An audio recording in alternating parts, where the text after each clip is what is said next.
The feeling of having no power over people and events is generally unbearable to us. When we feel helpless, we feel miserable. No one wants less power. Everyone wants more. In the world today, however, it is dangerous to seem too power-hungry, to be overt with your power moves. We have to seem fair and decent. So we need to be subtle, congenial yet cunning, democratic yet devious. This game of constant duplicity most resembles the power dynamic that existed in the scheming world of the old aristocratic court. Throughout history, a court has always formed itself around the person in power: king, queen, emperor, leader. The courtiers who filled this court were in an especially delicate position. They had to serve their masters, but if they seemed to fawn, if they curried favor too obviously, the other courtiers around them would notice and would act against them. Attempts to win the master's favor then had to be subtle. And even skilled courtiers capable of such subtlety still had to protect themselves from their fellow courtiers, who at all moments were scheming to push them aside. Meanwhile, the court was supposed to represent the height of civilization and refinement. Violent or overt power moves were frowned upon. Courtiers would work silently and secretly against any among them who used force. This was the courtier's dilemma. While appearing the very paragon of elegance, they had to outwit and thwart their own opponents in the subtlest of ways. The successful courtier learned over time to make all of his moves indirect. If he stabbed an opponent in the back, it was with a velvet glove on his hand and the sweetest of smiles on his face. Instead of using coercion or outright treachery, the perfect courtier got his way through seduction, charm, deception, and subtle strategy, always planning several moves ahead. Life in the court was a never-ending game that required constant vigilance and tactical thinking. It was civilized war. Today, we face a peculiarly similar paradox to that of the courtier. Everything must appear civilized, decent, democratic, and fair. But if we play by those rules too strictly, if we take them too literally, we are crushed by those around us who are not so foolish. As the great Renaissance diplomat and courtier Niccolò Machiavelli wrote, "Any man who tries to be good all the time is bound to come to ruin among the great number who are not good." The court imagined itself the pinnacle of refinement, but underneath its glittering surface, a cauldron of dark emotions, greed, envy, lust, hatred, boiled and simmered. Our world today similarly imagines itself the pinnacle of fairness, yet the same ugly emotions still stir within us, as they have forever. The game is the same. Outwardly, you must seem to respect the niceties, but inwardly, unless you are a fool, you learn quickly to be prudent and to do as Napoleon advised: place your iron hand inside a velvet glove. If, like the courtier of times gone by, you can master the arts of indirection, learning to seduce, charm, deceive, and subtly outmaneuver your opponents, you will attain the heights of power. You will be able to make people bend to your will without their realizing what you have done. And if they do not realize what you have done, they will neither resent nor resist you. To some people, the notion of consciously playing power games, no matter how indirect, seems evil, asocial, a relic of the past. They believe they can opt out of the game by behaving in ways that have nothing to do with power. You must beware of such people. They are often among the most adept players at power. They utilize strategies that cleverly disguise the nature of the manipulation involved. These types, for example, will often display their weakness and lack of power as a kind of moral virtue. But true powerlessness, without any motive of self-interest, would not publicize its weakness to gain sympathy or respect. Making a show of one's weakness is actually a very effective strategy, subtle and deceptive, in the game of power. Another strategy of the supposed non-player is to demand equality in every area of life. Everyone must be treated alike, whatever their status and strength. But if, to avoid the taint of power, you attempt to treat everyone equally and fairly, you will confront the problem that some people do certain things better than others. Treating everyone equally means ignoring their differences, elevating the less skillful, and suppressing those who excel. Again, many of those who behave this way are actually deploying another power strategy, redistributing people's rewards in a way that they determine. Yet another way of avoiding the game would be perfect honesty and straightforwardness, since one of the main techniques of those who seek power is deceit and secrecy. But being perfectly honest will inevitably hurt and insult a great many people, some of whom will choose to injure you in return. No one will see your honest statement as completely objective and free of some personal motivation. And they will be right. In truth, the use of honesty is indeed a power strategy intended to convince people of one's noble, good-hearted, selfless character. It is a form of persuasion, even a subtle form of coercion. Finally, those who claim to be non-players may affect an air of naivete to protect them from the accusation that they are after power.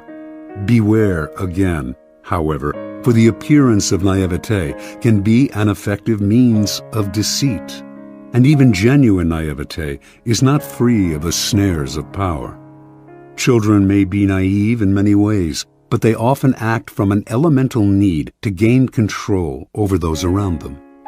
Children suffer greatly from feeling powerless in the adult world, and they use any means available to get their way.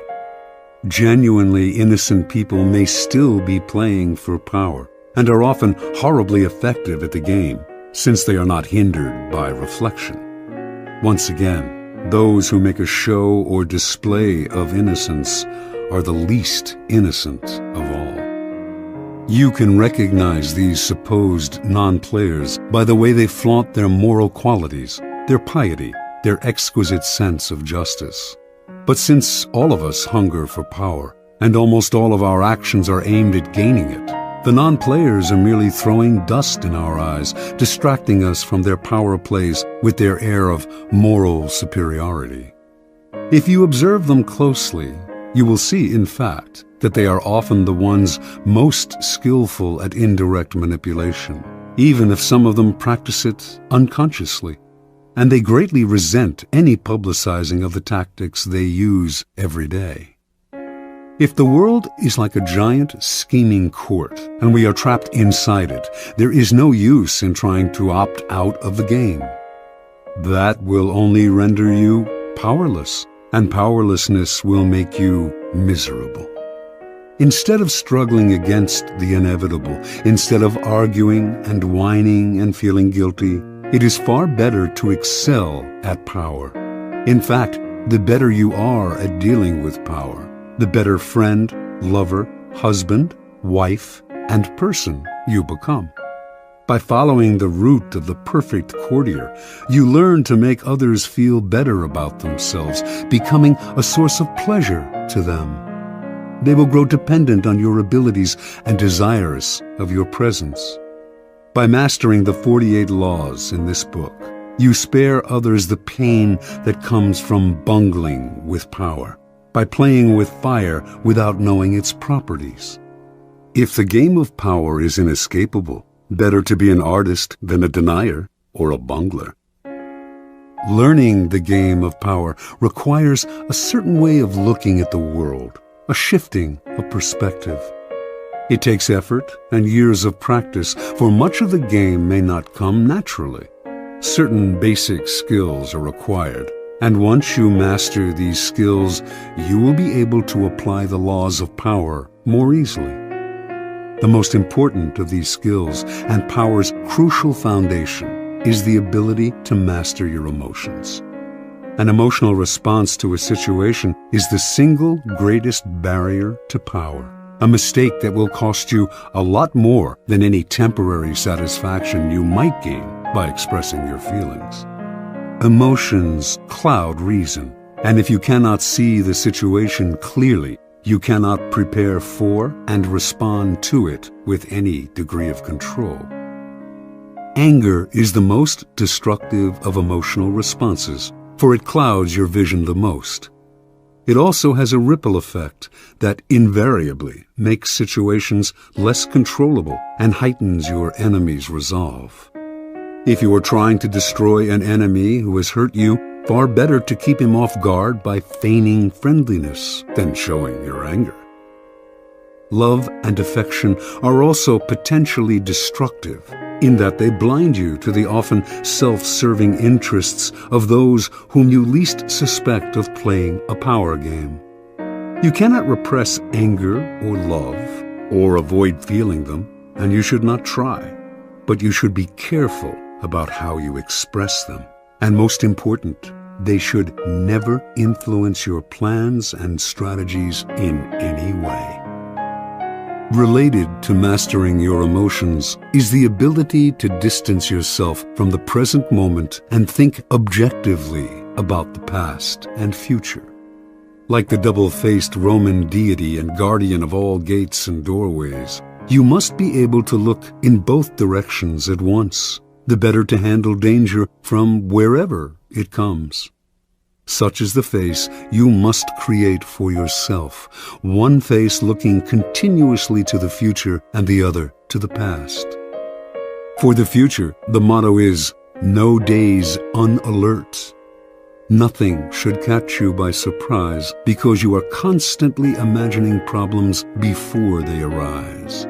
Instead of spending your time dreaming of your plan's happy ending, you must work on calculating every possible permutation and pitfall that might emerge in it. The further you see, the more steps ahead you plan, the more powerful you become. The other face of Janus looks constantly to the past, though not to remember past hurts or bear grudges. That would only curb your power.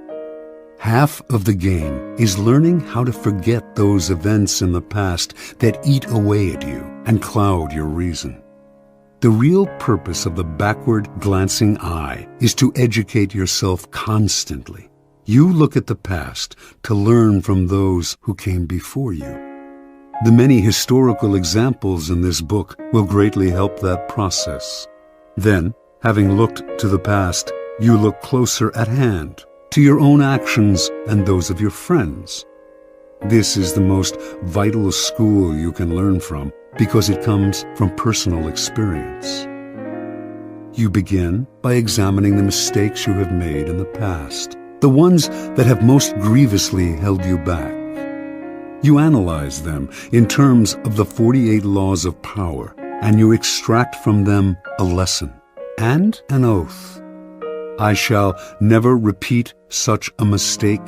I shall never fall into such a trap again. If you can evaluate and observe yourself in this way, you can learn to break the patterns of the past, an immensely valuable skill. Power requires the ability to play with appearances. To this end, you must learn to wear many masks and keep a bag full of deceptive tricks. Deception and masquerade should not be seen as ugly or immoral. All human interaction requires deception on many levels, and in some ways, what separates humans from animals is our ability to lie and deceive. In Greek myths, in India's Mahabharata cycle, in the Middle Eastern epic of Gilgamesh, it is the privilege of the gods to use deceptive arts. A great man, Odysseus, for instance, was judged by his ability to rival the craftiness of the gods, stealing some of their divine power by matching them in wits and deception. Deception is a developed art of civilization and the most potent weapon in the game of power. You cannot succeed at deception unless you take a somewhat distanced approach to yourself, unless you can be many different people wearing the mask that the day and the moment require. With such a flexible approach to all appearances, including your own. You lose a lot of the inward heaviness that holds people down. Make your face as malleable as the actors. Work to conceal your intentions from the others. Practice luring people into traps. Playing with appearances and mastering arts of deception are among the aesthetic pleasures of life. They are also key components in the acquisition of power.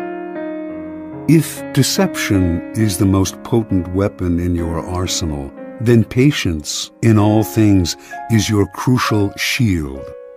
Patience will protect you from making moronic blunders. Like mastering your emotions, patience is a skill. It does not come naturally, but nothing about power is natural. Power is more godlike than anything in the natural world.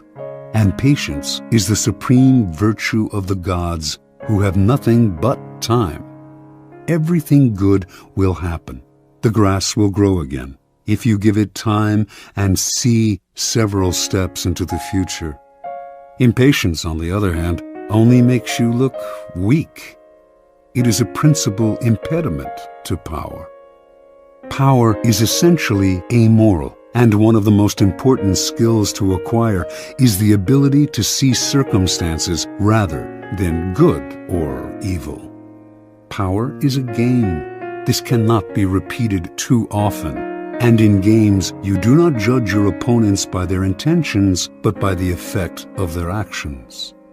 You measure their strategy and their power by what you can see and feel. How often are someone's intentions made the issue only to cloud and deceive? What does it matter if another player, your friend or rival, intended good things and had only your interests at heart if the effects of his action lead to so much ruin and confusion? It is only natural for people to cover up their actions with all kinds of justifications, always assuming that they have acted out of goodness. You must learn to inwardly laugh each time you hear this and never get caught up in gauging someone's intentions and actions through a set of moral judgments that are really an excuse for the accumulation of power. It is a game. Your opponent sits opposite you. Both of you behave as gentlemen or ladies, observing the rules of the game and taking nothing personally. You play with a strategy, and you observe your opponent's moves with as much calmness as you can muster. In the end, you will appreciate the politeness of those you are playing with more than their good and sweet intentions. Train your eye to follow the results of their moves, the outward circumstances, and do not be distracted by anything else. Half of your mastery of power comes from what you do not do, what you do not allow yourself to get dragged into. For this skill, you must learn to judge all things by what they cost you. As Nietzsche wrote, the value of a thing sometimes lies not in what one attains with it, but in what one pays for it, what it costs us. Perhaps you will attain your goal, and a worthy goal at that, but at what price? Apply this standard to everything, including whether to collaborate with other people to come to their aid. In the end, life is short, opportunities are few, and you have only so much energy to draw on. And in this sense, time is as important a consideration as any other. Never waste valuable time or mental peace of mind on the affairs of others. That is too high a price to pay. Power is a social game. To learn and master it, you must develop the ability to study and understand people. As the great 17th century thinker and courtier Balthazar Gracian wrote, many people spend time studying the properties of animals or herbs. How much more important it would be to study those of people with whom we must live or die. To be a master player, you must also be a master psychologist. You must recognize motivations and see through the cloud of dust with which people surround their actions. An understanding of people's hidden motives is the single greatest piece of knowledge you can have in acquiring power. It opens up endless possibilities of deception, seduction, and manipulation. People are of infinite complexity, and you can spend a lifetime watching them without ever fully understanding them. So it is all the more important, then, to begin your education now. In doing so, you must also keep one principle in mind. Never discriminate as to whom you study and whom you trust. Never trust anyone completely, and study everyone, including friends and loved ones. Finally, you must learn always to take the indirect route to power. Disguise your cunning like a billiard ball that caroms several times before it hits its target. Your moves must be planned and developed in the least obvious way.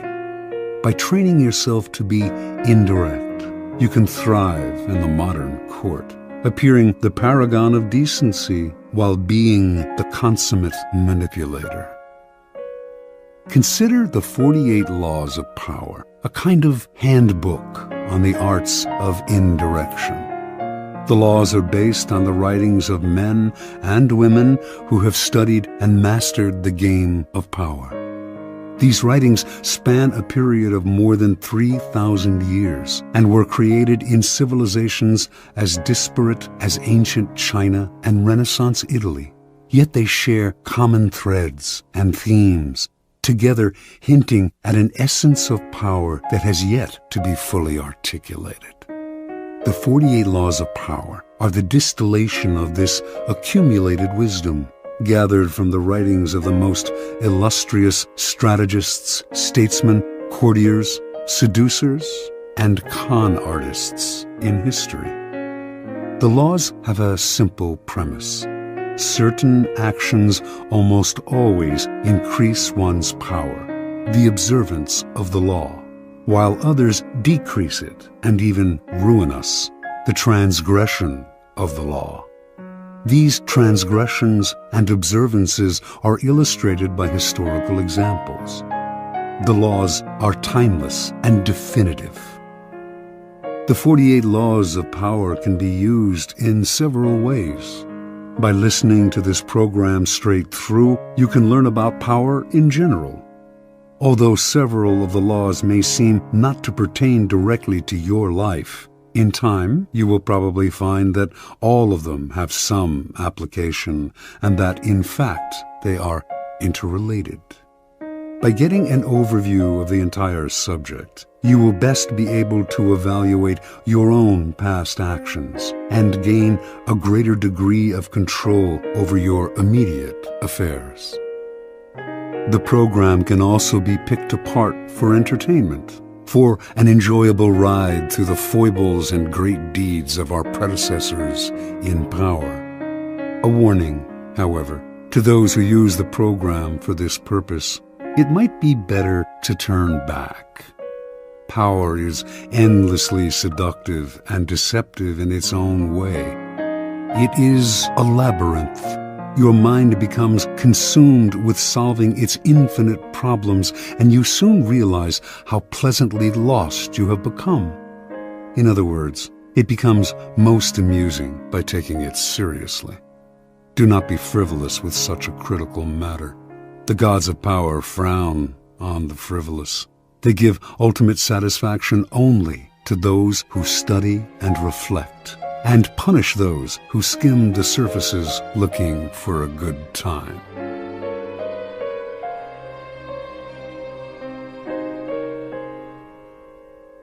Law 1. Never outshine the master. Judgment. Always make those above you feel comfortably superior.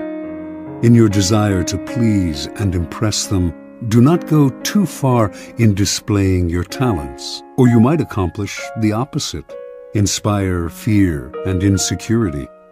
Make your masters appear more brilliant than they are, and you will attain the heights of power. Transgression of the law. Nicolas Fouquet, Louis XIV's finance minister in the first years of his reign, was a generous man who loved lavish parties, pretty women, and poetry. He also loved money, for he led an extravagant lifestyle. Fouquet was clever and very much indispensable to the king. So, when the prime minister, Jules Mazarin, died in 1661, the finance minister expected to be named the successor. Instead, the king decided to abolish the position. This and other signs made Fouquet suspect that he was falling out of favor, and so he decided to ingratiate himself with the king by staging the most spectacular party the world had ever seen. The party's ostensible purpose would be to commemorate the completion of Fouquet's chateau, Vaux-le-Vicomte, but its real function was to pay tribute to the king, the guest of honor. The most brilliant nobility of Europe and some of the greatest minds of the time, La Fontaine, La Rochefoucauld, Madame de Sévigné, attended the party. Molière wrote a play for the occasion in which he himself was to perform at the evening's conclusion. The party began with a lavish 7-course dinner featuring foods from the Orient never before tasted in France, as well as new dishes created especially for the night. The meal was accompanied with music commissioned by Fouquet to honor the king. After dinner, there was a promenade through the chateau's gardens. The grounds and fountains of Vaux-le-Vicomte were to be the inspiration for Versailles. Fouquet personally accompanied the young king through the geometrically aligned arrangements of shrubbery and flower beds. Arriving at the garden's canals, they witnessed a fireworks display which was followed by the performance of Molière's play. The party ran well into the night, and everyone agreed it was the most amazing affair they had ever attended. The next day, Fouquet was arrested by the king's head musketeer, D'Artagnan. 3 months later, he went on trial for stealing from the country's treasury. Actually, most of the stealing he was accused of, he had done on the king's behalf and with the king's permission. Fouquet was found guilty and sent to the most isolated prison in France, high in the Pyrenees Mountains, where he spent the last 20 years of his life in solitary confinement. Interpretation. Louis XIV, the Sun King, was a proud and arrogant man who wanted to be the center of attention at all times. He could not countenance being outdone in lavishness by anyone, and certainly not his finance minister. To succeed Fouquet, Louis chose Jean-Baptiste Colbert, a man famous for his parsimony and for giving the dullest parties in Paris. Colbert made sure that any money liberated from the treasury went straight into Louis's hands. With the money, Louis built a palace even more magnificent than Fouquet's, the glorious Palace of Versailles. He used the same architects, decorators, and garden designer. And at Versailles, Louis hosted parties even more extravagant than the one that cost Fouquet his freedom. Let us examine the situation.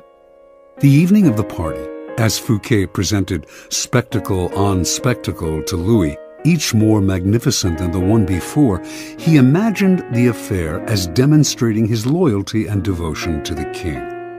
Not only did he think the party would put him back in the king's favor, he thought it would show his good taste, his connections, and his popularity, making him indispensable to the king and demonstrating that he would make an excellent prime minister. Instead, however, each new spectacle, each appreciative smile bestowed by the guests on Fouquet, made it seem to Louis that his own friends and subjects were more charmed by the finance minister than by the king himself, and that Fouquet was actually flaunting his wealth and power. Rather than flattering Louis XIV, Fouquet's elaborate party offended the king's vanity. Louis would not admit this to anyone, of course. Instead, he found a convenient excuse to rid himself of a man who had inadvertently made him feel insecure. Such is the fate, in some form or other, of all those who unbalance the master's sense of self, poke holes in his vanity, or make him doubt his preeminence.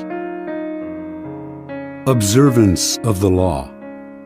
In the early 1600s, the Italian astronomer and mathematician Galileo found himself in a precarious position. He depended on the generosity of great rulers to support his research, and so, like all Renaissance scientists, he would sometimes make gifts of his inventions and discoveries to the leading patrons of the time. Once, for instance, he presented a military compass he had invented to the Duke of Gonzaga. Then, he dedicated a book explaining the use of the compass to the Medicis. Both rulers were grateful, and through them, Galileo was able to find more students to teach. No matter how great the discovery, however, his patrons usually paid him with gifts, not cash. This made for a life of constant insecurity and dependence. There must be an easier way, he thought. Galileo hit on a new strategy in 1610 when he discovered the moons of Jupiter. Instead of dividing the discovery among his patrons, giving one the telescope he had used, dedicating a book to another, and so on, as he had done in the past, he decided to focus exclusively on the Medicis. He chose the Medicis for one reason. Shortly after Cosimo I had established the Medici dynasty in 1540, he had made Jupiter, the mightiest of the gods, the Medici symbol, a symbol of a power that went beyond politics and banking, one linked to ancient Rome and its divinities. Galileo turned his discovery of Jupiter's moons into a cosmic event honoring the Medici's greatness. Shortly after the discovery, he announced that the bright stars, the moons of Jupiter, offered themselves in the heavens to his telescope at the same time as Cosimo II's enthronement. He said that the number of the moons, 4, harmonized with the number of the Medicis. Cosimo II had 3 brothers, and that the moons orbited Jupiter as these 4 suns revolved around Cosimo I, the dynasty's founder.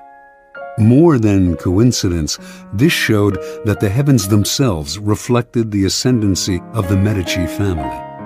After he dedicated the discovery to the Medicis, Galileo commissioned an emblem representing Jupiter sitting on a cloud with the 4 stars circling about him, and presented this to Cosimo II as a symbol of his link to the stars. In 1610, Cosimo II made Galileo his official court philosopher and mathematician with a full salary. For a scientist, this was the coup of a lifetime. The days of begging for patronage were over. Interpretation. In one stroke, Galileo gained more with his new strategy than he had in years of begging. The reason is simple. All masters want to appear more brilliant than other people. The producer of a great work wants to feel he is more than just the provider of the financing. He wants to appear creative and powerful, and also more important than the work produced in his name. Instead of insecurity, you must give him glory. Galileo did not challenge the intellectual authority of the Medicis with his discovery, or make them feel inferior in any way. By literally aligning them with the stars, he made them shine brilliantly among the courts of Italy. He did not outshine the master. He made the master outshine all others. Keys to power. When it comes to power, outshining the master is perhaps the worst mistake of all. Do not fool yourself into thinking that life has changed much since the days of Louis XIV and the Medicis. Those who attain high standing in life are like kings and queens. They want to feel secure in their positions and superior to those around them in intelligence, wit, and charm. It is a deadly but common misperception to believe that by displaying and vaunting your gifts and talents, you are winning the master's affection. He may feign appreciation, but at his first opportunity, he will replace you with someone less intelligent, less attractive, less threatening, just as Louis XIV replaced the sparkling Fouquet with the bland Colbert. And as with Louis, he will not admit the truth, but will find an excuse to rid himself of your presence. This law involves two rules that you must realize. First, you can inadvertently outshine a master simply by being yourself. There are masters who are more insecure than others, monstrously insecure. You may naturally outshine them by your charm and grace. No one had more natural talents than Astorre Manfredi, Prince of Faenza. The most handsome of all the young princes of Italy, he captivated his subjects with his generosity and open spirit. In the year 1500, Cesare Borgia laid siege to Faenza. When the city surrendered, the citizens expected the worst from the cruel Borgia, who, however, decided to spare the town. He simply occupied its fortress, executed none of its citizens, and allowed Prince Manfredi, 18 at the time, to remain with his court in complete freedom. A few weeks later, though, soldiers hauled Astorre Manfredi away to a Roman prison. A year after that, his body was fished out of the river Tiber, a stone tied around his neck. Borgia justified the horrible deed with some sort of trumped-up charge of treason and conspiracy. But the real problem was that he was notoriously vain and insecure. The young man was outshining him without even trying.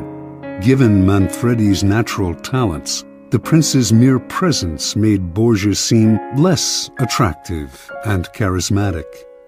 The lesson is simple. If you cannot help being charming and superior, you must learn to avoid such monsters of vanity. Either that, or find a way to mute your good qualities when in the company of a Cesare Borgia.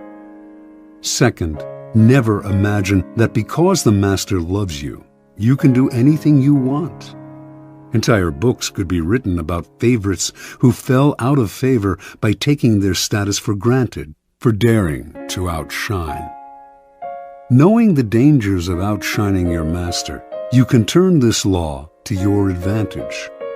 First, you must flatter and puff up your master. Overt flattery can be effective, but has its limits. It is too direct and obvious and looks bad to other courtiers. Discreet flattery is much more powerful. If you are more intelligent than your master, for example, seem the opposite.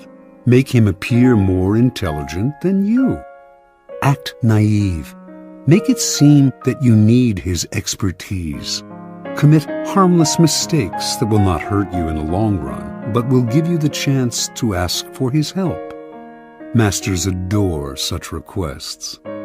A master who cannot bestow on you the gifts of his experience may direct rancor and ill will at you instead. If your ideas are more creative than your master's, ascribe them to him in as public a manner as possible. Make it clear that your advice is merely an echo of his advice. He must appear as the sun around which everyone revolves, radiating power and brilliance, the center of attention. If you are thrust into the position of entertaining him, a display of your limited means may win you his sympathy. Any attempt to impress him with your grace and generosity can prove fatal. Learn from Fouquet or pay the price. In all of these cases, it is not a weakness to disguise your strengths if, in the end, they lead to power. By letting others outshine you, you remain in control instead of being a victim of their insecurity. This will all come in handy the day you decide to rise above your inferior status. If, like Galileo, you can make your master shine even more in the eyes of others, then you are a godsend, and you will be instantly promoted. Law 2. Never put too much trust in friends. Learn how to use enemies. Judgment. Be wary of friends. They will betray you more quickly, for they are easily aroused to envy. They also become spoiled and tyrannical, but hire a former enemy and he will be more loyal than a friend because he has more to prove. In fact, you have more to fear from friends than from enemies. If you have no enemies, find a way to make them. Transgression of the law. In the mid-9th century A.D., a young man named Michael III assumed the throne of the Byzantine Empire. His mother, the Empress Theodora, had been banished to a nunnery, and her lover, Theoctistus, had been murdered. At the head of the conspiracy to depose Theodora and enthrone Michael had been Michael's uncle, Boldness, a man of intelligence and ambition. Michael was now a young, inexperienced ruler, surrounded by intriguers, murderers, and profligates. In this time of peril, he needed someone he could trust as his counselor, and his thoughts turned to Basilius, his best friend. Basilius had no experience whatsoever in government and politics. In fact, he was the head of the royal stables, but he had proven his love and gratitude time and again. They had met a few years before, when Michael had been visiting the stables just as a wild horse got loose. Basilius, a young groom from peasant Macedonian stock, had saved Michael's life. The groom's strength and courage had impressed Michael, who immediately raised Basilius from the obscurity of being a horse trainer to the position of head of the stables. He loaded his friend with gifts and favors, and they became inseparable. Basilius was sent to the finest school in Byzantium, and the crude peasant became a cultured and sophisticated courtier. Now Michael was emperor, and in need of someone loyal. Who could he better trust with the post of chamberlain and chief counselor than a young man who owed him everything? Basilius could be trained for the job, and Michael loved him like a brother. Ignoring the advice of those who recommended the much more qualified Boldness, Michael chose his friend. Basilius learned well and was soon advising the emperor on all matters of state. The only problem seemed to be money. Basilius never had enough. Exposure to the splendor of Byzantine court life made him avaricious for the perks of power.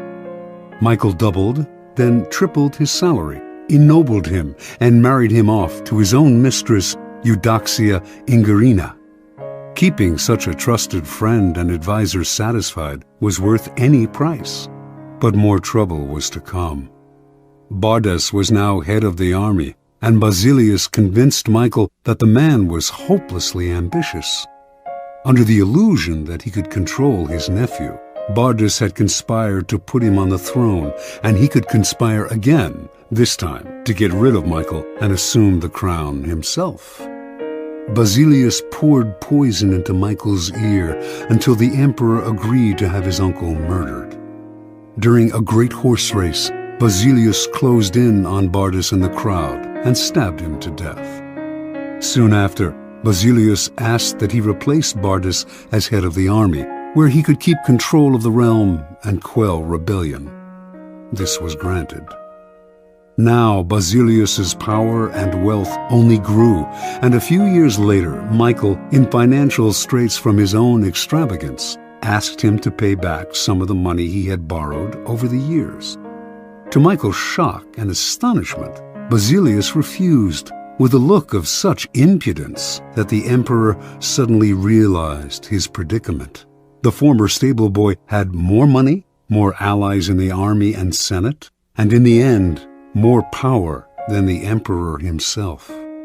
A few weeks later, after a night of heavy drinking, Michael awoke to find himself surrounded by soldiers. Basilius watched as they stabbed the emperor to death.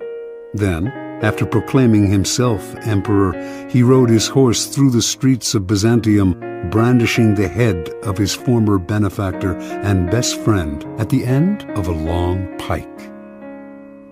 Interpretation. Michael staked his future on the sense of gratitude he thought Basilius must feel for him. Surely, Basilius would serve him best. He owed the emperor his wealth, his education, and his position. It was only on the fateful day when the emperor saw that impudent smile on Basilius's face that he realized his deadly mistake. He had created a monster. He had allowed a man to see power up close, a man who then wanted more, who asked for anything and got it, who felt encumbered by the charity he had received, and simply did what many people do in such a situation. They forget the favors they have received and imagine they have earned their success by their own merits. At Michael's moment of realization, he could still have saved his own life, but friendship and love blind every man to their interests. Nobody believes a friend can betray, and Michael went on disbelieving until the day his head ended up on a pike. Keys to power. It is natural to want to employ your friends when you find yourself in times of need. The world is a harsh place, and your friends soften the harshness. Besides, you know them. Why depend on a stranger when you have a friend at hand? The problem is that you often do not know your friends as well as you imagine. When you decide to hire a friend, you gradually discover the qualities he or she has kept hidden. Strangely enough, it is your act of kindness that unbalances everything. People want to feel they deserve their good fortune. The receipt of a favor can become oppressive. It means you have been chosen because you are a friend, not necessarily because you are deserving. There is almost a touch of condescension in the act of hiring friends that secretly afflicts them. The injury will come out slowly, a little more honesty, flashes of resentment and envy here and there, and before you know it, your friendship fades. The more favors and gifts you supply to revive the friendship, the less gratitude you receive. All working situations require a kind of distance between people. You are trying to work, not make friends. Friendliness, real or false, only obscures that fact. The key to power, then, is the ability to judge who is best able to further your interests in all situations. Keep friends for friendship, but work with the skilled and competent. Whenever you can, bury the hatchet with an enemy and make a point of putting him in your service. Never let the presence of enemies upset or distress you. You are far better off with a declared opponent or two than not knowing where your real enemies lie. The man of power welcomes conflict, using enemies to enhance his reputation as a sure-footed fighter who can be relied upon in times of uncertainty. Law 3. Conceal your intentions. Judgment. Keep people off balance and in the dark by never revealing the purpose behind your actions. If they have no clue what you are up to, they cannot prepare a defense. Guide them far enough down the wrong path, envelop them in enough smoke, and by the time they realize your intentions, it will be too late. Part 1. Use decoyed objects of desire and red herrings to throw people off the scent. If at any point in the deception you practice, people have the slightest suspicion as to your intentions, all is lost. Do not give them the chance to sense what you are up to. Throw them off the scent by dragging red herrings across the path. Use false sincerity, send ambiguous signals, set up misleading objects of desire. Unable to distinguish the genuine from the false, they cannot pick out your real goal. Observance of the law. In 1850, the young Otto von Bismarck, then a 35-year-old deputy in the Prussian parliament, was at a turning point in his career. The issues of the day were the unification of the many states, including Prussia, into which Germany was then divided, and a war against Austria, the powerful neighbor to the south that hoped to keep the Germans weak and at odds, even threatening to intervene if they tried to unite. Prince William, next in line to be Prussia's king, was in favor of going to war, and the Parliament rallied to the cause, prepared to back any mobilization of troops. The only ones to oppose war were the present king, Frederick William IV, and his ministers who preferred to appease the powerful Austrians. Throughout his career, Bismarck had been a loyal, even passionate supporter of Prussian might and power. He dreamed of German unification, of going to war against Austria and humiliating the country that for so long had kept Germany divided. A former soldier, he saw warfare as a glorious business. This, after all, was the man who years later would say, "The great questions of the time will be decided not by speeches and resolutions, but by iron and blood." Passionate patriot and lover of military glory, Bismarck nevertheless gave a speech in Parliament at the height of the war fever that astonished all who heard it. "Woe unto the statesman," he said, "who makes war without a reason that will still be valid when the war is over. After the war, you will all look differently at these questions. Will you then have the courage to turn to the peasant contemplating the ashes of his farm, to the man who has been crippled, to the father who has lost his children?" Not only did Bismarck go on to talk of the madness of this war, but, strangest of all, he praised Austria and defended her actions. This went against everything he had stood for. The consequences were immediate. Bismarck was against the war. What could this possibly mean? Other deputies were confused, and several of them changed their votes. Eventually, the king and his ministers won out, and war was averted. A few weeks after Bismarck's infamous speech, the king, grateful that he had spoken for peace, made him a cabinet minister. A few years later, he became the Prussian premier.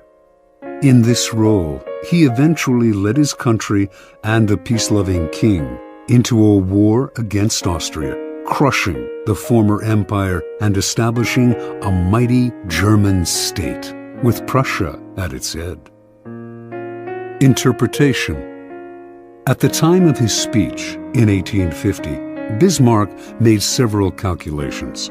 First, he sensed that the Prussian military, which had not kept pace with other European armies, was unready for war, that Austria, in fact, might very well win, a disastrous result for the future. Second, if the war were lost and Bismarck had supported it, his career would be gravely jeopardized. The king and his conservative ministers wanted peace. Bismarck wanted power. The answer was to throw people off the scent by supporting a cause he detested, saying things he would laugh at if said by another. A whole country was fooled. It was because of Bismarck's speech that the king made him a minister, a position from which he quickly rose to be prime minister, attaining the power to strengthen the Prussian military and accomplish what he had wanted all along: the humiliation of Austria and the unification of Germany under Prussia's leadership. Through insincerity and misleading signals, he deceived everyone, concealed his purpose, and attained everything he wanted. Such is the power of hiding your intentions. Keys to power. Most people are open books. They say what they feel, blurt out their opinions at every opportunity, and constantly reveal their plans and intentions. They do this for several reasons. First, it is easy and natural to always want to talk about one's feelings and plans for the future. It takes effort to control your tongue and monitor what you reveal.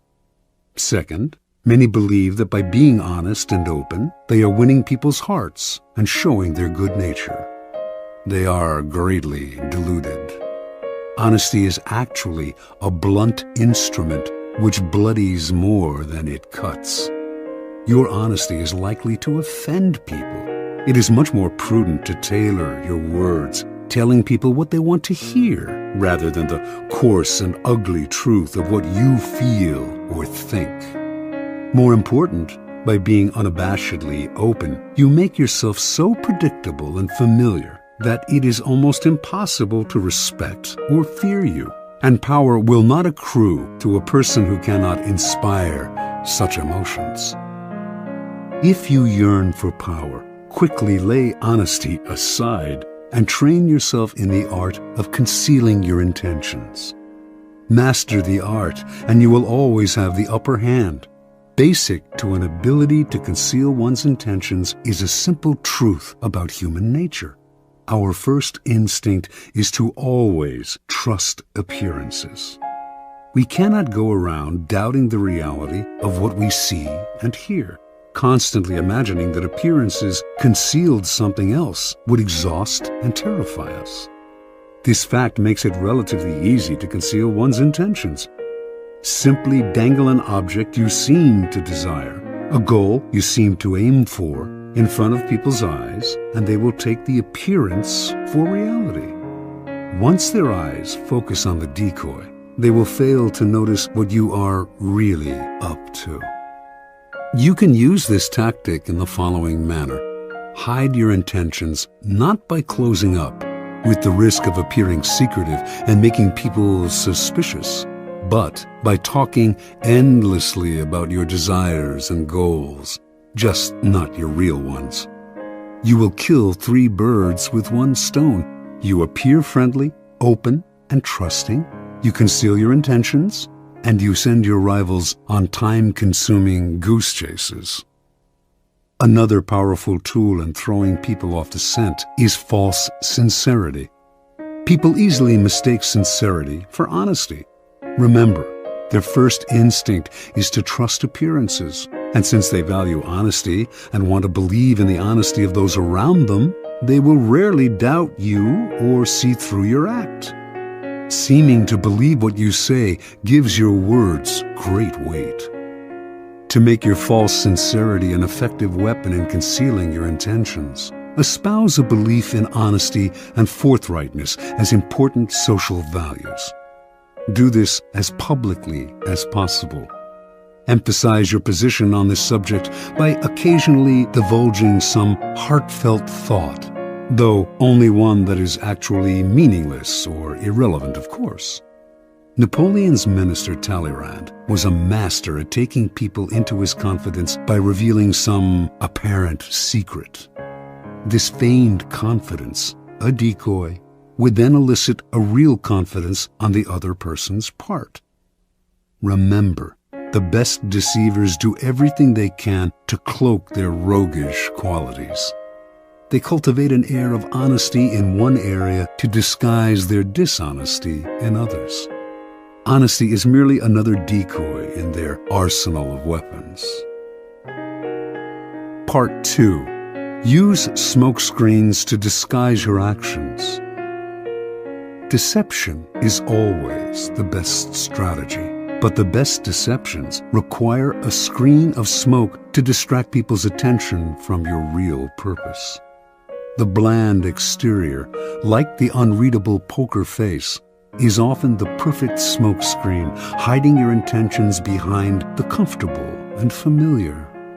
If you lead the sucker down a familiar path, he won't catch on when you lead him into a trap. Observance of the Law. In 1910, a Mr. Sam Giesel of Chicago sold his warehouse business for close to $1 million. He settled down to semi-retirement and the managing of his many properties, but deep inside, he itched for the old days of deal-making. One day, a young man named Joseph Weil visited his office, wanting to buy an apartment he had up for sale. Giesel explained the terms. The price was $8,000, but he only required a down payment of $2,000. Weil said he would sleep on it, but he came back the following day and offered to pay the full $8,000 in cash if Giesel could wait a couple of days until a deal Weil was working on came through. Even in semi-retirement, a clever businessman like Giesel was curious as to how Weil would be able to come up with so much cash, roughly $150,000 today, so quickly. Weil seemed reluctant to say and quickly changed the subject, but Giesel was persistent. Finally, after assurances of confidentiality, Weil told Giesel the following story. Weil's uncle was the secretary to a coterie of multimillionaire financiers. These wealthy gentlemen had purchased a hunting lodge in Michigan 10 years ago at a cheap price. They had not used the lodge for a few years, so they had decided to sell it and had asked Weil's uncle to get whatever he could for it. For reasons, good reasons, of his own, the uncle had been nursing a grudge against the millionaires for years. This was his chance to get back at them. He would sell the property for $35,000 to a setup man, whom it was Weil's job to find. The financiers were too wealthy to worry about this low price. The setup man would then turn around and sell the property again for its real price, around $155,000. The uncle, Weil, and the third man would split the profits from this second sale. It was all legal and for a good cause, the uncle's just retribution. Giesel had heard enough. He wanted to be the set-up buyer. Weil was reluctant to involve him, but Giesel would not back down. The idea of a large profit plus a little adventure had him champing at the bit. Weil explained that Giesel would have to put up the $35,000 in cash to bring the deal off. Giesel, a millionaire, said he could get the money with a snap of his fingers. Weil finally relented and agreed to arrange a meeting between the uncle, Giesel, and the financiers in the town of Galesburg, Illinois. On the train ride to Galesburg, Giesel met the uncle, an impressive man with whom he avidly discussed business. Weil also brought along a companion, a somewhat paunchy man named George Gross.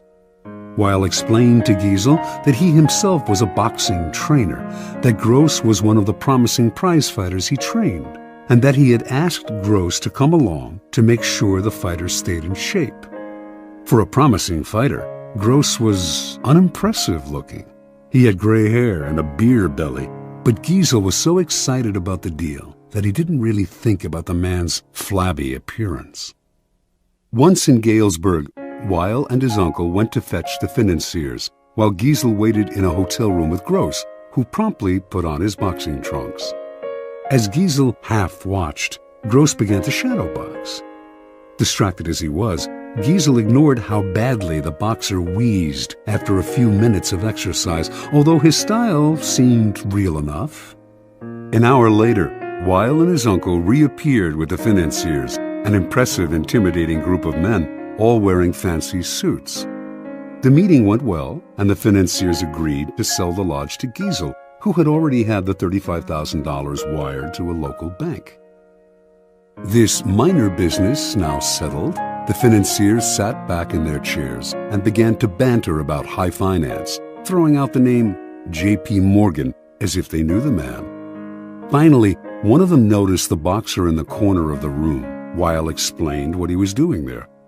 The financier countered that he too had a boxer in his entourage, whom he named. Weil laughed brazenly and exclaimed that his man could easily knock out their man. Conversation escalated into argument. In the heat of passion, Weil challenged the men to a bet. The financiers eagerly agreed and left to get their man ready for a fight the next day. As soon as they had left, the uncle yelled at Weil right in front of Giesel. They did not have enough money to bet with, and once the financiers discovered this, the uncle would be fired. Weil apologized for getting him in this mess, but he had a plan. He knew the other boxer well, and with a little bribe, they could fix the fight. But where would the money come from for the bet? The uncle replied. Without it, they were as good as dead. Finally, Giesel had heard enough. Unwilling to jeopardize his deal with any ill will, he offered his own $35,000 cash for part of the bet. Even if he lost that, he would wire for more money and still make a profit on the sale of the lodge. The uncle and nephew thanked him. With their own $15,000 and Giesel's $35,000, they would manage to have enough for the bet. That evening, as Giesel watched the two boxers rehearse the fix in the hotel room, his mind reeled at the killing he was going to make from both the boxing match and the sale of the lodge. The fight took place in a gym the next day. Weil handled the cash, which was placed for security in a locked box. Everything was proceeding as planned in the hotel room. The financiers were looking glum at how badly their fighter was doing, and Giesel was dreaming about the easy money he was about to make. Then, suddenly, a wild swing by the financier's fighter hit Gross hard on the face, knocking him down. When he hit the canvas, blood spurted from his mouth. He coughed, then lay still. One of the financiers, a former doctor, checked his pulse. He was dead. The millionaires panicked. Everyone had to get out before the police arrived. They could all be charged with murder. Terrified, Giesel hightailed it out of the gym and back to Chicago, leaving behind his $35,000, which he was only too glad to forget, for it seemed a small price to pay to avoid being implicated in a crime. He never wanted to see Weil or any of the others again. After Giesel scurried out, Gross stood up under his own steam. The blood that had spurted from his mouth came from a ball filled with chicken blood and hot water that he had hidden in his cheek. The whole affair had been masterminded by Weil, better known as the Yellow Kid, one of the most creative con artists in history. Weil split the $35,000 with the financiers and the boxers, all fellow con artists, a nice little profit for a few days' work. Interpretation. The Yellow Kid had staked out Giesel as the perfect sucker long before he set up the con. He knew the boxing match scam would be the perfect ruse to separate Giesel from his money quickly and definitively. But he also knew that if he had begun by trying to interest Giesel in the boxing match, he would have failed miserably. He had to conceal his intentions and switch attention, create a smokescreen, in this case, the sale of the lodge. On the train ride and in the hotel room, Giesel's mind had been completely occupied with the pending deal, the easy money, the chance to hobnob with wealthy men. He had failed to notice that Gross was out of shape and middle-aged at best. Such is the distracting power of a smokescreen. Engrossed in the business deal, Giesel's attention was easily diverted to the boxing match, but only at a point when it was already too late for him to notice the details that would have given Gross away. The match, after all, now depended on a bribe rather than on the boxer's physical condition. And Giesel was so distracted at the end by the illusion of the boxer's death that he completely forgot about his money. Learn from the Yellow Kid. The familiar, inconspicuous front is the perfect smokescreen. Approach your mark with an idea that seems ordinary enough. A business deal, financial intrigue. The sucker's mind is distracted, his suspicions allayed. That is when you gently guide him onto the second path, the slippery slope down which he slides helplessly into your trap. Keys to power. If you believe that the deceivers are colorful folk who mislead with elaborate lies and tall tales, you are greatly mistaken. The best deceivers utilize a bland and inconspicuous front that calls no attention to themselves.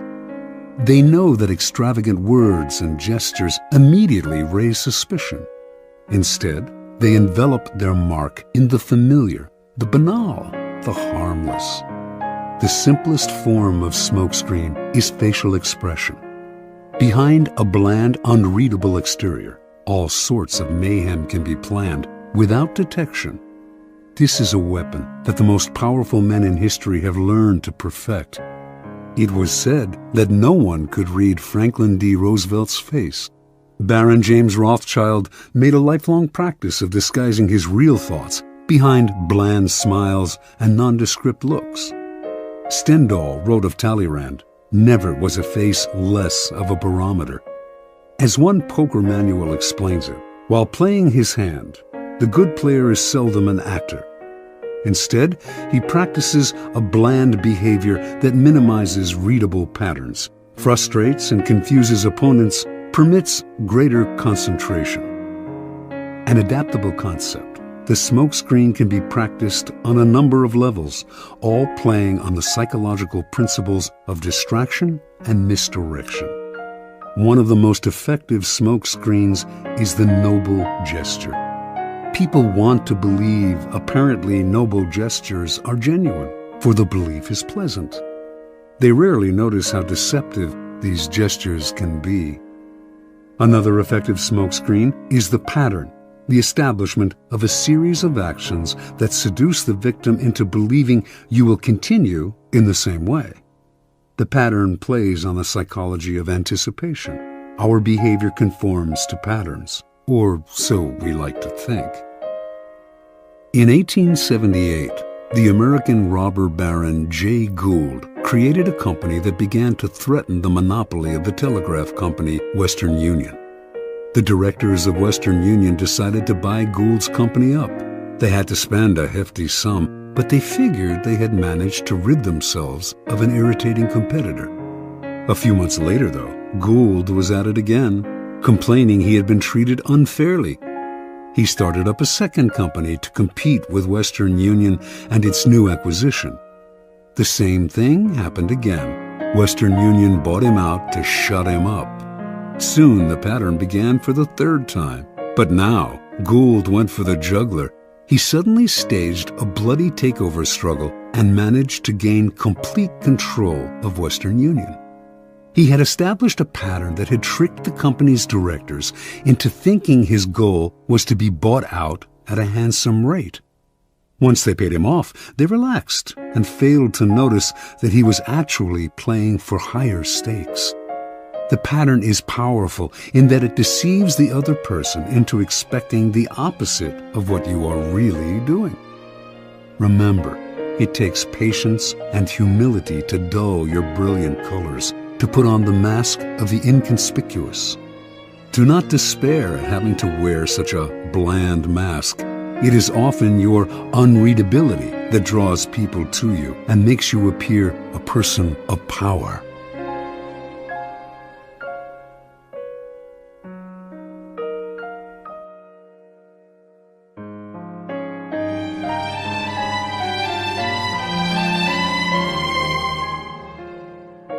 Law 4. Always say less than necessary. Judgment. When you are trying to impress people with words, the more you say, the more common you appear and the less in control. Even if you're saying something banal, it will seem original if you make it vague, open-ended, and sphinx-like. Powerful people impress and intimidate by saying less.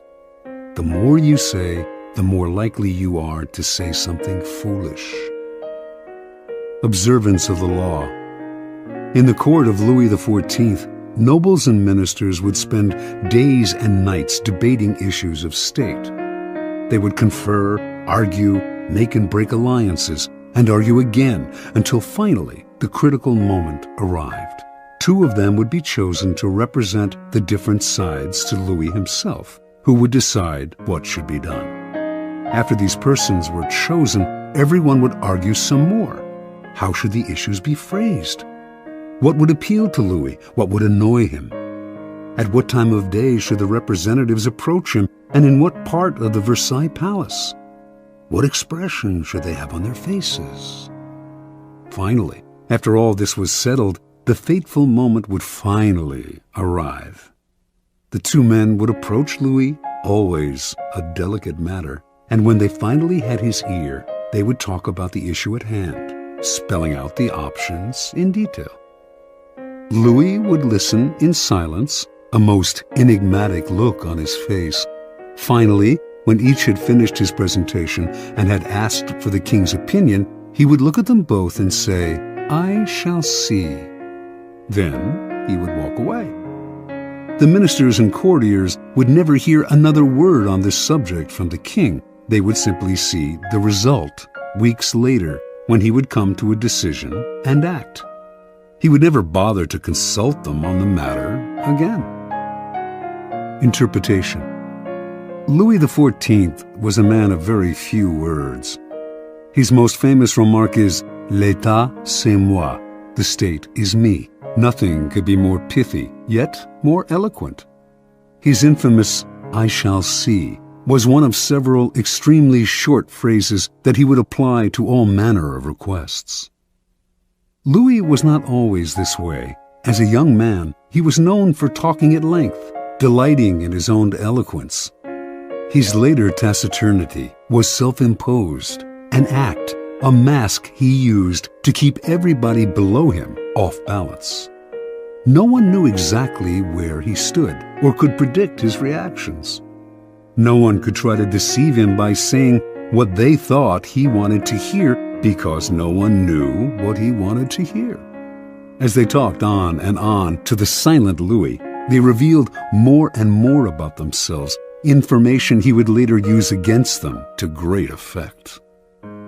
In the end, Louis's silence kept those around him terrified and under his thumb. It was one of the foundations of his power. As Saint-Simon wrote, no one knew as well as he how to sell his words, his smile, even his glances. Everything in him was valuable because he created differences, and his majesty was enhanced by the sparseness of his words. Keys to power. Power is, in many ways, a game of appearances, and when you say less than necessary, you inevitably appear greater and more powerful than you are. Your silence will make other people uncomfortable. Humans are machines of interpretation and explanation. They have to know what you are thinking.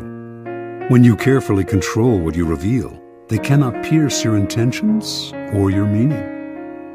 Your short answers and silences will put them on the defensive, and they will jump in, nervously filling the silence with all kinds of comments that will reveal valuable information about them and their weaknesses. They will leave a meeting with you feeling as if they had been robbed, and they will go home and ponder your every word. This extra attention to your brief comments will only add to your power. Law 5. So much depends on reputation. Guard it with your life. Judgment. Reputation is the cornerstone of power. Through reputation alone, you can intimidate and win. Once it slips, however, you are vulnerable and will be attacked on all sides. Make your reputation unassailable.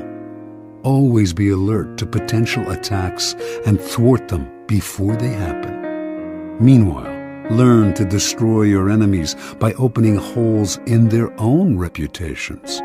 Then stand aside and let public opinion hang them.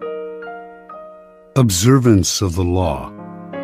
During China's War of the Three Kingdoms, AD 207 to 65, the great general Zhuge Liang, leading the forces of the Shu kingdom, dispatched his vast army to a distant camp while he rested in a small town with a handful of soldiers.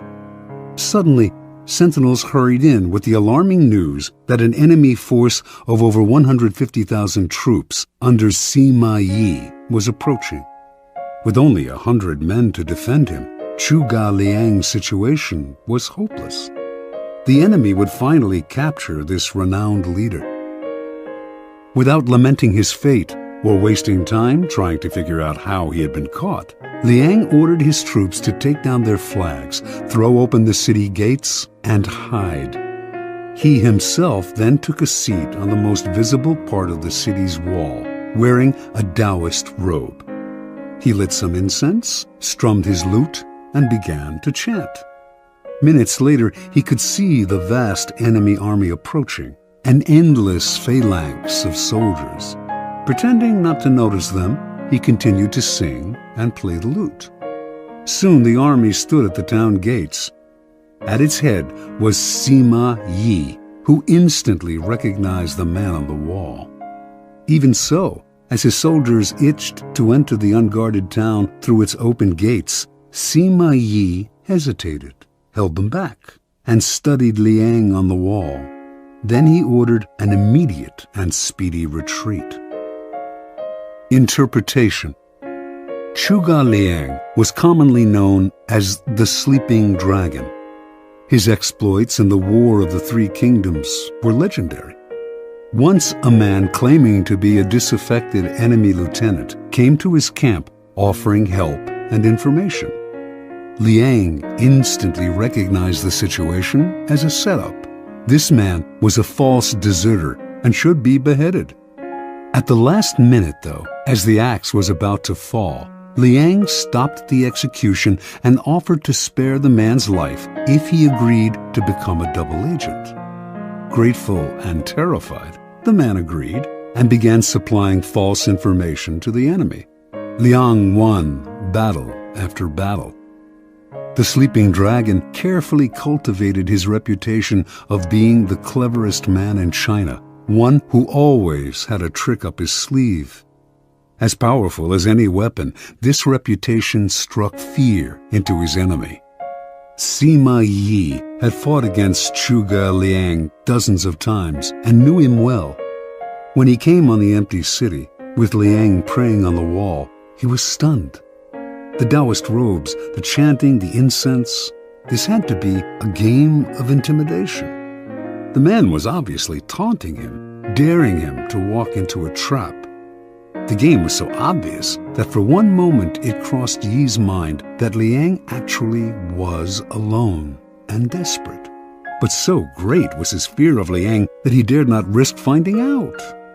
Such is the power of reputation. It can put a vast army on the defensive, even force them into retreat without a single arrow being fired. Keys to power. The people around us, even our closest friends, will always, to some extent, remain mysterious and unfathomable. Their characters have secret recesses that they never reveal. The unknowableness of other people could prove disturbing if we thought about it long enough, since it would make it impossible for us really to judge other people. So, we prefer to ignore this fact and to judge people on their appearances, on what is most visible to our eyes: clothes, gestures, words, actions. In the social realm, appearances are the barometer of almost all of our judgments, and you must never be misled into believing otherwise. One false slip, one awkward or sudden change in your appearance can prove disastrous. This is the reason for the supreme importance of making and maintaining a reputation that is of your own creation. That reputation will protect you in the dangerous game of appearances, distracting the probing eyes of others from knowing what you are really like, and giving you a degree of control over how the world judges you, a powerful position to be in. Reputation has a power like magic. With one stroke of its wand, it can double your strength. It can also send people scurrying away from you. Whether the exact same deeds appear brilliant or dreadful can depend entirely on the reputation of the doer.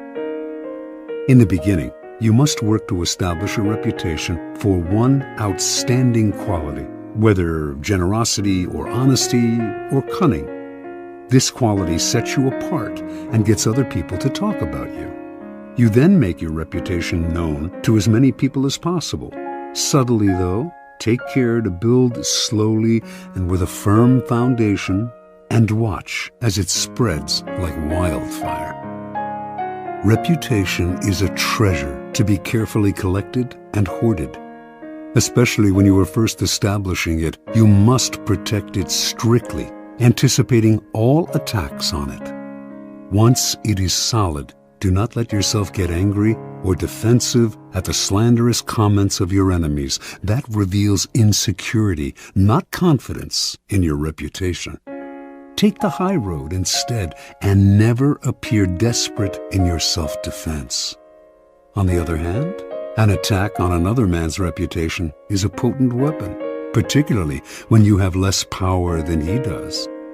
He has much more to lose in such a battle, and your own thus far small reputation gives him a small target when he tries to return your fire. But this tactic must be practiced with skill.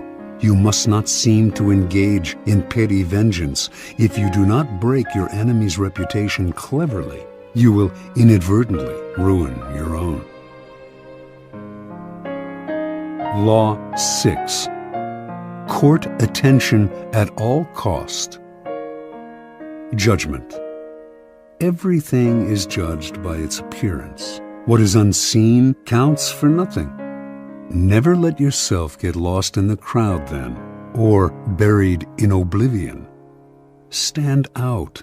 Be conspicuous at all cost. Make yourself a magnet of attention by appearing larger, more colorful, more mysterious than the bland and timid masses. Part 1. Surround your name with the sensational and scandalous. Draw attention to yourself by creating an unforgettable, even controversial image. Court scandal. Do anything to make yourself seem larger than life and shine more brightly than those around you. Make no distinction between kinds of attention. Notoriety of any sort will bring you power. Better to be slandered and attacked than ignored. Observance of the law. P.T. Barnum started his career as an assistant to the owner of a circus, Aaron Turner. In 1836, the circus stopped in Annapolis, Maryland, for a series of performances. On the morning of opening day, Barnum took a stroll through town, wearing a new black suit. People started to follow him. Someone in the gathering crowd shouted out that he was the Reverend Ephraim K. Avery, infamous as a man acquitted of the charge of murder, but still believed guilty by most Americans. The angry mob tore off Barnum's suit and was ready to lynch him. After desperate appeals, Barnum finally convinced them to follow him to the circus where he could verify his identity. Once there, old Turner confirmed that this was all a practical joke. He himself had spread the rumor that Barnum was Avery. The crowd dispersed, but Barnum, who had nearly been killed, was not amused. He wanted to know what could have induced his boss to play such a trick. "My dear Mr. Barnum," Turner replied, "it was all for our good. Remember, all we need to ensure success is notoriety." And indeed, everyone in town was talking about the joke, and the circus was packed that night, and every night it stayed in Annapolis. Barnum had learned a lesson he would never forget. Barnum's first big venture of his own was for the American Museum, a collection of curiosities located in New York. One day, a beggar approached Barnum in the street. Instead of giving him money, Barnum decided to employ him. Taking him back to the museum, he gave the man 5 bricks and told him to make a slow circuit of several blocks. At certain points, he was to lay down a brick on the sidewalk, always keeping 1 brick in hand. On the return journey, he was to replace each brick on the street with the one he held. Meanwhile, he was to remain serious of countenance and to answer no questions. Once back at the museum, he was to enter, walk around inside, then leave through the back door, and make the same bricklaying circuit again. On the man's first walk through the streets, several hundred people watched his mysterious movements. By his fourth circuit, onlookers swarmed around him, debating what he was doing. Every time he entered the museum, he was followed by people who bought tickets to keep watching him. Many of them were distracted by the museum's collections and stayed inside. By the end of the first day, the brick man had drawn over 1,000 people into the museum. A few days later, the police ordered him to cease and desist from his walks. The crowds were blocking traffic. The bricklaying stopped, but thousands of New Yorkers had entered the museum, and many of those had become P.T. Barnum converts. Barnum would put a band of musicians on a balcony overlooking the street, beneath a huge banner proclaiming free music for the millions. What generosity, New Yorkers thought, and they flocked to hear the free concerts. But Barnum took pains to hire the worst musicians he could find, and soon after the band struck up, people would hurry to buy tickets to the museum, where they would be out of earshot of the band's noise and of the booing of the crowd. Interpretation. Barnum understood the fundamental truth about attracting attention. Once people's eyes are on you, you have a special legitimacy. For Barnum, creating interest meant creating a crowd. As he later wrote, every crowd has a silver lining. At the beginning of your rise to the top, then, spend all your energy on attracting attention. Most important, the quality of the attention is irrelevant, no matter how badly his shows were reviewed or how slanderously personal were the attacks on his hoaxes. Barnum would never complain. If a newspaper critic reviled him particularly badly, in fact, he made sure to invite the man to an opening and to give him the best seat in the house. He would even write anonymous attacks on his own work, just to keep his name in the papers. From Barnum's vantage, attention, whether negative or positive, was the main ingredient of his success. The worst fate in the world for a man who yearns fame, glory, and of course power is to be ignored. Keys to power. Burning more brightly than those around you is a skill that no one is born with. You have to learn to attract attention as surely as the lodestone attracts iron. At the start of your career, you must attach your name and reputation to a quality, an image that sets you apart from other people. This image can be something like a characteristic style of dress or a personality quirk that amuses people and gets talked about. Once the image is established, you have an appearance, a place in the sky for your star.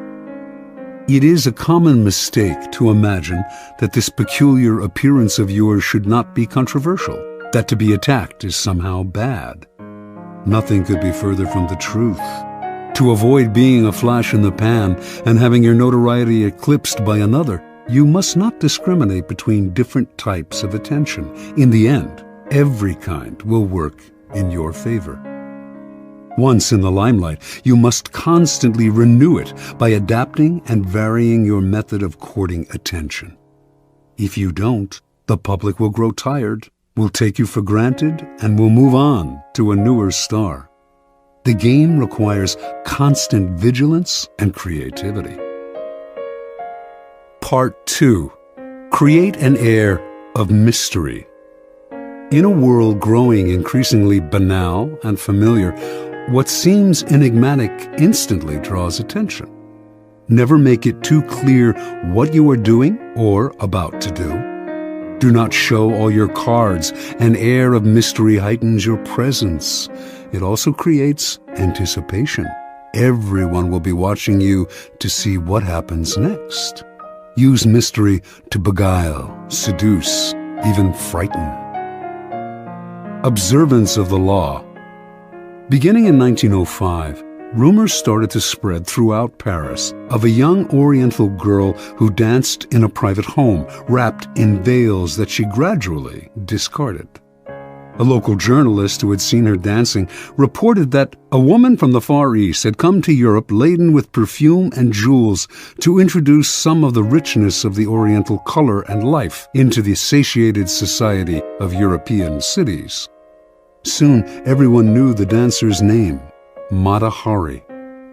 Early that year, in the winter, small and select audiences would gather in a salon filled with Indian statues and other relics, while an orchestra played music inspired by Hindu and Javanese melodies.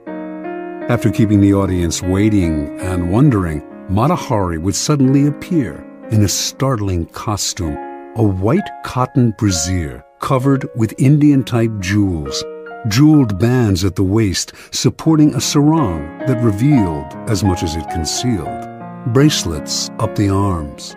Then Mata Hari would dance, in a style no one in France had seen before, her whole body swaying as if she were in a trance. She told her excited and curious audience that her dances told stories from Indian mythology and Javanese folk tales.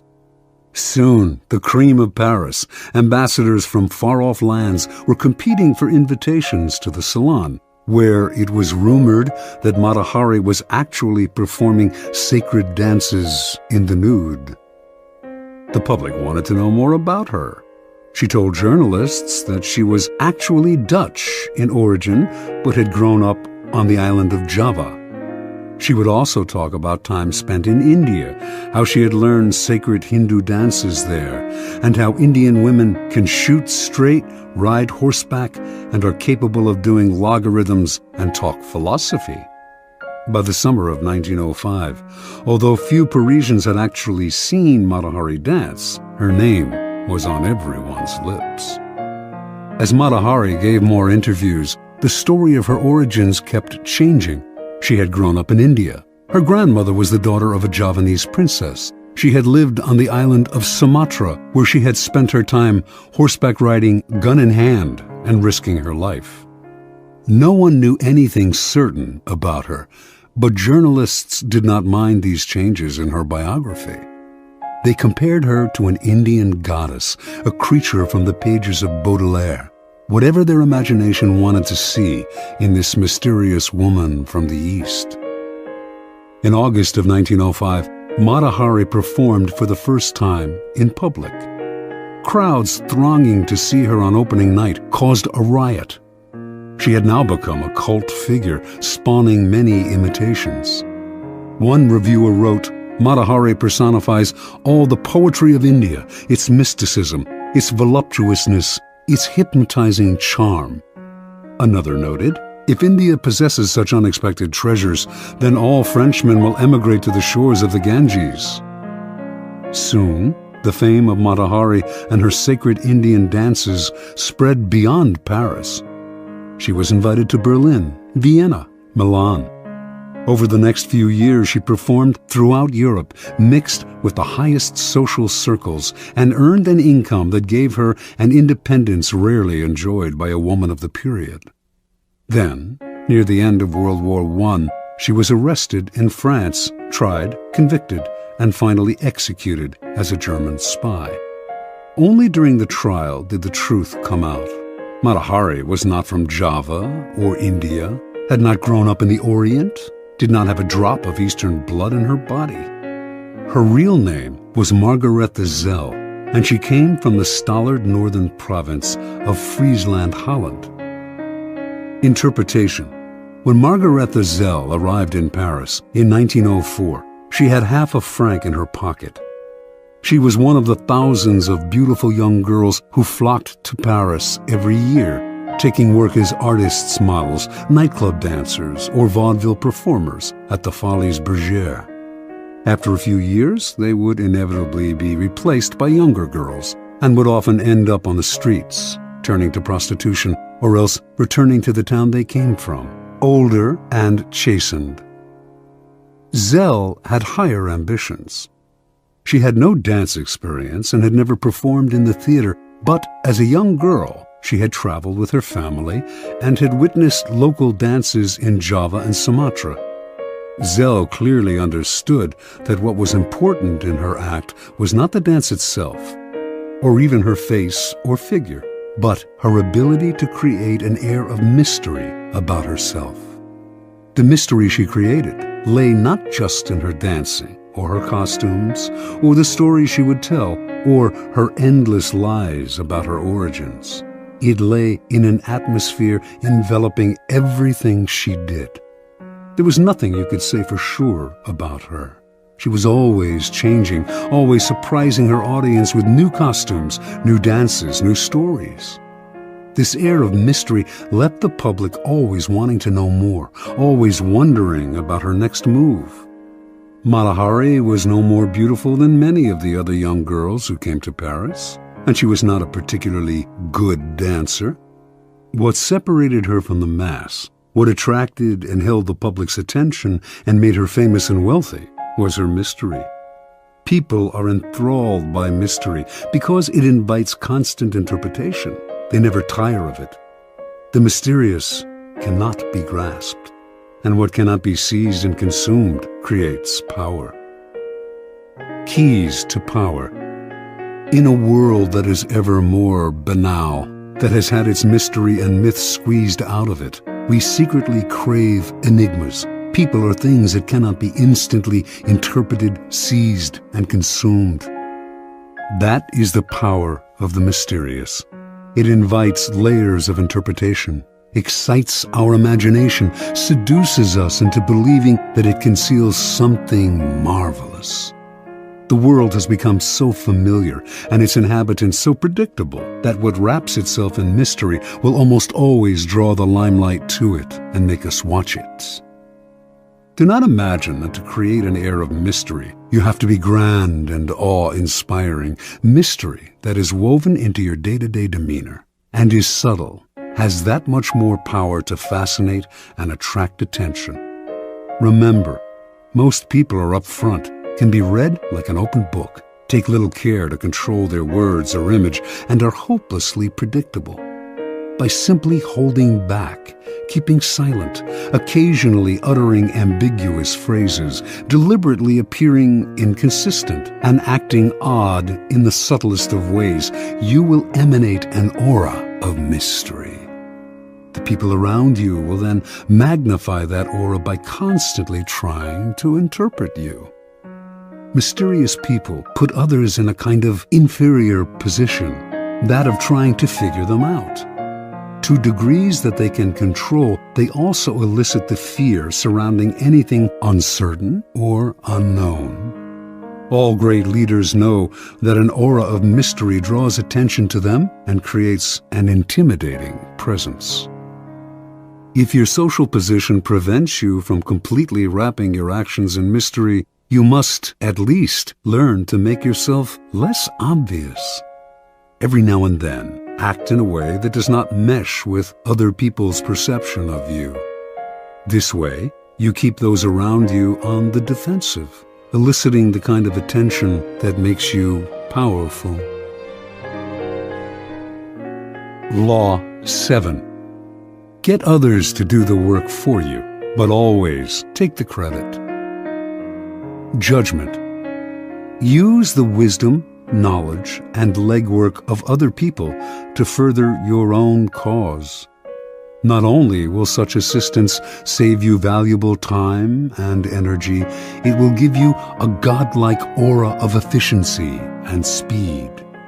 In the end, your helpers will be forgotten and you will be remembered.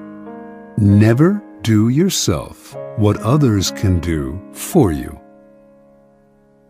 Transgression and observance of the law. In 1883, a young Serbian scientist named Nikola Tesla was working for the European division of the Continental Edison Company. He was a brilliant inventor, and Charles Batchelor, a plant manager and a personal friend of Thomas Edison, persuaded him he should seek his fortune in America, giving him a letter of introduction to Edison himself. So began a life of woe and tribulation that lasted until Tesla's death. When Tesla met Edison in New York, the famous inventor hired him on the spot. Tesla worked 18-hour days, finding ways to improve the primitive Edison dynamos. Finally, he offered to redesign them completely. To Edison, this seemed a monumental task that could last years without paying off. But he told Tesla, "There's $50,000 in it for you, if you can do it." Tesla labored day and night on the project, and after only a year, he produced a greatly improved version of the dynamo, complete with automatic controls.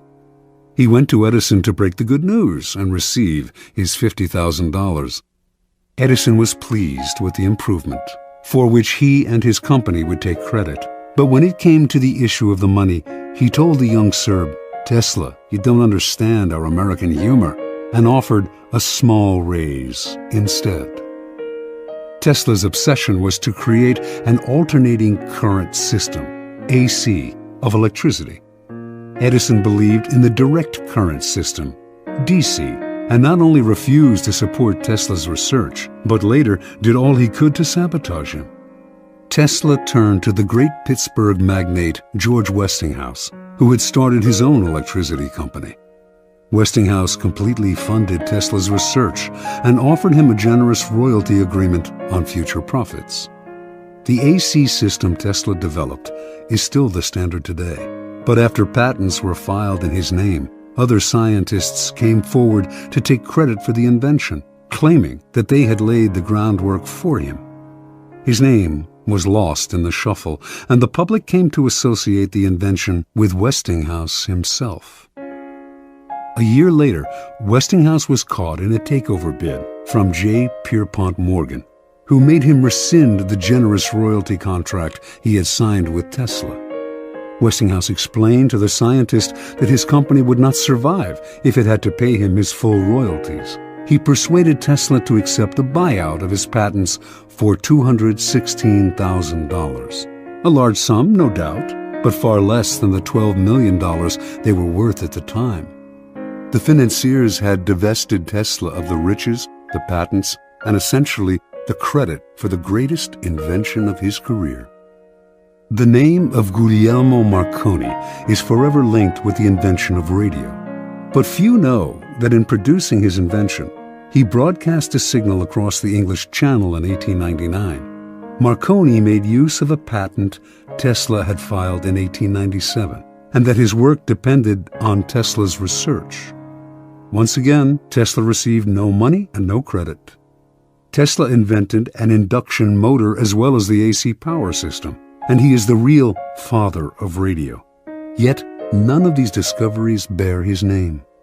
As an old man, he lived in poverty. In 1917, during his later impoverished years, Tesla was told he was to receive the Edison Medal of the American Institute of Electrical Engineers. He turned the medal down. "You propose," he said, "to honor me with a medal which I could pin upon my coat and strut for a vain hour before the members of your institute. You would decorate my body and continue to let starve for failure to supply recognition my mind and its creative products, which have supplied the foundation upon which the major portion of your institute exists." Interpretation. Many harbor the illusion that science, dealing with facts as it does, is beyond the petty rivalries that trouble the rest of the world. Nikola Tesla was one of those. He believed science had nothing to do with politics and claimed not to care for fame and riches. As he grew older, though, this ruined his scientific work. Not associated with any particular discovery, he could attract no investors to his many ideas. While he pondered great inventions for the future, others stole the patents he had already developed and got the glory for themselves. He wanted to do everything on his own, but merely exhausted and impoverished himself in the process. Edison was Tesla's polar opposite. He wasn't actually much of a scientific thinker or inventor. He once said that he had no need to be a mathematician because he could always hire one. That was Edison's main method. He was really a businessman and publicist, spotting the trends and the opportunities that were out there, then hiring the best in the field to do the work for him. If he had to, he would steal from his competitors. Yet his name is much better known than Tesla's. and is associated with more inventions. The lesson is twofold. First, the credit for an invention or creation is as important, if not more important, than the invention itself. You must secure the credit for yourself and keep others from stealing it away or from piggybacking on your hard work. To accomplish this, you must always be vigilant and ruthless, keeping your creation quiet until you can be sure there are no vultures circling overhead. Second, learn to take advantage of other people's work to further your own cause. Time is precious and life is short. If you try to do it all on your own, you run yourself ragged, waste energy, and burn yourself out. It is far better to conserve your forces, pounce on the work others have done, and find a way to make it your own. Keys to power. This is the essence of the law. Learn to get others to do the work for you, while you take the credit and you appear to be of godlike strength and power. If you think it important to do all the work yourself, you will never get far, and you will suffer the fate of the Teslas of the world. Find people with the skills and creativity you lack. Either hire them while putting your own name on top of theirs, or find a way to take their work and make it your own. Their creativity thus becomes yours, and you seem a genius to the world. Law 8. Make other people come to you. Use bait if necessary. Judgment. When you force the other person to act, you are the one in control. It is always better to make your opponent come to you, abandoning his own plans in the process. Lure him with fabulous gains, then attack. You hold the cards. Observance of the law. At the Congress of Vienna in 1814, the major powers of Europe gathered to carve up the remains of Napoleon's fallen empire. The city was full of gaiety, and the balls were the most splendid in memory. Hovering over the proceedings, however, was the shadow of Napoleon himself. Instead of being executed or exiled far away, he had been sent to the island of Elba, not far from the coast of Italy. Even imprisoned on an island, a man as bold and creative as Napoleon Bonaparte made everyone nervous. The Austrians plotted to kill him on Elba, but decided it was too risky. Alexander I, Russia's temperamental czar, heightened the anxiety by throwing a fit during the Congress when a part of Poland was denied him. "Beware, I shall loose the monster," he threatened. Everyone knew he meant Napoleon. Of all the statesmen gathered in Vienna, only Talleyrand, Napoleon's former foreign minister, seemed calm and unconcerned. It was as if he knew something the others did not. Meanwhile, on the island of Elba, Napoleon's life was a mockery of his previous glory. As Elba's king, he had been allowed to form a court. There was a cook, a wardrobe mistress, an official pianist, and a handful of courtiers. All this was designed to humiliate Napoleon, and it seemed to work. That winter, however, there occurred a series of events so strange and dramatic they might have been scripted in a play. Elba was surrounded by British ships, their cannons covering all possible exit points. Yet somehow, in broad daylight, on 26 February 1815, a ship with 900 men on board picked up Napoleon and put to sea. The English gave chase, but the ship got away. This almost impossible escape astonished the public throughout Europe and terrified the statesmen at the Congress of Vienna. Although it would have been safer to leave Europe, Napoleon not only chose to return to France, he raised the odds by marching on Paris with a tiny army in hopes of recapturing the throne. His strategy worked. People of all classes threw themselves at his feet.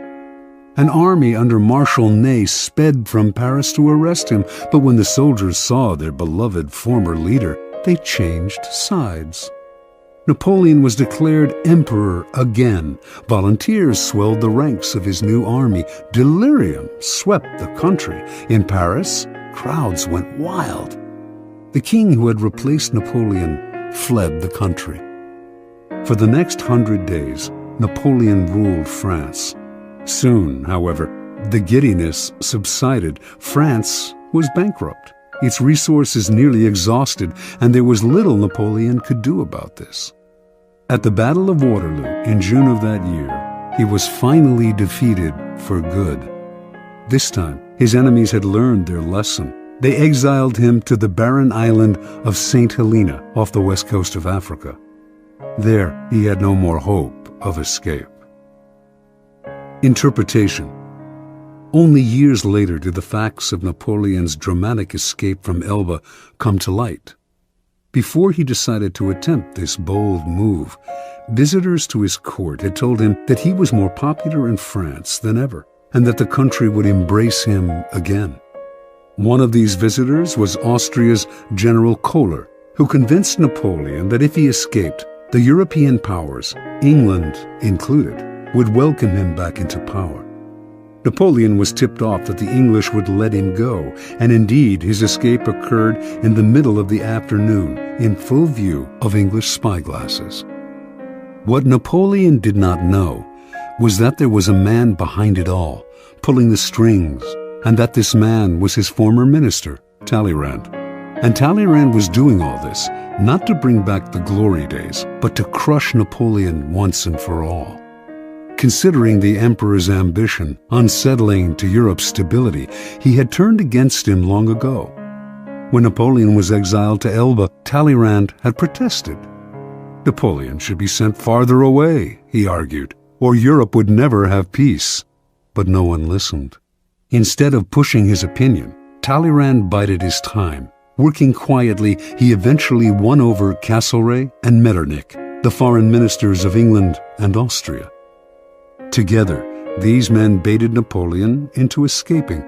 Even Kohler's visit to whisper the promise of glory in the exile's ear was part of the plan. Like a master card player, Talleyrand figured everything out in advance.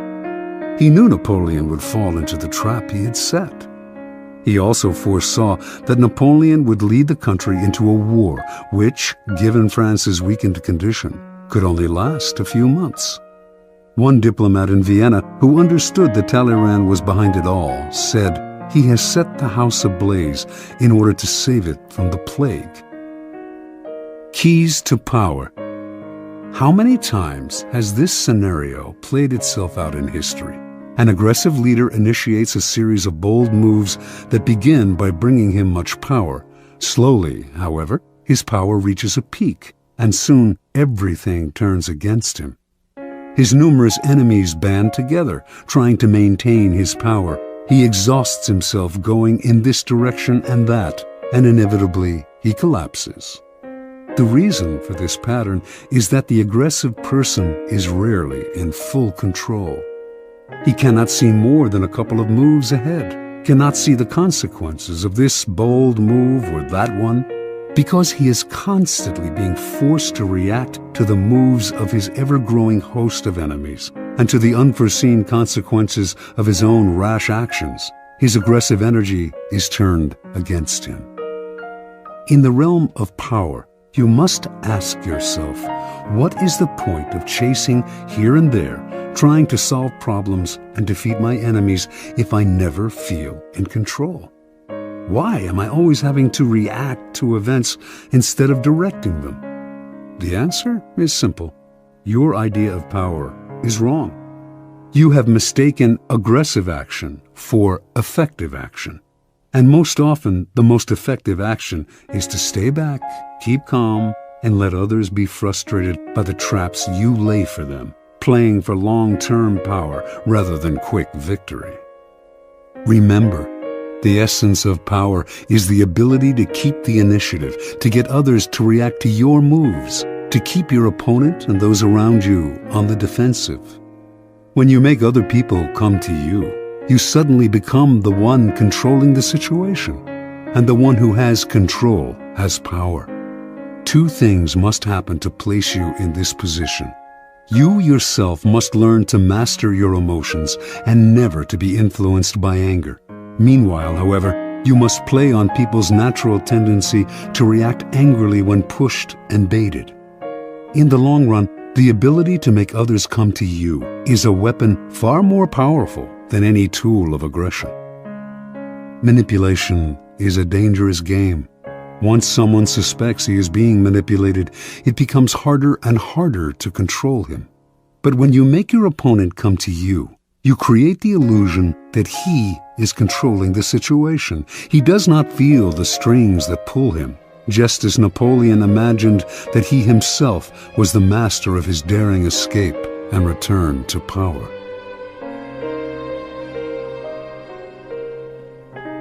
Law 9. Win through your actions, never through argument. Judgment. Any momentary triumph you think you have gained through argument is really a Pyrrhic victory. The resentment and ill will you stir up is stronger and lasts longer than any momentary change of opinion. It is much more powerful to get others to agree with you through your actions without saying a word. Demonstrate, do not explicate. Observance of the law. In 1502, in Florence, Italy, an enormous block of marble stood in the works department of the Church of Santa Maria del Fiore. It had once been a magnificent piece of raw stone, but an unskilled sculptor had mistakenly bored a hole through it where there should have been a figure's legs, generally mutilating it. Piero Soderini, Florence's mayor, had contemplated trying to save the block by commissioning Leonardo da Vinci to work on it, or some other master, but had given up since everyone agreed that the stone had been ruined. So, despite the money that had been wasted on it, it gathered dust in the dark halls of the church. This was where things stood until some Florentine friends of the great Michelangelo decided to write to the artist, then living in Rome. He alone, they said, could do something with the marble, which was still magnificent raw material. Michelangelo traveled to Florence, examined the stone, and came to the conclusion that he could, in fact, carve a fine figure from it by adapting the pose to the way the rock had been mutilated.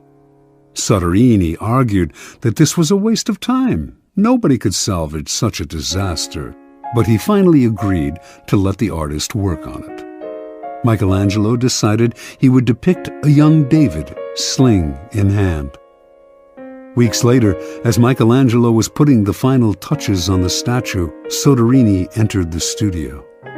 Fancying himself a bit of a connoisseur, he studied the huge work and told Michelangelo that while he thought it was magnificent, the nose, he judged, was too big. Michelangelo realized that Soderini was standing in a place right under the giant figure and did not have the proper perspective.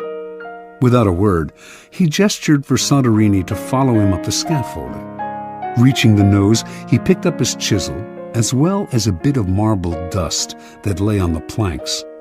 With Soderini just a few feet below him on the scaffolding, Michelangelo started to tap lightly with the chisel, letting the bits of dust he had gathered in his hand to fall little by little. He actually did nothing to change the nose, but gave every appearance of working on it. After a few minutes of the charade, he stood aside. "Look at it now." "I like it better," replied Soderini. "You've made it come alive." Interpretation. Michelangelo knew that by changing the shape of the nose, he might ruin the entire sculpture. Yet Soderini was a patron who prided himself on his aesthetic judgment. To offend such a man by arguing would not only gain Michelangelo nothing, it would put future commissions in jeopardy. Michelangelo was too clever to argue. His solution was to change Soderini's perspective, literally bringing him closer to the nose, without making him realize that this was the cause of his misperception. Fortunately for posterity, Michelangelo found a way to keep the perfection of the statue intact, while at the same time making Soderini believe he had improved it. Such is the double power of winning through actions rather than argument. No one is offended, and your point is proven. Keys to power. In the realm of power, you must learn to judge your moves by their long-term effects on other people. The problem in trying to prove a point or gain a victory through argument is that in the end, you can never be certain how it affects the people you're arguing with. They may appear to agree with you politely, but inside, they may resent you.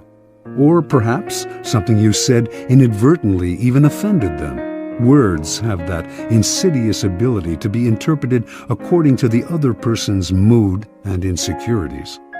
Even the best argument has no solid foundation, for we have all come to distrust the slippery nature of words. And days after agreeing with someone, we often revert to our old opinion out of sheer habit. Understand this: words are a dime a dozen. Everyone knows that in the heat of an argument, we will all say anything to support our cause. We will quote the Bible, refer to unverifiable statistics. Who can be persuaded by bags of air like that? Action and demonstration are much more powerful and meaningful. They are there before our eyes for us to see. Yes, now the statue's nose does look just right. There are no offensive words, no possibility of misinterpretation. No one can argue with a demonstrated proof. As Balthazar Gracian remarks, the truth is generally seen, rarely heard. Law 10. Infection. Avoid the unhappy and unlucky.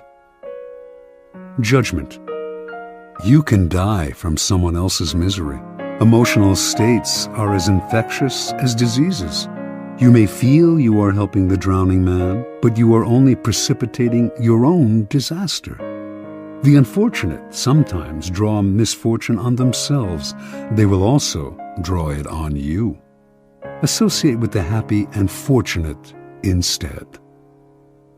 Transgression of the law.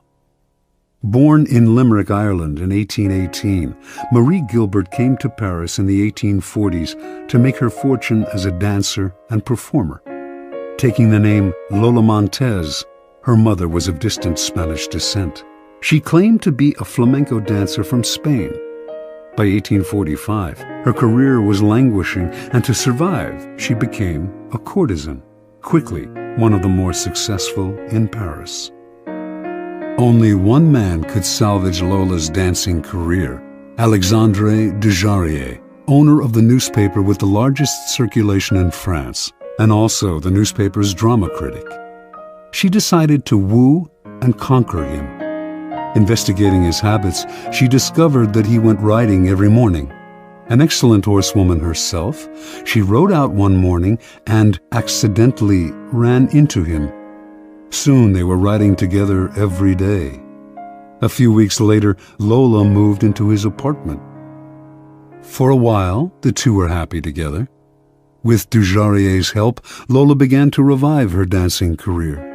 Despite the risk to his social standing, Dujarrier told friends he would marry her in the spring.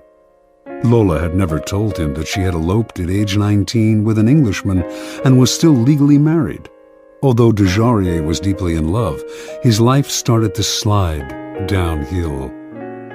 His fortunes in business changed, and influential friends began to avoid him. One night, Dujarrier was invited to a party, attended by some of the wealthiest young men in Paris. Lola wanted to go too, but he would not allow it.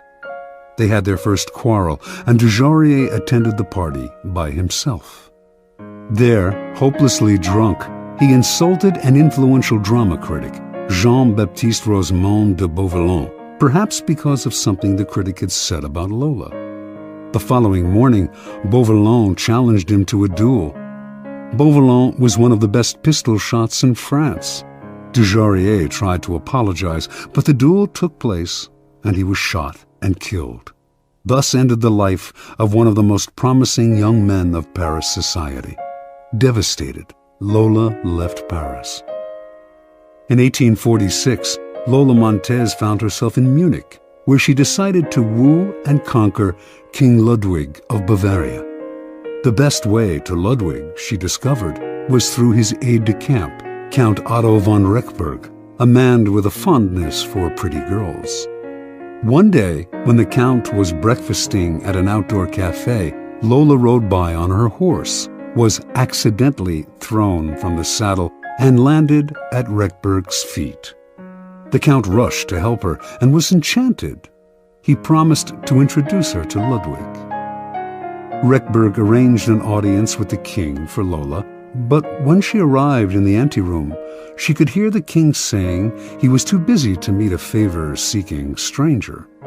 Lola pushed aside the sentries and entered his room anyway. In the process, the front of her dress somehow got torn, perhaps by her, perhaps by one of the sentries. And to the astonishment of all, most especially the king, her bare breasts were brazenly exposed. Lola was granted her audience with Ludwig. 55 hours later, she made her debut on the Bavarian stage. The reviews were terrible, but that did not stop Ludwig from arranging more performances.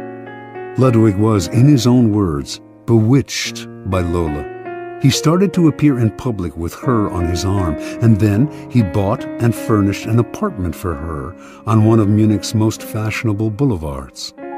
Although he had been known as a miser and was not given to flights of fancy, he started to shower Lola with gifts and to write poetry for her. Now his favored mistress, she catapulted to fame and fortune overnight. Lola began to lose her sense of proportion. One day, when she was out riding, an elderly man rode ahead of her, a bit too slowly for her liking. Unable to pass him, she began to slash him with her riding crop. On another occasion, she took her dog, unleashed, out for a stroll. The dog attacked a passerby, but instead of helping the man get the dog away, she whipped him with the leash. Incidents like this infuriated the stolid citizens of Bavaria, but Ludwig stood by Lola and even had her naturalized as a Bavarian citizen. The king's entourage tried to wake him to the dangers of the affair, but those who criticized Lola were summarily fired. While Bavarians who had loved their king now outwardly disrespected him, Lola was made a countess, had a new palace built for herself, and began to dabble in politics, advising Ludwig on policy. She was the most powerful force in the kingdom. Her influence in the king's cabinet continued to grow, and she treated the other ministers with disdain. As a result, riots broke out throughout the realm. A once peaceful land was virtually in the grip of civil war, and students everywhere were chanting, "Raus mit Lola!" By February of 1848, Ludwig was finally unable to withstand the pressure. With great sadness, he ordered Lola to leave Bavaria immediately. She left, but not until she was paid off. For the next 5 weeks, the Bavarians' wrath was turned against their formerly beloved king. In March of that year, he was forced to abdicate. Lola Montez moved to England. More than anything, she needed respectability, and despite being married, she still had not arranged a divorce from the Englishman she had wed years before. She set her sights on George Trafford Heald, a promising young army officer who was the son of an influential barrister. Although he was 10 years younger than Lola and could have chosen a wife among the prettiest and wealthiest young girls of English society, Heald fell under her spell. They were married in 1849. Soon, arrested on the charge of bigamy, she skipped bail, and she and Heald made their way to Spain. They quarreled horribly, and on one occasion, Lola slashed him with a knife. Finally, she drove him away. Returning to England, he found he had lost his position in the army. Ostracized from English society, he moved to Portugal, where he lived in poverty. After a few months, his short life ended in a boating accident. A few years later, the man who published Lola Montez's autobiography went bankrupt. In 1853, Lola moved to California, where she met and married a man named Pat Hull. Their relationship was as stormy as all the others, and she left Hull for another man. He took to drink and fell into a deep depression that lasted until he died 4 years later, still a relatively young man. At the age of 41, Lola gave away her clothes and finery and turned to God. She toured America lecturing on religious topics, dressed in white and wearing a halo-like white headgear. She died 2 years later, in 1861. Interpretation. Lola Montez attracted men with her wiles, but her power over them went beyond the sexual. It was through the force of her character that she kept her lovers enthralled. Men were sucked into the maelstrom she churned up around her. They felt confused, upset, but the strength of the emotions she stirred also made them feel more alive. As is often the case with infection, the problems would only arise over time. Lola's inherent instability would begin to get under her lover's skin. They would find themselves drawn into her problems, but their emotional attachment to her would make them want to help her. This was the crucial point of the disease, for Lola Montez could not be helped. Her problems were too deep. Once the lover identified with them, he was lost.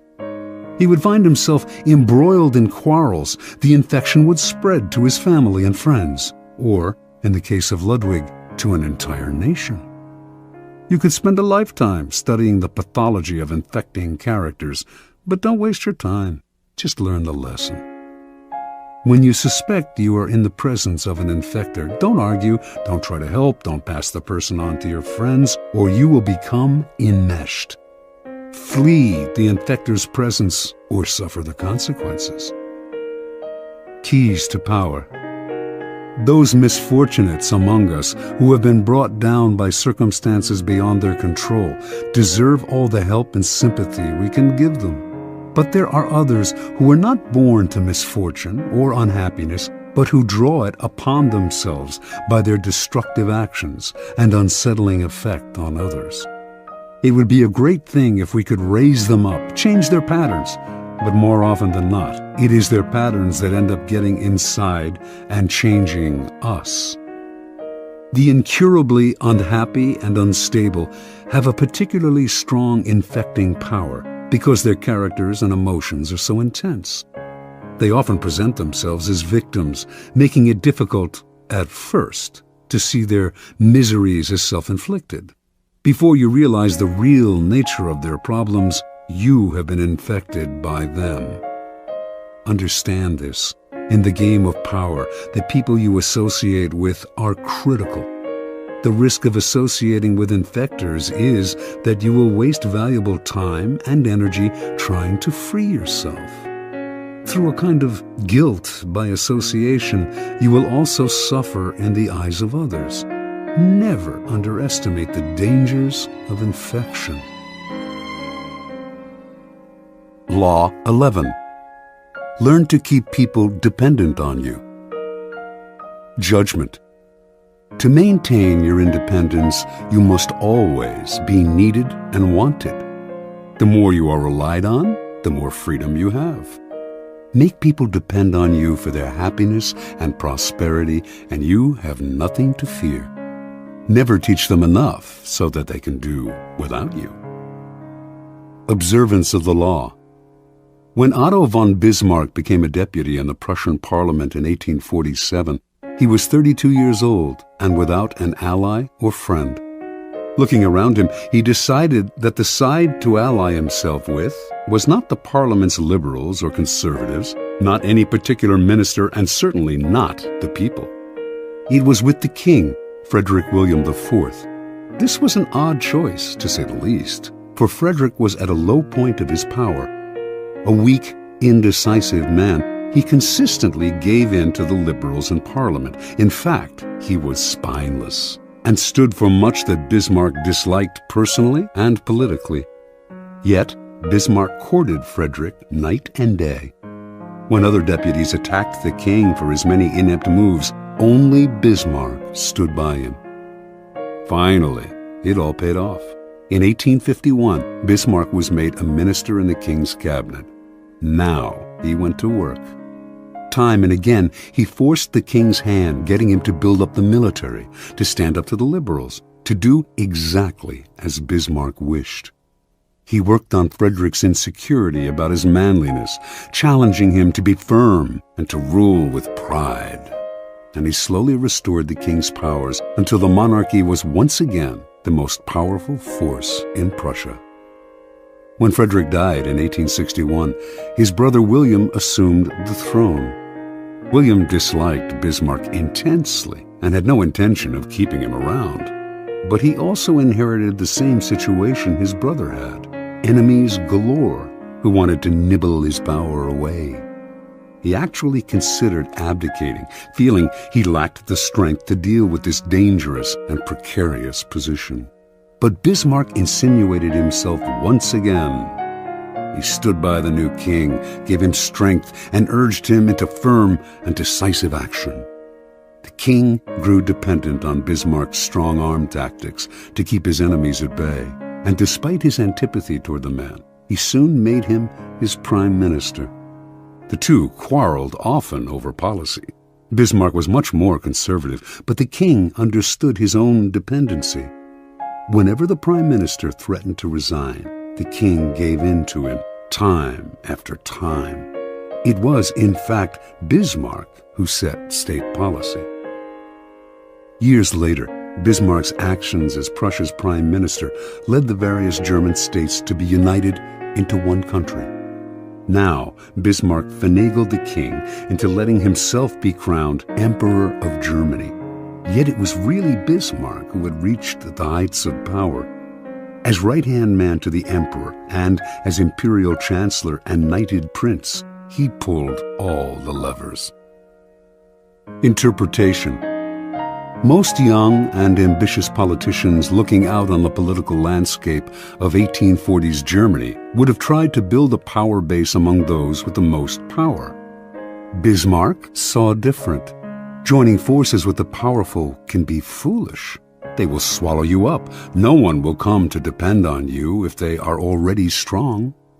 If you are ambitious, it is much wiser to seek out weak rulers or masters with whom you can create a relationship of dependency. You become their strength, their intelligence, their spine. What power you hold, if they got rid of you, the whole edifice would collapse. Necessity rules the world. People rarely act unless compelled to. If you create no need for yourself, then you will be done away with at first opportunity.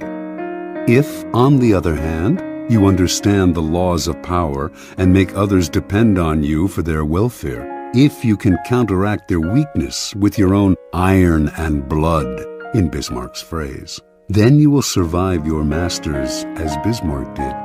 You will have all the benefits of power without the thorns that come from being a master. Keys to power. The ultimate power is the power to get people to do as you wish. When you can do this without having to force people or hurt them, when they willingly grant you what you desire, then your power is untouchable. The best way to achieve this position is to create a relationship of dependence. The master requires your services. He is weak or unable to function without you. You have enmeshed yourself in his work so deeply that doing away with you would bring him great difficulty, or at least would mean valuable time lost in training another to replace you. Once such a relationship is established, you have the upper hand, the leverage to make the master do as you wish. It is the classic case of the man behind the throne, the servant of the king who actually controls the king. Do not be one of the many who mistakenly believe that the ultimate form of power is independence. Power involves a relationship between people. You will always need others as allies, pawns, or even as weak masters who serve as your front. The completely independent man would live in a cabin in the woods. He would have the freedom to come and go as he pleased, but he would have no power. The best you can hope for is that others will grow so dependent on you that you enjoy a kind of reverse independence. Their need for you frees you. One last warning. Do not imagine that your master's dependence on you will make him love you. In fact, he may resent and fear you. But as Machiavelli said, it is better to be feared than loved. Fear you can control. Love? Never. Depending on an emotion as subtle and changeable as love or friendship will only make you insecure. Better to have others depend on you out of fear of the consequences of losing you than out of love of your company.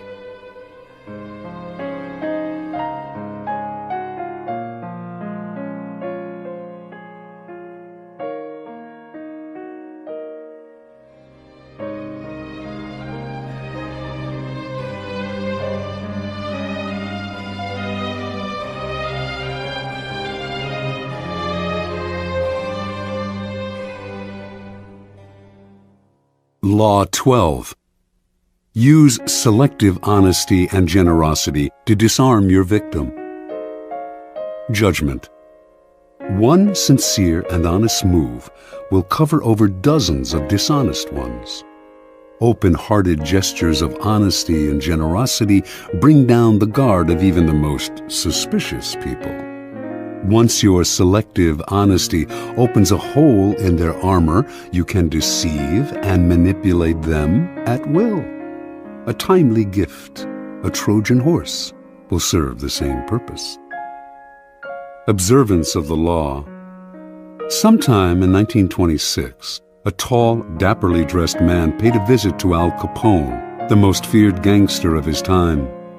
Speaking with an elegant continental accent, the man introduced himself as Count Victor Lustig.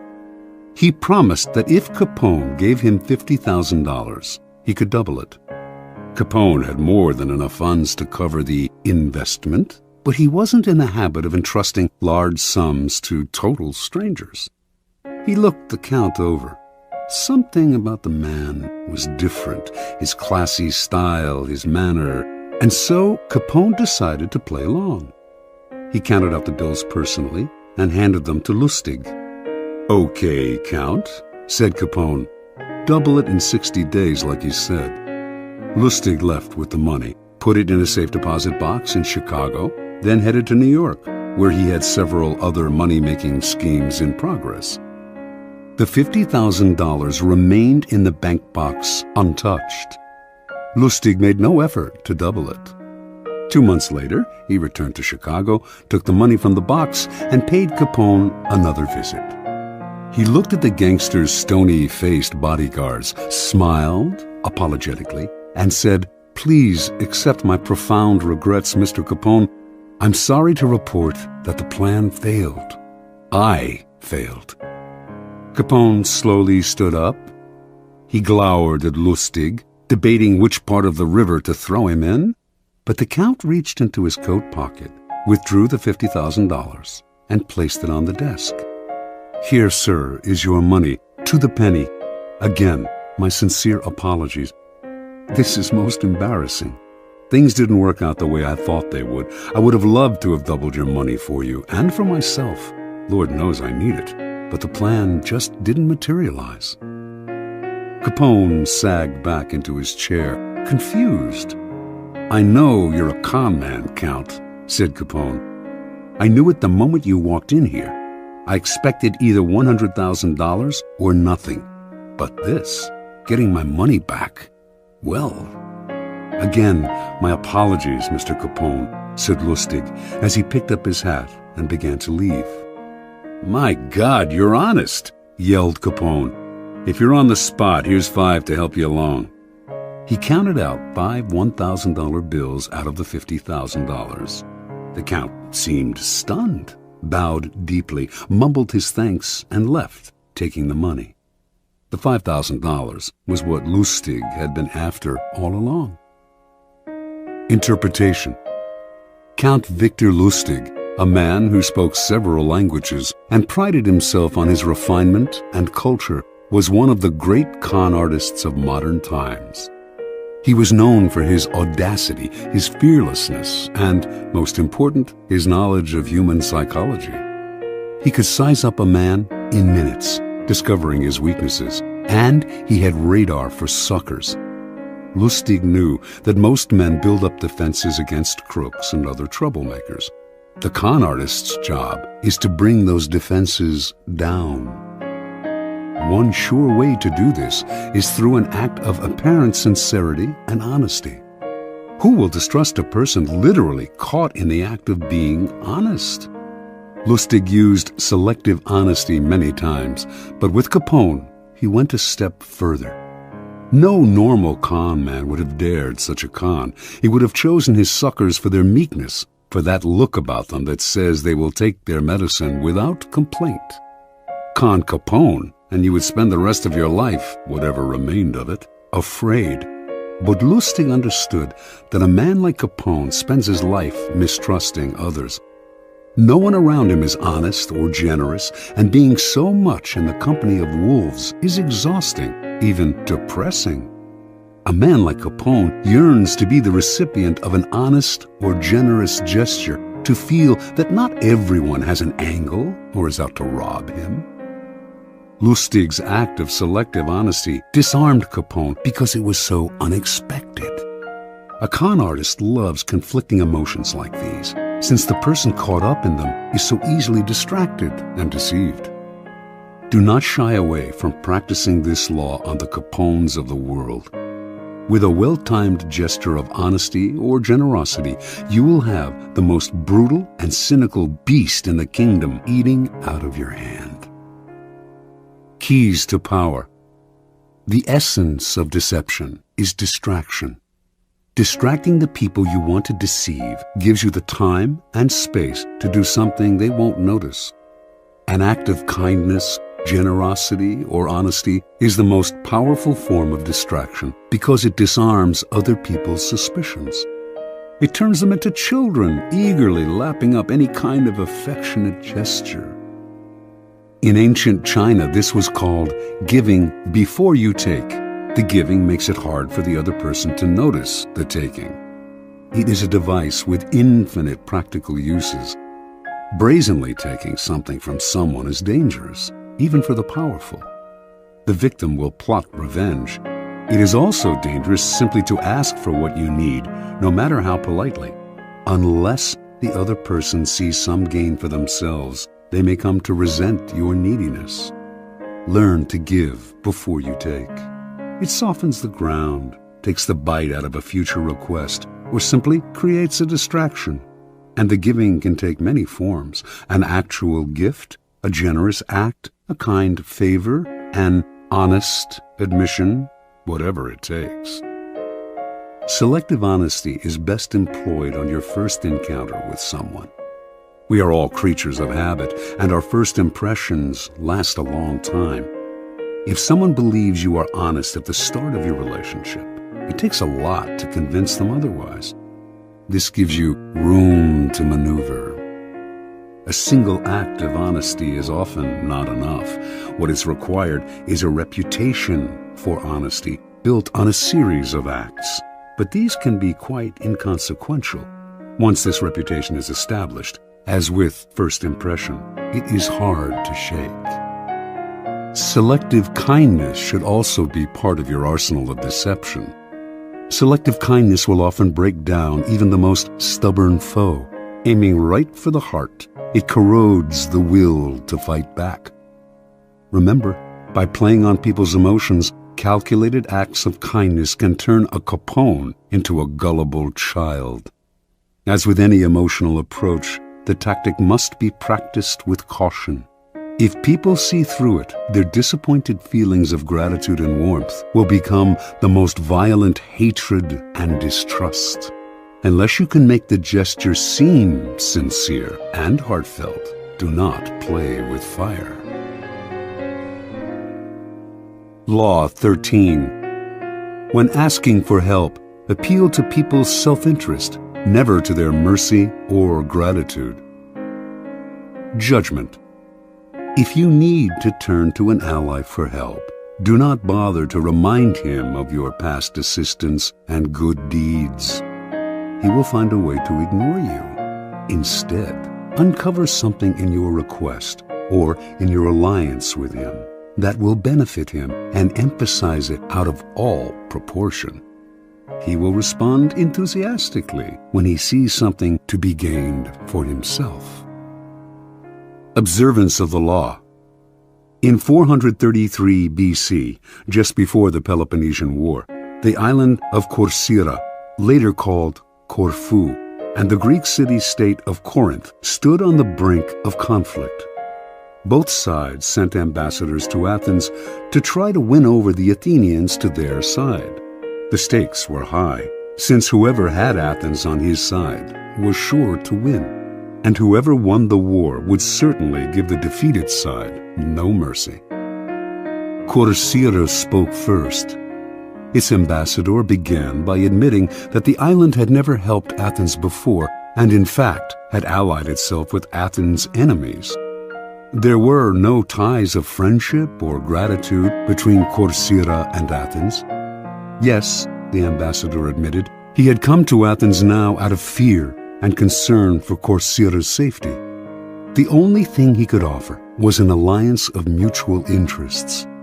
Courtier had a navy only surpassed in size and strength by Athens' own. An alliance between the two states would create a formidable force, one that could intimidate the rival state of Sparta. That, unfortunately, was all Courtier had to offer. The representative from Corinth then gave a brilliant, passionate speech in sharp contrast to the dry, colorless approach of the Corcyran. He talked of everything Corinth had done for Athens in the past. He asked how it would look to Athens' other allies if the city put an agreement with a former enemy over one with a present friend, one that had served Athens' interest loyally. Perhaps those allies would break their agreements with Athens if they saw that their loyalty was not valued. He referred to Hellenic law and the need to repay Corinth for all its good deeds. He finally went on to list the many services Corinth had performed for Athens and the importance of showing gratitude to one's friends. After the speech, the Athenians debated the issue in an assembly. On the second round, they voted overwhelmingly to ally with Courtier and drop Corinth. Interpretation. History has remembered the Athenians nobly, but they were the preeminent realists of classical Greece. With them, all the rhetoric, all the emotional appeals in the world could not match a good, pragmatic argument, especially one that added to their power. What the Corinthian ambassador did not realize was that his references to Corinth's past generosity to Athens only irritated the Athenians, subtly asking them to feel guilty and putting them under obligation. The Athenians could care less about past favors and friendly feelings. At the same time, they knew that if their other allies thought them ungrateful for abandoning Corinth, these city-states would still be unlikely to break their ties to Athens, the preeminent power in Greece. Athens ruled its empire by force and would simply compel any rebellious ally to return to the fold. When people choose between talk about the past and talk about the future, a pragmatic person will always opt for the future and forget the past. As the Corcyrians realized, it is always best to speak pragmatically to a pragmatic person. And in the end, most people are, in fact, pragmatic. They will rarely act against their own self-interest. Keys to power. In your quest for power, you will constantly find yourself in the position of asking for help from those more powerful than you. There is an art to asking for help, an art that depends on your ability to understand the person you are dealing with and to not confuse your needs with theirs. Most people never succeed at this because they are completely trapped in their own wants and desires. They start from the assumption that the people they are appealing to have a selfless interest in helping them. They talk as if their needs mattered to these people, who probably couldn't care less. Sometimes they refer to larger issues, a great cause, or grand emotions such as love and gratitude. They go for the big picture when simple, everyday realities would have much more appeal. What they do not realize is that even the most powerful person is locked inside needs of his own, and that if you make no appeal to his self-interest, he merely sees you as desperate or, at best, a waste of time. A key step in the process is to understand the other person's psychology. Is he vain? Is he concerned about his reputation or his social standing? Does he have enemies you could help him vanquish? Is he simply motivated by money and power? When the Mongols invaded China in the 12th century, they threatened to obliterate a culture that had thrived for over 2,000 years. Their leader, Genghis Khan, saw nothing in China but a country that lacked pasturing for his horses, and he decided to destroy the place, leveling all its cities, for it would be better to exterminate the Chinese and let the grass grow. It was not a soldier, a general, or a king who saved the Chinese from devastation, but a man named Yelu Chucai. A foreigner himself, Chucai had come to appreciate the superiority of Chinese culture. He managed to make himself a trusted advisor to Genghis Khan and persuaded him that he would reap riches out of the place if, instead of destroying it, he simply taxed everyone who lived there. Khan saw the wisdom in this and did as Chucai advised. When Khan took the city of Kaifeng after a long siege and decided to massacre its inhabitants, as he had in other cities that had resisted him, Chucai told him that the finest craftsmen and engineers in China had fled to Kaifeng, and it would be better to put them to use. Kaifeng was spared. Never before had Genghis Khan shown such mercy, but then it really wasn't mercy that saved Kaifeng. Chucai knew Khan well. He was a barbaric peasant who cared nothing for culture, or indeed for anything other than warfare and practical results. Chucai chose to appeal to the only emotion that would work on such a man: greed. Self-interest is the lever that will move people.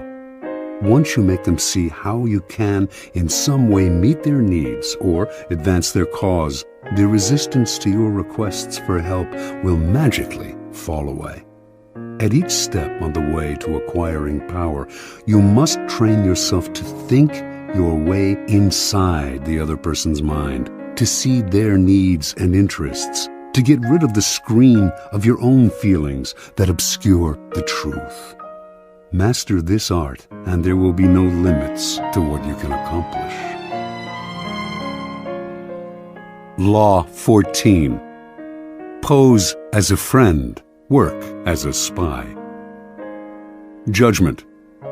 Knowing about your rival is critical. Use spies to gather valuable information that will keep you a step ahead. Better still, play the spy yourself. In polite social encounters, learn to probe. Ask indirect questions to get people to reveal their weaknesses and intentions. There is no occasion that is not an opportunity for artful spying. Observance of the law. Joseph Duveen was undoubtedly the greatest art dealer of his time. From 1904 to 1940, he almost single-handedly monopolized America's millionaire art collecting market. But one prize plum eluded him: the industrialist Andrew Mellon.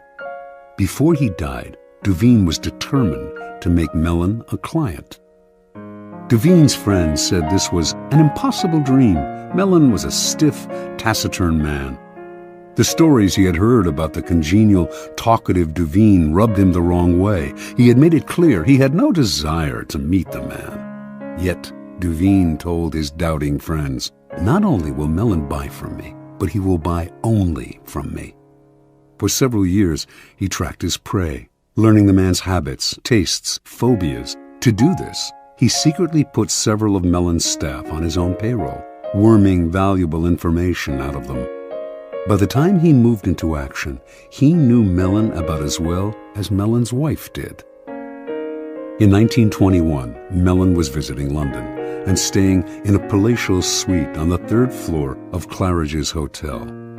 Duveen booked himself into the suite just below Mellon's on the 2nd floor. He had arranged for his valet to befriend Mellon's valet, and on the fateful day he had chosen to make his move, Mellon's valet told Duveen's valet, who told Duveen that he had just helped Mellon on with his overcoat and that the industrialist was making his way down the corridor to ring for the lift. Duveen's valet hurriedly helped Duveen with his own overcoat. Seconds later, Duveen entered the lift, and lo and behold, there was Mellon. "How do you do, Mr. Mellon?" said Duveen, introducing himself. "I am on my way to the National Gallery to look at some pictures." How uncanny! That was precisely where Mellon was headed. And so Duveen was able to accompany his prey to the one location that would ensure his success. He knew Mellon's taste, inside and out, and while the two men wandered through the museum, he dazzled the magnate with his knowledge. Once again, quite uncannily, they seemed to have remarkably similar tastes. Mellon was pleasantly surprised. This wasn't the Duveen he had expected.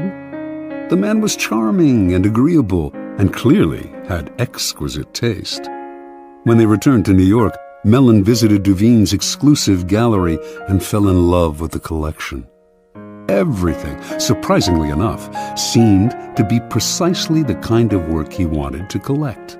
For the rest of his life, he was Duveen's best and most generous client. Interpretation. A man as ambitious and competitive as Joseph Duveen left nothing to chance. What's the point of winging it, or just hoping you may be able to charm this or that client? It's like shooting ducks blindfolded.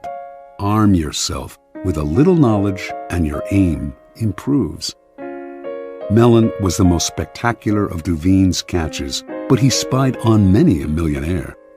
By secretly putting members of his clients' household staffs on his own payroll, he would gain constant access to valuable information about their master's comings and goings, changes in taste, and other such tidbits of information that would put him a step ahead. A rival of Duveen's, who wanted to make Henry Frick a client, noticed that whenever he visited this wealthy New Yorker, Duveen was there before him, as if he had a sixth sense. To other dealers, Duveen seemed to be everywhere, and to know everything before they did. His powers discouraged and disheartened them, until many simply gave up going after the wealthy clients who could make a dealer rich. Such is the power of artful spying. It makes you seem all-powerful, clairvoyant. Your knowledge of your mark can also make you seem charming. So well can you anticipate their desires. No one sees the source of your power, and what they cannot see, they cannot fight. Keys to power. In the realm of power, your goal is a degree of control over future events. Part of the problem you face, then, is that people won't tell you all their thoughts, emotions, and plans. Carefully controlling what they say, they keep the most critical parts of their character hidden, their weaknesses, ulterior motives, obsessions. The result is that you cannot predict their moves and are constantly in the dark. The trick is to find a way to probe them, to find out their secrets and hidden intentions without letting them know what you are up to. This is not as difficult as you might think. A friendly front will let you secretly gather information on friends and enemies alike. Let others consult the horoscope or read tarot cards. You have more concrete means of seeing into the future. The most common way of spying is to use other people, as Duveen did. The method is simple, powerful, but risky. You will certainly gather information, but you have little control over the people who are doing the work. Perhaps they will ineptly reveal your spying, or even secretly turn against you. It is far better to be the spy yourself, to pose as a friend while secretly gathering information. During social gatherings and innocuous encounters, pay attention. This is when people's guards are down. By suppressing your own personality, you can make them reveal things. The brilliance of the maneuver is that they will mistake your interest in them for friendship, so that you not only learn, you make allies. Nevertheless, You should practice this tactic with caution and care. If people begin to suspect you are worming secrets out of them under the cover of conversation, they will strictly avoid you. Emphasize friendly chatter, not valuable information. Your search for gems of information cannot be too obvious, or your probing questions will reveal more about yourself and your intentions than about the information you hope to find. A trick to try in spying comes from La Rochefoucauld, who wrote, "Sincerity is found in very few men, and is often the cleverest of ruses. One is sincere in order to draw out the confidence and secrets of the other." By pretending to bare your heart to another person, in other words, you make them more likely to reveal their own secrets. Give them a false confession, and they will give you a real one.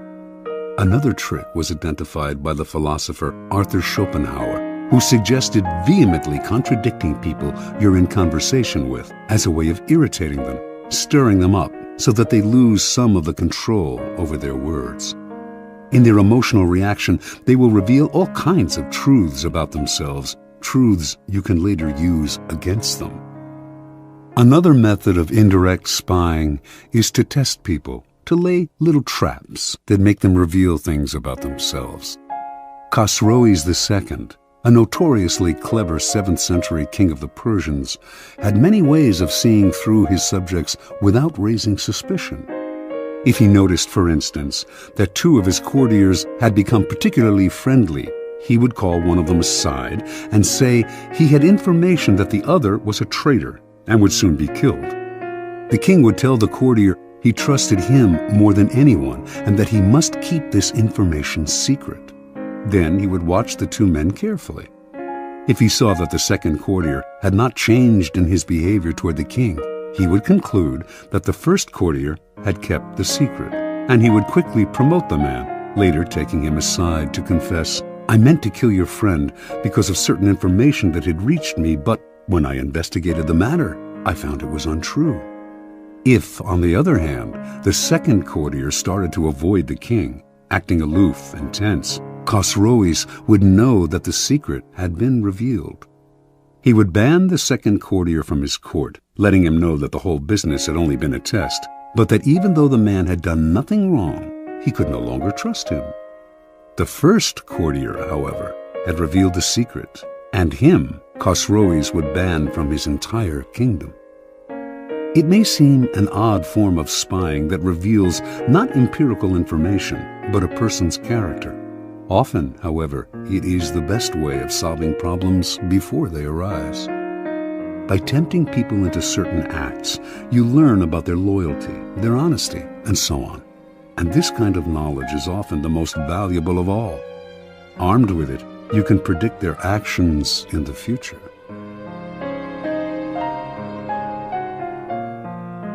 Law 15.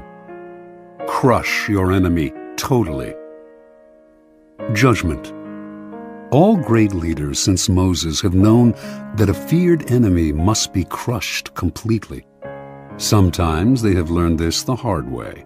If one ember is left alight, no matter how dimly it smolders, a fire will eventually break out. More is lost through stopping halfway than through total annihilation. The enemy will recover and will seek revenge.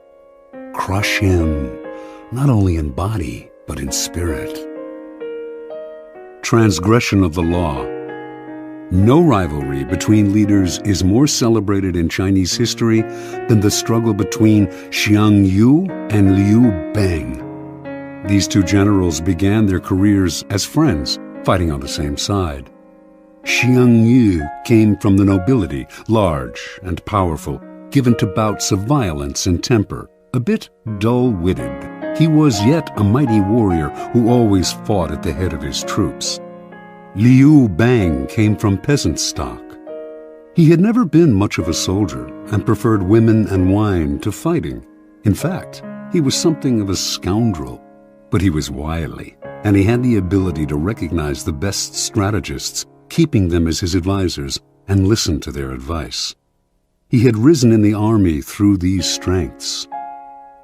In 208 BC, the king of Chu sent two massive armies to conquer the powerful kingdom of Qin. One army went north under the generalship of Song Yi, with Xiang Yu second in command. The other, led by Liu Bang, headed straight toward Qin. The target was the kingdom's splendid capital, Xianyang, and Xiang Yu, ever violent and impatient, could not stand the idea that Liu Bang would get to Xianyang first and perhaps would assume command of the entire army. At one point on the northern front, Xiang's commander, Song Yi, hesitated in sending his troops into battle. Furious, Xiang entered Song Yi's tent, proclaimed him a traitor, cut off his head, and assumed sole command of the army. Without waiting for orders, he left the northern front and marched directly on Xianyang. He felt certain he was the better soldier and general than Liu, but to his utter astonishment, his rival, leading a smaller, swifter army, managed to reach Xianyang first. Xiang had an advisor, Fan Tsang, who warned him this village headman, Liu Bang, used to be greedy only for riches and women, but since entering the capital, he has not been led astray by wealth, wine, or sex. That shows he is aiming high. Fan Tsang urged Xiang to kill his rival before it was too late. He told the general to invite the wily peasant to a banquet at their camp outside Xianyang and, in the midst of a celebratory sword dance, to have his head cut off. The invitation was sent. Liu fell for the trap and came to the banquet. But Xiang hesitated in ordering the sword dance, and by the time he gave the signal, Liu had sensed a trap and managed to escape. "Bah!" cried Fan Tsang in disgust, seeing that Xiang had botched the plot. "One cannot plan with a simpleton. Liu Bang will steal your empire yet and make us all his prisoners." Realizing his mistake, Xiang hurriedly marched on Xianyang, this time determined to hack off his rival's head. Liu was never one to fight when the odds were against him, and he abandoned the city. Xiang captured Xianyang, murdered the young prince of Qin, and burned the city to the ground. Liu was now Xiang's bitter enemy, and he pursued him for many months, finally cornering him in a walled city. Lacking food, his army in disarray, Liu sued for peace. Again, Fan Tsang warned Xiang, "Crush him now. If you let him go again, you will be sorry later." But Xiang decided to be merciful. He wanted to bring Liu back to Chu alive and to force his former friend to acknowledge him as master. But Fan proved right. Liu managed to use the negotiations for surrender as a distraction, and he escaped with a small army. Xiang, amazed that he had yet again let his rival slip away, once more set out after Liu, this time with such ferocity that he seemed to have lost his mind. A few weeks later, in the thick of the hunt, Xiang scattered his forces unwisely, and in a surprise attack, Liu was able to surround his main garrison. For the first time, the tables were turned. Now, it was Xiang who sued for peace. Liu's top advisor urged him to destroy Xiang, crush his army, show no mercy. Making a false treaty, he lured Xiang into relaxing his defense, then slaughtered almost all of his army. Xiang managed to escape. Alone and on foot, knowing that Liu had put a bounty on his head, he came upon a small group of his own retreating soldiers and cried out, "I hear Liu Bang has offered 1,000 pieces of gold and a fief of 10,000 families for my head. Let me do you a favor." Then he slit his own throat and died. Interpretation. This is the fate that faces all of us when we sympathize with our enemies, when pity or the hope of reconciliation makes us pull back from doing away with them. We only strengthen their fear and hatred of us. We have beaten them and they are humiliated, yet we nurture these resentful vipers who will one day kill us. Power cannot be dealt with this way. It must be exterminated, crushed, and denied the chance to return to haunt us. This is all the truer with a former friend who has become an enemy. The law governing fatal antagonisms reads, reconciliation is out of the question. Only one side can win, and it must win totally. Liu Bang learned this lesson well. After defeating Xiang Yu, this son of a farmer went on to become supreme commander of the armies of Chu. Crushing his next rival, the king of Chu, his own former leader, he crowned himself emperor, defeated everyone in his path, and went down in history as one of the greatest rulers of China, the immortal Han Gaozu, founder of the Han Dynasty. Keys to power. It is no accident that the story illustrating this law comes from China. Chinese history abounds with examples of enemies who were left alive and returned to haunt the lenient.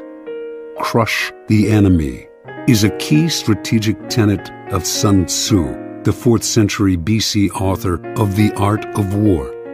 The idea is simple. Your enemies wish you ill. There is nothing they want more than to eliminate you. If, in your struggles with them, you stop halfway or even 3/4 of the way, out of mercy or hope of reconciliation, you only make them more determined, more embittered, and they will someday take revenge. They may act friendly for the time being, but this is only because you have defeated them. They have no choice but to bide their time. The solution? Have no mercy. Crush your enemies as totally as they would crush you. Ultimately, the only peace and security you can hope for from your enemies is their disappearance. Law 16. Use absence to increase respect and honor. Judgment. Too much circulation makes the price go down. The more you are seen and heard from, the more common you appear. If you are already established in a group, temporary withdrawal from it will make you more talked about, even more admired. You must learn when to leave, create value through scarcity. Observance of the law. For many centuries, the Assyrians ruled Upper Asia with an iron fist. In the 8th century BC, however, the people of Media, now northwestern Iran, revolted against them and finally broke free. Now the Medes had to establish a new government. Determined to avoid any form of despotism, they refused to give ultimate power to any one man or to establish a monarchy. Without a leader, however, the country soon fell into chaos and fractured into small kingdoms with village fighting against village. In one such village lived a man named Despise, who began to make a name for himself for fair dealing and the ability to settle disputes. He did this so successfully, in fact, that soon any legal conflict in the area was brought to him, and his power increased. Throughout the land, the law had fallen into disrepute. The judges were corrupt, and no one entrusted their cases to the courts anymore, resorting to violence instead.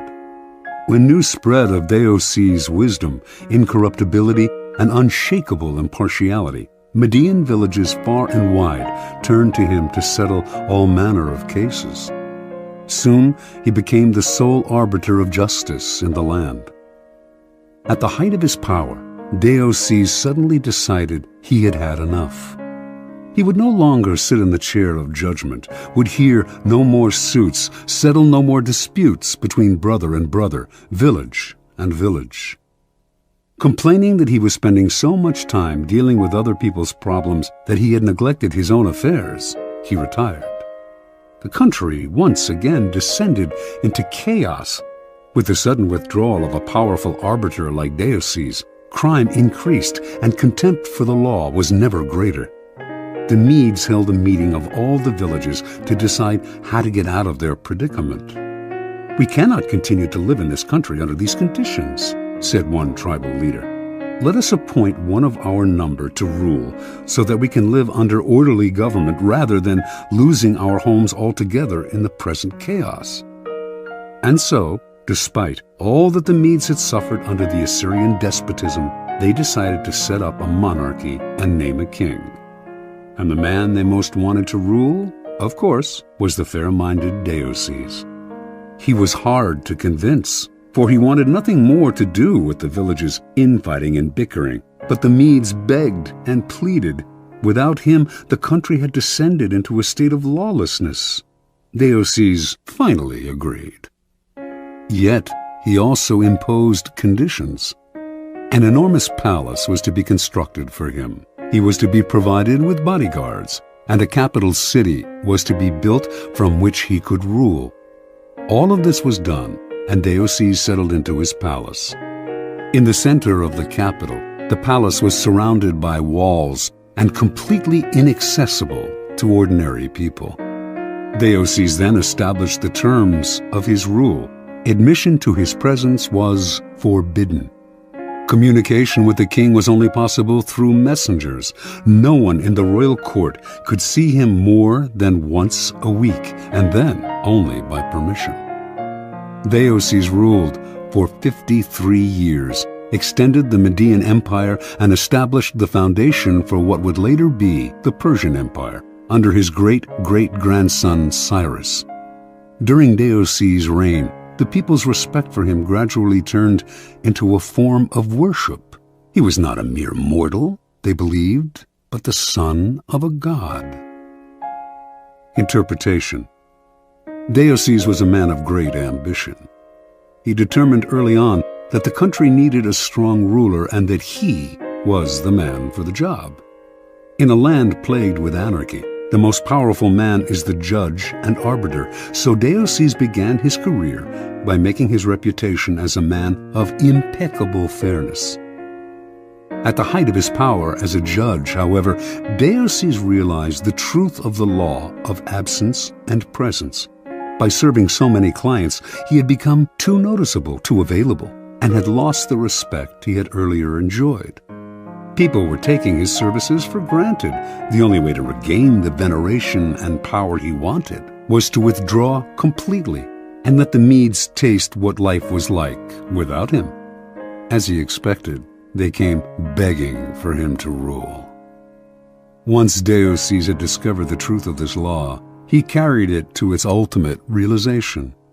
In the palace his people had built for him, none could see him, except a few courtiers, and those only rarely. As Herodotus wrote, there was a risk that if they saw him habitually, it might lead to jealousy and resentment, and plots would follow. But if nobody saw him, the legend would grow that he was a being of a different order from mere men. Keys to power. Everything in the world depends on absence and presence. A strong presence will draw power and attention to you. You shine more brightly than those around you. But a point is inevitably reached where too much presence creates the opposite effect. The more you are seen and heard from, the more your value degrades. You become a habit. No matter how hard you try to be different, subtly, without your knowing why, people respect you less and less. At the right moment, you must learn to withdraw yourself before they unconsciously push you away. It is a game of hide and seek. Another, more everyday side of this law, but one that demonstrates its truth even further, is the law of scarcity in the science of economics. By withdrawing something from the market, you create instant value. Extend the law of scarcity to your own skills. Make what you are offering the world rare and hard to find, and you instantly increase its value. There always comes a point when those in power overstay their welcome. We have grown tired of them, lost respect for them. We see them as no different from the rest of mankind, which is to say that we see them as rather worse, since we inevitably compare their current status in our eyes to their former one. There is an art to knowing when to retire. If it is done right, you regain the respect you had lost and retain a part of your power. Make yourself too available, and the aura of power you have created around yourself will wear away. Turn the game around. Make yourself less accessible, and you increase the value of your presence. Law 17. Keep others in suspense. Cultivate an air of unpredictability. Judgment. Humans are creatures of habit, with an insatiable need to see familiarity in other people's actions. Your predictability gives them a sense of control. Turn the tables. Be deliberately unpredictable. Behavior that seems to have no consistency or purpose will keep them off balance, and they will wear themselves out trying to explain your moves. Taken to an extreme, this strategy can intimidate and terrorize. Observance of the law. In May of 1972, chess champion Boris Spassky anxiously awaited his rival Bobby Fischer in Reykjavik, Iceland. The two men had been scheduled to meet for the World Championship of Chess, but Fischer had not arrived on time, and the match was on hold. Fischer had problems with the size of the prize money, problems with the way the money was to be distributed, problems with the logistics of holding the match in Iceland. He might back out at any moment. Spassky tried to be patient. His Russian bosses felt that Fischer was humiliating him and told him to walk away, but Spassky wanted this match. He knew he could destroy Fischer, and nothing was going to spoil the greatest victory of his career. "So it seems that all our work may come to nothing," Spassky told a comrade. "But what can we do? It is Bobby's move. If he comes, we play. If he does not come, we do not play." A man who was willing to commit suicide has the initiative. Fischer finally arrived in Reykjavik, but the problems and the threat of cancellation continued. He disliked the hall where the match was to be fought. He criticized the lighting. He complained about the noise of the cameras. He even hated the chairs in which he and Spassky were to sit. Now the Soviet Union took the initiative and threatened to withdraw their man. The bluff apparently worked. After all the weeks of waiting, the endless and infuriating negotiations, Fischer agreed to play. Everyone was relieved. No one more than Spassky, but on the day of the official introductions, Fischer arrived very late, and on the day when the match of the century was to begin, he was late again. This time, however, the consequences would be dire. If he showed up too late, he would forfeit the first game. What was going on? Was he playing some sort of mind game, or was Bobby Fischer perhaps afraid of Boris Spassky? It seemed to the assembled Grand Masters and to Spassky that this young kid from Brooklyn had a terrible case of the jitters. At 5:09, Fischer showed up exactly 1 minute before the match was to be canceled. The first game of a chess tournament is critical, since it sets the tone for the months to come. It is often a slow and quiet struggle, with the two players preparing themselves for the war and trying to read each other's strategies. This game was different. Fischer made a terrible move early on, perhaps the worst of his career, and when Spassky had him on the ropes, he seemed to give up. Yet Spassky knew that Fischer never gave up. Even when facing checkmate, he fought to the bitter end, wearing the opponent down. This time, though, he seemed resigned. Then, suddenly, he broke out a bold move that put the room in a buzz. The move shocked Spassky, but he recovered and managed to win the game. But no one could figure out what Fischer was up to. Had he lost deliberately? Or was he rattled? Unsettled? Even as some thought, insane? After his defeat in the first game, Fischer complained all the more loudly about the room, the cameras, and everything else. He also failed to show up on time for the second game. This time, the organizers had had enough. He was given a forfeit. Now he was down 2-0, a position from which no one had ever come back to win a chess championship. Fischer was clearly unhinged.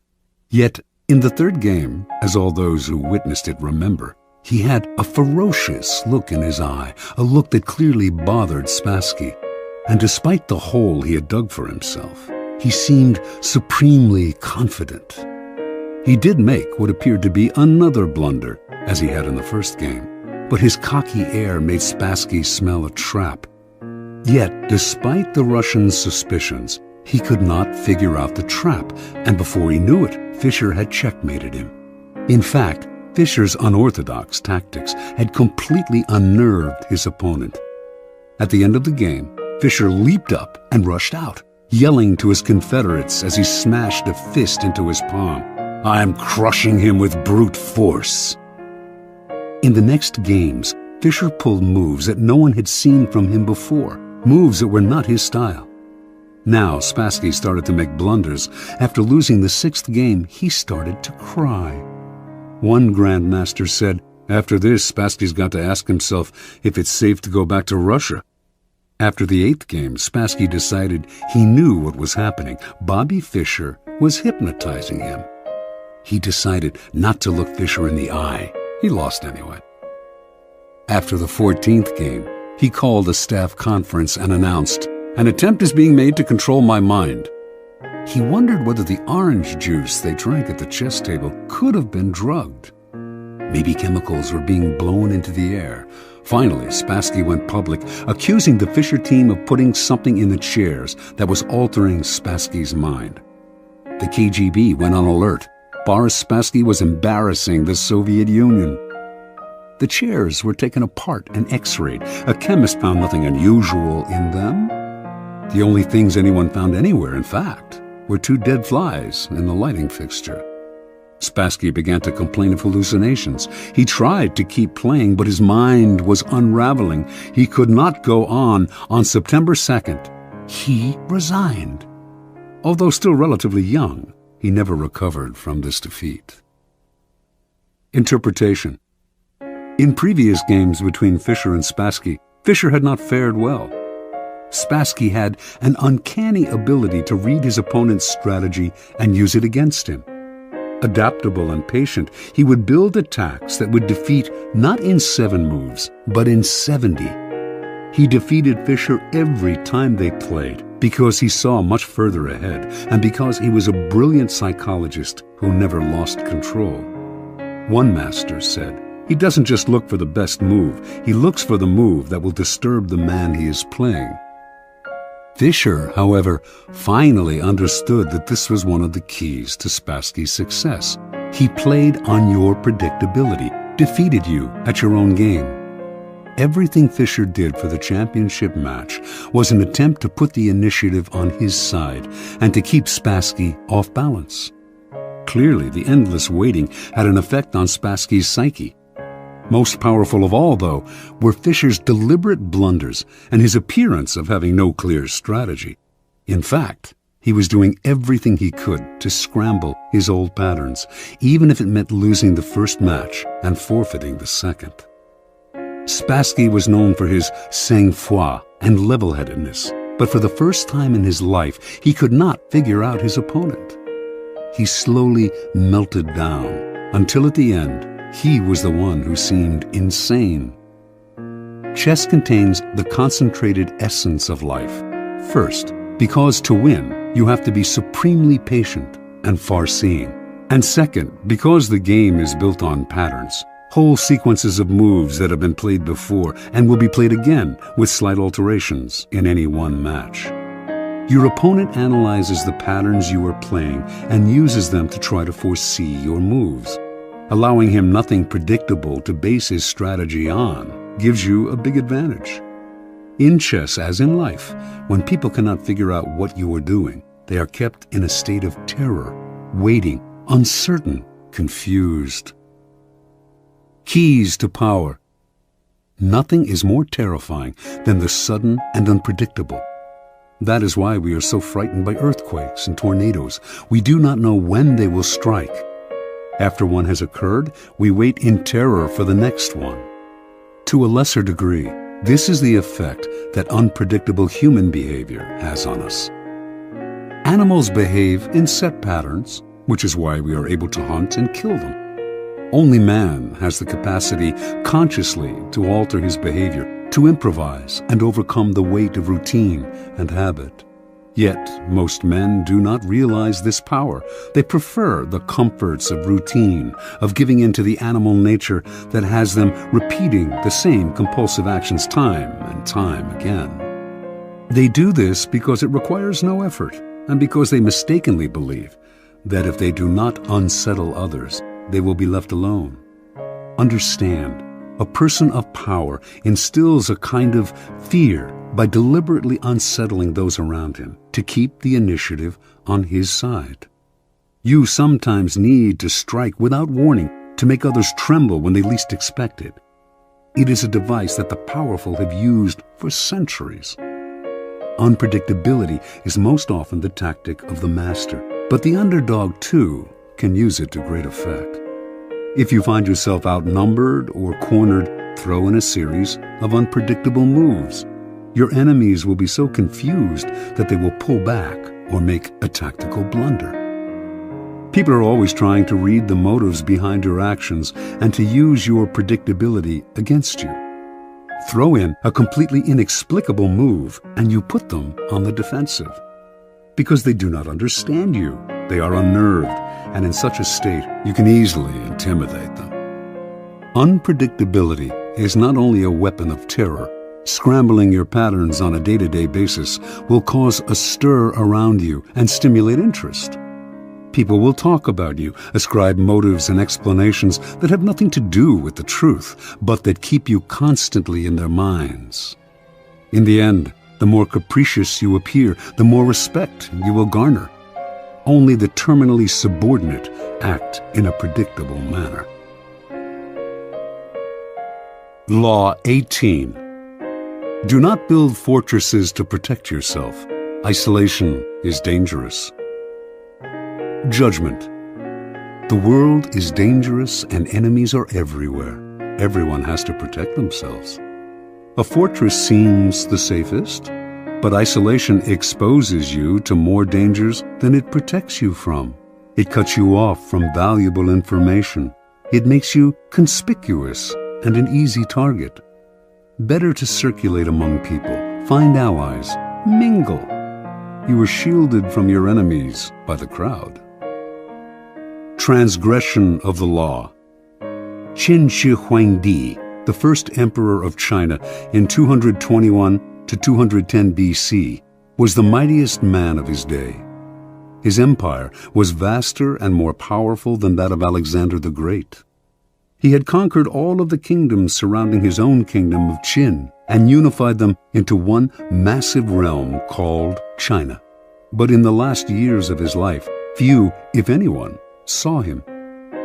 The emperor lived in the most magnificent palace built to that date, in the capital of Xianyang. The palace had 270 pavilions. All of these were connected by secret underground passageways, allowing the emperor to move through the palace without anyone seeing him. He slept in a different room every night, and anyone who inadvertently laid eyes on him was instantly beheaded. Only a handful of men knew his whereabouts, and if they revealed it to anyone, they too were put to death. The first emperor had grown so terrified of human contact that when he had to leave the palace, he traveled incognito, disguising himself carefully. On one such trip through the provinces, he suddenly died. His body was borne back to the capital in the emperor's carriage, with a cart packed with salted fish trailing behind it to cover up the smell of the rotting corpse. No one was to know of his death. He died alone, far from his wives, his family, his friends, and his courtiers, accompanied only by a minister and a handful of eunuchs. Interpretation. Shi Huangdi started off as the king of Qin, a fearless warrior of unbridled ambition. Writers of the time described him as a man with a waspish nose, eyes like slits, the voice of a jackal, and the heart of a tiger or wolf. He could be merciful sometimes, but more often he swallowed men up without a scruple. It was through trickery and violence that he conquered the provinces surrounding his own and created China, forging a single nation and culture out of many. As part of this process of unification, however, the first emperor outlawed the writings and teachings of Confucius, the philosopher whose ideas on the moral life had already become virtually a religion in Chinese culture. On Shi Huangdi's order, thousands of books relating to Confucius were burned, and anyone who quoted Confucius was to be beheaded. This made many enemies for the emperor, and he grew constantly afraid, even paranoid. The executions mounted. A contemporary, the writer Han Fei Tzu, noted that Qin has been victorious for 4 generations, yet has lived in constant terror and apprehension of destruction. As the emperor withdrew deeper and deeper into the palace to protect himself, he slowly lost control of the realm. Eunuchs and ministers enacted political policies without his approval or even his knowledge. They also plotted against him. By the end, he was emperor in name only and was so isolated that barely anyone knew he had died. He had probably been poisoned by the same scheming ministers who encouraged his isolation. That is what isolation brings. Retreat into a fortress and you lose contact with the sources of your power. You lose your ear for what is happening around you, as well as a sense of proportion. Instead of being safer, you cut yourself off from the kind of knowledge on which your life depends. Never enclose yourself so far from the streets that you cannot hear what is happening around you, including the plots against you. Keys to power. Machiavelli makes the argument that in a strictly military sense, a fortress is invariably a mistake. It becomes a symbol of power's isolation and is an easy target for its builder's enemies. Designed to defend you, fortresses actually cut you off from help and cut into your flexibility. They may appear impregnable, but once you retire to one, everyone knows where you are, and a siege does not have to succeed to turn your fortress into a prison. The danger for most people comes when they feel threatened.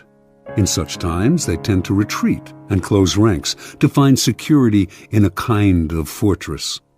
In doing so, however, they come to rely for information on a smaller and smaller circle and lose perspective on events around them. They lose maneuverability and become easy targets, and their isolation makes them paranoid. As in warfare and most games of strategy, isolation often precedes defeat and death. In moments of uncertainty and danger, you need to fight this desire to turn inward. Instead, make yourself more accessible, seek out old allies, and make new ones. Force yourself into more and more different circles. This has been the trick of powerful people for centuries. Finally, since power is a human creation, it is inevitably increased by contact with other people. Instead of falling into the fortress mentality, view the world in the following manner. It is like a vast palace with every room communicating with another. You need to be permeable, able to float in and out of different circles and mix with different types. That kind of mobility and social contact will protect you from plotters, who will be unable to keep secrets from you and from your enemies, who will be unable to isolate you from your allies. Always on the move, you mix and mingle in the rooms of the palace, never sitting or settling in one place. No hunter can fix his aim on such a swift-moving creature. Law 19. Know who you are dealing with. Do not offend the wrong person. Judgment. There are many different kinds of people in the world, and you can never assume that everyone will react to your strategies in the same way. Deceive or outmaneuver some people, and they will spend the rest of their lives seeking revenge. They are wolves in lamb's clothing. Choose your victims and opponents carefully then. Never offend or deceive the wrong person. Opponents, suckers, and victims. Preliminary topology. In your rise to power, you will come across many breeds of opponent, sucker, and victim. The highest form of the art of power is the ability to distinguish the wolves from the lambs, the foxes from the hares, the hawks from the vultures. If you make this distinction well, you will succeed without needing to coerce anyone too much. But if you deal blindly with whomever crosses your path, you will have a life of constant sorrow, if you even live that long. Being able to recognize types of people and to act accordingly is critical. The following are the 5 most dangerous and difficult types of mark in the jungle as identified by artists, con and otherwise, of the past. The arrogant and proud man. Although he may initially disguise it, this man's touchy pride makes him very dangerous. Any perceived slight will lead to a vengeance of overwhelming violence. You may say to yourself, "But I only said such and such at a party where everyone was drunk." It does not matter. There is no sanity behind his overreaction, so do not waste time trying to figure him out. If, at any point in your dealings with a person, you sense an oversensitive and overactive pride, flee. Whatever you are hoping for from him isn't worth it. The hopelessly insecure man. This man is related to the proud and arrogant type, but is less violent and harder to spot. His ego is fragile, his sense of self insecure, and if he feels himself deceived or attacked, the hurt will simmer. He will attack you in bites that will take forever to get big enough for you to notice. If you find you have deceived or harmed such a man, disappear for a long time. Do not stay around him, or he will nibble you to death. Mr. Suspicion. Another variant on the breeds above. This is a future Joe Stalin. He sees what he wants to see, usually the worst, in other people, and imagines that everyone is after him. Mr. Suspicion is, in fact, the least dangerous of the 3. Genuinely unbalanced, he is easy to deceive, just as Stalin himself was constantly deceived. Play on his suspicious nature to get him to turn against other people. But if you do become the target of his suspicions, watch out.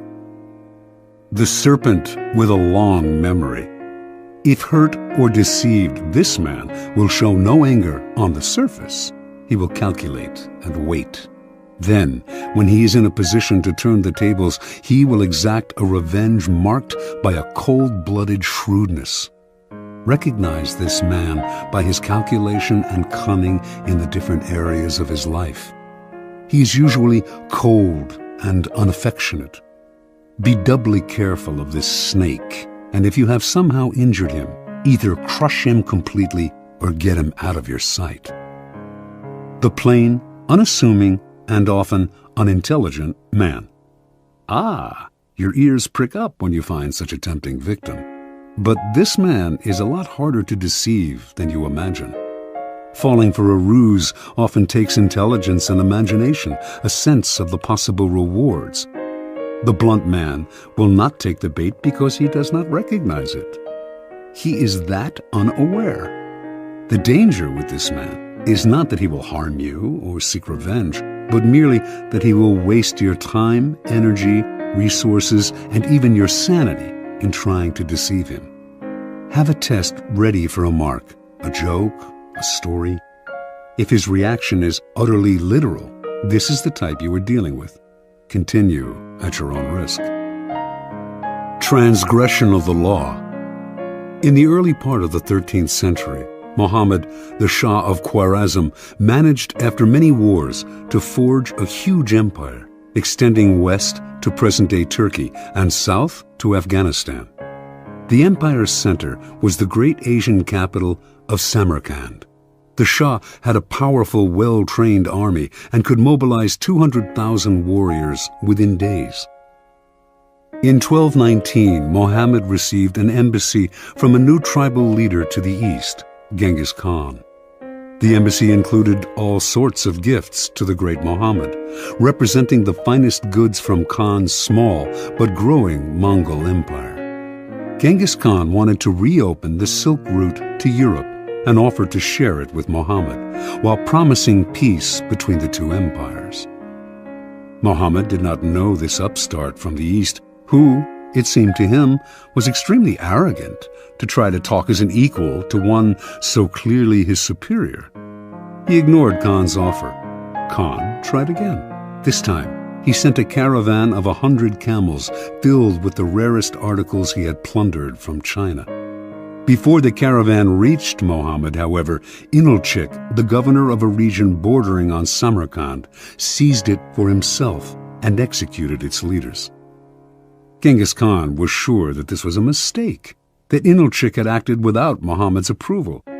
He sent yet another mission to Muhammad, reiterating his offer and asking that the governor be punished.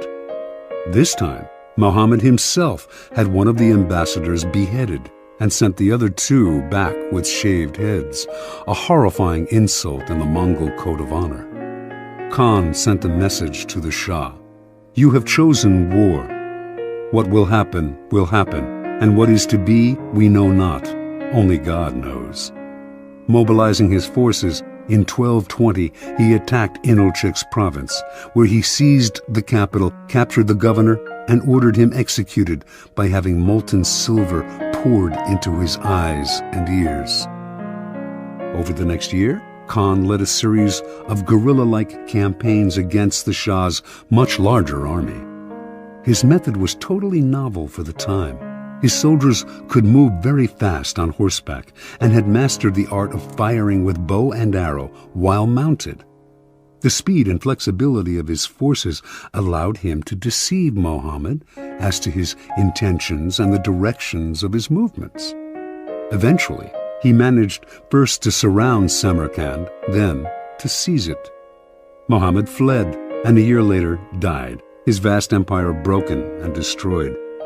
Genghis Khan was sole master of Samarkand, the Silk Route, and most of northern Asia. Interpretation. Never assume that the person you are dealing with is weaker or less important than you are.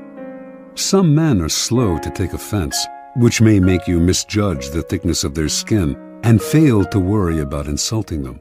But should you offend their honor and their pride, they will overwhelm you with a violence that seems sudden and extreme given their slowness to anger. If you want to turn people down, it is best to do so politely and respectfully, even if you feel their request is impudent or their offer ridiculous. Never reject them with an insult until you know them better. You may be dealing with a Genghis Khan. Keys to power. The ability to measure people and to know who you are dealing with is the most important skill of all in gathering and conserving power. Without it, you are blind. Not only will you offend the wrong people, you will choose the wrong people to work on, and will think you are flattering people when you are actually insulting them. Before embarking on any move, take the measure of your mark or potential opponent. Otherwise, you will waste time and make mistakes. Study people's weaknesses, the chinks in their armor, their areas of both pride and insecurity. Know their ins and outs before you even decide whether or not to deal with them. Two final words of caution. First, in judging and measuring your opponent, never rely on your instincts. You will make the greatest mistakes of all if you rely on such inexact indicators. Nothing can substitute for gathering concrete knowledge. Study and spy on your opponent for however long it takes. This will pay off in the long run. Second, never trust appearances.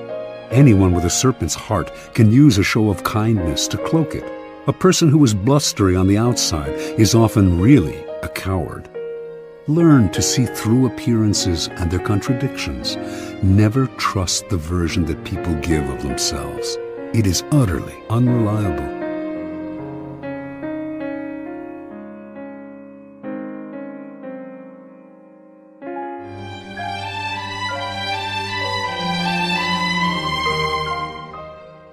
Law 20.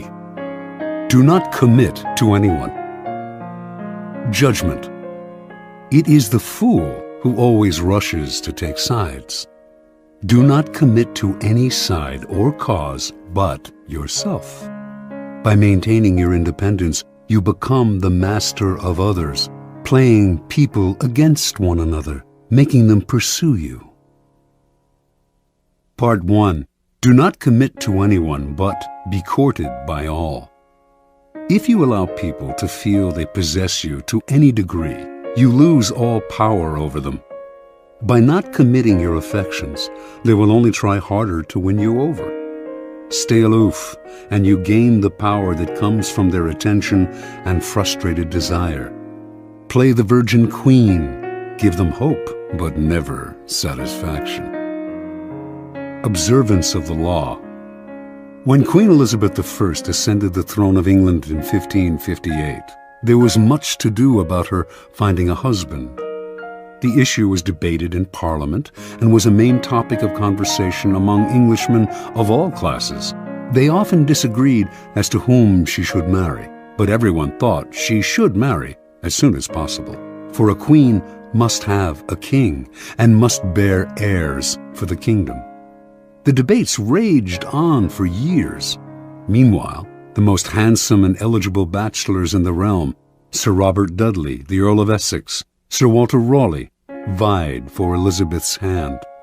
She did not discourage them, but she seemed to be in no hurry, and her hints as to which man might be her favorite often contradicted each other.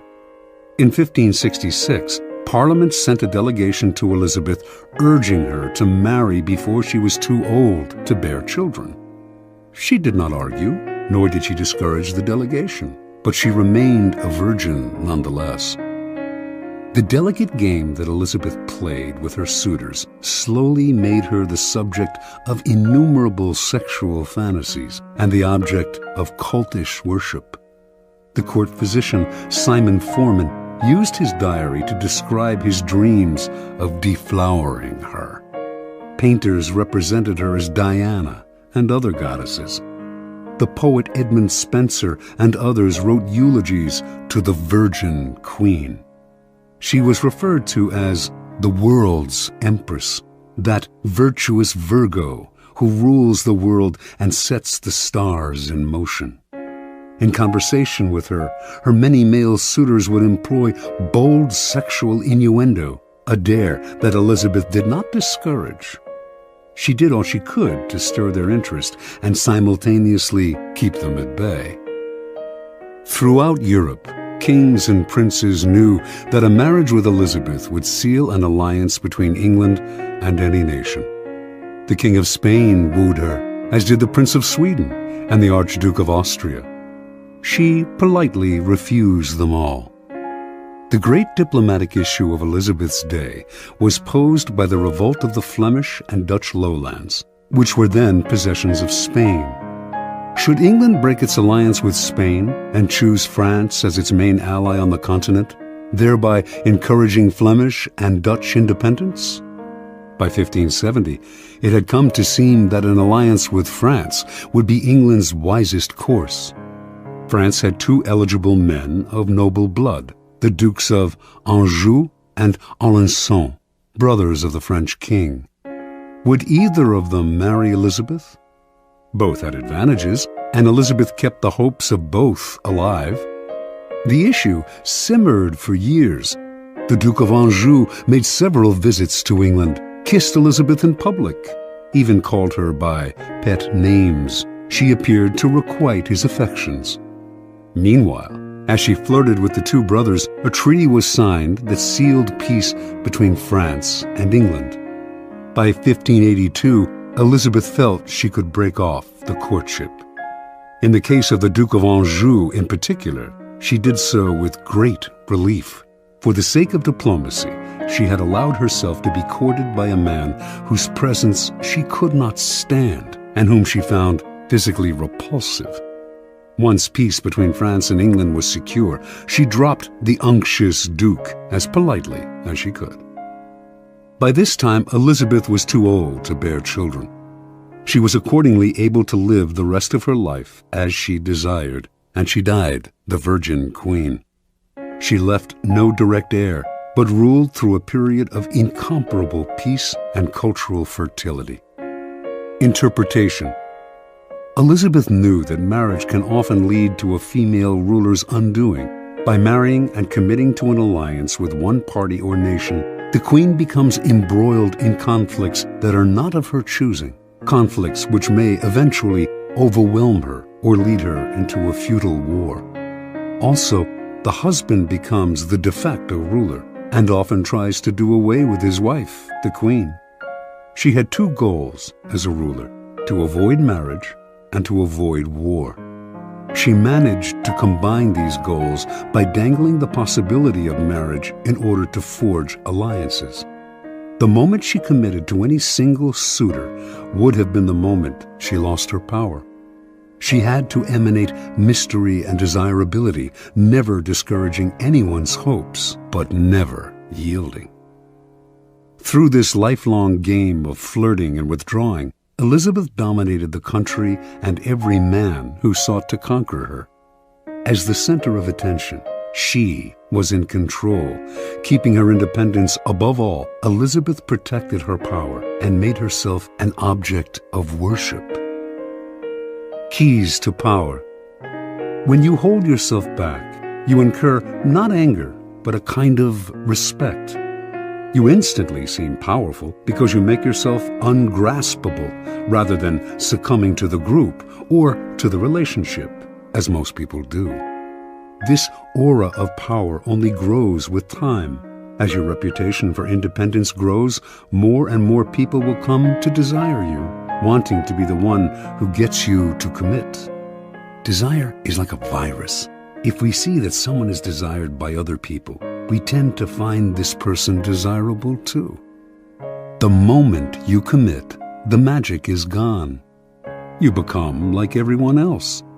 People will try all kinds of underhanded methods to get you to commit. They will give you gifts, shower you with favors, all to put you under obligation. Encourage the attention, stimulate their interest, but do not commit at any cost. Accept the gifts and favors if you so desire, but be careful to maintain your inner aloofness. You cannot inadvertently allow yourself to feel obligated to anyone. Stay aloof, and people will come to you. It will become a challenge for them to win your affections. As long as you imitate the wise virgin queen and stimulate their hopes, you will remain a magnet of attention and desire. Part 2. Do not commit to anyone. Stay above the fray. Do not let people suck you into their petty fights and squabbles. Seem supportive and interested, but find a way to remain neutral. Let others do the fighting, while you stand back, watch, and wait. When the fighting parties are good and tired, they will be ripe for the picking. You can make it a practice, in fact, to stir up quarrels between other people and then offer to mediate, gaining power as the go-between. Observance of the law. In the late 15th century, the strongest city-states in Italy, Venice, Florence, Rome, and Milan, found themselves constantly squabbling. Hovering above their struggles were the nations of France and Spain, ready to grab whatever they could from the weakened Italian powers. And trapped in the middle was the small state of Mantua, ruled by the young Duke Gianfrancesco Gonzaga. Mantua was strategically located in central Italy, and it seemed only a matter of time before one of the powers swallowed it up and it ceased to exist as an independent kingdom. Gonzaga was a fierce warrior and a skilled commander of troops, and he became a kind of mercenary general for whatever side paid him best. In the year 1490, he married Isabella d'Este, daughter of the ruler of another small Italian kingdom, Ferrara. Since he now spent most of his time away from Mantua, it fell to Isabella to rule in his stead.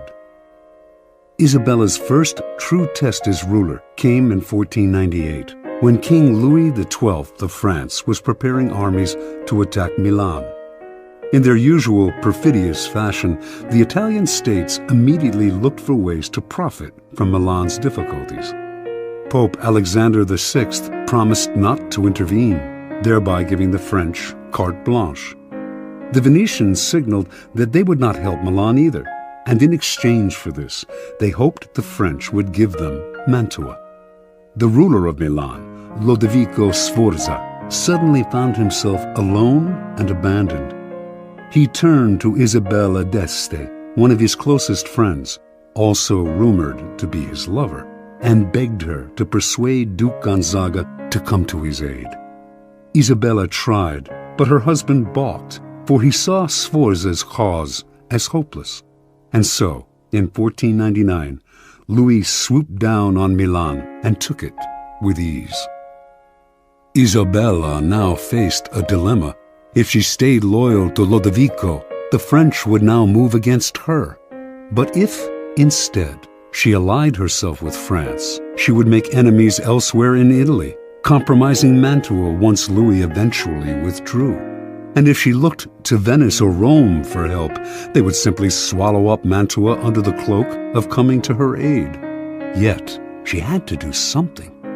The mighty king of France was breathing down her neck. She decided to befriend him, as she had befriended Lodovico Sforza before him, with alluring gifts, witty, intelligent letters, and the possibility of her company. For Isabella was famous as a woman of incomparable beauty and charm. In 1500, Louis invited Isabella to a great party in Milan to celebrate his victory.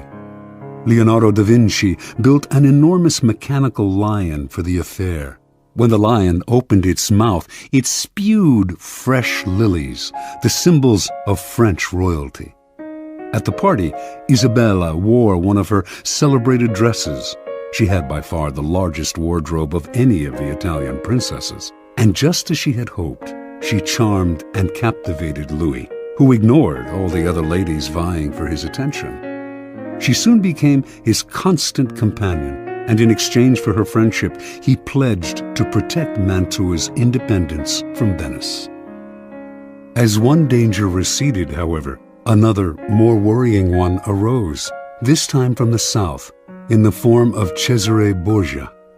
Starting in 1500, Borgia had marched steadily northward, gobbling up all the small kingdoms in his path in the name of his father, Pope Alexander. Isabella understood Cesare perfectly. He could be neither trusted nor in any way offended. He had to be cajoled and kept at arm's length. Isabella began by sending him gifts, falcons, prize dogs, perfumes, and dozens of masks, which she knew he always wore when he walked the streets of Rome. She sent messengers with flattering greetings, although these messengers also acted as her spies. At one point, Cesare asked if he could house some troops in Mantua. Isabella managed to dissuade him politely, knowing full well that once the troops were quartered in the city, they would never leave. Even when Isabella was charming Cesare, she convinced everyone around her to take care never to utter a harsh word about him, since he had spies everywhere and would use the slightest pretext for invasion. When Isabella had a child, she asked Cesare to be the godfather. She even dangled in front of him the possibility of a marriage between her family and his. Somehow it all worked, for although elsewhere he seized everything in his path, he spared Mantua. In 1503, Cesare's father Alexander died, and a few years later, the new pope, Julius II, went to war to drive the French troops from Italy. When the ruler of Ferrara, Alfonso, Isabella's brother, sided with the French, Julius decided to attack and humble him. Once again, Isabella found herself in the middle, the Pope on one side, the French and her brother on the other. She dared not ally herself with either, but to offend either would be equally disastrous. Again, she played the double game at which she had become so expert. On the one hand, she got her husband Gonzaga to fight for the Pope, knowing he would not fight very hard. On the other, she let French troops pass through Mantua to come to Ferrara's aid. While she publicly complained that the French had invaded her territory, she privately supplied them with valuable information. To make the invasion plausible to Julius, she even had the French pretend to plunder Mantua. It worked once again. The Pope left Mantua alone. In 1513, after a lengthy siege, Julius defeated Ferrara, and the French troops withdrew. Worn out by the effort, the Pope died a few months later. With his death, the nightmarish cycle of battles and petty squabbles began to repeat itself. A great deal changed in Italy during Isabella's reign. Popes came and went. Cesare Borgia rose and then fell. Venice lost its empire. Milan was invaded. Florence fell into decline. And Rome was sacked by the Habsburg Emperor Charles V. Through all this, tiny Mantua not only survived, but thrived. Its court, the envy of Italy. Its wealth and sovereignty would remain intact for a century after Isabella's death in 1539. Interpretation. Learn to control yourself, to restrain your natural tendency to take sides and join the fight. Be friendly and charming to each of the combatants, then step back as they collide. With every battle, they grow weaker, while you grow stronger with every battle you avoid. Keys to power. To succeed in the game of power, you have to master your emotions. But even if you succeed in gaining such self-control, you can never control the temperamental dispositions of those around you. And this presents a great danger. Most people operate in a whirlpool of emotions, constantly reacting, churning up squabbles and conflicts. Your self-control and autonomy will only bother and infuriate them. They will try to draw you into the whirlpool, begging you to take sides in their endless battles or to make peace for them. If you succumb to their emotional entreaties, little by little, you will find your mind and time occupied by their problems. Do not allow whatever compassion and pity you possess to suck you in. You can never win in this game. The conflicts can only multiply. On the other hand, you cannot completely stand aside, for that would cause needless offense. To play the game properly, you must seem interested in other people's problems, even sometimes appear to take their side. But while you make outward gestures of support, you must maintain your inner energy and sanity by keeping your emotions disengaged. No matter how hard people try to pull you in, never let your interest in their affairs and petty squabbles go beyond the surface. Give them gifts. Listen with a sympathetic look. Even occasionally, play the charmer. But inwardly, keep both the friendly kings and the perfidious Borgias at arm's length. By refusing to commit and thus maintaining your autonomy, you retain the initiative. Your moves stay matters of your own choosing, not defensive reactions to the push and pull of those around you. Play a waiting game, and you cannot lose. Law 21. Play a sucker to catch a sucker. Seem dumber than your mark. Judgment. No one likes feeling stupider than the next person. The trick, then, is to make your victims feel smart, and not just smart, but smarter than you are. Once convinced of this, they will never suspect that you may have ulterior motives. Observance of the law. In the winter of 1872, the U.S. financier Asbury Harpending was visiting London when he received a cable. A diamond mine had been discovered in the American West. The cable came from a reliable source, William Ralston, owner of the Bank of California, but Harpending nevertheless took it as a practical joke, probably inspired by the recent discovery of huge diamond mines in South Africa. True, when reports had first come in of gold being discovered in the western United States, everyone had been skeptical, and those had turned out to be true. But a diamond mine in the West? Harpending showed the cable to his fellow financier, Baron Rothschild, one of the richest men in the world, saying it must be a joke. The Baron, however, replied, "Don't be too sure about that. America is a very large country. It has furnished the world with many surprises already. Perhaps it has others in store."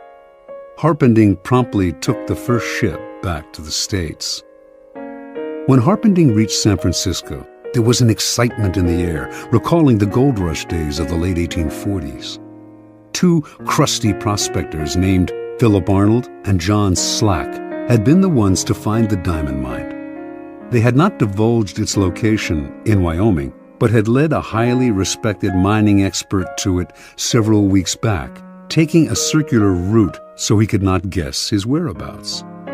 Once there, the expert had watched as the miners dug up diamonds. Back in San Francisco, the expert had taken the gems to various jewelers, one of whom had estimated their worth at $1.5 million. Harpending and Ralston now asked Arnold and Slack to accompany them back to New York, where the jeweler Charles Tiffany would verify the original estimates. The prospectors responded uneasily. They smelled a trap. How could they trust these city slickers? What if Tiffany and the financiers managed to steal the whole mine out from under them? Ralston tried to allay their fears by giving them $100,000 and placing another $300,000 in escrow for them. If the deal went through, they would be paid an additional $300,000. The miners agreed. The little group traveled to New York, where a meeting was held at the mansion of Samuel L. Barlow. The cream of the city's aristocracy was in attendance. General George Brenton McClellan, commander of the Union forces in the Civil War, General Benjamin Butler, Horace Greeley, editor of the newspaper The New York Tribune, Harpending, Ralston, and Tiffany. Only Slack and Arnold were missing. As tourists in the city, they had decided to go sightseeing. When Tiffany announced that the gems were real and worth a fortune, the financiers could barely control their excitement. They wired Rothschild and other tycoons to tell them about the diamond mine and inviting them to share in the investment.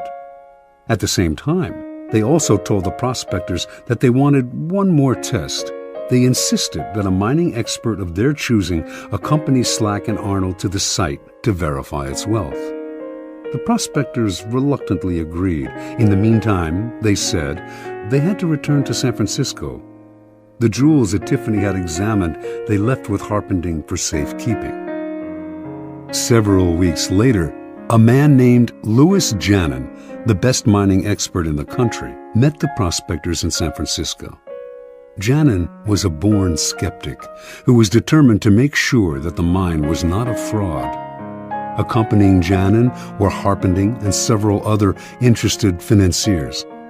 As with the previous expert, the prospectors led the team through a complex series of canyons, completely confusing them as to their whereabouts.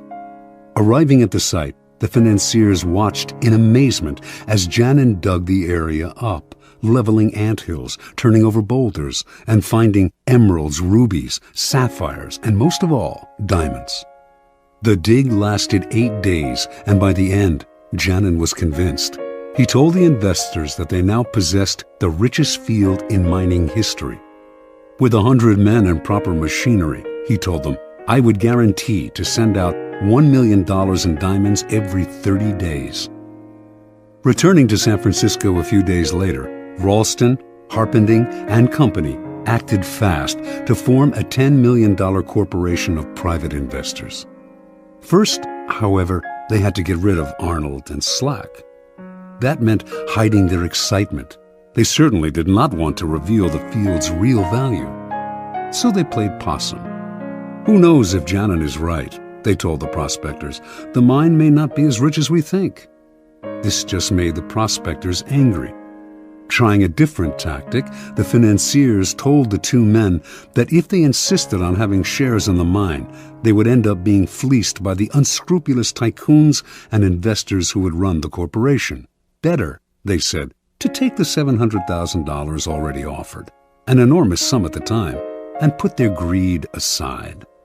This the prospectors seemed to understand, and they finally agreed to take the money, in return signing the rights to the site over to the financiers and leaving maps to it. News of the mine spread like wildfire.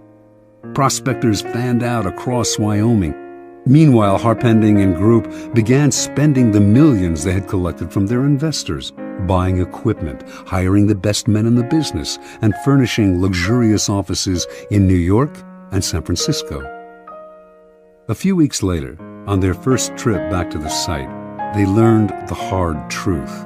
Not a single diamond or ruby was to be found. It was all a fake. They were ruined. Harpending had unwittingly lured the richest men in the world into the biggest scam of the century. Interpretation.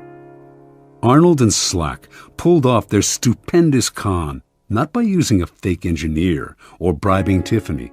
All of the experts had been real.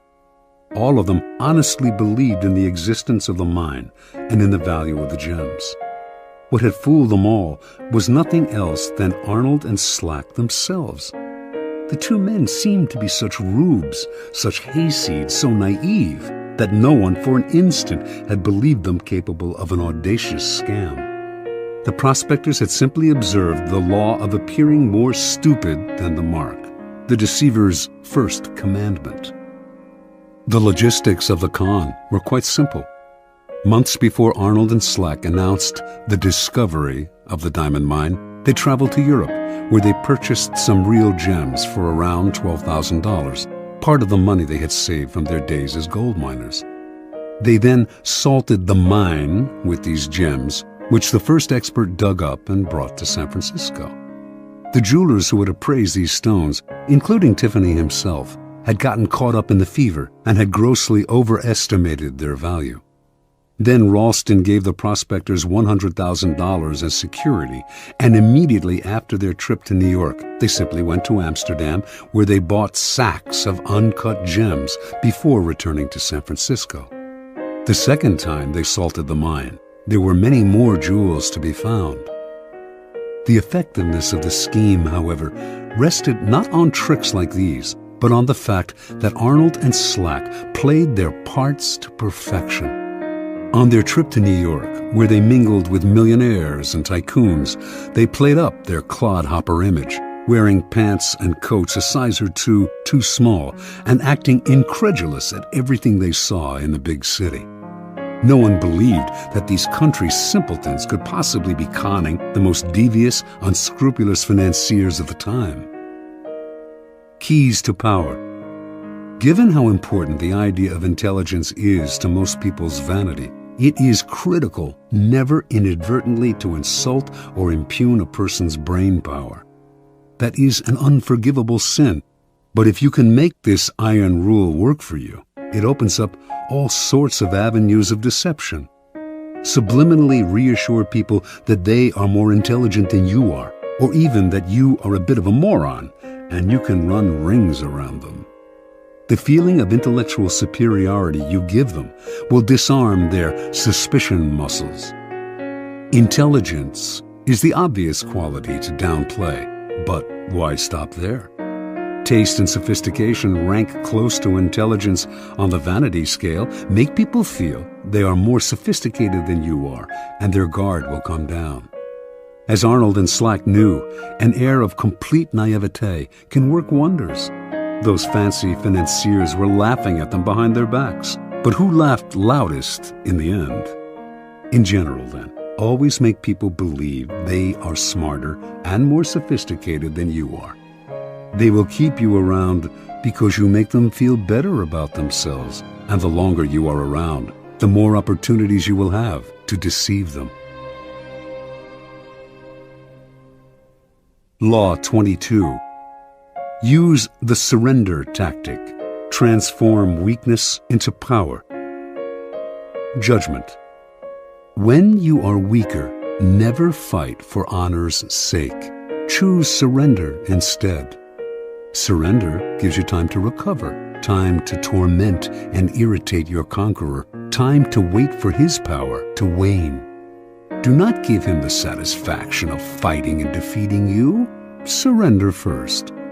By turning the other cheek, you infuriate and unsettle him. Make surrender a tool of power. Observance of the law. Sometime in the 1920s, the German writer Bertolt Brecht became a convert to the cause of communism. From then on, his plays, essays, and poems reflected his revolutionary fervor, and he generally tried to make his ideological statements as clear as possible. When Hitler came to power in Germany, Brecht and his communist colleagues became marked men. He had many friends in the United States, Americans who sympathized with his beliefs, as well as fellow German intellectuals who had fled Hitler. In 1941, accordingly, Brecht emigrated to the United States and chose to settle in Los Angeles, where he hoped to make a living in the film business. Over the next few years, Brecht wrote screenplays with a pointedly anti-capitalist slant. He had little success in Hollywood, so in 1947, the war having ended, he decided to return to Europe. That same year, however, the U.S. Congress's House Un-American Activities Committee began its investigation into supposed communist infiltration in Hollywood. It began to gather information on Brecht, who had so openly espoused Marxism, and on September 19, 1947, only a month before he had planned to leave the United States, he received a subpoena to appear before the committee. In addition to Brecht, a number of other writers, producers, and directors were summoned to appear as well, and this group came to be known as the Hollywood 19. Before going to Washington, the Hollywood 19 met to decide on a plan of action. Their approach would be confrontational.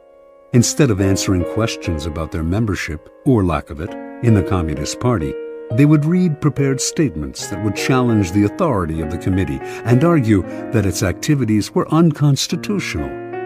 Even if this strategy meant imprisonment, it would gain publicity for their cause. Brecht disagreed. What good was it, he asked, to play the martyr and gain a little public sympathy if in the process they lost the ability to stage their plays and sell their scripts for years to come? He felt certain they were all more intelligent than the members of the committee. Why lower themselves to the level of their opponents by arguing with them? Why not outfox the committee by appearing to surrender to it while subtly mocking it? The Hollywood 19 listened to Brecht politely, but decided to stick to their plan, leaving Brecht to go his own way. The committee finally summoned Brecht on October 30th. They expected him to do what others among the Hollywood 19 who had testified before him had done: argue, refuse to answer questions, challenge the committee's right to hold its hearing, even yell and hurl insults. Much to their surprise, however, Brecht was the very picture of congeniality. He wore a suit, something he rarely did, smoked a cigar. He had heard that the committee chairman was a passionate cigar smoker, answered their questions politely, and generally deferred to their authority. Unlike the other witnesses, Brecht answered the question of whether he belonged to the Communist Party. He was not a member, he said, which happened to be the truth. One committee member asked him, "Is it true you have written a number of revolutionary plays?" Brecht had written many plays with overt communist messages, but he responded, "I have written a number of poems and songs and plays in the fight against Hitler, and, of course, they can be considered, therefore, as revolutionary because I, of course, was for the overthrow of that government." This statement went unchallenged. Brecht's English was more than adequate, but he used an interpreter throughout his testimony, a tactic that allowed him to play subtle games with language. When committee members found communist leanings in lines from English editions of his poems, he would repeat the lines in German for the interpreter, who would then retranslate them, and somehow they would come out innocuous. At one point, a committee member read one of Brecht's revolutionary poems out loud in English and asked him if he had written it. "No," he responded, "I wrote a German poem, which is very different from this." The author's elusive answers baffled the committee members, but his politeness and the way he yielded to their authority made it impossible for them to get angry with him. After only an hour of questioning, the committee members had had enough. "Thank you very much," said the chairman. "You are a good example to the other witnesses." Not only did they free him, they offered to help him if he had any trouble with immigration officials who might detain him for their own reasons. The following day, Brecht left the U.S., never to return. Interpretation. The Hollywood 19's confrontational approach won them a lot of sympathy, and years later they gained a kind of vindication in public opinion. But they were also blacklisted and lost valuable years of profitable working time. Brecht, on the other hand, expressed his disgust at the committee more indirectly. It was not that he changed his beliefs or compromised his values. Instead, during his short testimony, he kept the upper hand by appearing to yield, while all the time running circles around the committee with vague responses, outright lies that went unchallenged because they were wrapped in enigmas and word games. In the end, he kept the freedom to continue his revolutionary writing, as opposed to suffering imprisonment or detainment in the United States, even while subtly mocking the committee and its authority with his pseudo-obedience. Keep in mind the following. People trying to make a show of their authority are easily deceived by the surrender tactic. Your outward sign of submission makes them feel important, satisfied that you respect them. They become easier targets for a later counterattack or for the kind of indirect ridicule used by Brecht. Measuring your power over time, never sacrifice long-term maneuverability for the short-lived glories of martyrdom. Keys to power. What gets us into trouble in the realm of power is often our own overreaction to the moves of our enemies and rivals. That overreaction creates problems we would have avoided had we been more reasonable. It also has an endless rebound effect, for the enemy then overreacts as well. It is always our first instinct to react, to meet aggression with some other kind of aggression. But the next time someone pushes you, and you find yourself starting to react, try this. Do not resist or fight back, but yield, turn the other cheek, bend. You will find that this often neutralizes their behavior. They expected, even wanted you to react with force, and so they are caught off guard and confounded by your lack of resistance. By yielding, you in fact control the situation, because your surrender is part of a larger plan to lull them into believing they have defeated you. This is the essence of the surrender tactic. Inwardly, you stay firm, but outwardly, you bend.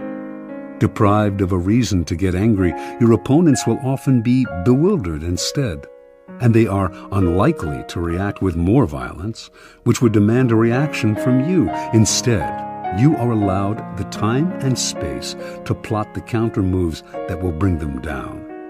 In the battle of the intelligent against the brutal and the aggressive, the surrender tactic is the supreme weapon.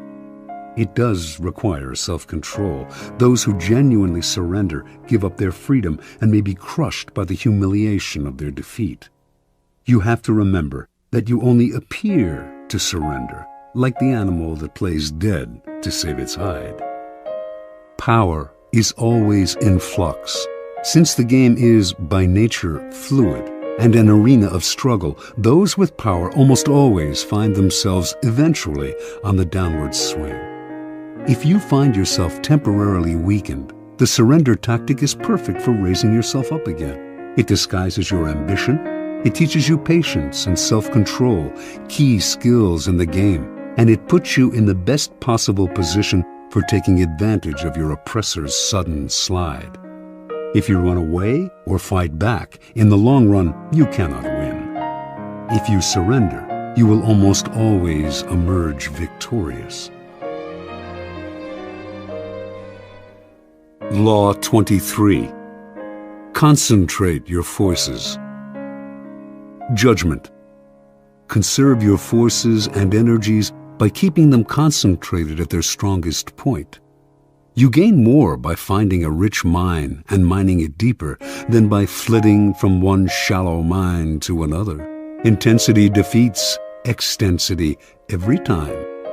When looking for sources of power to elevate you, find the one key patron, the fat cow, who will give you milk for a long time to come. Transgression of the law.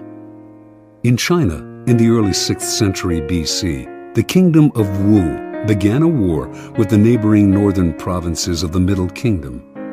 Wu was a growing power, but it lacked the great history and civilization of the Middle Kingdom, for centuries the center of Chinese culture. By defeating the Middle Kingdom, the king of Wu would instantly raise his status. The war began with great fanfare and several victories, but it soon bogged down. A victory on one front would leave the Wu armies vulnerable on another. The king's chief minister and advisor, Wu Zishu, warned him that the barbarous state of Yue to the south was beginning to notice the kingdom of Wu's problems and had designs to invade. The king only laughed at such worries. One more big victory and the great Middle Kingdom would be his. In the year 490, Wu Zishu sent his son away to safety in the kingdom of Qi. In doing so, he sent the king a signal that he disapproved of the war and that he believed the king's selfish ambition was leading Wu to ruin. The king, sensing betrayal, lashed out at his minister, accusing him of a lack of loyalty and, in a fit of anger, ordered him to kill himself. Wu Zishu obeyed his king, but before he plunged the knife into his chest, he cried, "Tear out my eyes, O king, and fix them on the gate of Wu, so that I may see the triumphant entry of Yue." As Wu Zishu had predicted, within a few years, a Yue army passed beneath the gate of Wu. As the barbarians surrounded the palace, the king remembered his minister's last words and felt the dead man's disembodied eyes watching his disgrace. Unable to bear his shame, the king killed himself, covering his face so that he would not have to meet the reproachful gaze of his minister in the next world. Interpretation. The story of Wu is a paradigm of all the empires that have come to ruin by overreaching. Drunk with success and sick with ambition, such empires expand to grotesque proportions and meet a ruin that is total.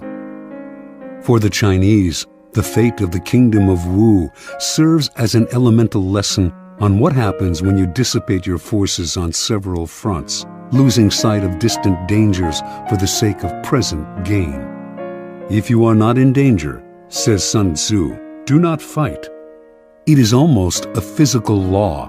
What is bloated beyond its proportions inevitably collapses. The mind must not wander from goal to goal, or be distracted by success from its sense of purpose and proportion. What is concentrated, coherent, and connected to its past has power. What is dissipated, divided, and distended rots and falls to the ground. The bigger it bloats, the harder it falls. Keys to power. As Schopenhauer wrote, intellect is a magnitude of intensity, not a magnitude of extensity. Napoleon knew the value of concentrating your forces at the enemy's weakest spot. It was the secret of his success on the battlefield. But his willpower and his mind were equally modeled on this notion. Single-mindedness of purpose, total concentration on the goal, and the use of these qualities against people less focused, people in a state of distraction. Such an arrow will find its mark every time and overwhelm the enemy. Concentrate on a single goal, a single task, and beat it into submission. In the world of power, you will constantly need help from other people, usually those more powerful than you. The fool flits from one person to another, believing that he will survive by spreading himself out. It is a corollary of the law of concentration, however, that much energy is saved and more power is attained by affixing yourself to a single, appropriate source of power. Throughout his life, the 16th century writer Pietro Aretino suffered the indignities of having to please this prince and that. At last, he had had enough and decided to woo Charles V, promising the emperor the services of his powerful pen. He finally discovered the freedom that came from attachment to a single source of power. Michelangelo found this freedom with Pope Julius II, Galileo with the Medicis. In the end, the single patron appreciates your loyalty and becomes dependent on your services. In the long run, the master serves the slave. Power always exists in concentrated forms. In any organization, it is inevitable for a small group to hold the strings. And often, it is not those with the titles. In the game of power, only the fool flails about without fixing his target. You must find out who controls the operations, who is the real director behind the scenes. As Richelieu discovered at the beginning of his rise to the top of the French political scene during the early 17th century, it was not King Louis XIII who decided things. It was the king's mother. And so he attached himself to her and catapulted through the ranks of the courtiers all the way to the top. It is enough to strike oil once. Your wealth and power are assured for a lifetime. Law 24. Play the perfect courtier.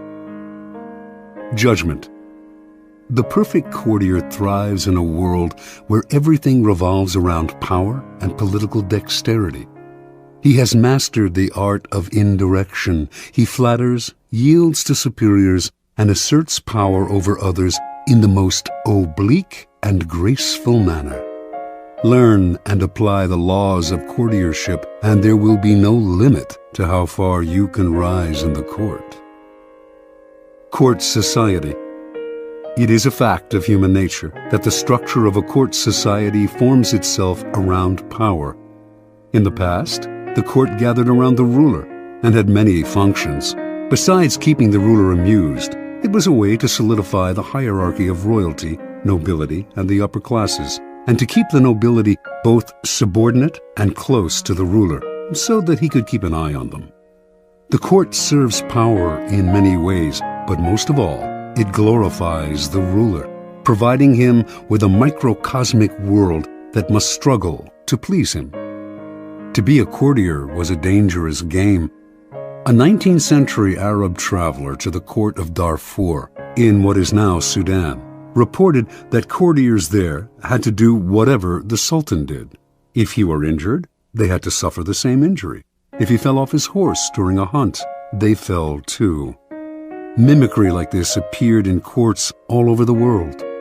More troublesome was the danger of displeasing the ruler. One wrong move spelled death or exile. The successful courtier had to walk a tightrope, pleasing but not pleasing too much, obeying but somehow distinguishing himself from the other courtiers, while also never distinguishing himself so far as to make the ruler insecure. Great courtiers throughout history have mastered the science of manipulating people. They make the king feel more kingly. They make everyone else fear their power. They are magicians of appearance, knowing that most things at court are judged by how they seem. Great courtiers are gracious and polite. Their aggression is veiled and indirect. Masters of the word, they never say more than necessary, getting the most out of a compliment or hidden insult. They are magnets of pleasure. People want to be around them because they know how to please. Yet they neither fawn nor humiliate themselves. Great courtiers become the king's favorites, enjoying the benefits of that position. They often end up more powerful than the ruler, for they are wizards in the accumulation of influence. Many today dismiss court life as a relic of the past, a historical curiosity. They reason, according to Machiavelli, as though heaven, the sun, the elements, and men had changed the order of their motions and power and were different from what they were in ancient times. There may be no more sun kings, but there are still plenty of people who believe the sun revolves around them. The royal court may have more or less disappeared, or at least lost its power, but courts and courtiers still exist because power still exists. A courtier is rarely asked to fall off a horse anymore, but the laws that govern court politics are as timeless as the laws of power. There is much to be learned, then, from great courtiers past and present. The laws of court politics. Avoid ostentation. It is never prudent to prattle on about yourself or call too much attention to your actions. The more you talk about your deeds, the more suspicion you cause. You also stir up enough envy among your peers to induce treachery and backstabbing. Be careful, ever so careful, in trumpeting your own achievements, and always talk less about yourself than about other people. Modesty is generally preferable. Practice nonchalance. Never seem to be working too hard. Your talent must appear to flow naturally with an ease that makes people take you for a genius rather than a workaholic. Be frugal with flattery. It may seem that your superiors cannot get enough flattery, but too much of even a good thing loses its value. It also stirs up suspicion among your peers. Learn to flatter indirectly, by downplaying your own contribution, for example, to make your master look better. Arrange to be noticed. There is a paradox. You cannot display yourself too brazenly, yet you must also get yourself noticed. You stand no chance of rising if the ruler does not notice you in the swamp of courtiers. This task requires much art. It is often initially a matter of being seen in the literal sense. Pay attention to your physical appearance then, and find a way to create a subtly distinctive style and image. Alter your style and language according to the person you are dealing with. The pseudo-belief in equality, the idea that talking and acting the same way with everyone, no matter what their rank, makes you somehow a paragon of civilization, is a terrible mistake. Those below you will take it as a form of condescension, which it is, and those above you will be offended, although they may not admit it. You must change your style and your way of speaking to suit each person. This is not lying, it is acting, and acting is an art, not a gift from God. Learn the art. Never be the bearer of bad news. The king kills the messenger who brings bad news. This is a cliché, but there is truth to it. You must struggle and, if necessary, lie and cheat to be sure that the lot of the bearer of bad news falls on a colleague, never on you. Bring only good news, and your approach will gladden your master. Never affect friendliness and intimacy with your master. He does not want a friend for a subordinate. He wants a subordinate. Never approach him in an easy, friendly way, or act as if you are on the best of terms. That is his prerogative. If he chooses to deal with you on this level, assume a wary chumminess. Otherwise, err in the opposite direction and make the distance between you clear. Never criticize those above you directly. This may seem obvious, but there are often times when some sort of criticism is necessary. To say nothing or to give no advice would open you to risks of another sort. You must learn, however, to couch your advice and criticism as indirectly and as politely as possible. Think twice or 3 times before deciding you have made them sufficiently circuitous. Err on the side of subtlety and gentleness. Be frugal in asking those above you for favors. Nothing irritates a master more than having to reject someone's request. It stirs up guilt and resentment. Ask for favors as rarely as possible and know when to stop. Never joke about appearances or taste. A lively wit and a humorous disposition are essential qualities for a good courtier, and there are times when vulgarity is appropriate and engaging. But avoid any kind of joke about appearance or taste, 2 highly sensitive areas, especially with those above you. Do not even try it when you are away from them. You will dig your own grave.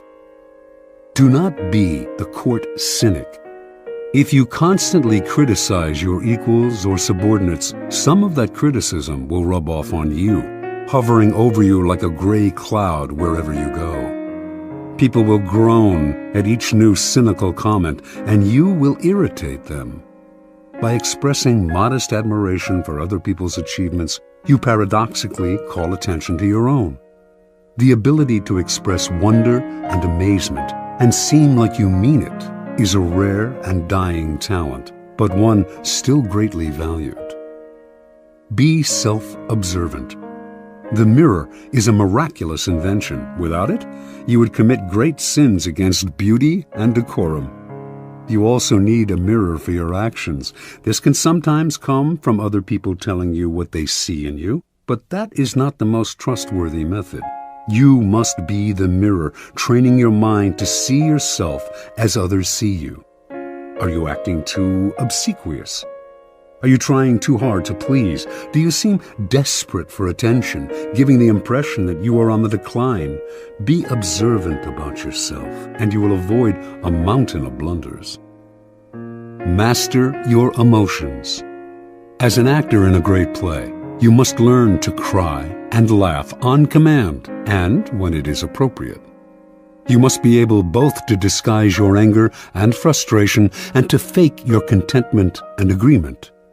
You must be the master of your own face.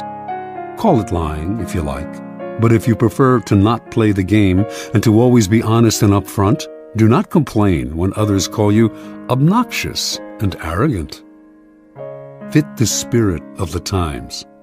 A slight affectation of a past era can be charming as long as you choose a period at least 20 years back. Wearing the fashions of 10 years ago is ludicrous unless you enjoy the role of court jester. Your spirit and way of thinking must keep up with the times, even if the times offend your sensibilities. Be too forward-thinking, however, and no one will understand you. It is never a good idea to stand out too much in this area. You are best off at least being able to mimic the spirit of the times. Be a source of pleasure. This is critical. It is an obvious law of human nature that we will flee what is unpleasant and distasteful, while charm and the promise of delight will draw us like moths to a flame. Make yourself the flame and you will rise to the top. Since life is otherwise so full of unpleasantness and pleasure so scarce, you will be as indispensable as food and drink. This may seem obvious, but what is obvious is often ignored or unappreciated. There are degrees to this. Not everyone can play the role of favorite, for not everyone is blessed with charm and wit. But we can all control our unpleasant qualities and obscure them when necessary. Law 25. Recreate yourself. Judgment. Do not accept the roles that society foists on you. Recreate yourself by forging a new identity, one that commands attention and never bores the audience. Be the master of your own image rather than letting others define it for you. Incorporate dramatic devices into your public gestures and actions. Your power will be enhanced and your character will seem larger than life. Observance of the law. In the year 1831, a young woman named Aurore Dupin du Devant left her husband and family in the provinces and moved to Paris. She wanted to be a writer. Marriage, she felt, was worse than prison, for it left her neither the time nor the freedom to pursue her passion. In Paris, she would establish her independence and make her living by writing. Soon after Dudevant arrived in the capital, however, she had to confront certain harsh realities. To have any degree of freedom in Paris, you had to have money. For a woman, money could only come through marriage or prostitution. No woman had ever come close to making a living by writing. Women wrote as a hobby, supported by their husbands or by an inheritance. In fact, when Dudevant first showed her writing to an editor, he told her, "You should make babies, madam, not literature." Clearly, Dudevant had come to Paris to attempt the impossible. In the end, though, she came up with a strategy to do what no woman had ever done. A strategy to recreate herself completely forging a public image of her own making. Women writers before her had been forced into a ready-made role, that of the second-rate artist who wrote mostly for other women. Dudevant decided that if she had to play a role, she would turn the game around. She would play the part of a man. In 1832, a publisher accepted Dudevant's first major novel, Indiana. She had chosen to publish it under a pseudonym, George Sand, and all of Paris assumed this impressive new writer was male. Dudevant had sometimes worn men's clothing before creating George Sand. She had always found men's shirts and riding breeches more comfortable. Now, as a public figure, she exaggerated the image. She added long men's coats, gray hats, heavy boots, and dandyish cravats to her wardrobe. She smoked cigars and in conversation expressed herself like a man, unafraid to dominate the conversation or to use a saucy word. This strange male-female writer fascinated the public, and unlike other women writers, Sand found herself accepted into the clique of male artists. She drank and smoked with them, even carried on affairs with the most famous artists of Europe, Musset, Liszt, Chopin. It was she who did the wooing, and also the abandoning. She moved on at her discretion. Those who knew Sand well understood that her male persona protected her from the public's prying eyes. Out in the world, she enjoyed playing the part to the extreme. In private, she remained herself. She also realized that the character of George Sand could grow stale or predictable, and to avoid this, she would, every now and then, dramatically alter the character she had created. Instead of conducting affairs with famous men, she would begin meddling in politics, leading demonstrations, inspiring student rebellions. No one would dictate to her the limits of the character she had created. Long after she died, and after most people had stopped reading her novels, the larger-than-life theatricality of that character has continued to fascinate and inspire. Interpretation. The world wants to assign you a role in life, and once you accept that role, you are doomed. Your power is limited to the tiny amount allotted to the role you have selected or have been forced to assume. An actor, on the other hand, plays many roles. Enjoy that protean power, and if it is beyond you, at least forge a new identity, one of your own making, one that has had no boundaries assigned to it by an envious and resentful world. This act of defiance is Promethean. It makes you responsible for your own creation. Your new identity will protect you from the world precisely because it is not you. It is a costume you put on and take off. You need not take it personally, and your new identity sets you apart, gives you theatrical presence. Those in the back rows can see you and hear you. Those in the front rows marvel at your audacity. Keys to power. The character you seem to have been born with is not necessarily who you are. Beyond the characteristics you have inherited, your parents, your friends, and your peers have helped to shape your personality. The Promethean task of the powerful is to take control of the process, to stop allowing others that ability to limit and mold them. Remake yourself into a character of power. Working on yourself like clay should be one of your greatest and most pleasurable life tasks. It makes you, in essence, an artist creating yourself. The first step in the process of self-creation is self-consciousness, being aware of yourself as an actor and taking control of your appearance and emotions. The bad actor is the one who is always sincere. People who wear their hearts on their sleeves out in society are tiresome and embarrassing.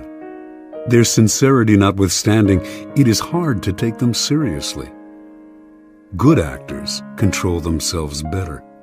They can play sincere and heartfelt, can affect a tear and a compassionate look at will, but they don't have to feel it. They externalize emotion in a form that others can understand. Method acting is fatal in the real world. No ruler or leader could possibly play the part if all the emotions he showed had to be real. So learn self-control. Adopt the plasticity of the actor who can mold his or her face to the emotion required. The second step in the process of self-creation is a variation on the George Sand strategy. The creation of a memorable character, one that compels attention, that stands out above the other players on the stage. This was the game Abraham Lincoln played. The homespun, common countryman he knew was a kind of president that America had never had but would delight in electing. Although many of these qualities came naturally to him, he played them up: the hat and clothes, the beard. No president before him had worn a beard.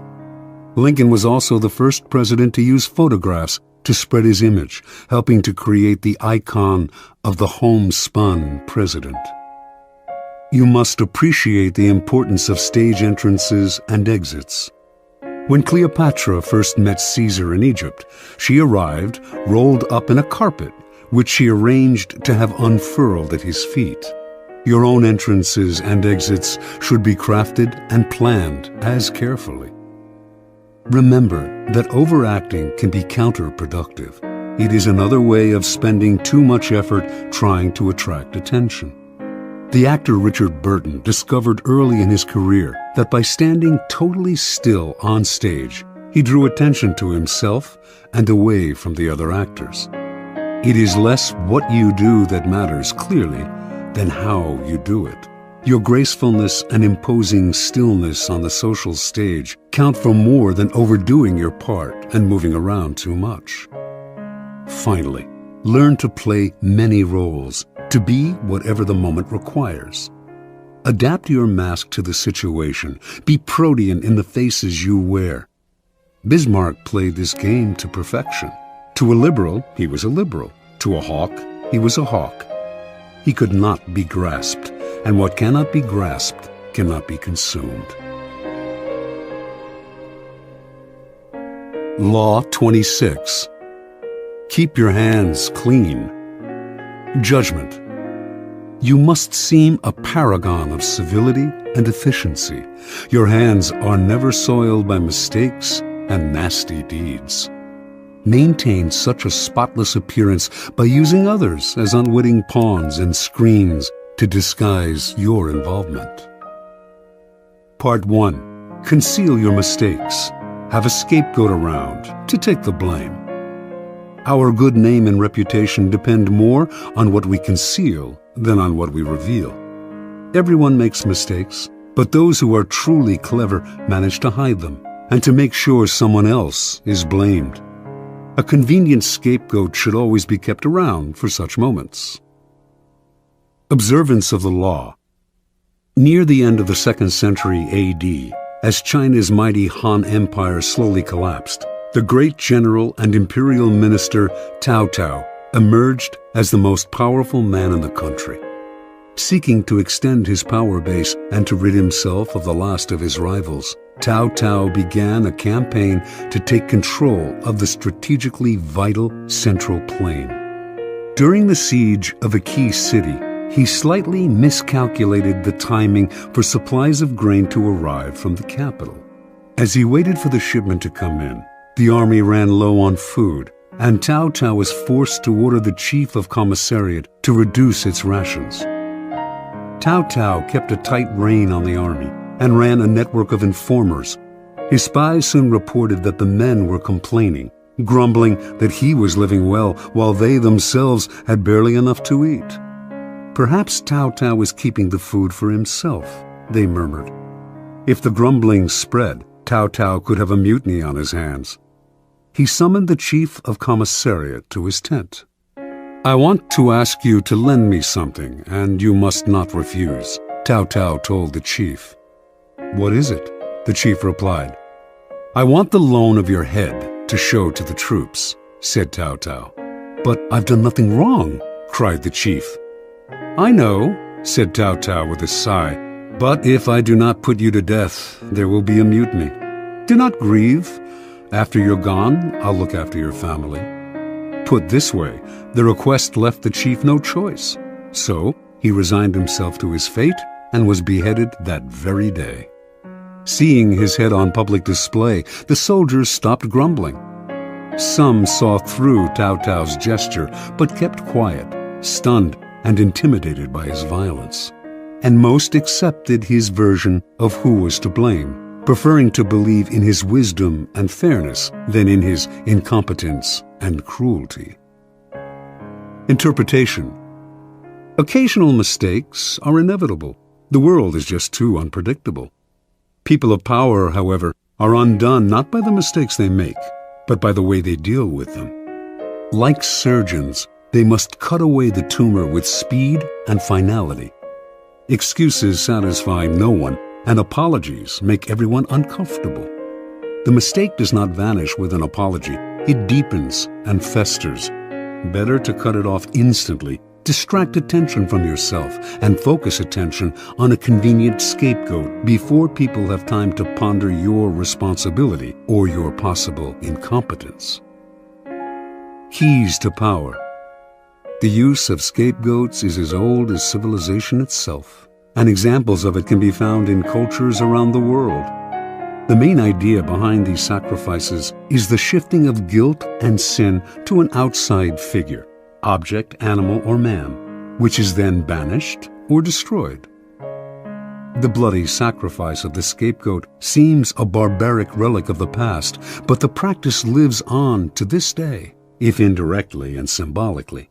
Since power depends on appearances, and those in power must seem never to make mistakes, the use of scapegoats is as popular as ever.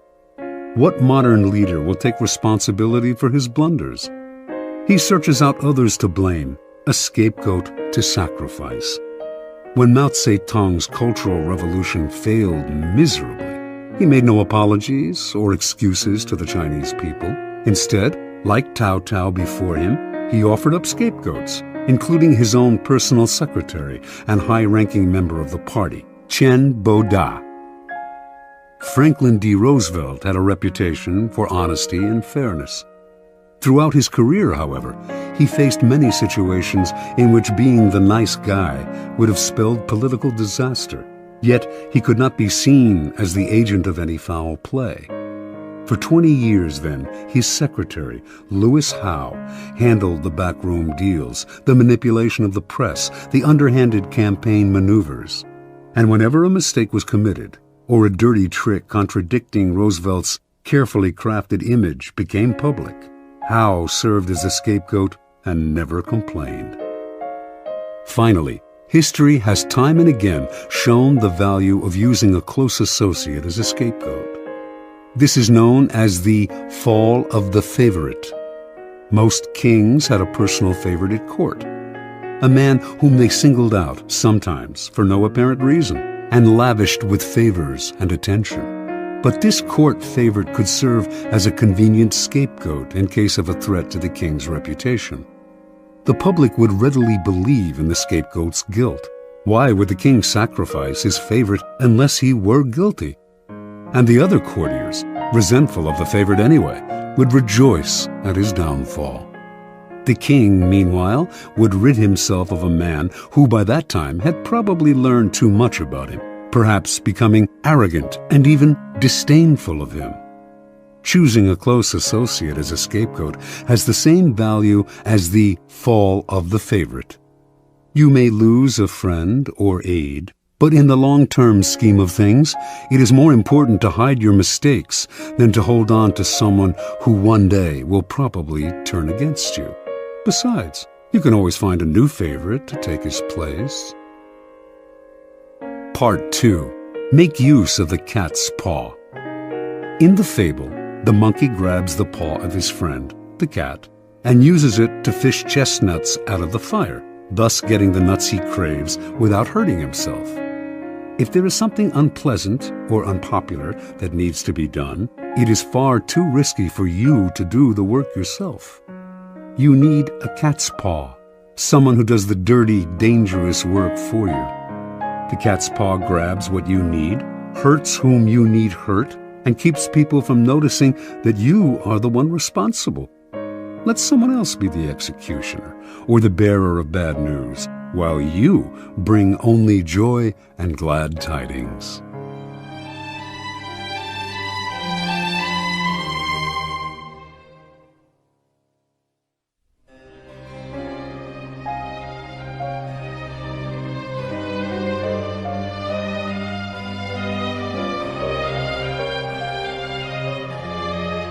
Observance of the Law.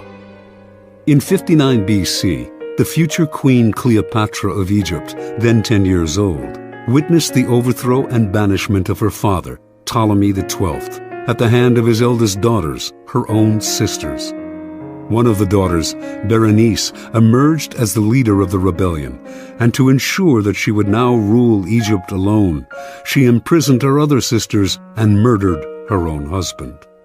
This may have been necessary as a practical step to secure her rule, but that a member of the royal family, a queen no less, would so overtly exact such violence on her own family horrified her subjects and stirred up powerful opposition.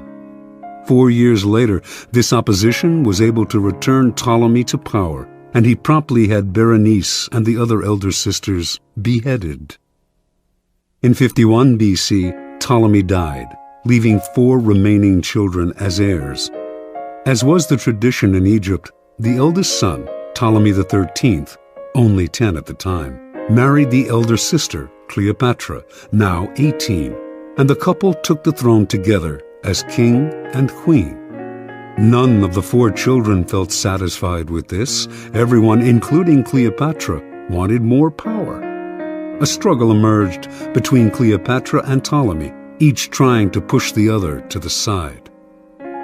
In 48 BC, with the help of a government faction that feared Cleopatra's ambitions, Ptolemy was able to force his sister to flee the country, leaving himself as sole ruler. In exile, Cleopatra schemed. She wanted to rule alone and to restore Egypt to its past glory, a goal she felt none of her other siblings could achieve, yet as long as they were alive, she could not realize her dream. And the example of Berenice had made it clear that no one would serve a queen who was seen murdering her own kind. Even Ptolemy XIII had not dared murder Cleopatra, although he knew she would plot against him from abroad. Within a year after Cleopatra's banishment, the Roman dictator Julius Caesar arrived in Egypt, determined to make the country a Roman colony. Cleopatra saw her chance. Re-entering Egypt in disguise, she traveled hundreds of miles to reach Caesar in Alexandria. Legend has it that she had herself smuggled into his presence, rolled up inside a carpet, which was gracefully unfurled at his feet, revealing the young queen. Cleopatra immediately went to work on the Roman. She appealed to his love of spectacle and his interest in Egyptian history and poured on her feminine charms. Caesar soon succumbed and restored Cleopatra to the throne. Cleopatra's siblings seethed. She had outmaneuvered them. Ptolemy XIII would not wait to see what happened next. From his palace in Alexandria, he summoned a great army to march on the city and attack Caesar. In response, Caesar immediately put Ptolemy and the rest of the family under house arrest. But Cleopatra's younger sister, Arsinoe, escaped from the palace and placed herself at the head of the approaching Egyptian troops, proclaiming herself Queen of Egypt. Now, Cleopatra finally saw her chance. She convinced Caesar to release Ptolemy from house arrest, under the agreement that he would broker a truce. Of course, she knew he would do the opposite, that he would fight Arsinoe for control of the Egyptian army. But this was to Cleopatra's benefit, for it would divide the royal family. Better still, it would give Caesar the chance to defeat and kill her siblings in battle. Reinforced by troops from Rome, Caesar swiftly defeated the rebels. In the Egyptians' retreat, Ptolemy drowned in the Nile. Caesar captured Arsinoe and had her sent to Rome as a prisoner. He also executed the numerous enemies who had conspired against Cleopatra and imprisoned others who had opposed her. To reinforce her position as uncontested queen, Cleopatra now married the only sibling left, Ptolemy XIV, only 11 at the time, and the weakest of the lot. 4 years later, Ptolemy mysteriously died of poison. In 41 BC, Cleopatra employed on a second Roman leader, Mark Antony, the same tactic she had used so well on Julius Caesar. After seducing him, she hinted to him that her sister Arsinoe, still a prisoner in Rome, had conspired to destroy him. Mark Antony believed her and promptly had Arsinoe executed, thereby getting rid of the last of the siblings who had posed such a threat to Cleopatra. Interpretation. Legend has it that Cleopatra succeeded through her seductive charms, but in reality, her power came from an ability to get people to do her bidding without realizing they were being manipulated. Caesar and Antony not only rid her of her most dangerous siblings, Ptolemy XIII and Arsinoe, they decimated all of her enemies in both the government and the military. The two men became her cat's paws. They entered the fire for her, did the ugly but necessary work while shielding her from appearing as the destroyer of her siblings and fellow Egyptians. And in the end, both men acquiesced to her desire to rule Egypt not as a Roman colony, but as an independent allied kingdom. And they did all this for her without realizing how she had manipulated them. This was persuasion of the subtlest and most powerful kind. A queen must never dirty her hands with ugly tasks, nor can a king appear in public with blood on his face. Yet power cannot survive without the constant squashing of enemies.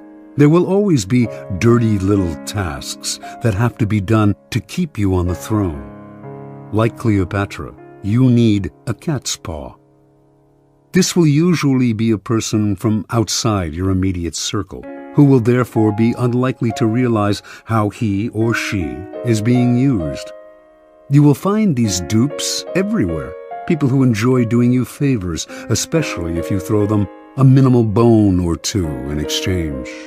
But as they accomplish tasks that may seem to them innocent enough, or at least completely justified, they are actually clearing the field for you, spreading the information you feed them, undermining people they do not realize are your rivals, inadvertently furthering your cause, dirtying their hands while yours remain spotless.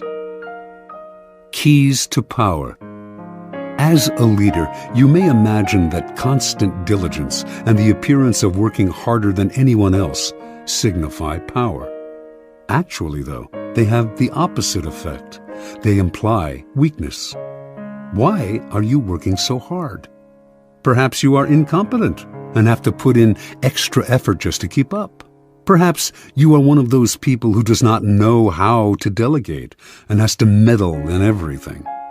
The truly powerful, on the other hand, seem never to be in a hurry or overburdened. While others work their fingers to the bone, they take their leisure.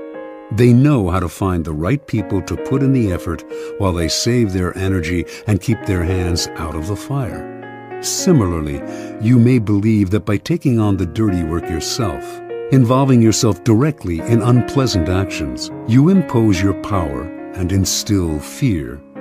In fact, you make yourself look ugly and abusive of your high position.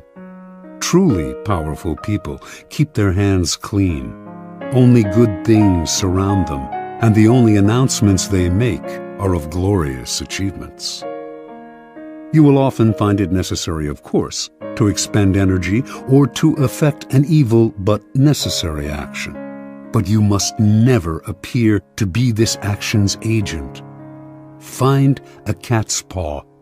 Develop the arts of finding, using, and, in time, getting rid of these people when their cat's paw role has been fulfilled. The easiest and most effective way to use a cat's paw is often to plant information with him that he will then spread to your primary target. False or planted information is a powerful tool, especially if spread by a dupe whom no one suspects. You will find it very easy to play innocent and disguise yourself as the source. Law 27. Play on people's need to believe to create a cult-like following. Judgment. People have an overwhelming desire to believe in something. Become the focal point of such desire by offering them a cause, a new faith to follow. Keep your words vague but full of promise. Emphasize enthusiasm over rationality and clear thinking. Give your new disciples rituals to perform. Ask them to make sacrifices on your behalf. In the absence of organized religion and grand causes, your new belief system will bring you untold power. The Science of Charlatanism, or How to Create a Cult in 5 Easy Steps. In searching, as you must, for the methods that will gain you the most power for the least effort, you will find the creation of a cult-like following one of the most effective. Having a large following opens up all sorts of possibilities for deception. Not only will your followers worship you, they will defend you from your enemies and will voluntarily take on the work of enticing others to join your fledgling cult. This kind of power will lift you to another realm. You will no longer have to struggle or use subterfuge to enforce your will. You are adored and can do no wrong. You might think it's a gargantuan task to create such a following, but in fact, it is fairly simple. As humans, we have a desperate need to believe in something, anything. This makes us eminently gullible. We simply cannot endure long periods of doubt or of the emptiness that comes from a lack of something to believe in. Dangle in front of us some new cause, elixir, get-rich-quick scheme, or the latest technological trend or art movement, and we leap from the water as one to take the bait. Look at history. The chronicles of the new trends and cults that have made a mass following for themselves could fill a library. After a few centuries, a few decades, a few years, a few months, they generally look ridiculous, but at the time they seem so attractive, so transcendental, so divine. Always in a rush to believe in something, we will manufacture saints and faiths out of nothing. Do not let this gullibility go to waste. Make yourself the object of worship. Make people form a cult around you. The great European charlatans of the 16th and 17th centuries mastered the art of cult making. They lived, as we do now, in a time of transformation. Organized religion was on the wane, science on the rise. People were desperate to rally around a new cause or faith. The charlatans had begun by peddling health elixirs and alchemic shortcuts to wealth. Moving quickly from town to town, they originally focused on small groups until, by accident, they stumbled on a truth of human nature. The larger the group they gathered around themselves, the easier it was to deceive. The charlatan would station himself on a high wooden platform, hence the term mountebank, and crowds would swarm around him. In a group setting, people were more emotional, less able to reason. Had the charlatan spoken to them individually, they might have found him ridiculous, but lost in a crowd, they got caught up in a communal mood of rapt attention. It became impossible for them to find the distance, to be skeptical. Any deficiencies in the charlatan's ideas were hidden by the zeal of the mass. Passion and enthusiasm swept through the crowd like a contagion, and they reacted violently to anyone who dared to spread a seed of doubt. Both consciously studying this dynamic over decades of experiment and spontaneously adapting to these situations as they happened, the charlatans perfected the science of attracting and holding a crowd, molding the crowd into followers and the followers into a cult. The gimmicks of the charlatans may seem quaint today, but there are thousands of charlatans among us still, using the same tried and true methods their predecessors refined centuries ago. only changing the names of their elixirs and modernizing the look of their cults. We find these latter-day charlatans in all arenas of life: business, fashion, politics, art. Many of them, perhaps, are following in the charlatan tradition without having any knowledge of its history. But you can be more systematic and deliberate. Simply follow the 5 steps of cult making that our charlatan ancestors perfected over the years. Step 1. Keep it vague. Keep it simple. To create a cult, you must first attract attention. This you should do not through actions which are too clear and readable, but through words which are hazy and deceptive. Your initial speeches, conversations, and interviews must include 2 elements. On the one hand, the promise of something great and transformative, and on the other, a total vagueness. This combination will stimulate all kinds of hazy dreams in your listeners, who will make their own connections and see what they want to see. As a corollary to its vagueness, your appeal should also be simple. Most people's problems have complex causes, deep-rooted neurosis, interconnected social factors, roots that go way back in time and are exceedingly hard to unravel. Few, however, have the patience to deal with this. Most people want to hear that a simple solution will cure their problems. The ability to offer this kind of solution will give you great power and build you a following. Step 2. Emphasize the visual and the sensual over the intellectual. Once people have begun to gather around you, 2 dangers will present themselves: boredom and skepticism. Boredom will make people go elsewhere. Skepticism will allow them the distance to think rationally about whatever it is you are offering, blowing away the mist you have artfully created and revealing your ideas for what they are. You need to amuse the bored, then ward off the cynics. The best way to do this is through theater or other devices of its kind. Surround yourself with luxury, dazzle your followers with visual splendor, fill their eyes with spectacle. Not only will this keep them from seeing the ridiculousness of your ideas, the holes in your belief system, it will also attract more attention, more followers. Appeal to all the senses. Use incense for scent, soothing music for hearing, colorful charts and graphs for the eye. You might even tickle the mind, perhaps by using new technological gadgets to give your cult a pseudo-scientific veneer, as long as you do not make anyone really think.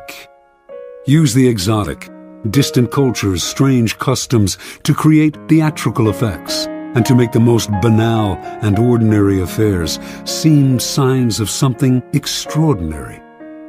Step 3. Borrow the forms of organized religion to structure the group. Your cult-like following is growing. It is time to organize it. Find a way, both elevating and comforting. Organized religions have long held unquestioned authority for large numbers of people, and continue to do so in our supposedly secular age. And even if the religion itself has faded some, its forms will resonate with power. The lofty and holy associations of organized religion can be endlessly exploited. Create rituals for your followers. Organize them into a hierarchy, ranking them in grades of sanctity, and giving them names and titles that resound with religious overtones. Ask them for sacrifices that will fill your coffers and increase your power. To emphasize your gathering's quasi-religious nature, talk and act like a prophet. You are not a dictator. After all, you are a priest, a guru, a sage, a shaman, or any other word that hides your real power in the mist of religion. Step 4. Disguise your source of income. Your group has grown, and you have structured it in a church-like form. Your coffers are beginning to fill with your followers' money. You must never be seen as hungry for money and the power it brings. It is at this moment that you must disguise the source of your income. Your followers want to believe that if they follow you, all sorts of good things will fall into their lap. By surrounding yourself with luxury, you become living proof of the soundness of your belief system. Never reveal that your wealth actually comes from your followers' pockets. Instead, make it seem to come from the truth of your methods. Followers will copy your each and every move in the belief that it will bring them the same results, and their imitative enthusiasm will blind them to the charlatan nature of your wealth. Step 5.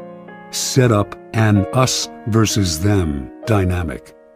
The group is now large and thriving, a magnet attracting more and more particles. If you are not careful, though, inertia will set in and time and boredom will demagnetize the group. To keep your followers united, you must now do what all religions and belief systems have done. Create an us versus them dynamic. First, make sure your followers believe they are part of an exclusive club, unified by a bond of common goals. Then, to strengthen this bond, manufacture the notion of a devious enemy out to ruin you. There is a force of non-believers that will do anything to stop you. Any outsider who tries to reveal the charlatan nature of your belief system can now be described as a member of this devious force. If you have no enemies, invent one. Given a straw man to react against, your followers will tighten and cohere. They have your cause to believe in and infidels to destroy. Observance of the law.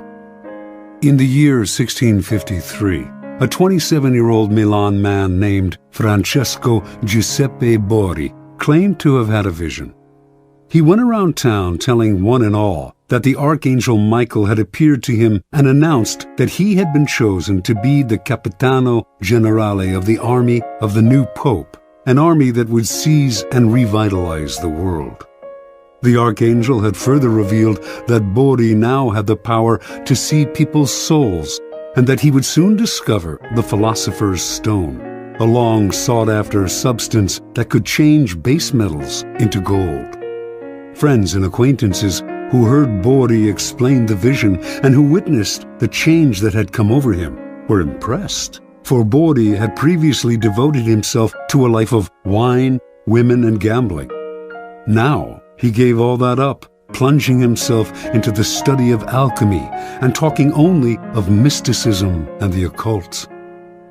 The transformation was so sudden and miraculous, and Borri's words were so filled with enthusiasm, that he began to create a following. Unfortunately, the Italian Inquisition began to notice him as well. They prosecuted anyone who delved into the occult, so he left Italy and began to wander Europe, from Austria to Holland, telling one and all that, "To those who follow me, all joy shall be granted." Wherever Borri stayed, he attracted followers. His method was simple. He spoke of his vision, which had grown more and more elaborate, and offered to look into the soul of anyone who believed him, and they were many. Seemingly in a trance, he would stare at this new follower for several minutes, then claim to have seen the person's soul, degree of enlightenment, and potential for spiritual greatness. If what he saw showed promise, he would add the person to his growing order of disciples, an honor indeed. The cult had 6 degrees, into which the disciples were assigned according to what Borri had glimpsed in their souls. With work and total devotion to the cult, they could graduate to a higher degree. Borri, whom they called His Excellency and Universal Doctor, demanded from them the strictest vows of poverty. All the goods and monies they possessed had to be turned over to him, but they did not mind handing over their property, for Borri had told them, "I shall soon bring my chemical studies to a happy conclusion by the discovery of the Philosopher's Stone, and by this means we shall all have as much gold as we desire." Given his growing wealth, Bori began to change his style of living. Renting the most splendid apartment in the city into which he had temporarily settled, he would furnish it with fabulous furniture and accessories which he had begun to collect. He would drive through the city in a coach studded with jewels, with 6 magnificent black horses at its head. He never stayed too long in one place, and when he disappeared, saying he had more souls to gather into his flock, his reputation only grew in his absence. He became famous, although, in fact, he had never done a single concrete thing. From all over Europe, the blind, the crippled, and the desperate came to visit Bori, for word had spread that he had healing powers. He asked no fee for his services, which only made him seem more marvelous, and indeed some claimed that in this or that city he had performed a miracle cure. By only hinting at his accomplishments, he encouraged people's imaginations to blow them up to fantastic proportions. His wealth, for example, actually came from the vast sums he was collecting from his increasingly select group of rich disciples. Yet it was presumed that he had, in fact, perfected the philosopher's stone. The church continued to pursue him, denouncing him for heresy and witchcraft, and Bori's response to these charges was a dignified silence. This only enhanced his reputation and made his followers more passionate. Only the great are persecuted, after all. How many understood Jesus Christ in his own time? Bori did not have to say a word. His followers now called the Pope the Antichrist. And so Bori's power grew and grew, until one day he left the city of Amsterdam, where he had settled for a while, absconding with huge sums of borrowed money and diamonds that had been entrusted to him. He claimed to be able to remove the flaws from diamonds through the power of his gifted mind. Now he was on the run. The Inquisition eventually caught up with him, and for the last 20 years of his life he was imprisoned in Rome. But so great was the belief in his occult powers that to his dying day he was visited by wealthy believers, including Queen Christina of Sweden. Supplying him with money and materials, these visitors allowed him to continue his search for the elusive philosopher's stone. Interpretation. Before he formed his cult, Bori seems to have stumbled on a critical discovery. Tiring of his life of debauchery, he had decided to give it up and to devote himself to the occult, a genuine interest of his. He must have noticed, however, that when he alluded to a mystical experience rather than physical exhaustion as the source of his conversion, people of all classes wanted to hear more. Realizing the power he could gain by ascribing the change to something external and mysterious, he went further with his manufactured visions. The grander the vision, and the more sacrifices he asked for, the more appealing and believable his story seemed to become. Remember, people are not interested in the truth about change. They do not want to hear that it has come from hard work or from anything as banal as exhaustion, boredom, or depression. They are dying to believe in something romantic, otherworldly. They want to hear of angels and out-of-body experiences. Indulge them. Hint at the mystical source of some personal change. Wrap it in ethereal colors. An occult-like following will form around you. Adapt to people's needs. The Messiah must mirror the desires of his followers, and always aim high. The bigger and bolder your illusion, the better. Law 28. Enter action with boldness. Judgment. If you are unsure of a course of action, do not attempt it. Your doubts and hesitations will infect your execution. Timidity is dangerous. Better to enter with boldness. Any mistakes you commit through audacity are easily corrected with more audacity. Everyone admires the bold. No one honors the timid. boldness and hesitation. A brief psychological comparison. Boldness and hesitation elicit very different psychological responses in their targets. Hesitation puts obstacles in your path. Boldness eliminates them. Once you understand this, you will find it essential to overcome your natural timidity and practice the art of audacity. The following are among the most pronounced psychological effects of boldness and timidity. The bolder the lie, the better. We all have weaknesses, and our efforts are never perfect. But entering action with boldness has the magical effect of hiding our deficiencies. Con artists know that the bolder the lie, the more convincing it becomes. The sheer audacity of the story makes it more credible, distracting attention from its inconsistencies. When putting together a con or entering any kind of negotiation, go further than you planned. Ask for the moon, and you will be surprised how often you get it. Lions circle the hesitant prey. People have a sixth sense for the weaknesses of others. If, in a first encounter, you demonstrate your willingness to compromise, back down, and retreat, you bring out the lion even in people who are not necessarily bloodthirsty. Everything depends on perception, and once you are seen as the kind of person who quickly goes on the defensive, who is willing to negotiate and be amenable, you will be pushed around without mercy. Boldness strikes fear. Fear creates authority. The bold move makes you seem larger and more powerful than you are. If it comes suddenly, with the stealth and swiftness of a snake, it inspires that much more fear. By intimidating with a bold move, you establish a precedent. In every subsequent encounter, people will be on the defensive, in terror of your next strike. Going halfway with a half a heart digs the deeper grave. If you enter an action with less than total confidence, you set up obstacles in your own path. When a problem arises, you will grow confused, seeing options where there are none, and inadvertently creating more problems still. Retreating from the hunter, the timid hare scurries more easily into his snares. Hesitation creates gaps. Boldness obliterates them. When you take time to think, to hem and haw, you create a gap that allows others time to think as well. Your timidity infects people with awkward energy, elicits embarrassment. Doubt springs up on all sides.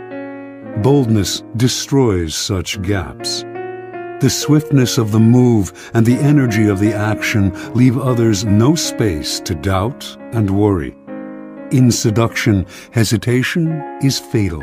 It makes your victim conscious of your intentions. The bold move crowns seduction with triumph.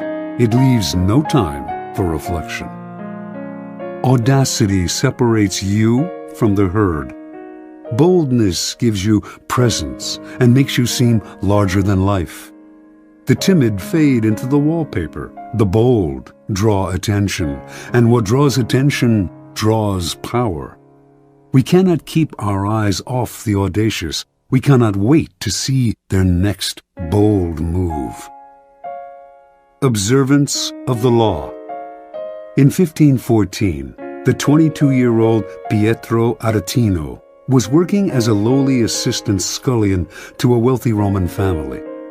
He had ambitions of greatness as a writer, to inflame the world with his name, but how could a mere lackey hope to realize such dreams? That year, Pope Leo X received from the King of Portugal an embassy that included many gifts. Most prominent among them, a great elephant, the first in Rome since imperial times. The pontiff adored this elephant and showered it with attention and gifts. But despite his love and care, the elephant, which was called Anno, became deathly ill. The Pope summoned doctors who administered a 500-pound purgative to the elephant, but all to no avail. The animal died, and the Pope went into mourning. To console himself, he summoned the great painter Raphael and ordered him to create a life-sized painting of Anno above the animal's tomb, bearing the inscription, "What nature took away, Raphael has with his art restored." Over the next few days, a pamphlet circulated throughout Rome that caused great merriment and laughter. Entitled, "The Last Will and Testament of the Elephant Anno," it read in part, "To my heir, the Cardinal Santa Croce, I give my knees so that he can imitate my genuflections. To my heir, Cardinal Santi Quattro, I give my jaws so that he can more readily devour all of Christ's revenues. To my heir, Cardinal Medici, I give my ears so that he can hear everyone's doings. To Cardinal Grassi, who had a reputation for lechery, the elephant bequeathed the appropriate, oversized part of his own anatomy." On and on the anonymous pamphlet went, sparing none of the great in Rome, not even the Pope. With each one, it took aim at their best-known weakness. The pamphlet ended with verse, "See to it that Aretino is your friend, for he is a bad enemy to have. His words alone could ruin the High Pope, so God guard everyone from his tongue." Interpretation. With one short pamphlet, Aretino, son of a poor shoemaker and a servant himself, hurled himself to fame. Everyone in Rome rushed to find out who this daring young man was. Even the Pope, amused by his audacity, sought him out and ended up giving him a job in the papal service. Over the years, he came to be known as the Scourge of Princes, and his biting tongue earned him the respect and fear of the great, from the King of France to the Habsburg Emperor. The Aretino strategy is simple. When you are as small and obscure as David was, you must find a Goliath to attack. The larger the target, the more attention you gain. The bolder the attack, the more you stand out from the crowd and the more admiration you earn. Society is full of those who think daring thoughts, but lack the guts to print and publicize them. Voice what the public feels. The expression of shared feelings is always powerful. Search out the most prominent target possible and sling your boldest shot. The world will enjoy the spectacle and will honor the underdog. You, that is, with glory and power. Keys to power. Most of us are timid. We want to avoid tension and conflict, and we want to be liked by all. We may contemplate a bold action, but we rarely bring it to life. We are terrified of the consequences, of what others might think of us, of the hostility we will stir up if we dare go beyond our usual place. Although we may disguise our timidity as a concern for others, a desire not to hurt or offend them, in fact, it is the opposite. We are really self-absorbed, worried about ourselves and how others perceive us. Boldness, on the other hand, is outer-directed and often makes people feel more at ease, since it is less self-conscious and less repressed. Few are born bold. Even Napoleon had to cultivate the habit on the battlefield, where he knew it was a matter of life and death. In social settings, he was awkward and timid, but he overcame this and practiced boldness in every part of his life because he saw its tremendous power, how it could literally enlarge a man, even one who, like Napoleon, was in fact conspicuously small. You must practice and develop your boldness. You will often find uses for it. The best place to begin is often the delicate world of negotiation, particularly those discussions in which you are asked to set your own price. How often we put ourselves down by asking for too little. When Christopher Columbus proposed that the Spanish court finance his voyage to the Americas, he also made the insanely bold demand that he be called Grand Admiral of the Ocean. The court agreed. The price he set was the price he received. He demanded to be treated with respect, and so he was. Understand, if boldness is not natural, neither is timidity. It is an acquired habit, picked up out of a desire to avoid conflict. If timidity has taken hold of you, then root it out. Your fears of the consequences of a bold action are way out of proportion to reality. And in fact, the consequences of timidity are worse. Your value is lowered, and you create a self-fulfilling cycle of doubt and disaster. Remember, the problems created by an audacious move can be disguised, even remedied, by more and greater audacity. Law 29. Plan all the way to the end. Judgment. The ending is everything. Plan all the way to it, taking into account all the possible consequences, obstacles, and twists of fortune that might reverse your hard work and give the glory to others. By planning to the end, you will not be overwhelmed by circumstances, and you will know when to stop. Gently guide fortune and help determine the future by thinking far ahead. Transgression of the law. In 1510, a ship set out from the island of Hispaniola, now Haiti and the Dominican Republic, for Venezuela, where it was to rescue a besieged Spanish colony. Several miles out of port, a stowaway climbed out of a provision chest. Vasco Núñez de Balboa, a noble Spaniard who had come to the New World in search of gold, but had fallen into debt and had escaped his creditors by hiding in the chest. Balboa had been obsessed with gold ever since Columbus had returned to Spain from his voyages with tales of a fabulous but as yet undiscovered kingdom called El Dorado. Balboa was one of the first adventurers to come in search of Columbus's land of gold, and he had decided from the beginning that he would be the one to find it through sheer audacity and single-mindedness. Now that he was free of his creditors, nothing would stop him.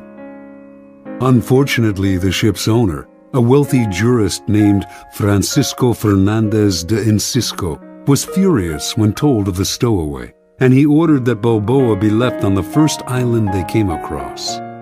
Before they found any island, however, Incisco received news that the colony he was to rescue had been abandoned. This was Balboa's chance.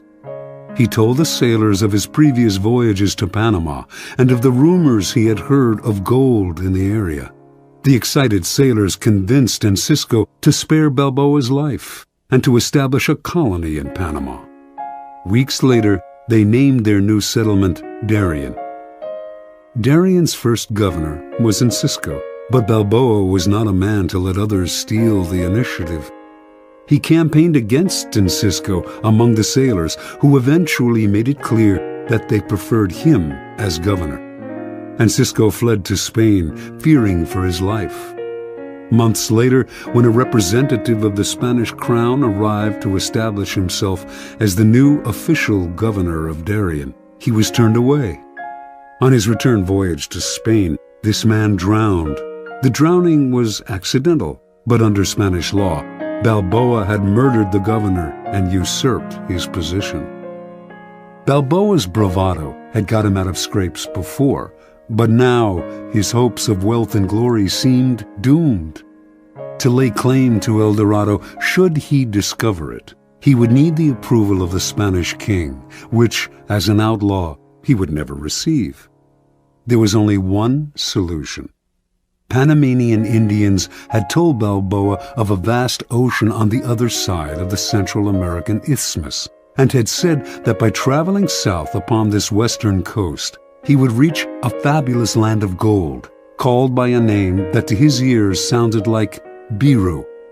Balboa decided he would cross the treacherous jungles of Panama and become the first European to bathe his feet in this new ocean. From there, he would march on El Dorado. If he did this on Spain's behalf, he would obtain the eternal gratitude of the king and would secure his own reprieve, Only he had to act before Spanish authorities came to arrest him. In 1513, then, Balboa set out with 190 soldiers. Halfway across the isthmus, some 90 miles wide at that point, only 60 soldiers remained, many having succumbed to the harsh conditions, the blood-sucking insects, the torrential rainfall, fever. Finally, from a mountaintop, Balboa became the first European to lay eyes on the Pacific Ocean. Days later, he marched in his armor into its waters, bearing the banner of Castile and claiming all its seas, lands, and islands in the name of the Spanish throne.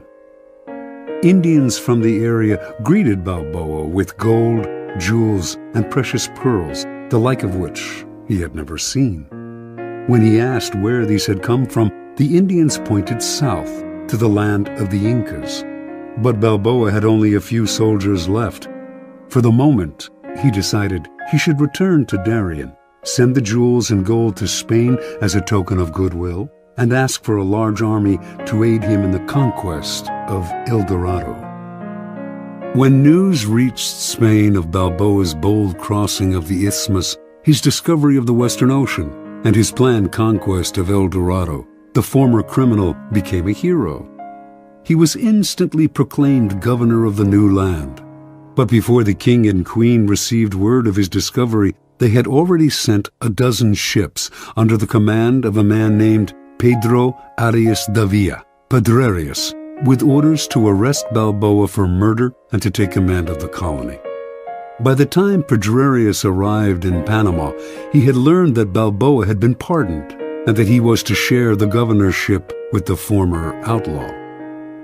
All the same, Balboa felt uneasy. Gold was his dream, El Dorado his only desire. In pursuit of this goal, he had nearly died many times over, and to share the wealth and glory with a newcomer would be intolerable. He also soon discovered that Pedrerius was a jealous, bitter man, and equally unhappy with the situation. Once again, the only solution for Balboa was to seize the initiative by proposing to cross the jungle with a larger army, carrying shipbuilding materials and tools. Once on the Pacific coast, he would create an armada with which to conquer the Incas. Surprisingly enough, Pedrerius agreed to the plan, perhaps sensing it would never work. Hundreds died in this second march through the jungle, and the timber they carried rotted in the torrential rains. Balboa, as usual, was undaunted. No power in the world could thwart his plan, and on arriving at the Pacific, he began to cut down trees for new lumber. But the men remaining to him were too few and too weak to mount an invasion, and once again, Balboa had to return to Darien. Pedrerius had, in any case, invited Balboa back to discuss a new plan, and on the outskirts of the settlement, the explorer was met by Francisco Pizarro, an old friend who had accompanied him on his first crossing of the isthmus. But this was a trap. Leading 100 soldiers, Pizarro surrounded his former friend, arrested him, and returned him to Pedrerius, who tried him on charges of rebellion. A few days later, Balboa's head fell into a basket, along with those of his most trusted followers. Years later, Pizarro himself reached Peru, and Balboa's deeds were forgotten. Interpretation. Most men are ruled by the heart, not the head. Their plans are vague, and when they meet obstacles, they improvise. But improvisation will only bring you as far as the next crisis and is never a substitute for thinking several steps ahead and planning to the end. Balboa had a dream of glory and wealth and a vague plan to reach it. Yet his bold deeds and his discovery of the Pacific are largely forgotten, for he committed what in the world of power is the ultimate sin.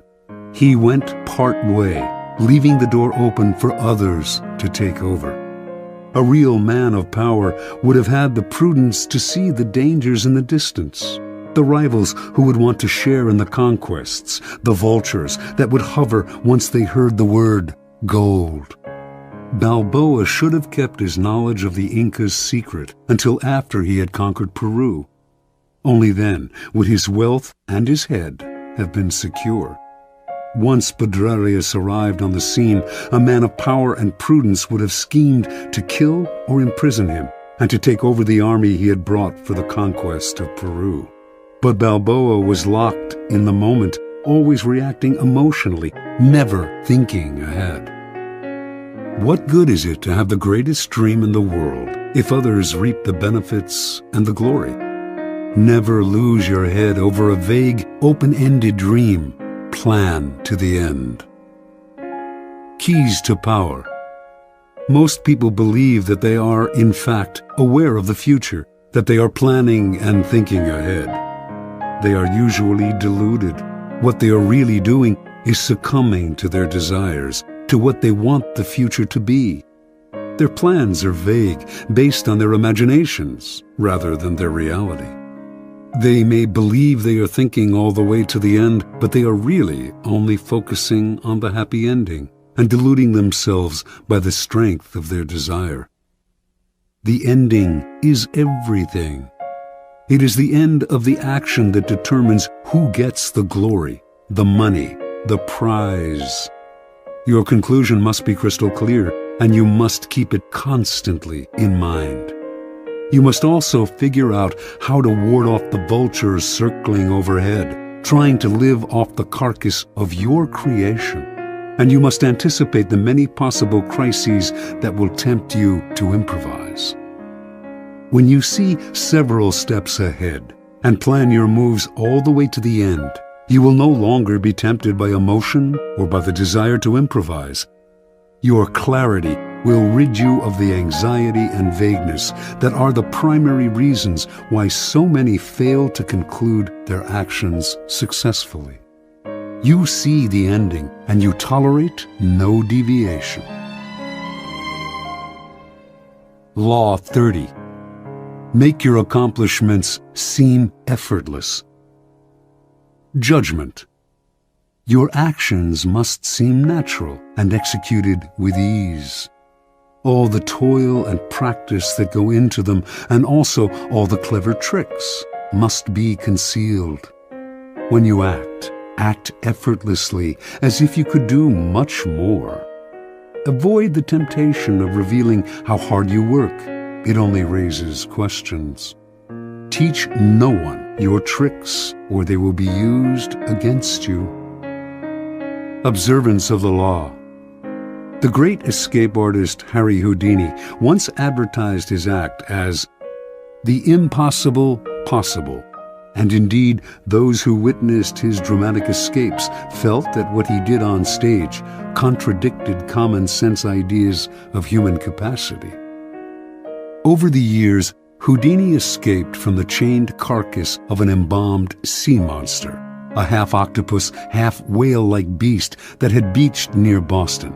He had himself sealed inside an enormous envelope from which he emerged without breaking the paper. He passed through brick walls. He wriggled free from straitjackets while dangling high in the air. He leaped from bridges into icy waters, his hands manacled and his legs in chains. He had himself submerged in glass cases full of water, hands padlocked, while the audience watched in amazement as he worked himself free, struggling for close to an hour, apparently without breathing. Each time he seemed to court certain death, yet survived with superhuman aplomb. Meanwhile, he said nothing about his methods, gave no clues as to how he accomplished any of his tricks. He left his audiences and critics speculating, his power and reputation enhanced by their struggles with the inexplicable. Perhaps the most baffling trick of all was making a 10,000-pound elephant disappear before an audience's eyes, a feat he repeated on stage for over 19 weeks. No one has ever really explained how he did this, for in the auditorium where he performed the trick, there was simply nowhere for an elephant to hide. The effortlessness of Houdini's escapes led some to think he used occult forces, his superior psychic abilities giving him special control over his body. But a German escape artist named Clopini claimed to know Houdini's secret. He simply used elaborate gadgets. Clopini also claimed to have defeated Houdini in a handcuff challenge in Holland. Houdini did not mind all kinds of speculation floating around about his methods, but he would not tolerate an outright lie. And in 1902, he challenged Clopini to a handcuff duel. Clopini accepted. Through a spy, he found out the secret word to unlock a pair of French combination lock cuffs that Houdini liked to use. His plan was to choose these cuffs to escape from on stage. This would definitely debunk Houdini. His genius simply lay in his use of mechanical gadgets. On the night of the challenge, just as Clopini had planned, Houdini offered him a choice of cuffs, and he selected the ones with the combination lock. He was even able to disappear with them behind a screen to make a quick test, and re-emerged seconds later, confident of victory. Acting as if he had sensed fraud, Houdini refused to lock Clopini in the cuffs. The two men argued and began to fight, even wrestling with each other on stage. After a few minutes of this, an apparently angry, frustrated Houdini gave up and locked Clopini in the cuffs. For the next few minutes, Clopini strained to get free. Something was wrong. Minutes earlier, he had opened the cuffs behind the screen. Now, the same code no longer worked. He sweated, racking his brain. Hours went by, the audience left, and finally, an exhausted and humiliated Clopini gave up and asked to be released. The cuffs that Clopini himself had opened behind the screen with the word CLEFS, French for keys, now clicked open only with the word FRAUD. Clopini never figured out how Houdini had accomplished this uncanny feat. Interpretation. Although we do not know for certain how Houdini accomplished many of his most ingenious escapes, one thing is clear. It was not the occult or any kind of magic that gave him his powers, but hard work and endless practice, all of which he carefully concealed from the world. Houdini never left anything to chance. Day and night, he studied the workings of locks, researched centuries-old sleight-of-hand tricks, pored over books on mechanics, whatever he could use. Every moment not spent researching, he spent working his body, keeping himself exceptionally limber, and learning how to control his muscles and his breathing. Early on in Houdini's career, an old Japanese performer whom he toured with taught him an ancient trick: how to swallow an ivory ball, then bring it back up. He practiced this endlessly with a small peeled potato tied to a string. Up and down, he would manipulate the potato with his throat muscles until they were strong enough to move it without the string. No one could check the inside of his throat, where he could conceal small tools to help him escape. Even so, Clopini was fundamentally wrong. It was not Houdini's tools, but his practice, work, and research that made his escapes possible. Clopini, in fact, was completely outwitted by Houdini, who set the whole thing up. He let his opponent learn the code to the French cuffs, then baited him into choosing those cuffs on stage. Then, during the two men's tussle, the dexterous Houdini was able to change the code to FRAUD. He had spent weeks practicing this trick, but the audience saw none of the sweat and toil behind the scenes. Nor was Houdini ever nervous. He induced nervousness in others. He deliberately dragged out the time it would take to escape as a way of heightening the drama and making the audience squirm. His escapes from death, always graceful and easy, made him look like a Superman. As a person of power, you must research and practice endlessly before appearing in public, on stage, or anywhere else. Never expose the sweat and labor behind your poise. Some think such exposure will demonstrate their diligence and honesty, but it actually just makes them look weaker, as if anyone who practiced and worked at it could do what they had done, or as if they weren't really up to the job.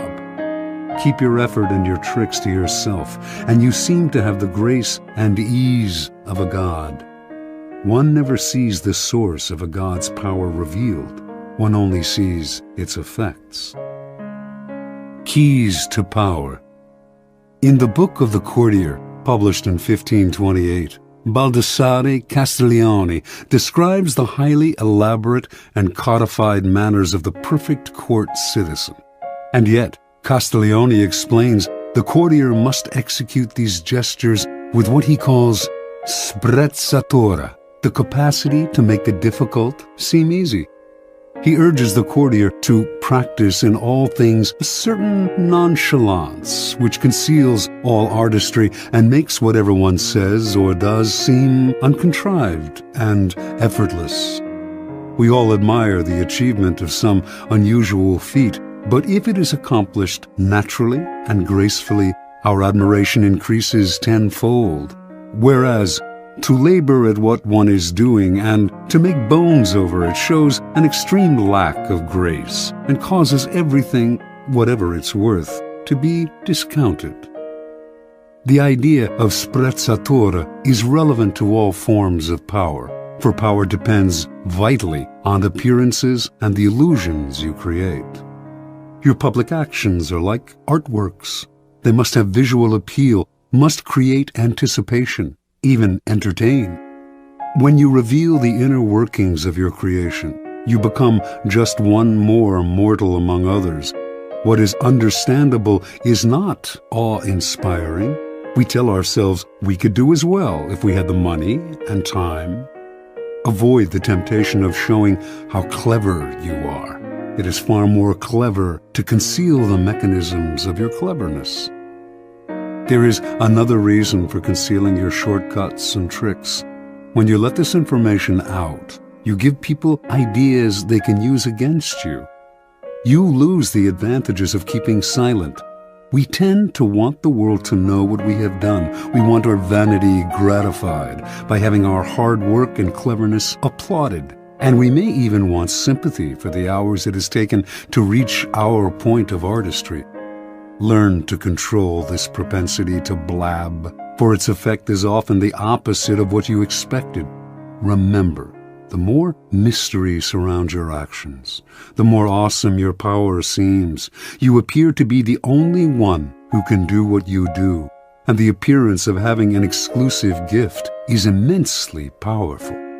Finally, because you achieve your accomplishments with grace and ease, people believe that you could always do more if you tried harder. This elicits not only admiration, but a touch of fear. Your powers are untapped. No one can fathom their limits. Law 31. Control the options. Get others to play with the cards you deal. Judgment. The best deceptions are the ones that seem to give the other person a choice. Your victims feel they are in control, but are actually your puppets. Give people options that come out in your favor, whichever one they choose. Force them to make choices between the lesser of two evils, both of which serve your purpose. Put them on the horns of a dilemma. They are gored wherever they turn. Observance of the law. From early in his reign, Ivan IV, later known as Ivan the Terrible, had to confront an unpleasant reality. The country desperately needed reform, but he lacked the power to push it through. The greatest limit to his authority came from the boyars, the Russian princely class that dominated the country and terrorized the peasantry. In 1553, at the age of 23, Ivan fell ill. Lying in bed, nearing death, he asked the boyars to swear allegiance to his son as the new Tsar. Some hesitated, some even refused. Then and there, Ivan saw he had no power over the boyars. He recovered from his illness, but he never forgot the lesson. The boyars were out to destroy him. And indeed, in the years to come, many of the most powerful of them defected to Russia's main enemies, Poland and Lithuania, where they plotted their return and the overthrow of the Tsar. Even one of Ivan's closest friends, Prince Andrei Kurbsky, suddenly turned against him, defecting to Lithuania in 1564 and becoming the strongest of Ivan's enemies. When Kurbsky began raising troops for an invasion, the royal dynasty seemed suddenly more precarious than ever. With emigre nobles fomenting invasion from the west, Tartars bearing down from the east, and the boyars stirring up trouble within the country, Russia's vast size made it a nightmare to defend. In whatever direction Ivan struck, he would leave himself vulnerable on the other side. Only if he had absolute power could he deal with this many-headed hydra, and he had no such power. Ivan brooded until the morning of December 3rd, 1564, when the citizens of Moscow awoke to a strange sight. Hundreds of sleds filled the square before the Kremlin, loaded with the Tsar's treasures and with provisions for the entire court. They watched in disbelief as the Tsar and his court boarded the sleds and left town. Without explaining why, he established himself in a village south of Moscow. For an entire month, a kind of terror gripped the capital, for the Muscovites feared that Ivan had abandoned them to the bloodthirsty boyars. Shops closed up, and riotous mobs gathered daily. Finally, on January 3rd of 1565, a letter arrived from the Tsar explaining that he could no longer bear the boyars' betrayals and had decided to abdicate once and for all. Read aloud in public, the letter had a startling effect. Merchants and commoners blamed the boyars for Ivan's decision and took to the streets, terrifying the nobility with their fury. Soon, a group of delegates representing the church, the princes, and the people made the journey to Ivan's village and begged the Tsar, in the name of the Holy Land of Russia, to return to the throne. Ivan listened, but would not change his mind. After days of hearing their pleas, however, he offered his subjects a choice. Either they grant him absolute powers to govern as he pleased, with no interference from the boyars, or they find a new leader. Faced with a choice between civil war and the acceptance of despotic power, almost every sector of Russian society opted for a strong Tsar, calling for Ivan's return to Moscow and the restoration of law and order. In February, with much celebration, Ivan returned to Moscow. The Russians could no longer complain if he behaved dictatorially. They had given him this power themselves. Interpretation. Withdrawal and disappearance are classic ways of controlling the options. You give people a sense of how things will fall apart without you, and you offer them a choice. I stay away and you suffer the consequences, or I return under circumstances that I dictate. In this method of controlling people's options, they choose the option that gives you power because the alternative is just too unpleasant. You force their hand, but indirectly, they seem to have a choice. Whenever people feel they have a choice, they walk into your trap that much more easily. Keys to power. Words like freedom, options, and choice evoke a power of possibility far beyond the reality of the benefits they entail. When examined closely, the choices we have in the marketplace, in elections, in our jobs, tend to have noticeable limitations. They are often a matter of a choice simply between A and B, with the rest of the alphabet out of the picture. Yet, as long as the faintest mirage of choice flickers on, we rarely focus on the missing options. We choose to believe that the game is fair and that we have our freedom. We prefer not to think too much about the depth of our liberty to choose. This supplies the clever and cunning with enormous opportunities for deception. For people who are choosing between alternatives find it hard to believe they are being manipulated or deceived. They cannot see that you are allowing them a small amount of free will in exchange for a much more powerful imposition of your own will. Setting up a narrow range of choices, then, should always be a part of your deceptions. There is a saying, if you can get the bird to walk into the cage on its own, it will sing that much more prettily. The following are among the most common forms of controlling the options. Color the choices. This was a favored technique of Henry Kissinger. As President Nixon's Secretary of State, Kissinger considered himself better informed than his boss and believed that in most situations, he could make the best decision on his own. But if he tried to determine policy, he would offend, or perhaps enrage, a notoriously insecure man.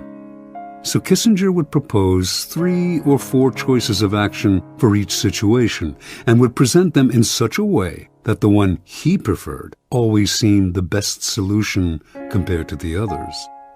Time after time, Nixon fell for the bait, never suspecting that he was moving where Kissinger pushed him. This is an excellent device to use on the insecure master. Force the resistor. This is a good technique to use on children and other willful people who enjoy doing the opposite of what you ask them to. Push them to choose what you want them to do by appearing to advocate the opposite. Alter the playing field. In the 1860s, John D. Rockefeller set out to create an oil monopoly. If he tried to buy up the smaller oil companies, they would figure out what he was doing and fight back. Instead, he began secretly buying up the railway companies that transported the oil. When he then attempted to take over a particular company and met with resistance, he reminded them of their dependence on the rails. Refusing them shipping or simply raising their fees could ruin their business. Rockefeller altered the playing field so that the only options the small oil producers had were the ones he gave them. In this tactic, your opponents know their hand is being forced, but it doesn't matter. The technique is effective against those who resist at all costs. The shrinking options. The late 19th century art dealer Ambrose Vollard perfected this technique. Customers would come to Vollard's shop to see some Cézannes. He would show 3 paintings, neglect to mention a price, and pretend to doze off. The visitors would have to leave without deciding. They would usually come back the next day to see the paintings again, but this time, Vollard would pull out less interesting works, pretending he thought they were the same ones. The baffled customers would look at the new offerings, leave to think them over, and return yet again. Once again, the same thing would happen. Vollard would show paintings of lesser quality still. Finally, the buyers would realize they had better grab what he was showing them because tomorrow they would have to settle for something worse, perhaps at even higher prices. A variation on this technique is to raise the price every time the buyer hesitates and another day goes by. This is an excellent negotiating ploy to use on the chronically indecisive who will fall for the idea that they are getting a better deal today than if they wait till tomorrow. The weak man on the precipice. The weak are the easiest to maneuver by controlling their options. Cardinal de Retz, the great 17th century provocateur, served as an unofficial assistant to the Duke of Orleans, who was notoriously indecisive.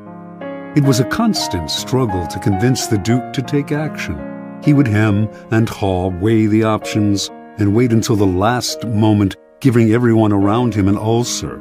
But Retz discovered a way to handle him. He would describe all sorts of dangers, exaggerating them as much as possible until the Duke saw a yawning abyss in every direction except one, the one Retz was pushing him to take.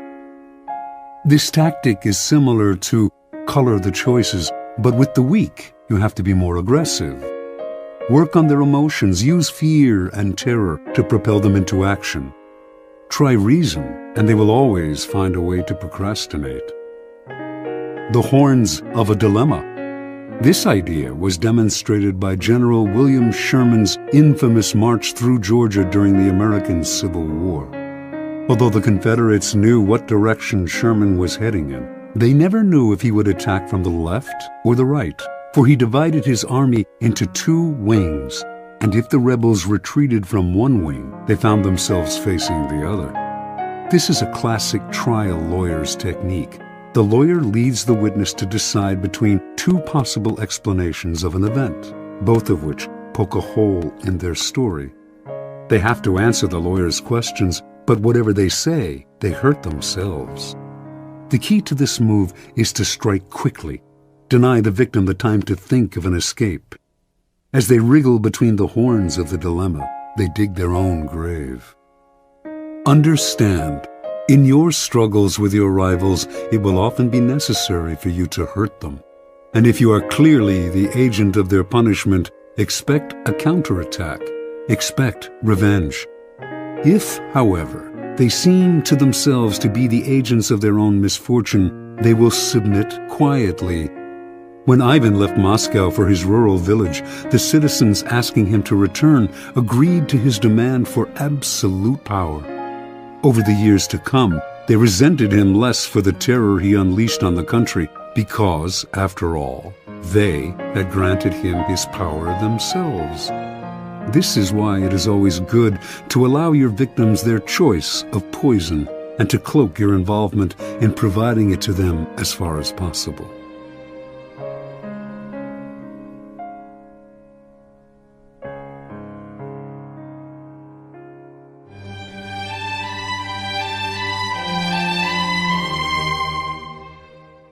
Law 32.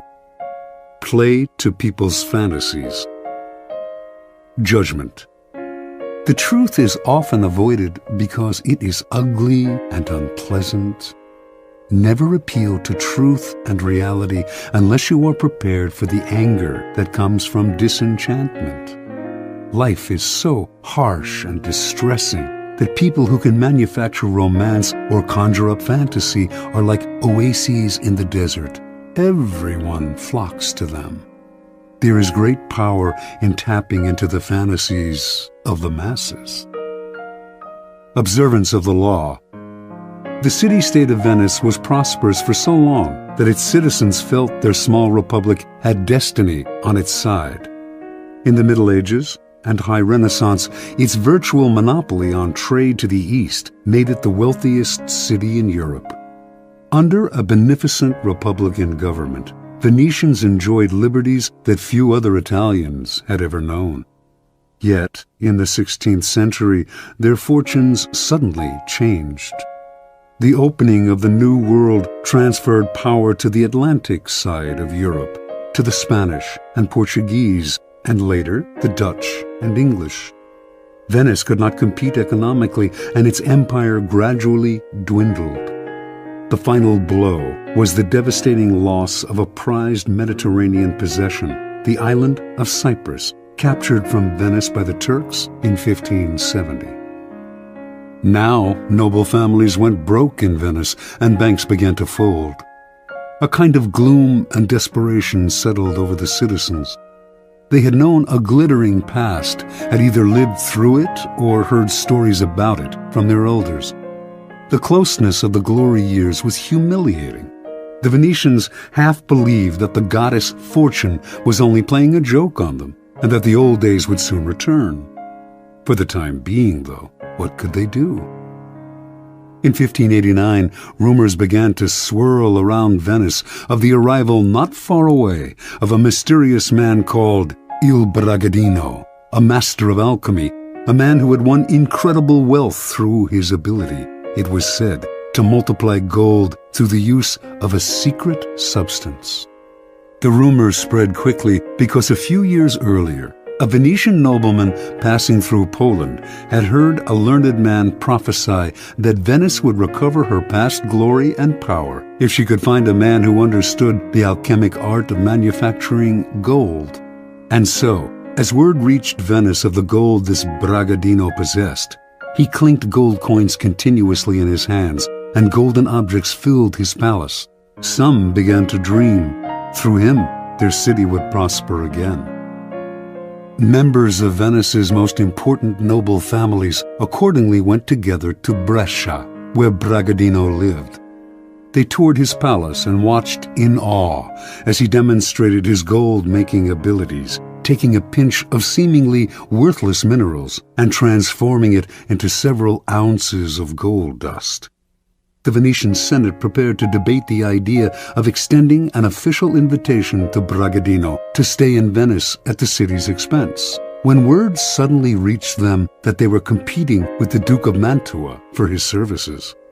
They heard of a magnificent party in Bragadino's palace for the Duke, featuring garments with golden buttons, gold watches, gold plates, and on and on.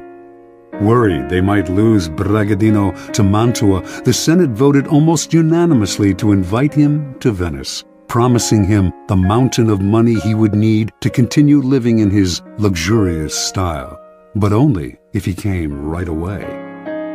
Late that year, the mysterious Bragadino arrived in Venice.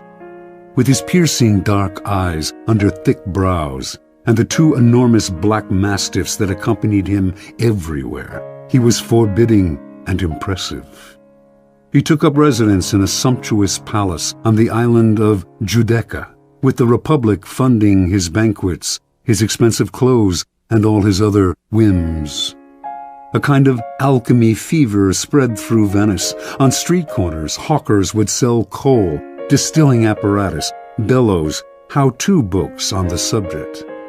Everyone began to practice alchemy. Everyone except Bragadino.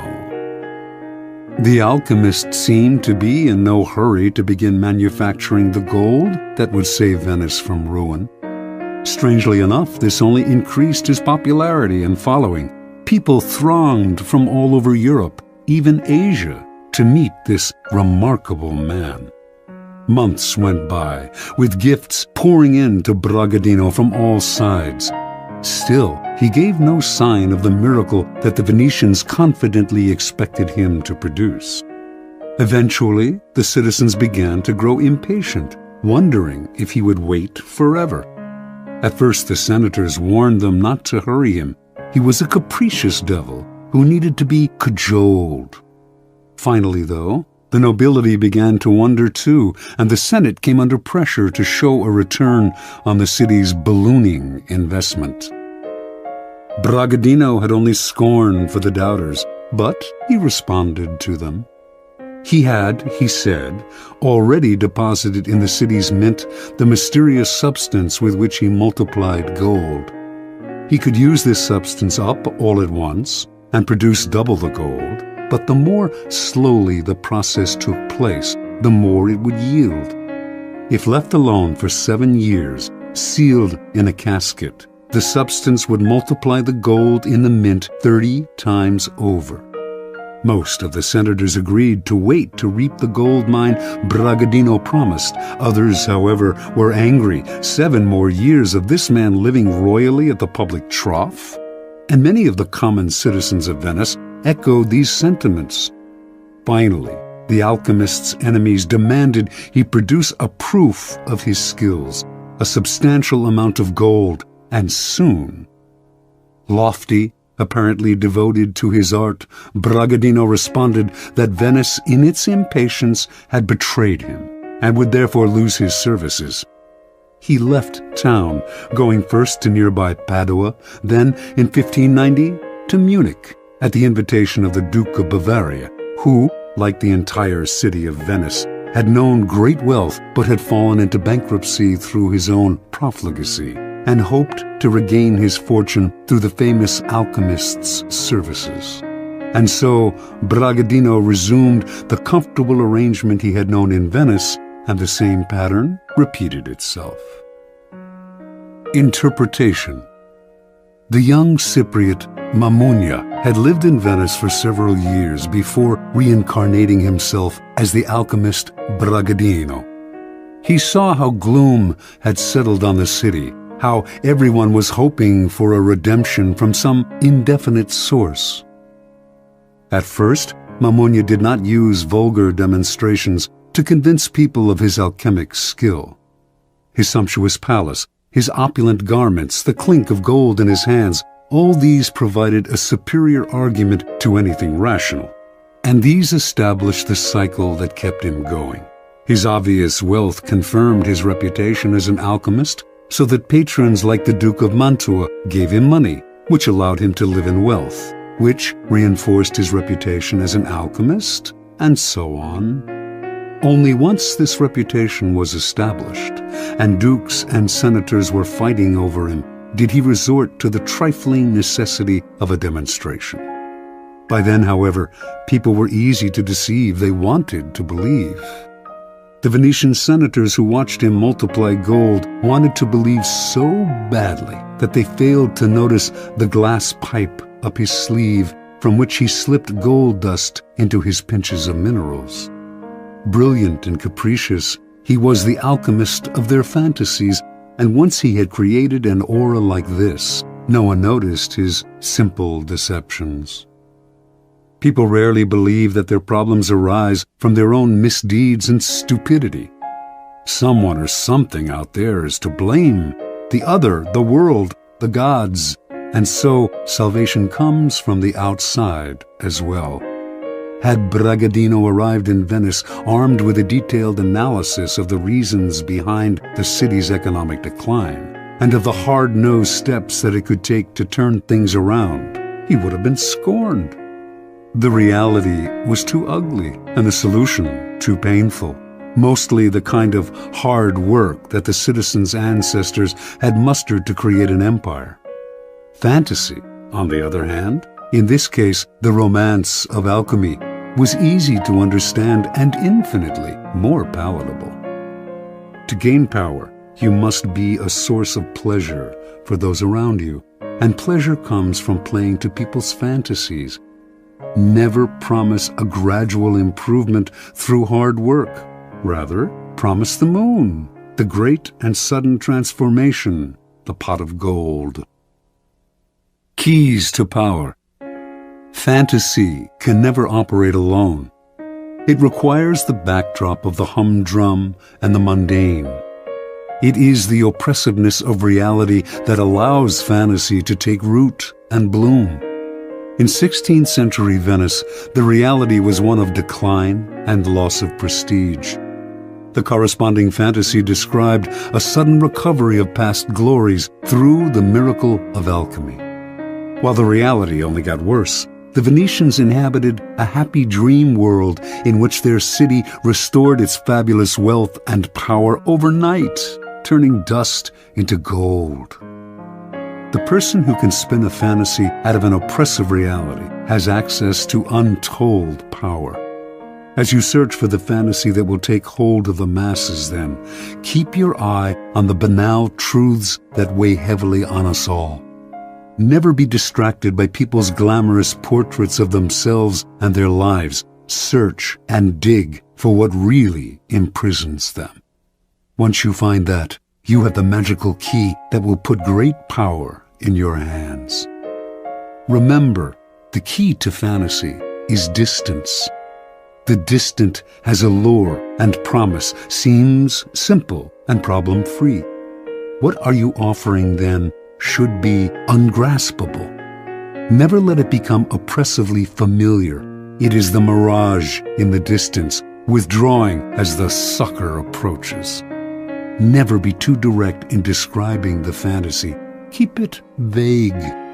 As a forger of fantasies, let your victim come close enough to see and be tempted, but keep him far away enough that he stays dreaming and desiring. Law 33. Discover each man's thumbscrew. Judgment. Everyone has a weakness, a gap in the castle wall. That weakness is usually an insecurity, an uncontrollable emotion or need. It can also be a small secret pleasure.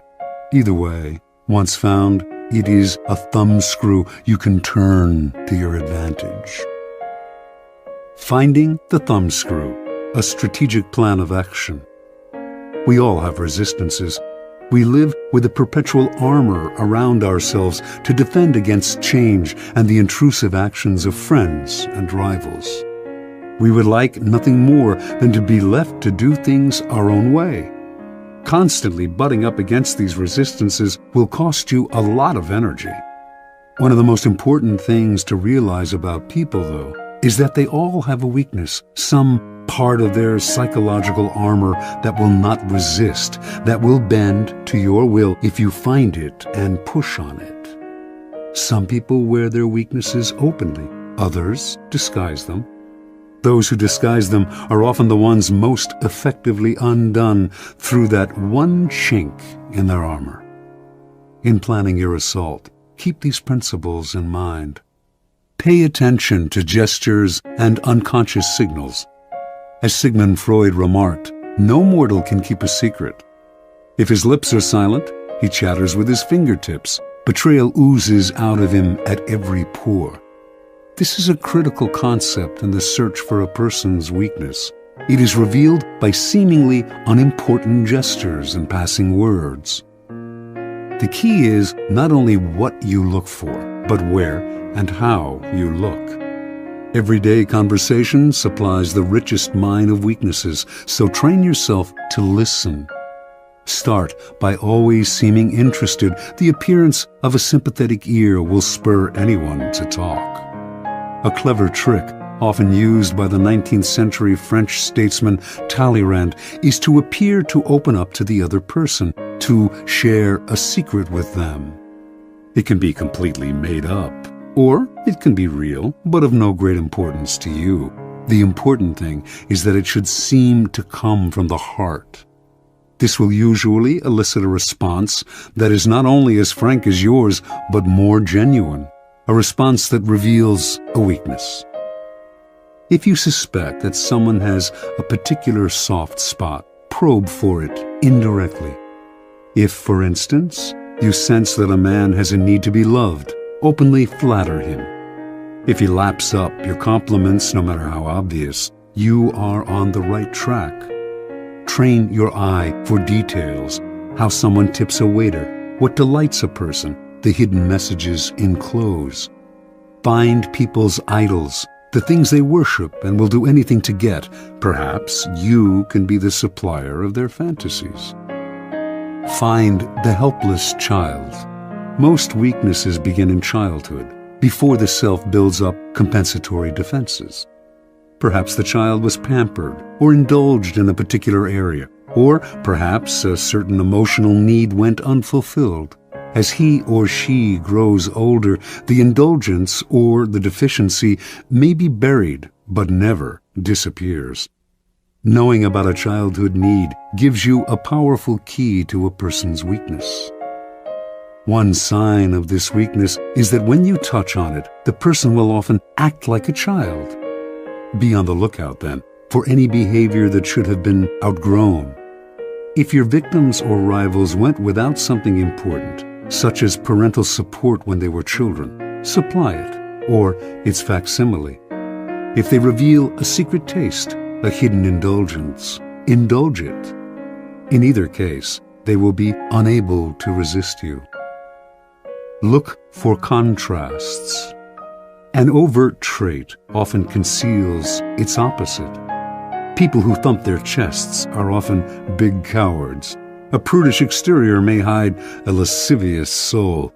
The uptight are often screaming for adventure. The shy are dying for attention. By probing beyond appearances, you will often find people's weaknesses in the opposite of the qualities they reveal to you. Find the weak link. Sometimes in your search for weaknesses, it is not what, but who that matters. In today's versions of the court, there is often someone behind the scenes who has a great deal of power, a tremendous influence over the person superficially on top. These behind-the-scenes power brokers are the group's weak link. Win their favor, and you indirectly influence the king. Alternatively, even in a group of people acting with the appearance of one will, as when a group under attack closes ranks to resist an outsider, There is always a weak link in the chain. Find the one person who will bend under pressure. Fill the void.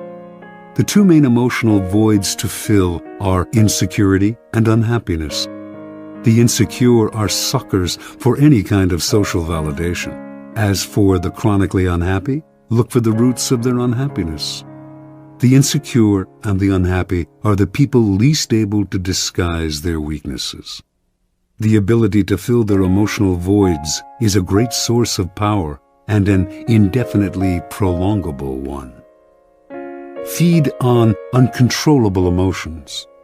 The uncontrollable emotion can be a paranoid fear, a fear disproportionate to the situation, or any base motive such as lust, greed, vanity, or hatred. People in the grip of these emotions often cannot control themselves, and you can do the controlling for them. Observance of the law. Arabella Huntington, wife of the great late 19th century railroad magnate Collis P. Huntington, came from humble origins and always struggled for social recognition among her wealthy peers. When she gave a party in her San Francisco mansion, few of the social elite would show up. Most of them took her for a gold digger, not their kind. Because of her husband's fabulous wealth, art dealers courted her, but with such condescension, they obviously saw her as an upstart. Only one man of consequence treated her differently, the dealer Joseph Duveen. For the first few years of Duveen's relationship with Arabella, he made no effort to sell expensive art to her. Instead, he accompanied her to fine stores, chatted endlessly about queens and princesses he knew, on and on. At last, she thought a man who treated her as an equal, even a superior, in high society. Meanwhile, if Duveen did not try to sell art to her, he did subtly educate her in his aesthetic ideas, namely, that the best art was the most expensive art. And after Arabella had soaked up his way of seeing things, Duveen would act as if she always had exquisite taste, even though before she met him, her aesthetics had been abysmal. When Collis Huntington died in 1900, Arabella came into a fortune.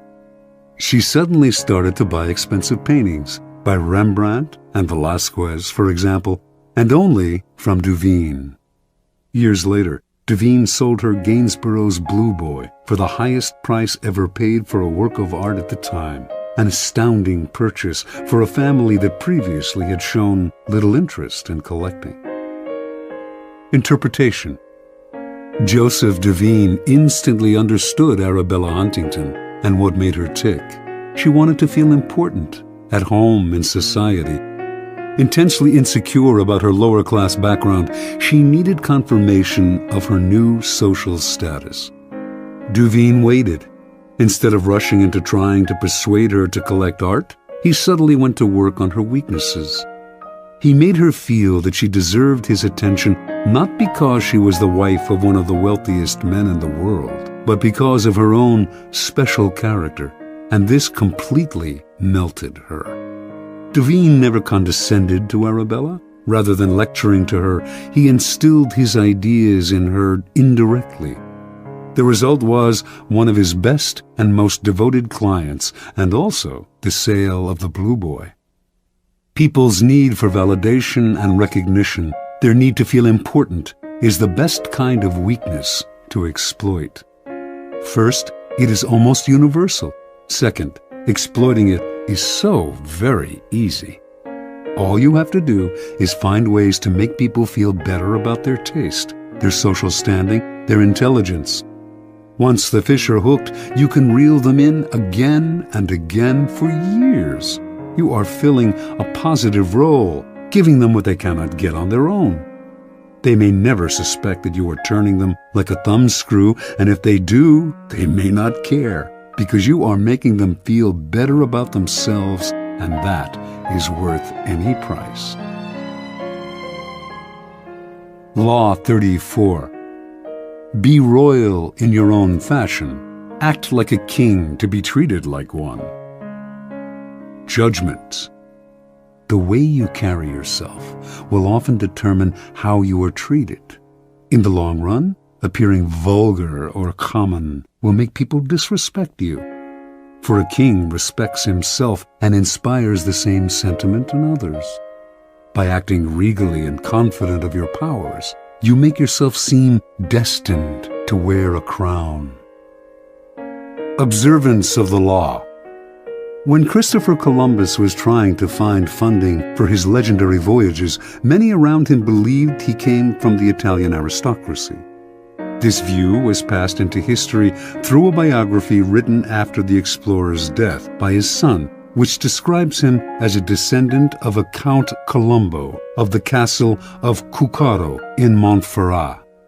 Colombo, in turn, was said to be descended from the legendary Roman general Colonius, and two of his first cousins were supposedly direct descendants of an emperor of Constantinople.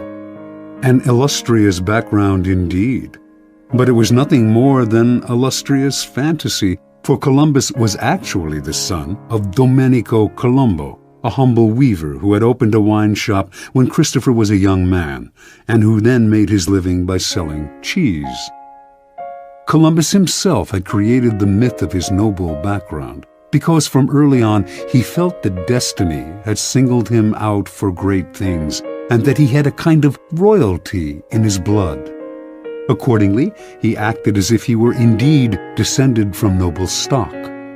After an uneventful career as a merchant on a commercial vessel, Columbus, originally from Genoa, settled in Lisbon.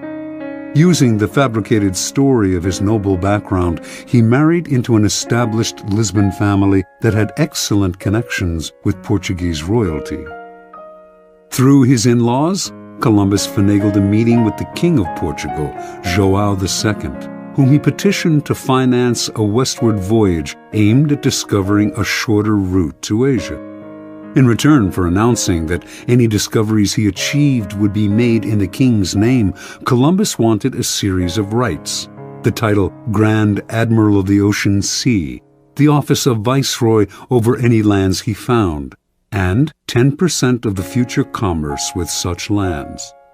All of these were to be hereditary and for all time. Columbus made these demands even though he had previously been a mere merchant. He knew almost nothing about navigation. He could not work a quadrant, and he had never led a group of men. In short, he had absolutely no qualifications for the journey he proposed. Furthermore, his petition included no details as to how he would accomplish his plans, just vague promises. When Columbus finished his pitch, João II smiled. He politely declined the offer, but left the door open for the future. Here Columbus must have noticed something he would never forget. Even as the king turned down the sailors' demands, he treated them as legitimate. He neither laughed at Columbus nor questioned his background and credentials. In fact, the king was impressed by the boldness of Columbus's requests, and clearly felt comfortable in the company of a man who acted so confidently. The meeting must have convinced Columbus that his instincts were correct. By asking for the moon, he had instantly raised his own status, for the king assumed that unless a man who set such a high price on himself were mad, which Columbus did not appear to be, he must somehow be worth it. A few years later, Columbus moved to Spain. Using his Portuguese connections, he moved in elevated circles at the Spanish court, receiving subsidies from illustrious financiers and sharing tables with dukes and princes. To all these men, he repeated his request for financing for a voyage to the west, and also for the rights he had demanded from João II. Some, such as the powerful Duke of Medina, wanted to help, but could not, since they lacked the power to grant him the titles and rights he wanted. But Columbus would not back down. He soon realized that only one person could meet his demands: Queen Isabella. In 1487, he finally managed a meeting with the Queen, and although he could not convince her to finance the voyage, he completely charmed her and became a frequent guest in the palace. In 1492, the Spanish finally expelled the Moorish invaders who centuries earlier had seized parts of the country. With the wartime burden on her treasury lifted, Isabella felt she could finally respond to the demands of her explorer friend, and she decided to pay for 3 ships, equipment, the salaries of the crews, and a modest stipend for Columbus. More important, she had a contract drawn up that granted Columbus the titles and rights on which he had insisted. The only one she denied, and only in the contract's fine print, was the 10% of all revenues from any lands discovered, an absurd demand, since he wanted no time limit on it. Had the clause been left in, it would eventually have made Columbus and his heirs the wealthiest family on the planet. Columbus never read the fine print. Satisfied that his demands had been met, Columbus set sail that same year in search of the passage to Asia. Before he left, he was careful to hire the best navigator he could find to help get him there. The mission failed to find such a passage, yet when Columbus petitioned the Queen to finance an even more ambitious voyage the following year, she agreed. By then, she had come to see Columbus as destined for great things. Interpretation. Columbus had an amazing power to charm the nobility, and it all came from the way he carried himself. He projected a sense of confidence that was completely out of proportion to his means. Nor was his confidence the aggressive, ugly self-promotion of an upstart. It was a quiet and calm self-assurance. In fact, it was the same confidence usually shown by the nobility themselves. The powerful in the old-style aristocracies felt no need to prove or assert themselves. Being noble, they knew they always deserved more and asked for it. With Columbus, then, they felt an instant affinity, for he carried himself just the way they did, elevated above the crowd, destined for greatness. Understand, it is within your power to set your own price. How you carry yourself reflects what you think of yourself. If you ask for little, shuffle your feet, and lower your head, people will assume this reflects your character. But this behavior is not you. It is only how you have chosen to present yourself to other people. You can just as easily present the Columbus front, buoyancy, confidence, and the feeling that you were born to wear a crown. Keys to power. As children, we start our lives with great exuberance, expecting and demanding everything from the world. This generally carries over into our first forays into society as we begin our careers. But as we grow older, the rebuffs and failures we experience set up boundaries that only get firmer with time. Coming to expect less from the world, we accept limitations that are really self-imposed. We start to bow and scrape and apologize for even the simplest of requests. The solution to such a shrinking of horizons is to deliberately force ourselves in the opposite direction, to downplay the failures and ignore the limitations, to make ourselves demand and expect as much as the child. To accomplish this, we must use a particular strategy upon ourselves. Call it the strategy of the crown. The strategy of the crown is based on a simple chain of cause and effect. If we believe we are destined for great things, our belief will radiate outward just as a crown creates an aura around a king. This outward radiance will infect the people around us, who will think we must have reasons to feel so confident.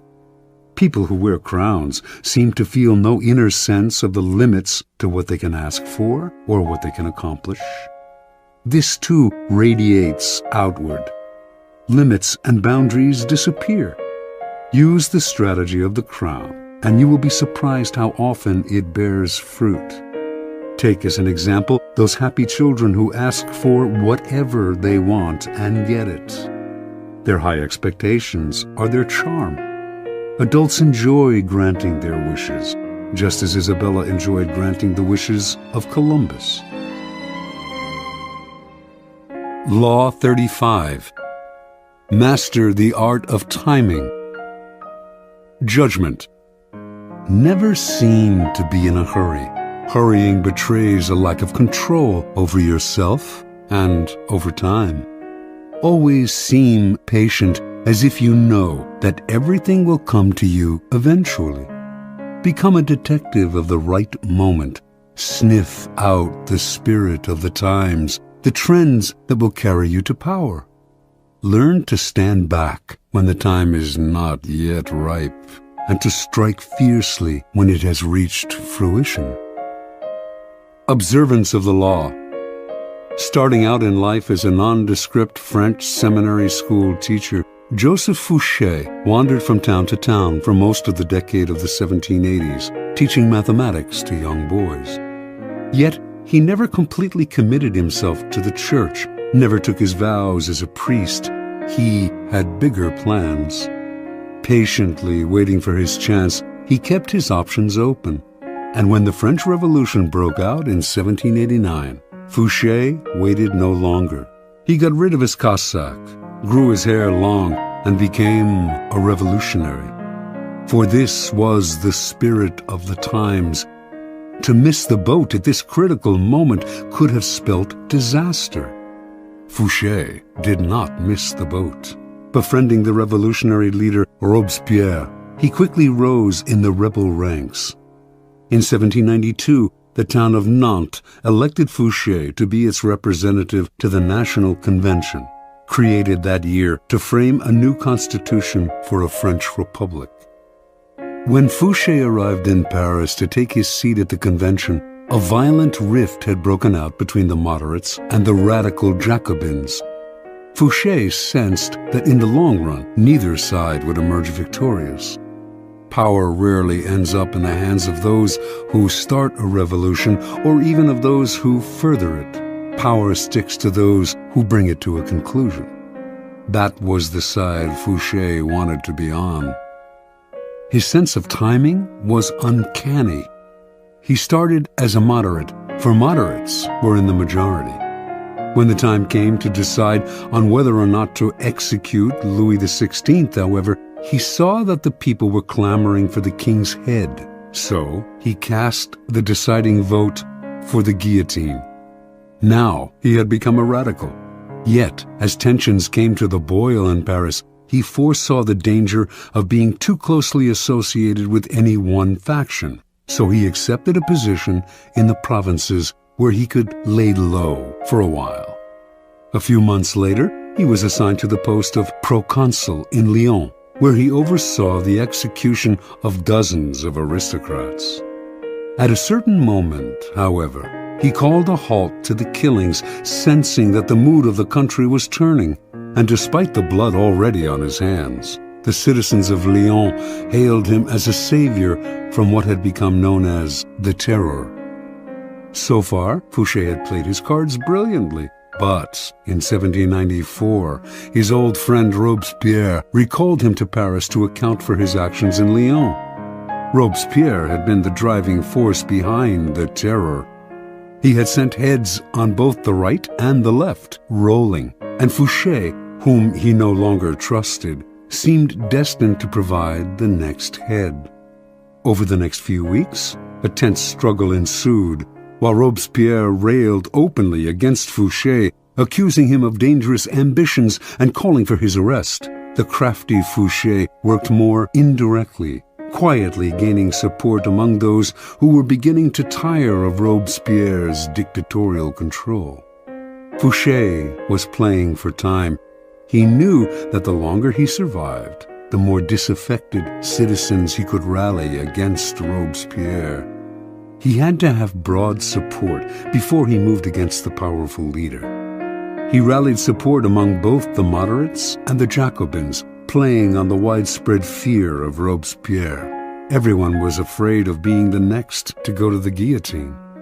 It all came to fruition on July 27th. The convention turned against Robespierre, shouting down his usual lengthy speech. He was quickly arrested, and a few days later it was Robespierre's head, not Fouché's, that fell into the basket. When Fouché returned to the convention after Robespierre's death, he played his most unexpected move. Having led the conspiracy against Robespierre, he was expected to sit with the moderates. But, lo and behold, he once again changed sides, joining the radical Jacobins. For perhaps the first time in his life, he aligned himself with the minority. Clearly, he sensed a reaction stirring. He knew that the moderate faction that had executed Robespierre and was now about to take power would initiate a new round of the terror, this time against the radicals. In siding with the Jacobins, then, Fouché was sitting with the martyrs of the days to come, the people who would be considered blameless in the troubles that were on their way. Taking sides with what was about to become the losing team was a risky gambit, of course, but Fouché must have calculated he could keep his head long enough to quietly stir up the populace against the moderates and watch them fall from power. And indeed, although the moderates did call for his arrest in December of 1795 and would have sent him to the guillotine, too much time had passed. The executions had become unpopular with the people, and Fouché survived the swing of the pendulum one more time. A new government took over, the Directoire. It was not, however, a Jacobin government, but a moderate one, more moderate than the government that had reimposed the terror. Fouché, the radical, had kept his head, but now he had to keep a low profile. He waited patiently on the sidelines for several years, allowing time to soften any bitter feelings against him. Then he approached the Directoire and convinced them he had a new passion, intelligence gathering. He became a paid spy for the government, excelled at the job, and in 1799 was rewarded by being made Minister of Police. Now he was not just empowered, but required to extend his spying to every corner of France, a responsibility that would greatly reinforce his natural ability to sniff out where the wind was blowing. One of the first social trends he detected, in fact, came in the person of Napoleon, a brash young general whose destiny he right away saw was entwined with the future of France. When Napoleon unleashed a coup d'etat on November 9, 1799, Fouché pretended to be asleep. Indeed, he slept the whole day. For this indirect assistance, it might have been thought his job, after all, to prevent a military coup. Napoleon kept him on as Minister of Police in the new regime. Over the next few years, Napoleon came to rely on Fouché more and more. He even gave this former revolutionary a title, Duke of Otranto, and rewarded him with great wealth. By 1808, however, Fouché, always attuned to the times, sensed that Napoleon was on the downswing. His feudal war with Spain, a country that posed no threat to France, was a sign that he was losing a sense of proportion. Never one to be caught on a sinking ship, Fouché conspired with Talleyrand to bring about Napoleon's downfall. Although the conspiracy failed, Talleyrand was fired. Fouché stayed, but was kept on a tight leash. It publicized a growing discontent with the emperor, who seemed to be losing control. By 1814, Napoleon's power had crumbled, and Allied forces finally conquered him. The next government was a restoration of the monarchy in the form of King Louis XVIII, brother of Louis XVI. Fouché, his nose always sniffing the air for the next social shift, knew Louis would not last long. He had none of Napoleon's flair. Fouché once again played his waiting game, laying low, staying away from the spotlight.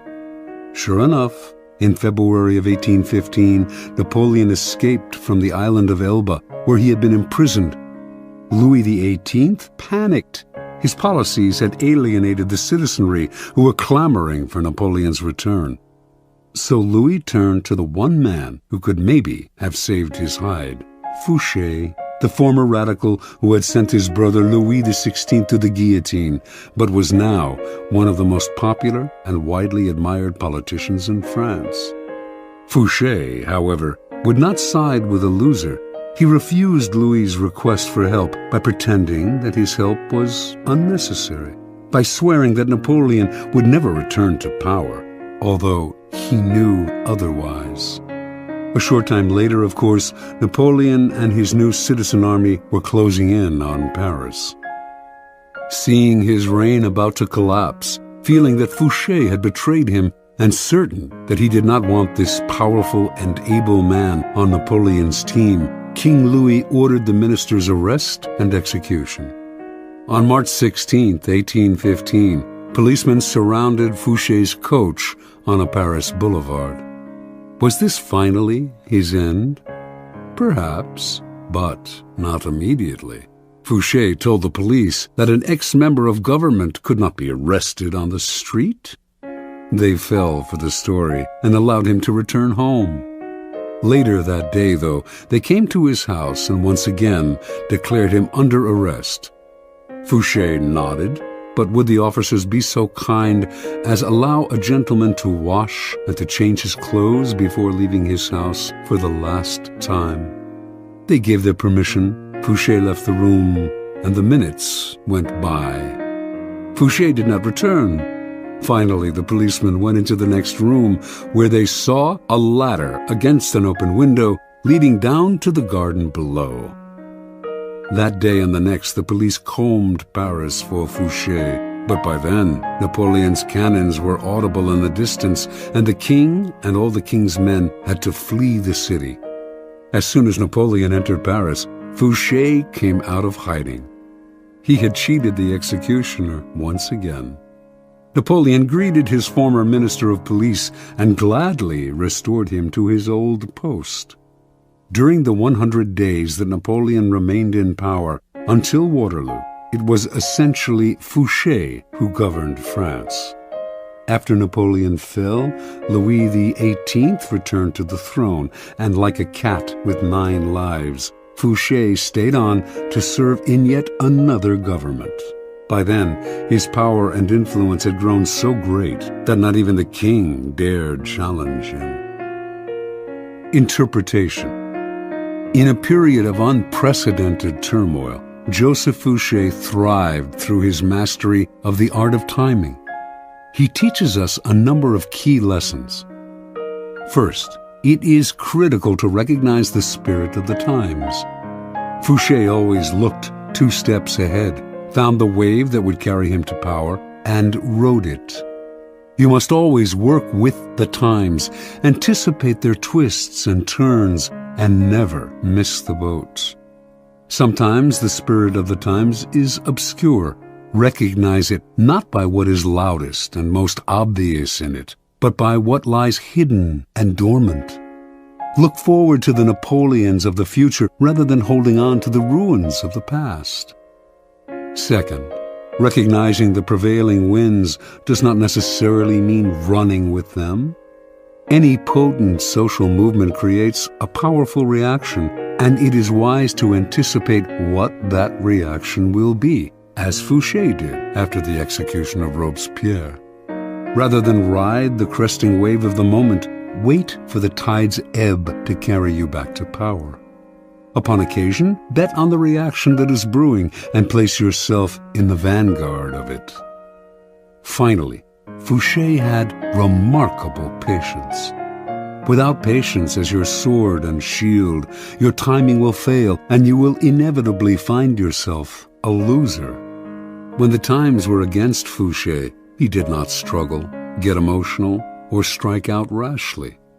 He kept his cool and maintained a low profile, patiently building support among the citizenry, the bulwark in his next rise to power. Whenever he found himself in the weaker position, he played for time, which he knew would always be his ally if he was patient. Recognize the moment then, to hide in the grass or slither under a rock, as well as the moment to bare your fangs and attack. Keys to power. There are 3 kinds of time for us to deal with. Each presents problems that can be solved with skill and patience. First, there is long time. the drawn-out, years-long kind of time that must be managed with patience and gentle guidance. Our handling of long time should be mostly defensive. This is the art of not reacting impulsively, of waiting for opportunity. Next, there is forced time, the short time that we can manipulate as an offensive weapon, upsetting the timing of our opponent. Finally, there is end time, when a plan must be executed with speed and force. We have waited, found the moment, and must not hesitate. Long time. When you force the pace out of fear and impatience, you create a nest of problems that require fixing, and you end up taking much longer than if you had taken your time. Hurriers may occasionally get there quicker, but papers fly everywhere, new dangers arise, and they find themselves in constant crisis mode, fixing the problems that they themselves have created. Sometimes, not acting in the face of danger is your best move. You wait. You deliberately slow down. As time passes, it will eventually present opportunities you had not imagined. Waiting involves controlling not only your own emotions, but those of your colleagues who, mistaking action for power, may try to push you into making rash moves. In your rivals, on the other hand, you can encourage this same mistake if you let them rush headlong into trouble while you stand back and wait. You will soon find ripe moments to intervene and pick up the pieces. You do not deliberately slow time down to live longer or to take more pleasure in the moment, but the better to play the game of power. First, when your mind is uncluttered by constant emergencies, you will see further into the future. Second, you will be able to resist the baits that people dangle in front of you and will keep yourself from becoming another impatient sucker. Third, you will have more room to be flexible. Opportunities will inevitably arise that you had not expected and would have missed had you forced the pace. Fourth, you will not move from one deal to the next without completing the first one. To build your power's foundation can take years. Make sure that foundation is secure. Do not be a flash in the pan. Success that is built up slowly and surely is the only kind that lasts. Forced time. The trick in forcing time is to upset the timing of others, to make them hurry, to make them wait, to make them abandon their own pace, to distort their perception of time. By upsetting the timing of your opponent while you stay patient, you open up time for yourself, which is half the game. Making people wait is a powerful way of forcing time, as long as they do not figure out what you are up to. You control the clock. They linger in limbo and rapidly come unglued, opening up opportunities for you to strike. The opposite effect is equally powerful. You make your opponents hurry, start off your dealings with them slowly, then suddenly apply pressure, making them feel that everything is happening at once. People who lack the time to think will make mistakes, so set their deadlines for them. This was the technique Machiavelli admired in Cesare Borgia, who, during negotiations, would suddenly press vehemently for a decision, upsetting his opponent's timing and patience. For who would dare make Cesare wait? End time. You can play the game with the utmost artistry, waiting patiently for the right moment to act, putting your competitors off their form by messing with their timing. But it won't mean a thing unless you know how to finish. Do not be one of those people who look like paragons of patience, but are actually just afraid to bring things to a close. Patience is worthless unless combined with a willingness to fall ruthlessly on your opponent at the right moment. You can wait as long as necessary for the conclusion to come, but when it comes, it must come quickly. Use speed to paralyze your opponent, cover up any mistakes you might make, and impress people with your aura of authority and finality.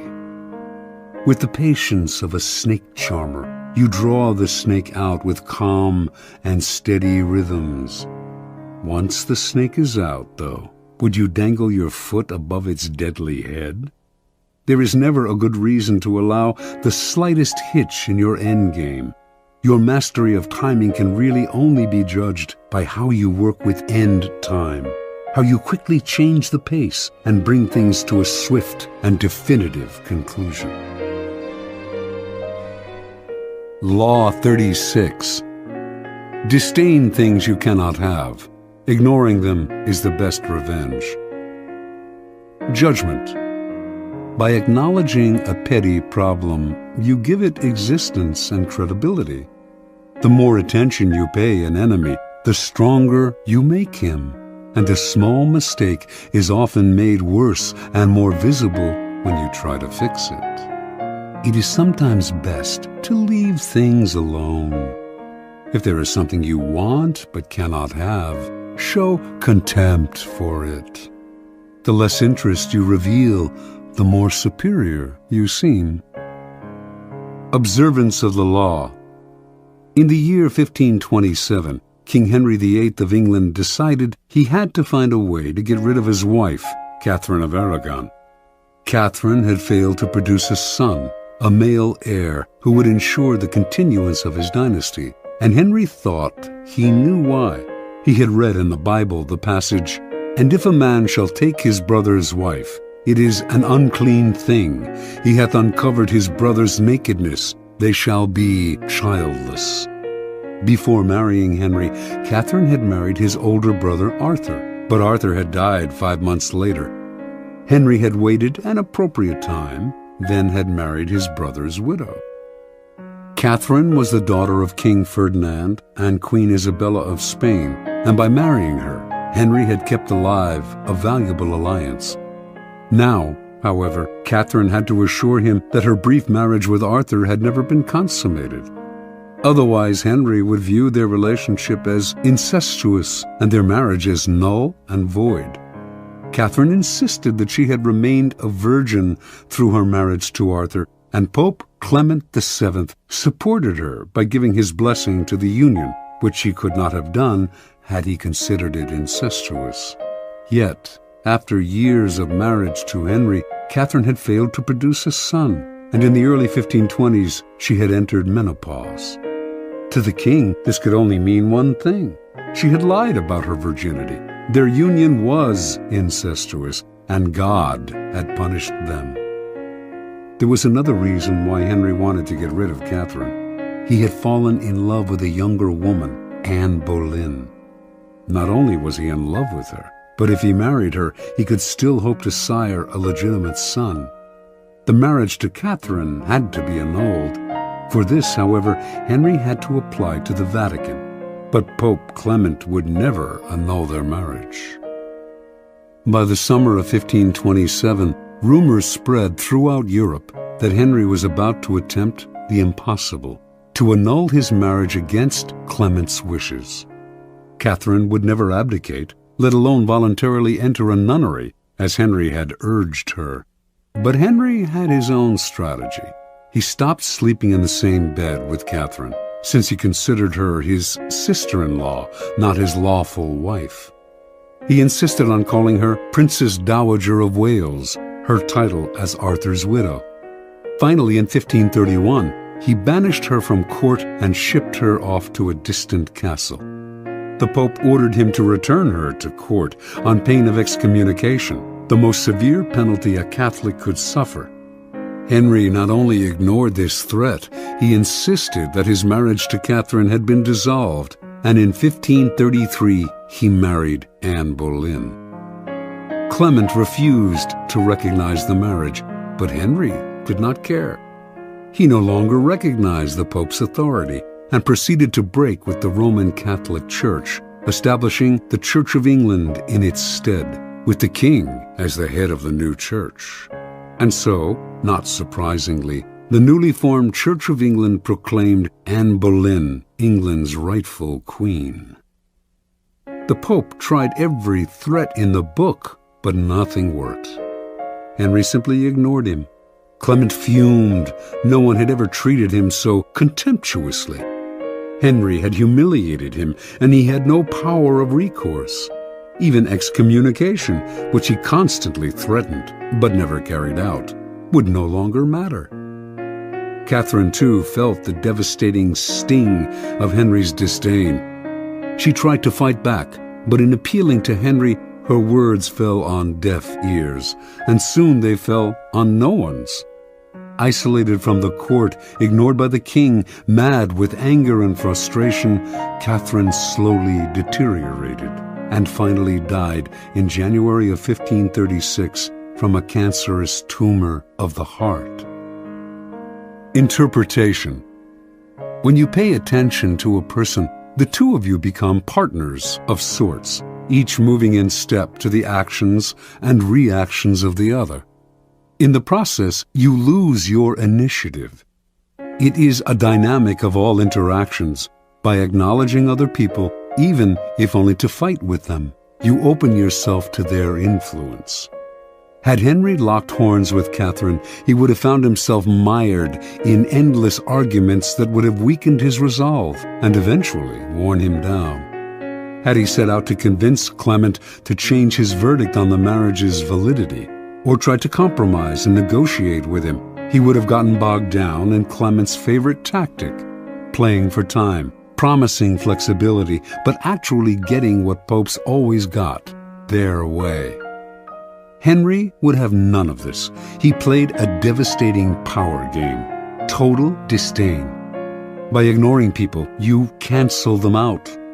This unsettles and infuriates them, but since they have no dealings with you, there is nothing they can do. This is the offensive aspect of the law. Playing the card of contempt is immensely powerful, for it lets you determine the conditions of the conflict. The war is waged on your terms. This is the ultimate power pose. You are the king, and you ignore what offends you.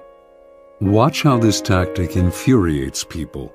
Half of what they do is to get your attention, and when you withhold it from them, they flounder in frustration. Keys to power. If choosing to ignore enhances your power, it follows that the opposite approach, commitment and engagement, often weakens you. By paying undue attention to a puny enemy, you look puny, and the longer it takes you to crush such an enemy, the larger the enemy seems. When Athens set out to conquer the island of Sicily in 415 BC, a giant power was attacking a tiny one. Yet by entangling Athens in a long, drawn-out conflict, Syracuse, Sicily's most important city-state, was able to grow in stature and confidence. Finally, defeating Athens, it made itself famous for centuries to come. In recent times, President John F. Kennedy made a similar mistake in his attitude to Fidel Castro of Cuba. His failed invasion at the Bay of Pigs in 1961 made Castro an international hero. When you are attacked by an inferior, deflect people's attention by making it clear that the attack has not even registered. Look away, or answer sweetly, showing how little the attack concerns you. Similarly, when you yourself have committed a blunder, the best response is often to make less of your mistake by treating it lightly. Remember, the powerful responses to niggling, petty annoyances, and irritations are contempt and disdain. Never show that something has affected you or that you are offended. That only shows you have acknowledged a problem. Contempt is a dish that is best served cold and without affection. Law 37. Create compelling spectacles. Judgment. Striking imagery and grand symbolic gestures create the aura of power. Everyone responds to them. Stage spectacles for those around you. Then, full of arresting visuals and radiant symbols that heighten your presence. Dazzled by appearances, no one will notice what you are really doing. observance of the law. In 1536, the future king, Henry II of France, took his first mistress, Diane de Poitiers. Diane was 37 at the time, and was the widow of the Grand Seneschal of Normandy. Henry, meanwhile, was a sprightly lad of 17, who was just beginning to sow his wild oats. At first, their union seemed merely platonic, with Henry showing an intensely spiritual devotion to Diane. But it soon became clear that he loved her in every way, preferring her bed to that of his young wife, Catherine de' Medici. In 1547, King Francis died, and Henry ascended to the throne. This new situation posed perils for Diane de Poitiers.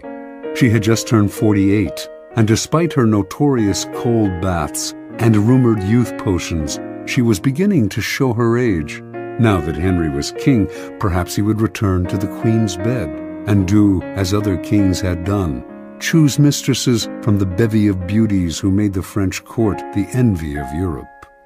He was, after all, only 28 and cut a dashing figure. But Diane did not give up so easily. She would continue to enthrall her lover, as she had enthralled him for the past 11 years. Diane's secret weapons were symbols and images to which she had always paid great attention. Early on in her relationship with Henry, she had created a motif by intertwining her initials with his to symbolize their union. The idea worked like a charm.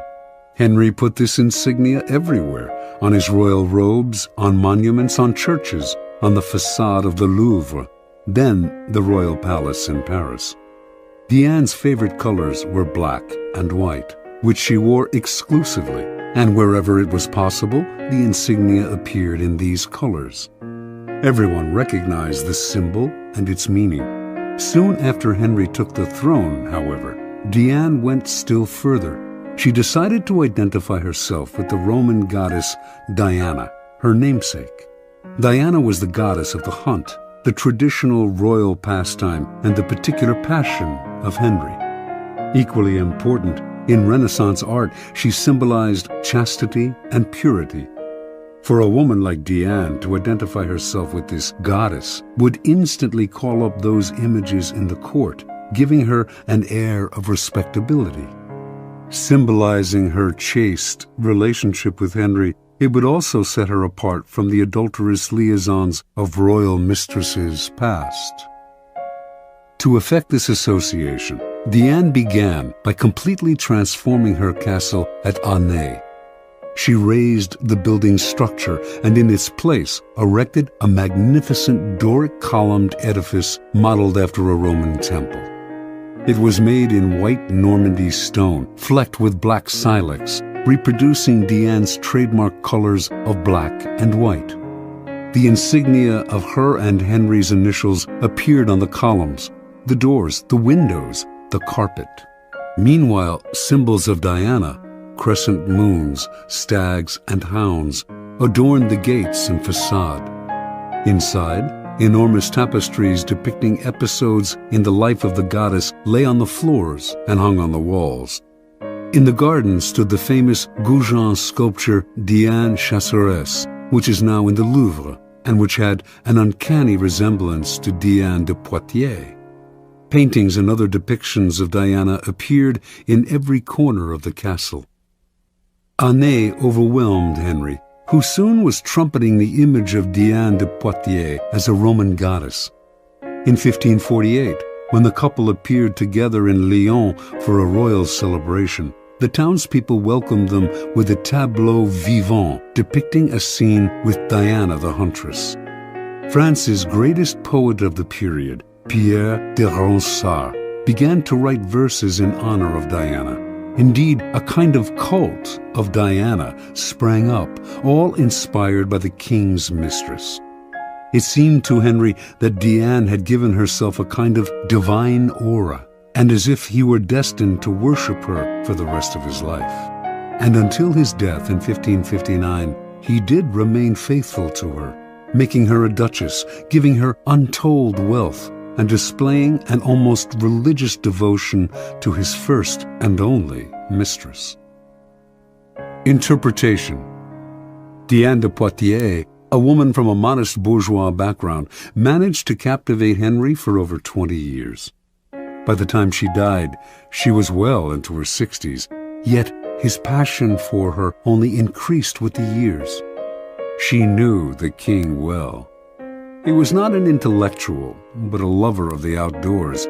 He particularly loved jousting tournaments with their bright pennants, brilliantly caparisoned horses, and beautifully dressed women. Henry's love of visual splendor seemed childlike to Diane, and she played on this weakness of his at every opportunity. Most astute of all was Diane's appropriation of the goddess Diana. Here, she took the game beyond physical imagery into the realm of the psychic symbol. It was quite a feat to transform a king's mistress into an emblem of power and purity, but she managed it. Without the resonance of the goddess, Diane was merely an aging courtesan. With the imagery and symbolism of Diana on her shoulders, she seemed a mythic force destined for greatness. You too can play with images like these, weaving visual clues into an encompassing gestalt, as Diane did with her colors and her insignia. Establishing a trademark like these to set yourself apart. Then take the game further. Find an image or symbol from the past that will neatly fit your situation and put it on your shoulders like a cape. It will make you seem larger than life. Keys to power. Words put you on the defensive. If you have to explain yourself, your power is already in question. The image, on the other hand, imposes itself as a given. It discourages questions, creates forceful associations, resists unintended interpretations, communicates instantly, and forges bonds that transcend social differences. Words stir up arguments and divisions. Images bring people together. They are the quintessential instruments of power. The symbol has the same force, whether it is visual or a verbal description of something visual. The symbol of the Sun King, as explained by Louis XIV, who is known by that epithet, can be read on many layers, but the beauty of it is that its associations required no explanation, spoke immediately to his subjects, distinguished him from all other kings, and conjured up a kind of majesty that went far beyond the words themselves. The symbol contains untold power. Things change in the game of symbols. It is probably no longer possible to pose as a Sun King or to wrap the mantle of Diana around you. Yet, you can associate yourself with such symbols more indirectly. And, of course, you can make your own mythology out of figures from more recent history, people who are comfortably dead but still powerfully associative in the public eye. The idea is to give yourself an aura, a stature that your normal banal appearance simply will not create. By herself, Diane de Poitiers had no such radiant powers. She was as human and ordinary as most of us, but the symbol elevated her above the human lot and made her seem divine. Use the power of symbols as a way to rally, animate, and unite your troops or team. Always find a symbol to represent your cause. The more emotional associations, the better. The best way to use images and symbols is to organize them into a grand spectacle that awes people and distracts them from unpleasant realities. This is easy to do. People love what is grand, spectacular, and larger than life. Appeal to their emotions, and they will flock to your spectacle in hordes. The visual is the easiest route to their hearts.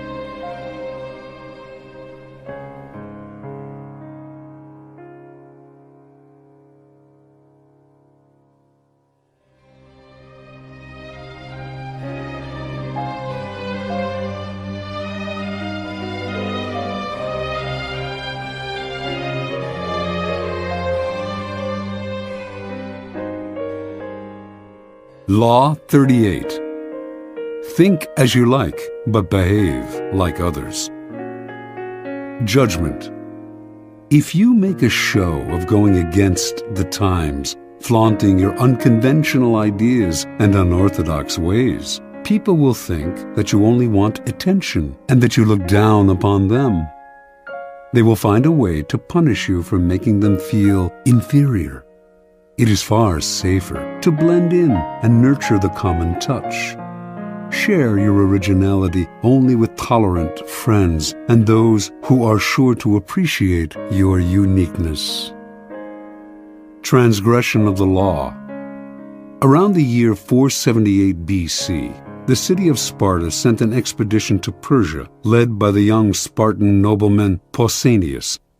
The city-states of Greece had recently fought off a mighty invasion from Persia, and now Pausanias, along with allied ships from Athens, had orders to punish the invaders and win back the islands and coastal towns that the Persians had occupied.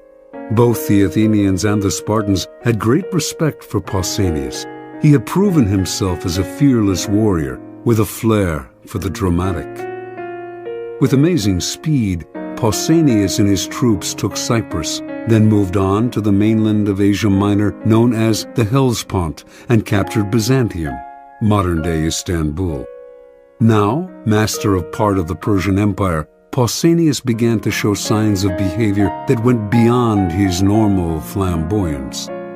He appeared in public wearing pomade in his hair and flowing Persian robes and accompanied by a bodyguard of Egyptians.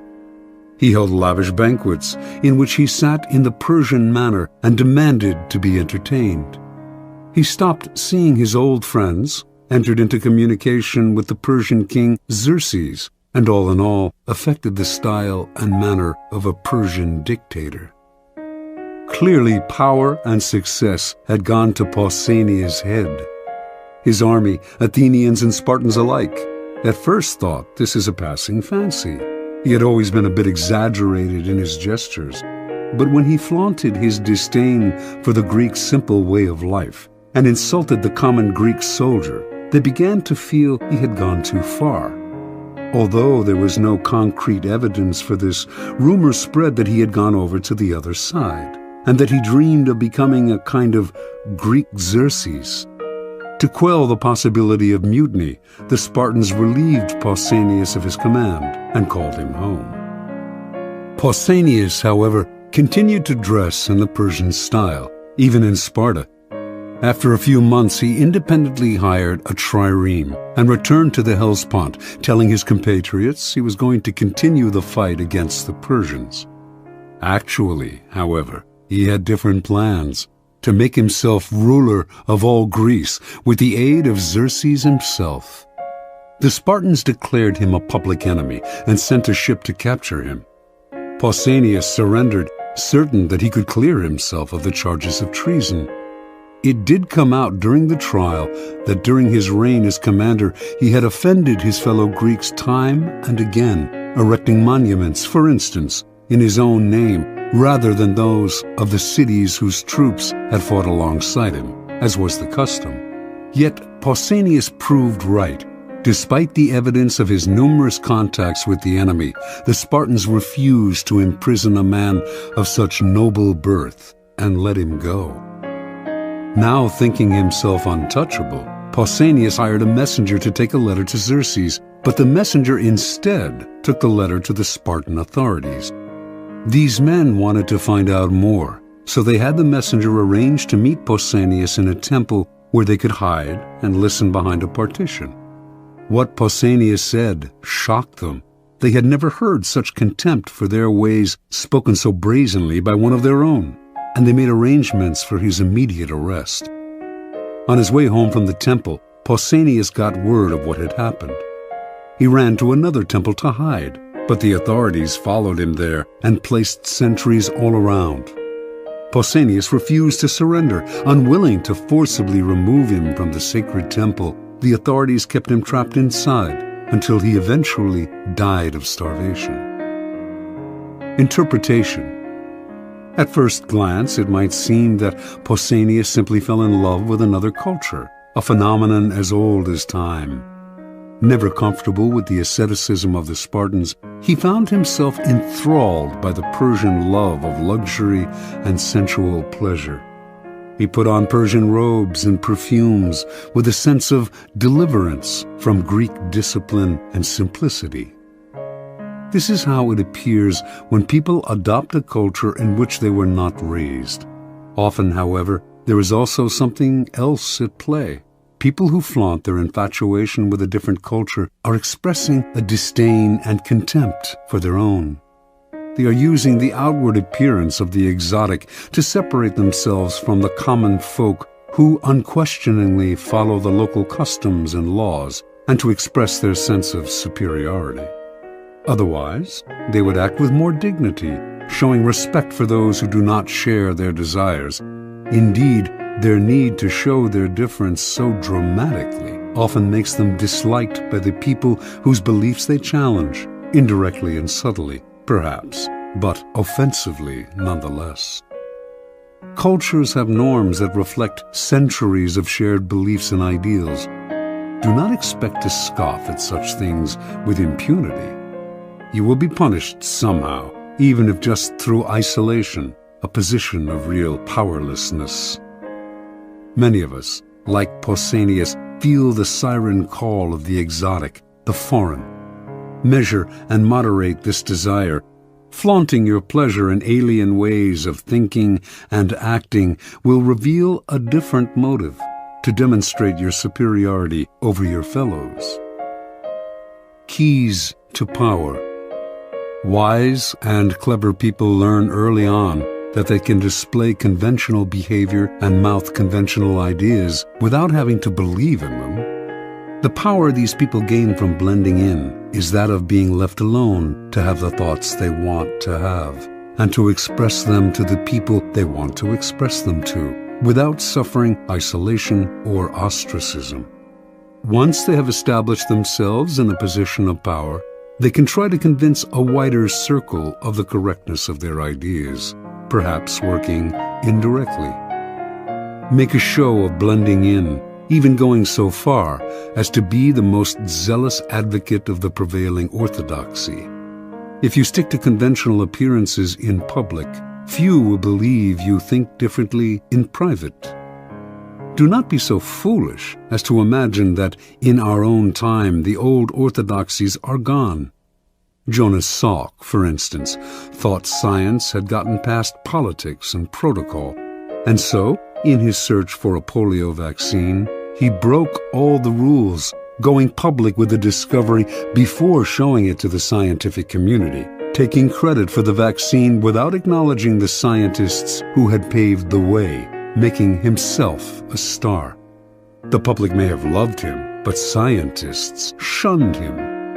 His disrespect for his community's orthodoxies left him isolated, and he wasted years trying to heal the breach and struggling for funding and cooperation. The logical extension of this law is the invaluable ability to be all things to all people. When you go into society, leave behind your own ideas and values and put on the mask that is most appropriate for the group in which you find yourself. People will swallow the bait because it flatters them to believe that you share their ideas. They will not take you as a hypocrite if you are careful, for how can they accuse you of hypocrisy if you do not let them know exactly what you stand for? Nor will they see you as lacking in values. Of course you have values, the values you share with them while in their company. Law 39. Stir up waters to catch fish. Judgment. Anger and emotion are strategically counterproductive. You must always stay calm and objective. But if you can make your enemies angry while staying calm yourself, you gain a decided advantage. Put your enemies off balance. Find the chink in their vanity through which you can rattle them and you hold the strings. Observance of the law. By the late 1920s, Haile Selassie had nearly achieved his goal of assuming total control over Ethiopia, a country he felt needed strong and unified leadership. As regent to the Empress Zewditu, stepdaughter of the late queen and heir to the throne, Selassie had spent several years weakening the power of Ethiopia's various warlords. Now, only one real obstacle stood in his way: the Empress and her husband, Ras Gugsa. Selassie knew the royal couple hated him and wanted to get rid of him. So, to cut short their plotting, he made Gugsa the governor of the northern province of Begemeder, forcing him to leave the capital, where the Empress lived. For several years, Gugsa played the loyal administrator, but Selassie did not trust him. He knew that Gugsa and the Empress were plotting revenge. As time passed, and Gugsa made no move, the chances of a plot only increased. Selassie knew what he had to do: draw Gugsa out, get under his skin, and push him into action before he was ready. For several years, a northern tribe, the Azibu Galas, had been in virtual rebellion against the throne, robbing and pillaging local villages and refusing to pay taxes. Selassie had done nothing to stop them, letting them grow stronger. Finally, in 1929, he ordered Ras Gugsa to lead an army against these disobedient tribesmen. Gugsa agreed, but inwardly he seethed. He had no grudge against the Azibu Galas, and the demand that he fight them hurt his pride. He could not disobey the order, but as he worked to put together an army, he began to spread an ugly rumor that Selassie was in cahoots with the Pope and planned to convert the country to Roman Catholicism and make it a colony of Italy. Gugsa's armies swelled, and some of the tribes from which his soldiers came secretly agreed to fight Selassie. In March of 1930, an enormous force of 35,000 men began to march, not on the Azibu Galas, but south, toward the capital of Addis Ababa. Made confident by his growing strength, Gugsa now openly led a holy war to depose Selassie and put the country back in the hands of true Christians. He did not see the trap that had been laid for him. Before Selassie had ordered Gugsa to fight the Azibu Galas, he had secured the support of the Ethiopian Church. And before the revolt got underway, he had bribed several of Gugsa's key allies not to show up for the battle. As the rebel army marched south, airplanes flew overhead dropping leaflets announcing that the highest church officials had recognized Selassie as the true Christian leader of Ethiopia, and that they had excommunicated Gugsa for fomenting a civil war. These leaflets severely blunted the emotions behind the Holy Crusade. And as battle loomed and the support that Gugsa's allies had promised him failed to show up, soldiers began to flee or defect. When the battle came, the rebel army quickly collapsed. Refusing to surrender, Ras Gugsa was killed in the fighting. The Empress, distraught over her husband's death, died a few days later. On April 30th, Selassie issued a formal proclamation announcing his new title, Emperor of Ethiopia. Interpretation. Haile Selassie always saw several moves ahead. He knew that if he let Ras Gugsa decide the time and place of the revolt, the danger would be much greater than if he forced Gugsa to act on Selassie's terms. So, he goaded him into rebellion by offending his manly pride, asking him to fight people he had no quarrel with on behalf of a man he hated. Thinking everything out ahead, Selassie made sure that Gugsa's rebellion would come to nothing and that he could use it to do away with his last two enemies. This is the essence of the law. When the waters are still, your opponents have the time and space to plot actions that they will initiate and control. So stir the waters, force the fish to the surface, get them to act before they are ready. Steal the initiative. The best way to do this is to play on uncontrollable emotions: pride, vanity, love, hate.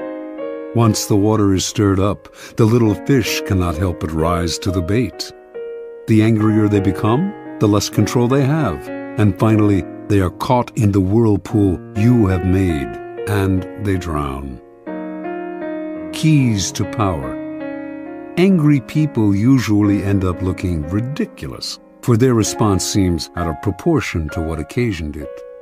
They have taken things too seriously, exaggerating the hurt or insult that has been done to them.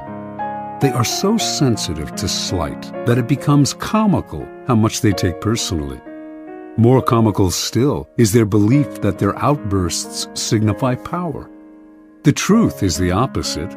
Petulance is not power, it is a sign of helplessness. People may temporarily be cowed by your tantrums, but in the end, they lose respect for you. They also realize they can easily undermine a person with so little self-control.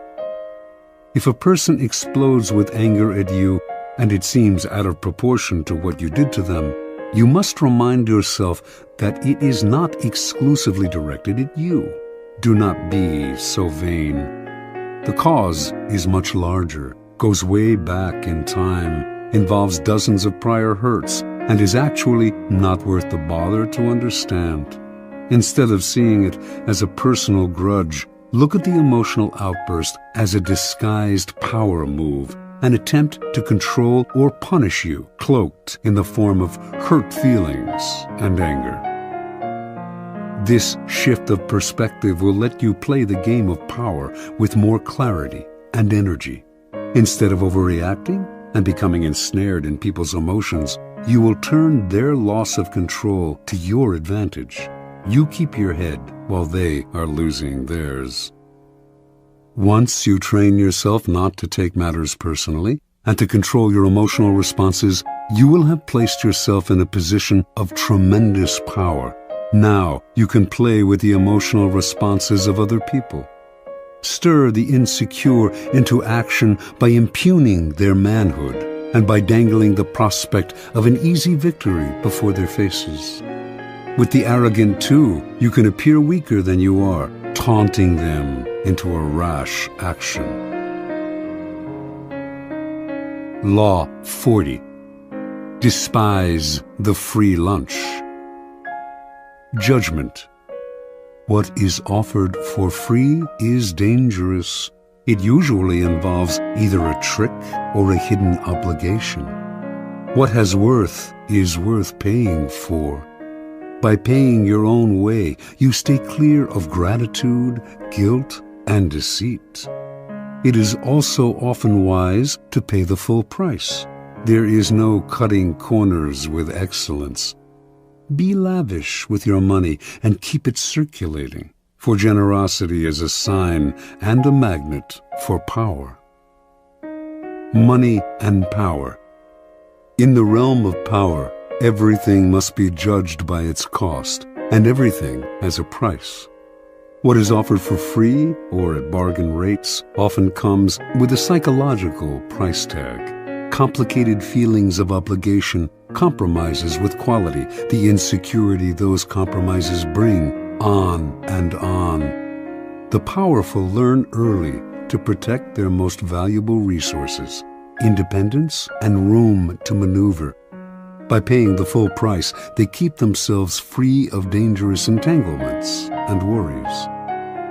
Being open and flexible with money also teaches the value of strategic generosity, a variation on the old trick of giving when you are about to take. By giving the appropriate gift, you put the recipient under obligation. Generosity softens people up to be deceived. By gaining a reputation for liberality, you win people's admiration while distracting them from your power plays. By strategically spreading your wealth, you charm the other courtiers, creating pleasure and making valuable allies. Look at the masters of power, the Caesars, the Queen Elizabeths, the Michelangelos, the Medicis. Not a miser among them. Even the great con artists spend freely to swindle. Tight purse strings are unattractive. When engaged in seduction, Casanova would give completely, not only of himself, but of his wallet. The powerful understand that money is psychologically charged, and that it is also a vessel of politeness and sociability. They make the human side of money a weapon in their armory. For everyone able to play with money, thousands more are locked in a self-destructive refusal to use money creatively and strategically. These types represent the opposite pole to the powerful, and you must learn to recognize them, either to avoid their poisonous natures or to turn their inflexibility to your advantage. The greedy fish. The greedy fish take the human side out of money. Cold and ruthless, they see only the lifeless balance sheet, viewing others solely as either pawns or obstructions in their pursuit of wealth. They trample on people's sentiments and alienate valuable allies. No one wants to work with the greedy fish, and over the years they end up isolated, which often proves their undoing. The bargain demon. Powerful people judge everything by what it costs, not just in money, but in time, dignity, and peace of mind. And this is exactly what bargain demons cannot do. Wasting valuable time digging for bargains, they worry endlessly about what they could have gotten elsewhere for a little less. On top of that, the bargain item they do buy is often shabby. Perhaps it needs costly repairs, or will have to be replaced twice as fast as a high-quality item. The costs of these pursuits, not always in money, though the price of a bargain is often deceptive, but in time and peace of mind, discourage normal people from undertaking them. But for the bargain demon, the bargain is an end in itself. These types might seem to harm only themselves, but their attitudes are contagious. Unless you resist them, they will infect you with the insecure feeling that you should have looked harder to find a cheaper price. Don't argue with them or try to change them. Just mentally add up the cost in time and inner peace, if not in hidden financial expense, of the irrational pursuit of a bargain. The sadist. Financial sadists play vicious power games with money as a way of asserting their power. They might, for example, make you wait for money that is owed you, promising that the check is in the mail. Or, if they hire you to work for them, they meddle in every aspect of the job, haggling and giving you ulcers. Sadists seem to think that paying for something gives them the right to torture and abuse the seller. They have no sense of the courtier element in money. If you are unlucky enough to get involved with this type, accepting a financial loss may be better in the long run than getting entangled in their destructive power games. The indiscriminate giver. Generosity has a definite function in power. It attracts people, softens them up, makes allies out of them. But it has to be used strategically with a definite end in mind. Indiscriminate givers, on the other hand, are generous because they want to be loved and admired by all, and their generosity is so indiscriminate and needy that it may not have the desired effect. If they give to one and all, why should the recipient feel special? Attractive as it may seem to make an indiscriminate giver your mark, in any involvement with this type, you will often feel burdened by their insatiable emotional needs. Transgression of the law. In the early 18th century, no one stood higher in English society than the Duke and Duchess of Marlborough. The Duke, having led successful campaigns against the French, was considered Europe's premier general and strategist, and his wife, the Duchess, after much maneuvering, had established herself as the favorite of Queen Anne, who became ruler of England in 1702. In 1704, the Duke's triumph at the Battle of Blenheim made him the toast of England, and to honor him, the Queen awarded him a large plot of land in the town of Woodstock, and the funds to create a great palace there. Calling his planned home the Palace of Blenheim, the Duke chose as his architect the young John Vanbrugh, a kind of Renaissance man who wrote plays as well as designed buildings. And so construction began in the summer of 1705, with much fanfare and great hopes. Vanbrugh had a dramatist's sense of architecture. His palace was to be a monument to Marlborough's brilliance and power, and was to include artificial lakes, enormous bridges, elaborate gardens, and other fantastical touches. From day one, however, the Duchess could not be pleased. She thought Vanbrugh was wasting money on yet another stands of trees. She wanted the palace finished as soon as possible. The Duchess tortured Vanbrugh and his workmen on every detail. She was consumed with petty matters. Although the government was paying for Blenheim, she counted every penny. Eventually, her grumbling about Blenheim and other things too created an irreparable rift between her and Queen Anne, who, in 1711, dismissed her from the court, ordering her to vacate her apartments at the royal palace. When the Duchess left, fuming over the loss of her position and also of her royal salary, she emptied the apartment of every fixture down to the brass doorknobs. Over the next 10 years, work on Blenheim would stop and start as the funds became harder to procure from the government.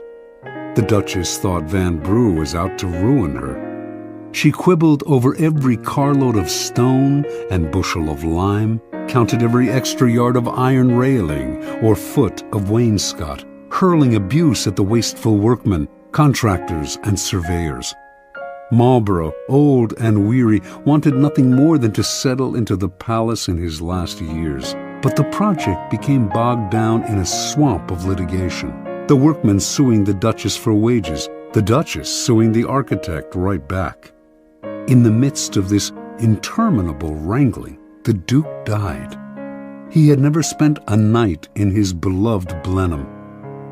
After Marlborough's death, it became clear that he had a vast estate, worth over £2 million, more than enough to pay for finishing the palace. But the Duchess would not relent. She held back Vanbrugh's wages as well as the workmen's, and finally had the architect dismissed.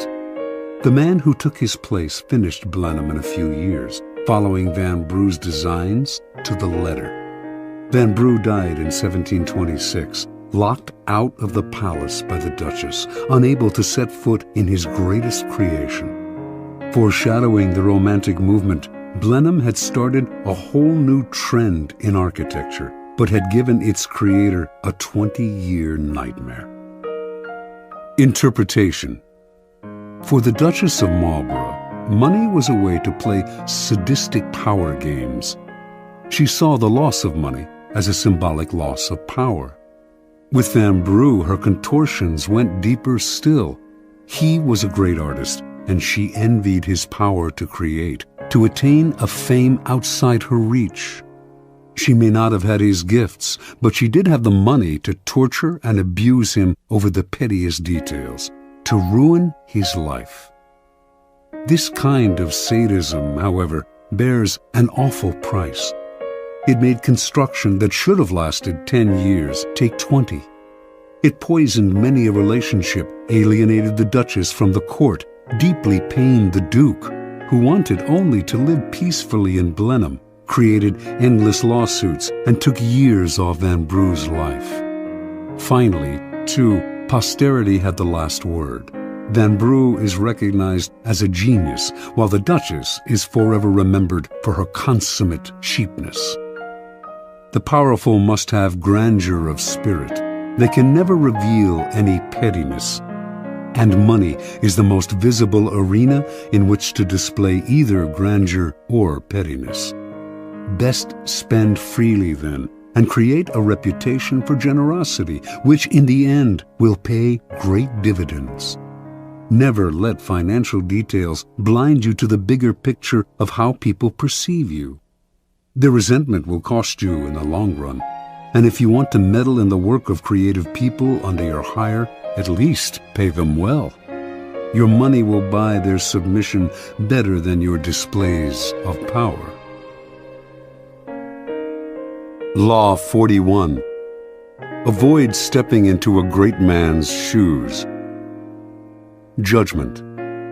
What happens first always appears better and more original than what comes after. If you succeed a great man or have a famous parent, you will have to accomplish double their achievements to outshine them. Do not get lost in their shadow or stuck in a past not of your own making. Establish your own name and identity by changing course. Slay the overbearing father, disparage his legacy, and gain power by shining in your own way. Observance of the law. Alexander the Great had a dominant passion as a young man, an intense dislike for his father, King Philip of Macedonia. He hated Philip's cunning, cautious style of ruling, his bombastic speeches, his drinking and whoring, and his love of wrestling and of other wastes of time. Alexander knew he had to make himself the very opposite of his domineering father. He would force himself to be bold and reckless. He would control his tongue and be a man of few words, and he would not lose precious time in pursuit of pleasures that brought no glory. Alexander also resented the fact that Philip had conquered most of Greece. "My father will go on conquering till there is nothing extraordinary left for me to do," he once complained. While other sons of powerful men were content to inherit wealth and live a life of leisure, Alexander wanted only to outdo his father, to obliterate Philip's name from history by surpassing his accomplishments. Alexander itched to show others how superior he was to his father. A Thessalian horse dealer once brought a prize horse named Bucephalus to sell to Philip. None of the king's grooms could get near the horse. It was far too savage, and Philip berated the merchant for bringing him such a useless beast. Watching the whole affair, Alexander scowled and commented, "What a horse they are losing for want of skill and spirit to manage him." When he had said this several times, Philip finally had enough and challenged him to take on the horse. He called the merchant back, secretly hoping his son would have a nasty fall and learn a bitter lesson. But Alexander was the one to teach the lesson. Not only did he mount Bucephalus, he managed to ride him at full gallop, taming the horse that would later carry him all the way to India. The courtiers applauded wildly, but Philip seethed inside, seeing not a son but a rival to his power. Alexander's defiance of his father grew bolder. One day the two men had a heated argument before the entire court, and Philip drew his sword as if to strike his son. Having drunk too much wine, however, the king stumbled.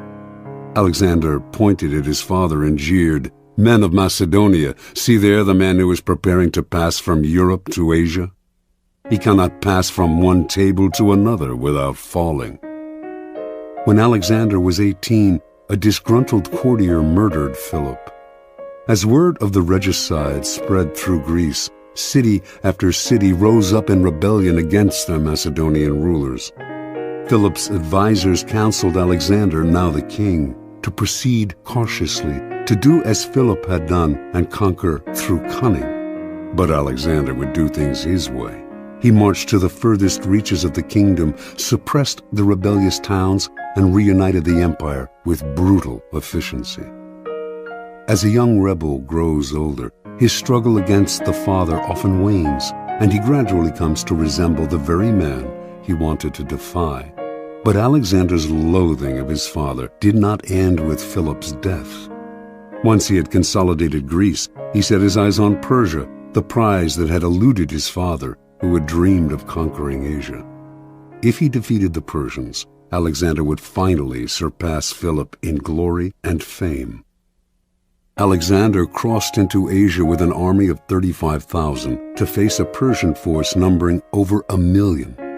Before engaging the Persians in battle, he passed through the town of Gordium. Here, in the town's main temple, there stood an ancient chariot tied with cords made of the rind of the cornel tree. Legend had it that any man who could undo these cords, the Gordian knot, would rule the world. Many had tried to untie the enormous and intricate knot, but none had succeeded. Alexander, seeing he could not possibly untie the knot with his bare hands, took out his sword and with one slash cut it in half. This symbolic gesture showed the world that he would not do as others, but would blaze his own path. Against astounding odds, Alexander conquered the Persians. Most expected him to stop there. It was a great triumph, enough to secure his fame for eternity. But Alexander had the same relationship to his own deeds as he had to his father. His conquest of Persia represented the past, and he wanted never to rest on past triumphs, or to allow the past to outshine the present. He moved on to India, extending his empire beyond all known limits. Only his disgruntled and weary soldiers prevented him from going further. Interpretation. Alexander represents an extremely uncommon type in history, the son of a famous and successful man who manages to surpass the father in glory and power. The reason this type is uncommon is simple. The father most often manages to amass his fortune, his kingdom, because he begins with little or nothing. A desperate urge impels him to succeed. He has nothing to lose by cunning and impetuousness, and has no famous father of his own to compete against. This kind of man has reason to believe in himself, to believe that his way of doing things is the best, because, after all, it worked for him. When a man like this has a son, he becomes domineering and oppressive, imposing his lessons on the son who is starting off life in circumstances totally different from those in which the father himself began. The sons of such men tend to become cowed and cautious, terrified of losing what their fathers have gained. The son will never step out of his father's shadow unless he adopts the ruthless strategy of Alexander. Disparage the past, create your own kingdom, put the father in the shadows instead of letting him do the same to you. If you cannot materially start from ground zero, it would be foolish to renounce an inheritance. You can at least begin from ground zero psychologically by throwing off the weight of the past and charting a new direction. Alexander instinctively recognized that privileges of birth are impediments to power. Be merciless with the past then, not only with your father and his father, but with your own earlier achievements. Only the weak rest on their laurels and dote on past triumphs. In a game of power, there is never time to rest. Keys to power. Power depends on the ability to fill a void, to occupy a field that has been cleared of the dead weight of the past. Only after the father figure has been properly done away with will you have the necessary space to create and establish a new order. There are several strategies you can adopt to accomplish this.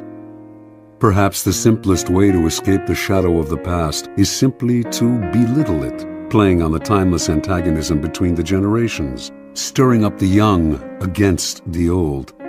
For this, you need a convenient older figure to pillory. John F. Kennedy knew the dangers of getting lost in the past. He radically distinguished his presidency from that of his predecessor, Dwight D. Eisenhower, and also from the preceding decade, the 1950s, which Eisenhower personified.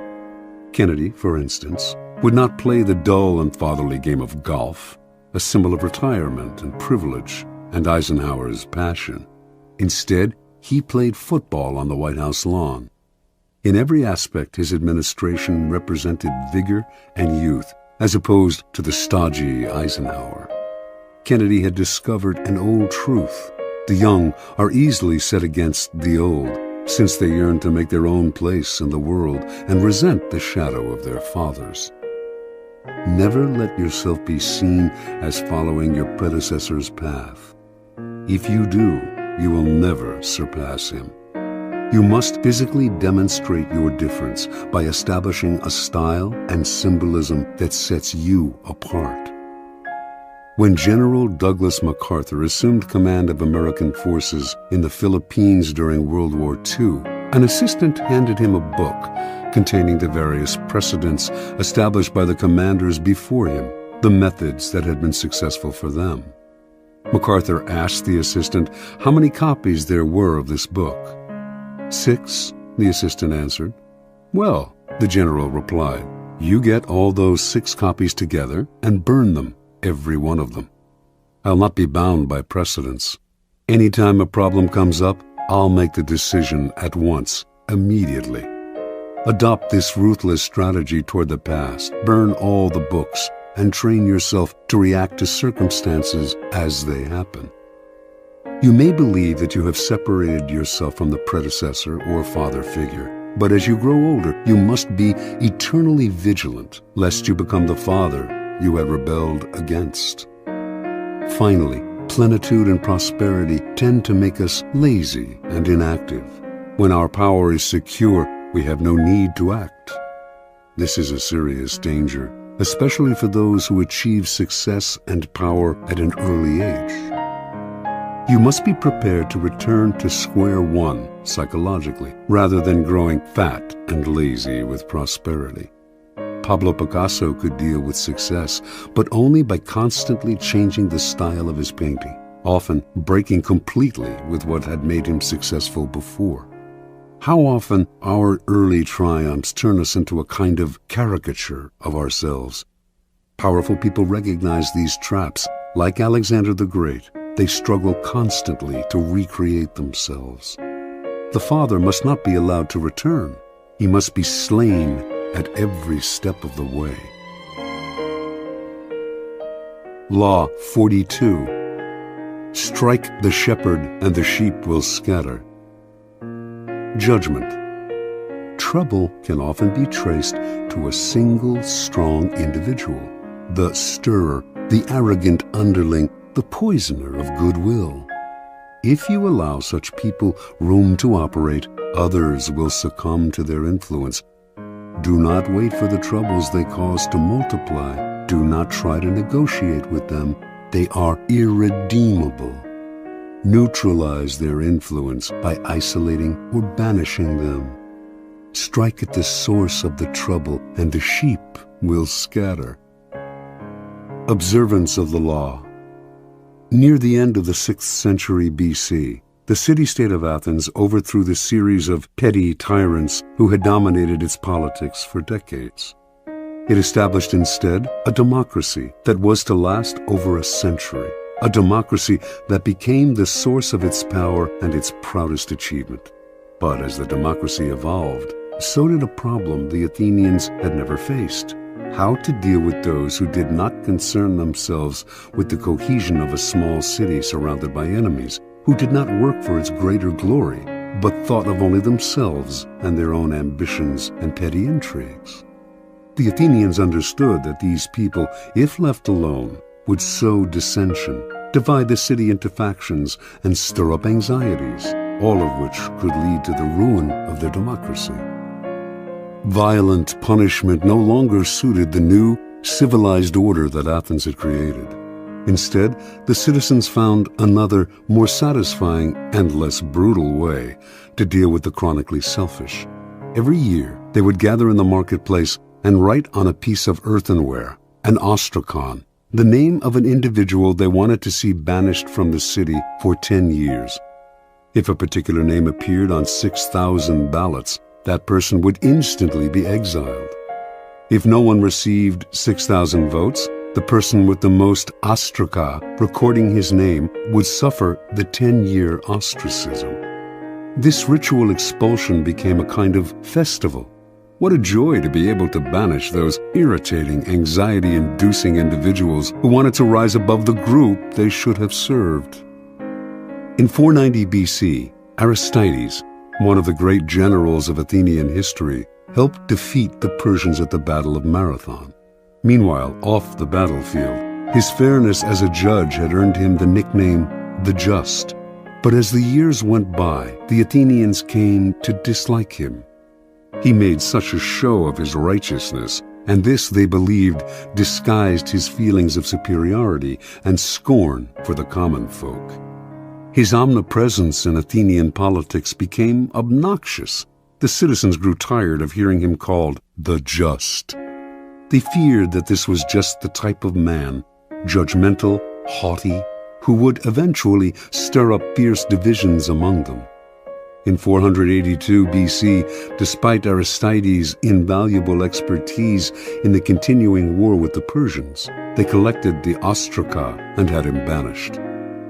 After Aristides' ostracism, the great general Themistocles emerged as the city's premier leader. But his many honors and victories went to his head, and he too became arrogant and overbearing, constantly reminding the Athenians of his triumphs in battle, the temples he had built, the dangers he had fended off. He seemed to be saying that without him, the city would come to ruin. And so, in 472 BC, Themistocles' name was filled in on the Ostraca, and the city was rid of his poisonous presence. The greatest political figure in 5th century Athens was undoubtedly Pericles. Although several times threatened with ostracism, he avoided that fate by maintaining close ties with the people. Perhaps he had learned a lesson as a child from his favorite tutor, the incomparable Damon, who excelled above all other Athenians in his intelligence, his musical skills, and his rhetorical abilities. It was Damon who had trained Pericles in the arts of ruling. But he too suffered ostracism, for his superior airs and his insulting manner toward the commoners stirred up too much resentment. Toward the end of the century, there lived a man named Hyperbolus. Most writers of the time describe him as the city's most worthless citizen. He did not care what anyone thought of him, and slandered whomever he disliked. He amused some, but irritated more. In 417 BC, Hyperbolus saw an opportunity to stir up anger against the two leading politicians of the time, Alcibiades and Nicias. He hoped that one of the two would be ostracized and that he would rise in that man's place. His campaign seemed likely to succeed. The Athenians disliked Alcibiades' flamboyant and carefree lifestyle and were wary of Nicias's wealth and aloofness. They seemed certain to ostracize one or the other, but Alcibiades and Nicias, although they were otherwise enemies, pooled their resources and managed to turn the ostracism on Hyperbolus instead. His obnoxiousness, they argued, could only be terminated by banishment. Earlier sufferers of ostracism had been formidable, powerful men. Hyperbolus, however, was a low buffoon, and with his banishment, the Athenians felt that ostracism had been degraded, and so they ended the practice that for nearly 100 years had been one of the keys to keeping the peace within Athens. Interpretation. The Athenians sensed the dangers posed by asocial behavior and saw how such behavior often disguises itself in other forms. The holier-than-thou attitude that silently seeks to impose its standards on others, overweening ambition at the expense of the common good, the flaunting of superiority, quiet scheming, terminal obnoxiousness. Some of these behaviors would eat away at the city's cohesion by creating factions and sowing dissension. Others would ruin the democratic spirit by making the common citizen feel inferior and envious.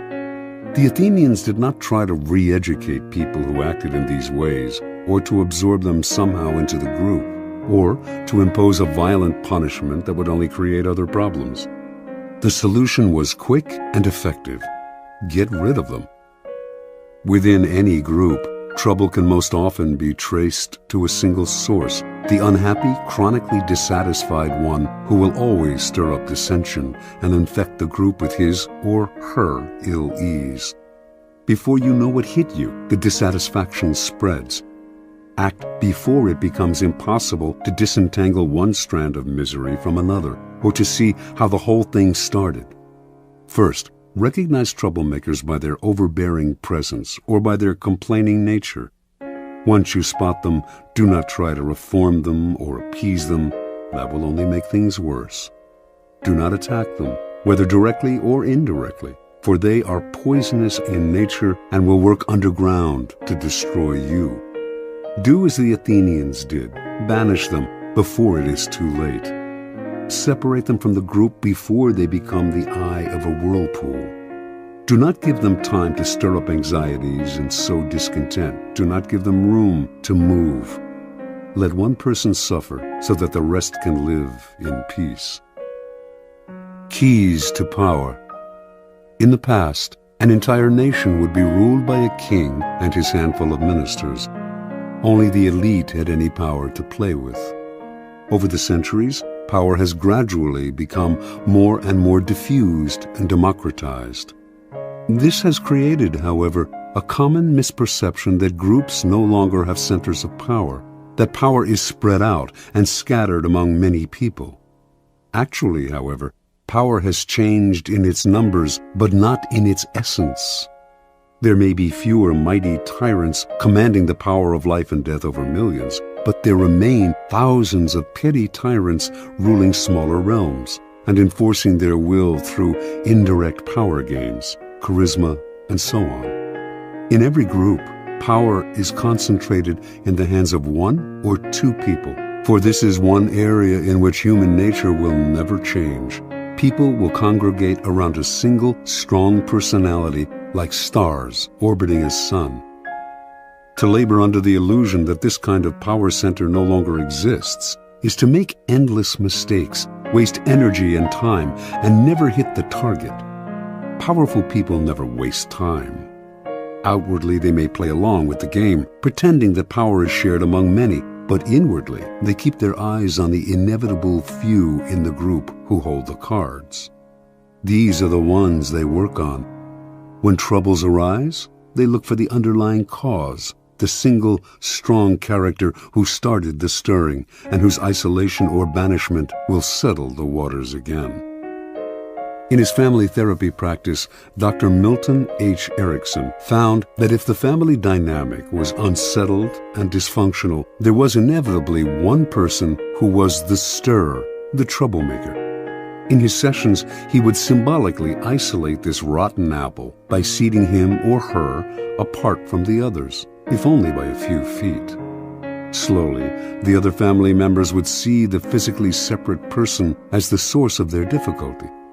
Once you recognize who the stirrer is, pointing it out to other people will accomplish a great deal. Understanding who controls the group dynamic is a critical realization. Remember, stirrers thrive by hiding in the group, disguising their actions among the reactions of others. Render their actions visible and they lose their power to upset. Finally, the reason you strike at the shepherd is because such an action will dishearten the sheep beyond any rational measure. When Hernando Cortés and Francisco Pizarro led their tiny forces against the Aztec and Incan empires, they did not make the mistake of fighting on several fronts, nor were they intimidated by the numbers arrayed against them. They captured the kings, Moctezuma and Atahualpa. Vast empires fell into their hands. With the leader gone, the center of gravity is gone. There is nothing to revolve around, and everything falls apart. Aim at the leaders, bring them down, and look for the endless opportunities in the confusion that will ensue. Law 43. Work on the hearts and minds of others. Judgment. Coercion creates a reaction that will eventually work against you. You must seduce others into wanting to move in your direction.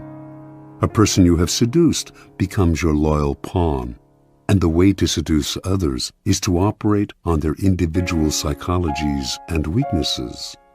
Soften up the resistant by working on their emotions, playing on what they hold dear and what they fear. Ignore the hearts and minds of others, and they will grow to hate you. Transgression of the law. Near the end of the reign of Louis XV, all of France seemed desperate for change. When the king's grandson and chosen successor, the future Louis XVI, married the 15-year-old daughter of the Empress of Austria, the French caught a glimpse of the future that seemed hopeful. The young bride, Marie Antoinette, was beautiful and full of life. She instantly changed the mood of the court, which was rank with Louis XV's debaucheries. Even the common people who had yet to see her talked excitedly of Marie Antoinette. The French had grown disgusted with the series of mistresses who had dominated Louis XV, and they looked forward to serving their new queen. In 1773, when Marie Antoinette publicly rode through the streets of Paris for the first time, applauding crowds swarmed around her carriage. "How fortunate," she wrote her mother, "to be in a position in which one can gain widespread affection at so little cost." In 1774, Louis XV died, and Louis XVI took the throne. As soon as Marie became queen, she abandoned herself to the pleasures she loved the most, ordering and wearing the most expensive gowns and jewelry in the realm, sporting the most elaborate hair in history, her sculpted coiffures rising as much as 3 feet above her head, and throwing a constant succession of masked balls and fetes.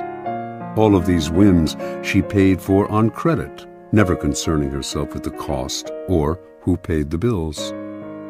Marie Antoinette's greatest pleasure was the creation and designing of a private Garden of Eden at the Petit Trianon, a chateau on the grounds of Versailles with its own woods. The gardens at Petit Trianon were to be as natural as possible, including moss applied by hand to the trees and rocks. To heighten the pastoral effect, Marie employed peasant milkmaids to milk the finest-looking cows in the realm, launderers and cheesemakers in special peasant outfits she helped design, shepherds to tend sheep with silk ribbons around their necks.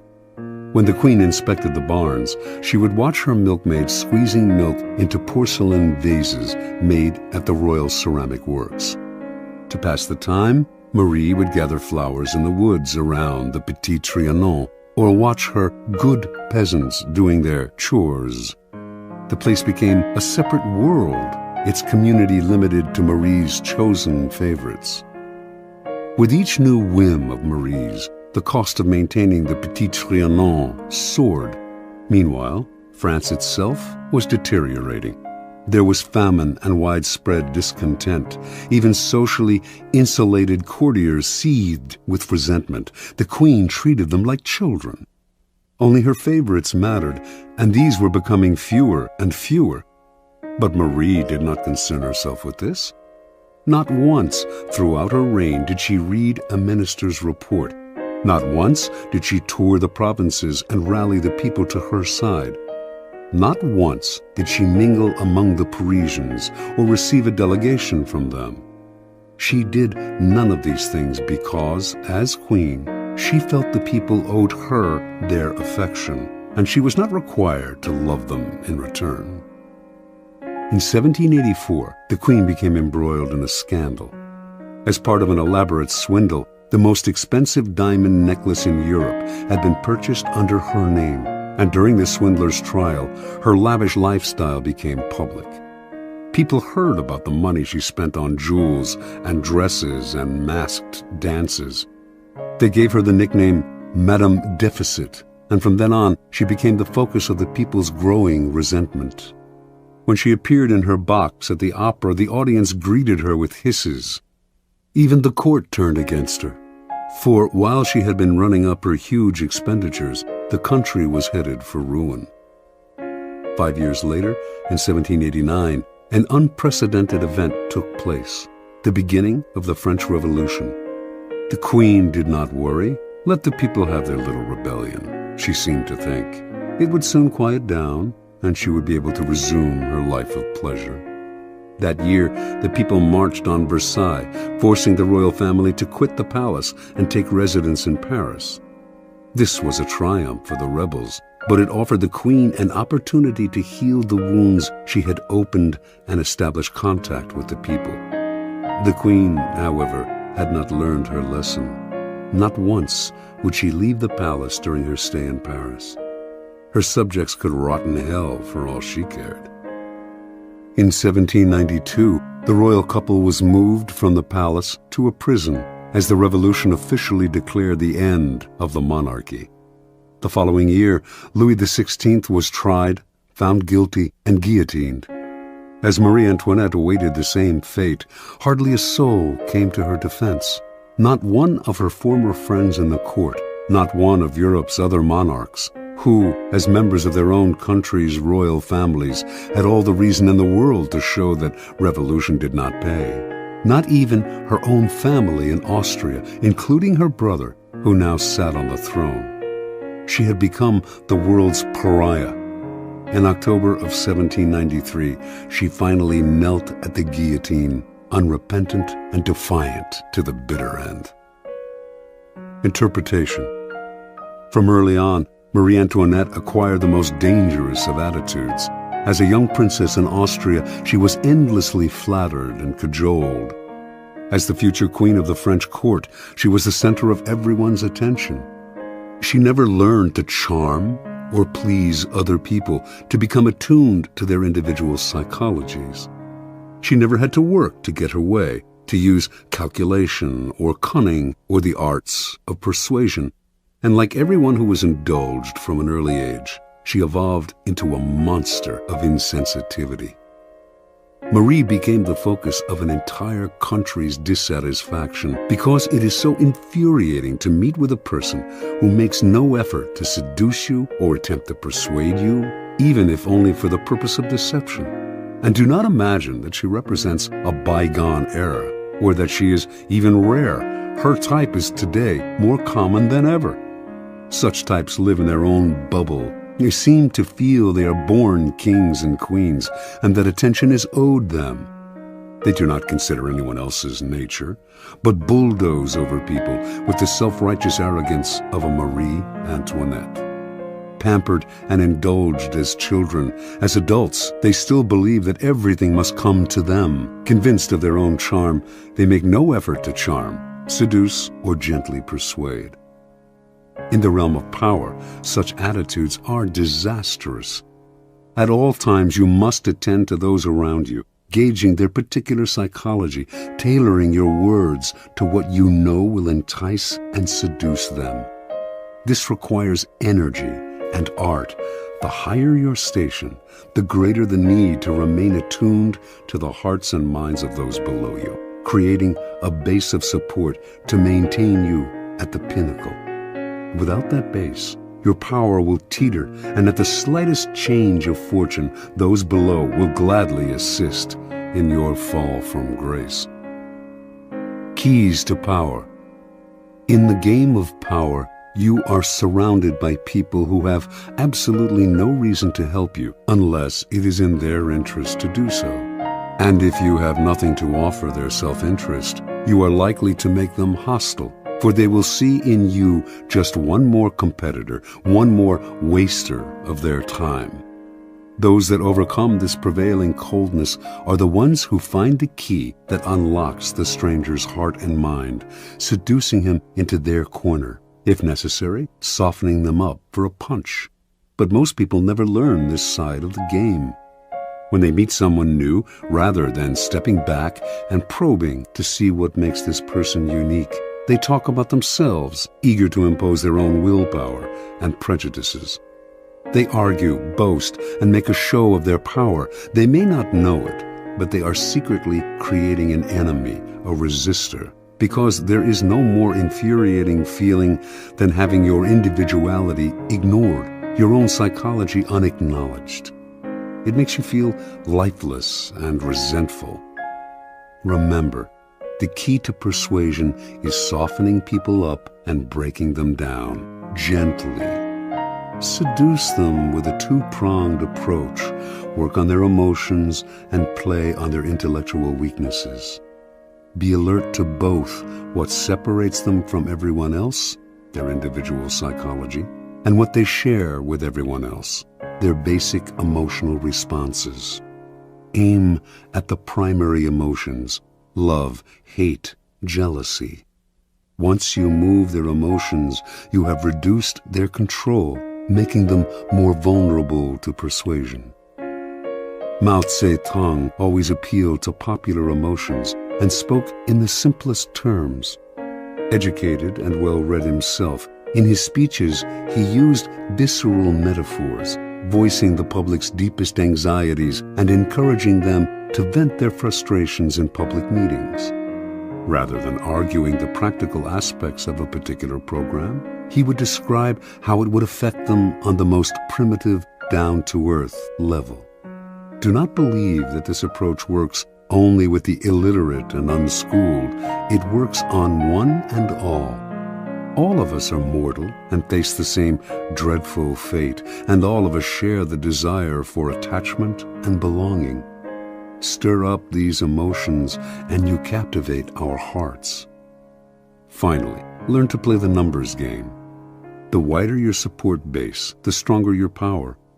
Understanding that one alienated, disaffected soul can spark a blaze of discontent, Louis XIV made sure to endear himself to the lowest members of his staff. You too must constantly win over more allies on all levels. A time will inevitably come when you will need them. Law 44. Disarm and infuriate with the mirror effect. Judgment. The mirror reflects reality, but it is also the perfect tool for deception. When you mirror your enemies, doing exactly as they do, they cannot figure out your strategy.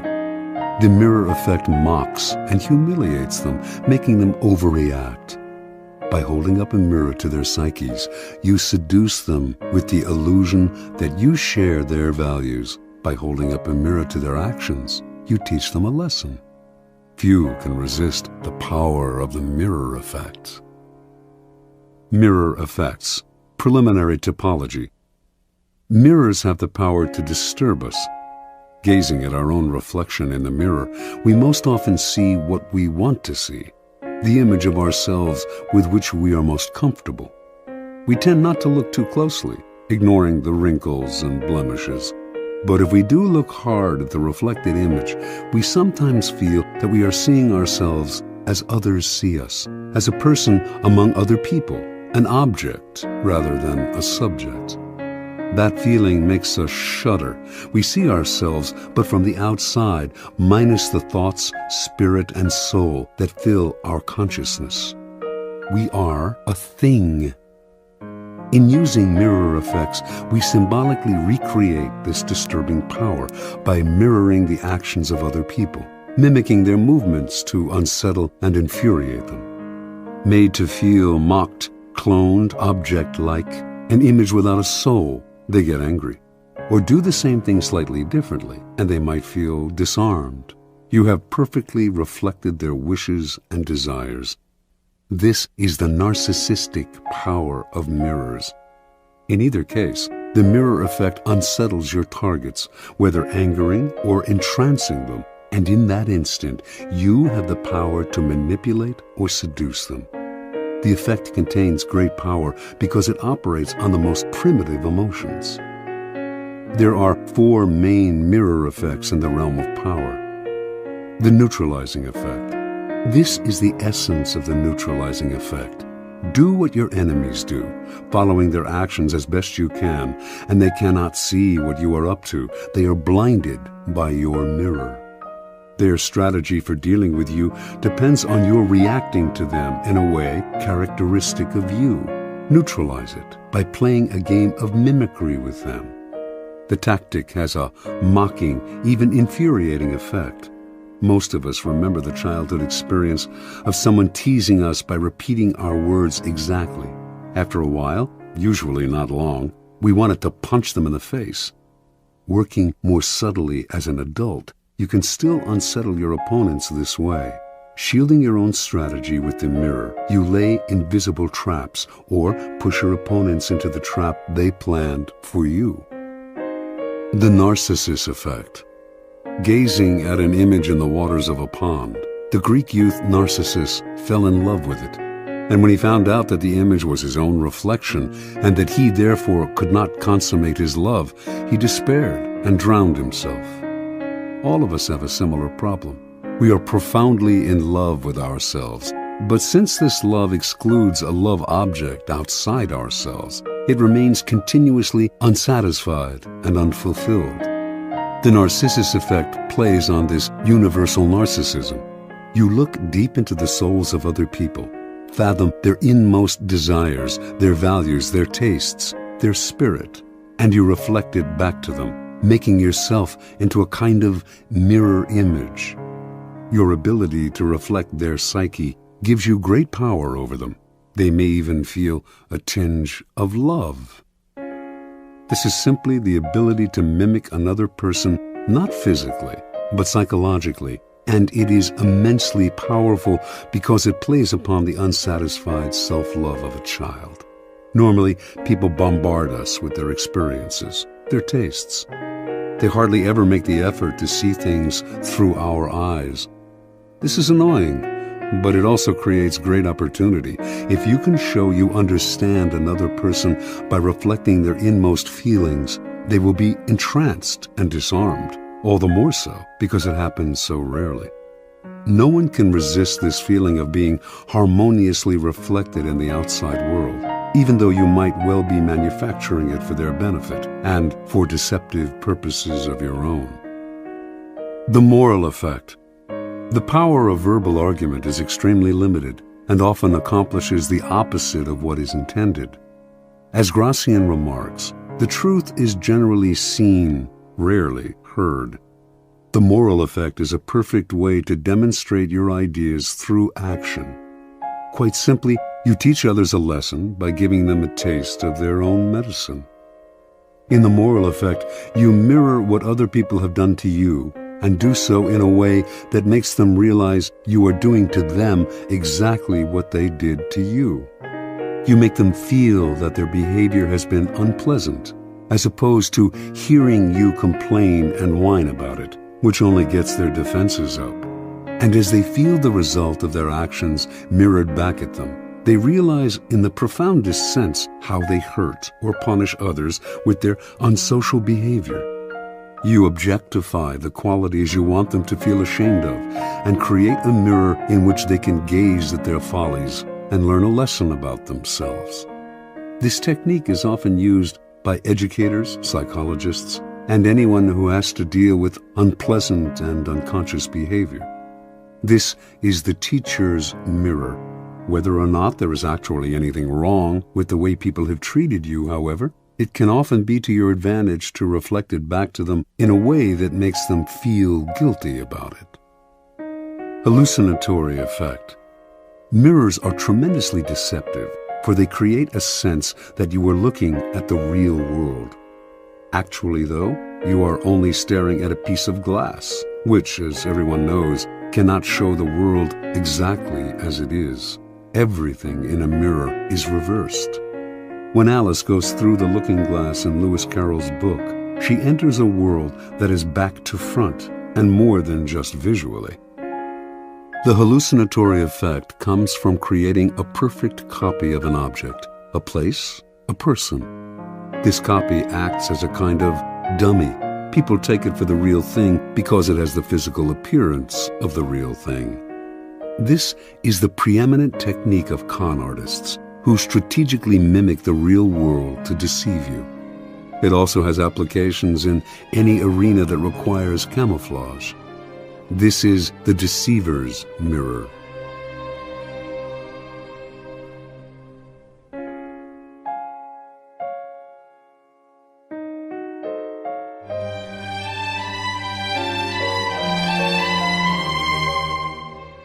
Observance of the mirror effect. Early on in his career, the ambitious statesman and general Alcibiades of Athens, 450 to 404 BC, fashioned a formidable weapon that became the source of his power.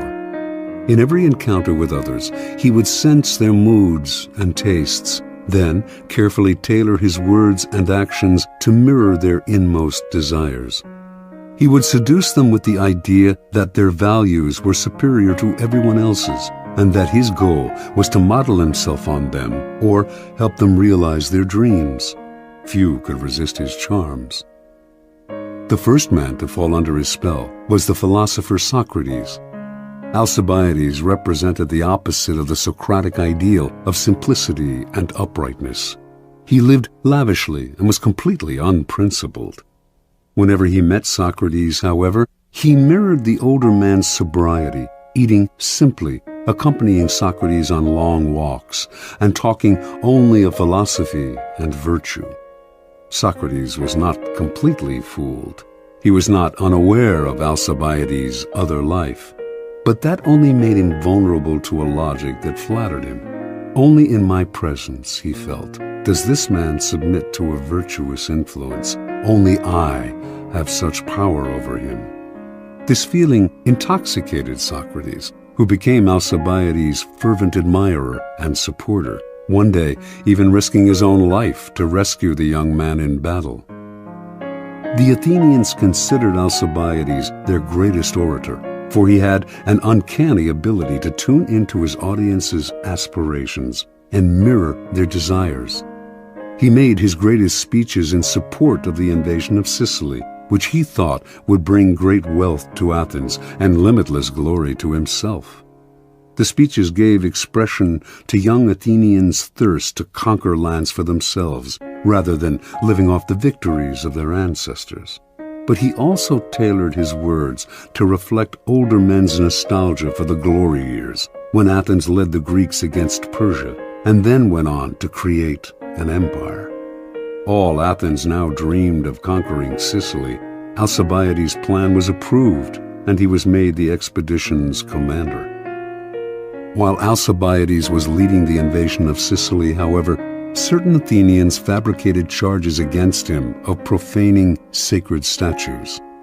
He knew his enemies would have him executed if he returned home, so at the last minute, he deserted the Athenian fleet and defected to Athens' bitter enemy, Sparta.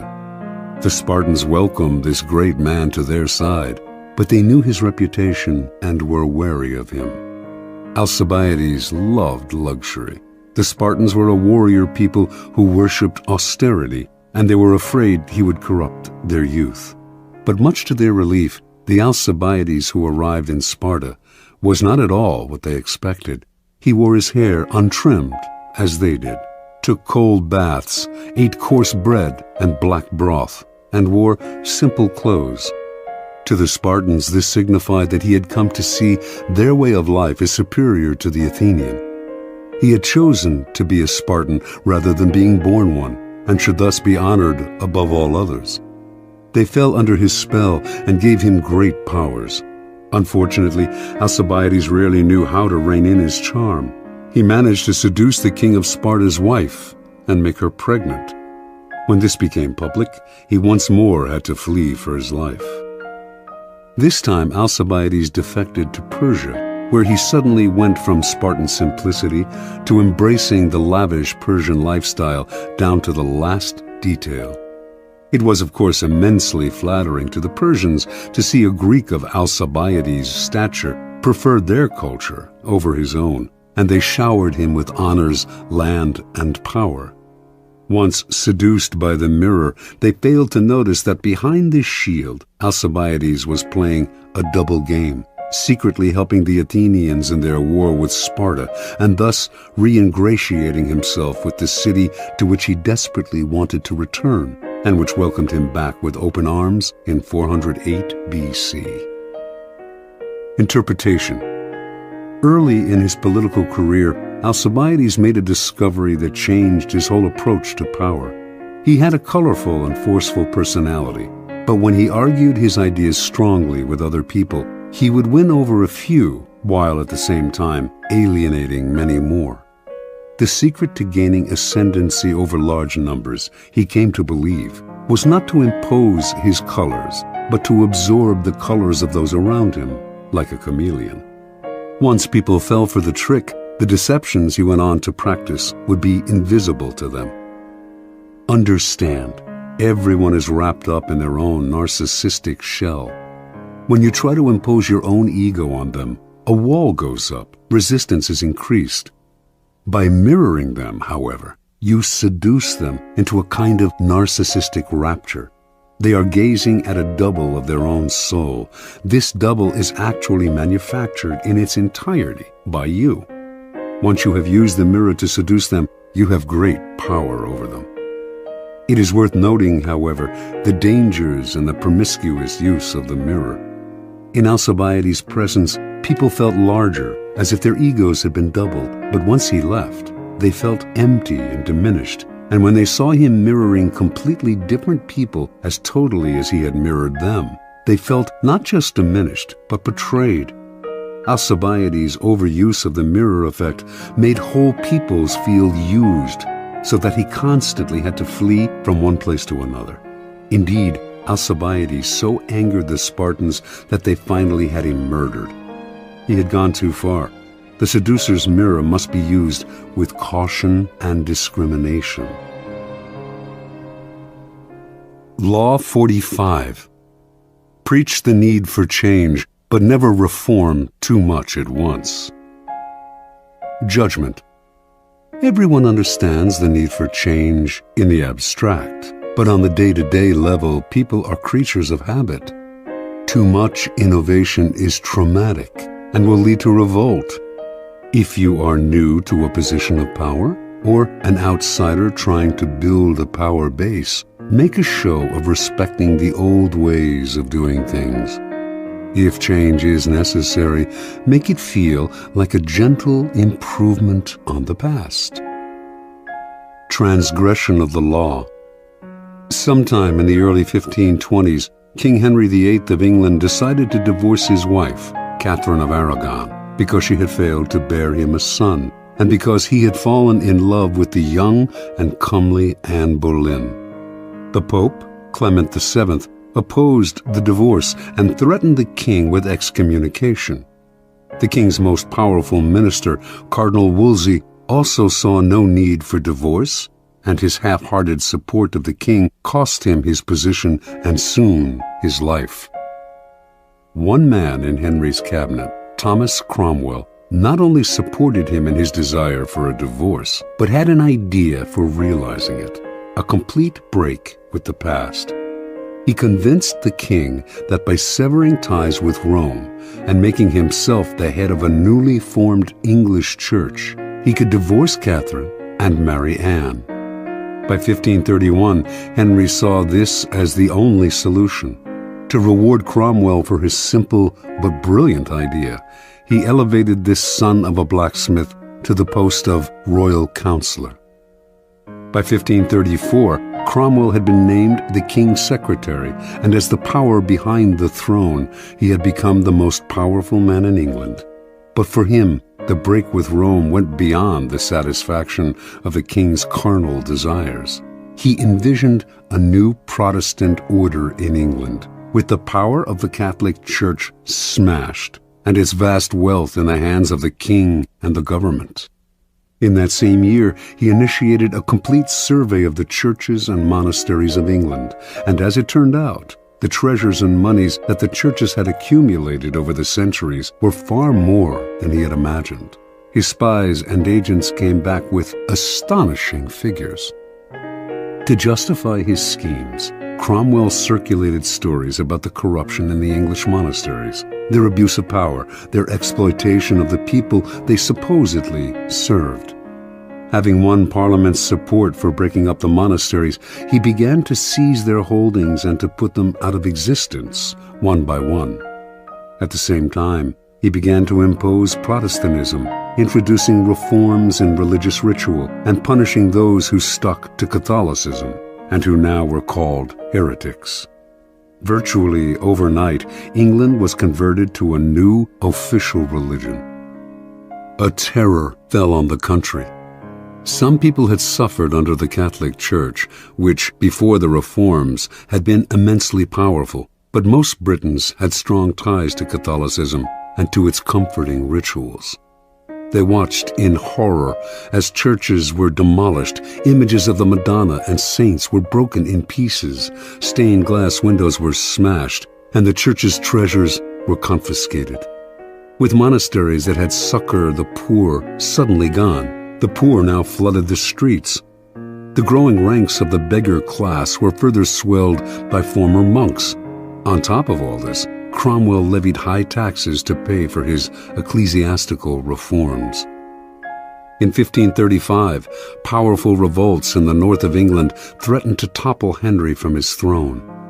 By the following year, He had suppressed the rebellions, but he had also begun to see the costs of Cromwell's reforms.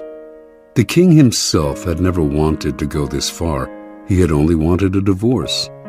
It was now Cromwell's turn to watch uneasily as the king began slowly to undo his reforms, reinstating Catholic sacraments and other rituals that Cromwell had outlawed. Sensing his fall from grace, in 1540 Cromwell decided to regain Henry's favor with one throw of the dice. He would find the king a new wife. Henry's third wife, Jane Seymour, had died a few years before, and he had been pining for a new, young queen. It was Cromwell who found him one, Anne of Cleves, a German princess and, most important to Cromwell, a Protestant. On Cromwell's commission, the painter Holbein produced a flattering portrait of Anne. When Henry saw it, he fell in love and agreed to marry her. Cromwell seemed back in favor.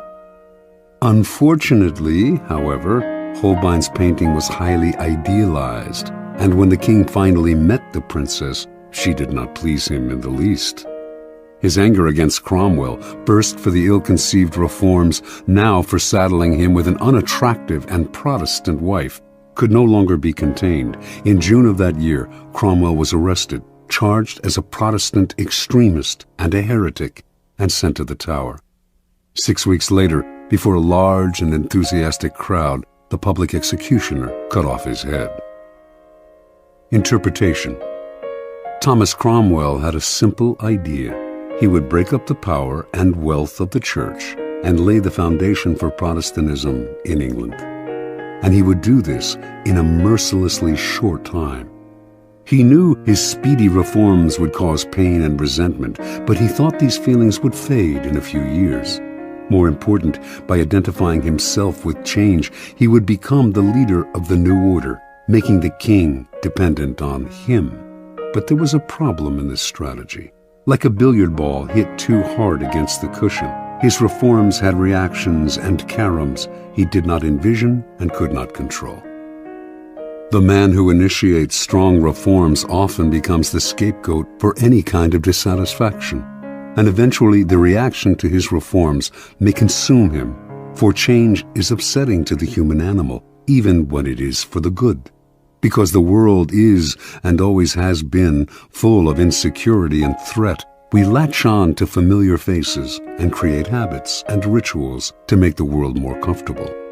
Change can be pleasant and even sometimes desirable in the abstract, but too much of it creates an anxiety that will stir and boil beneath the surface and then eventually erupt.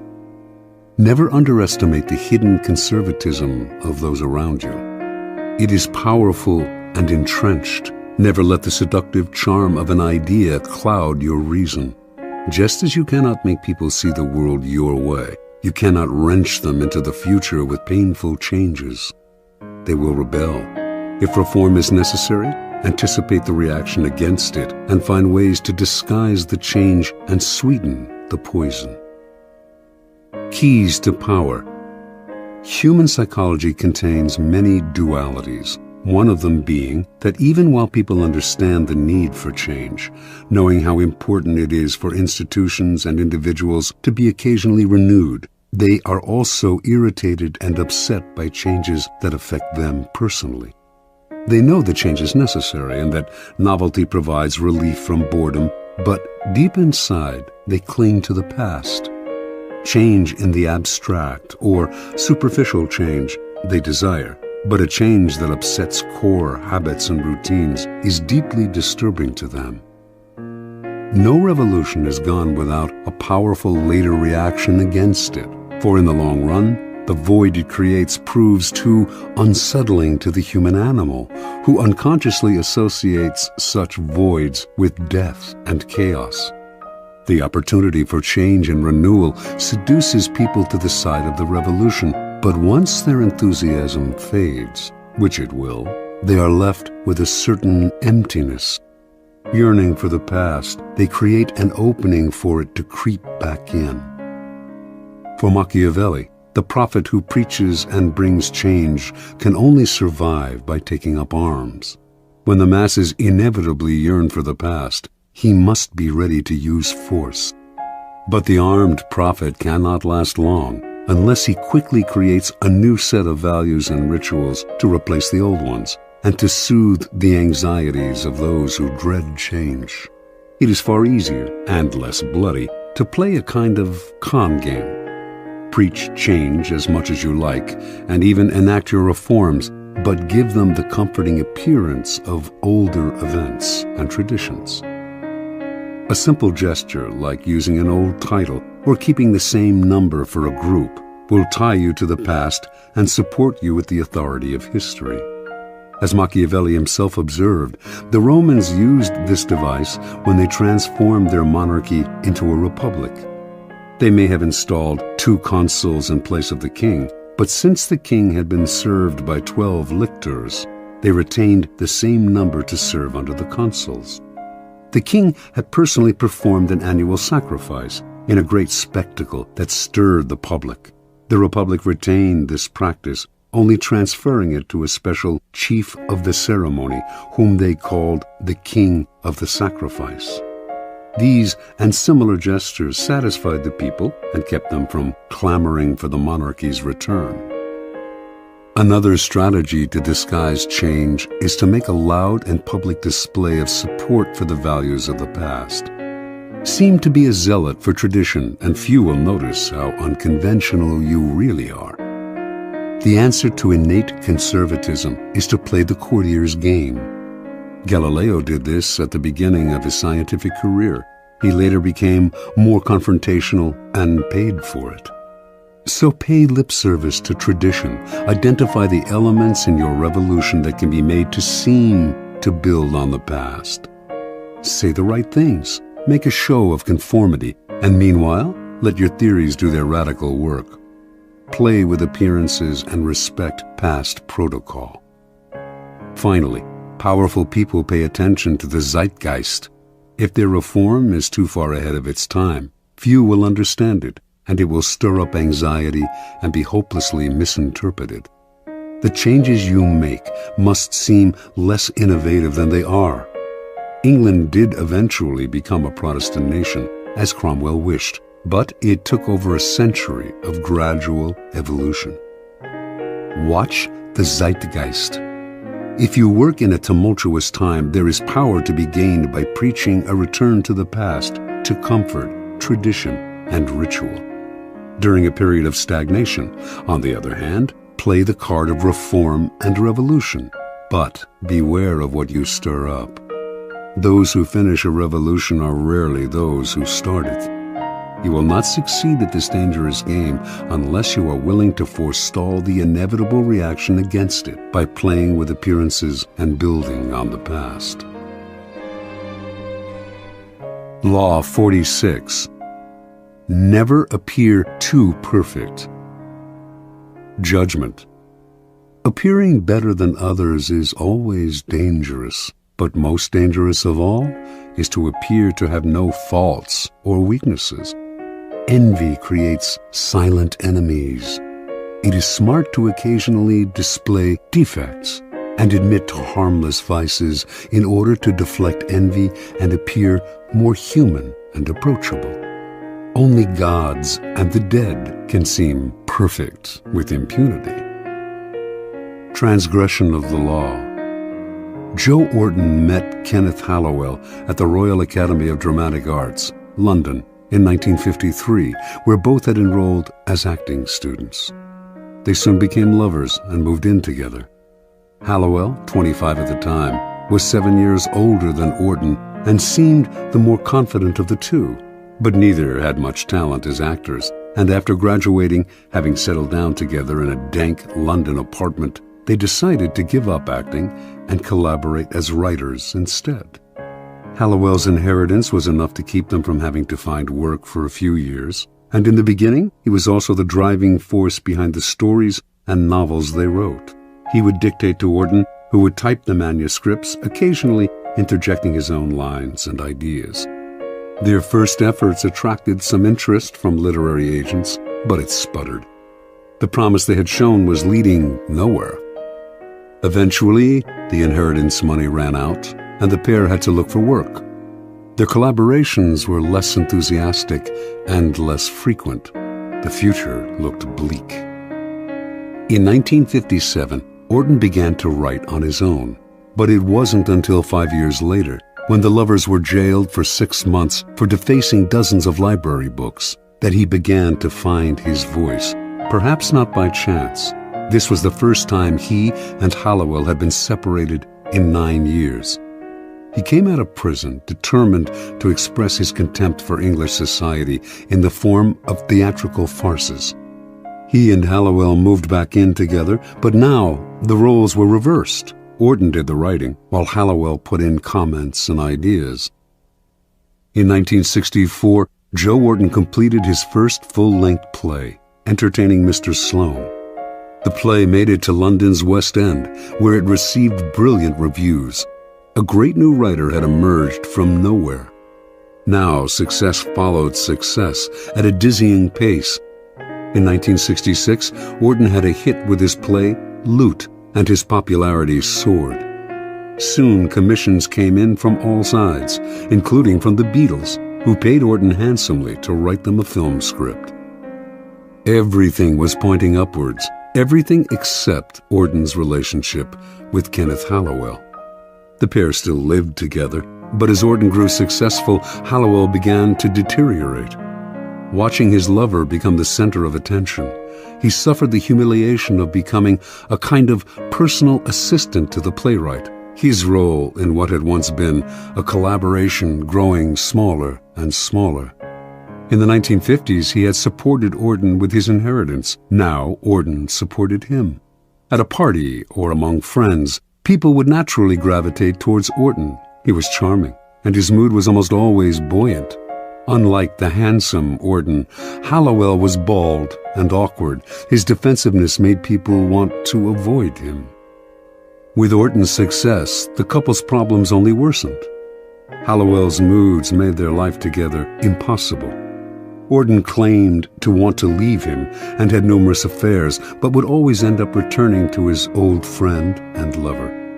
He tried to help Hallowell launch a career as an artist, even arranging for a gallery to show his work, but the show was a flop, and this only heightened Hallowell's sense of inferiority.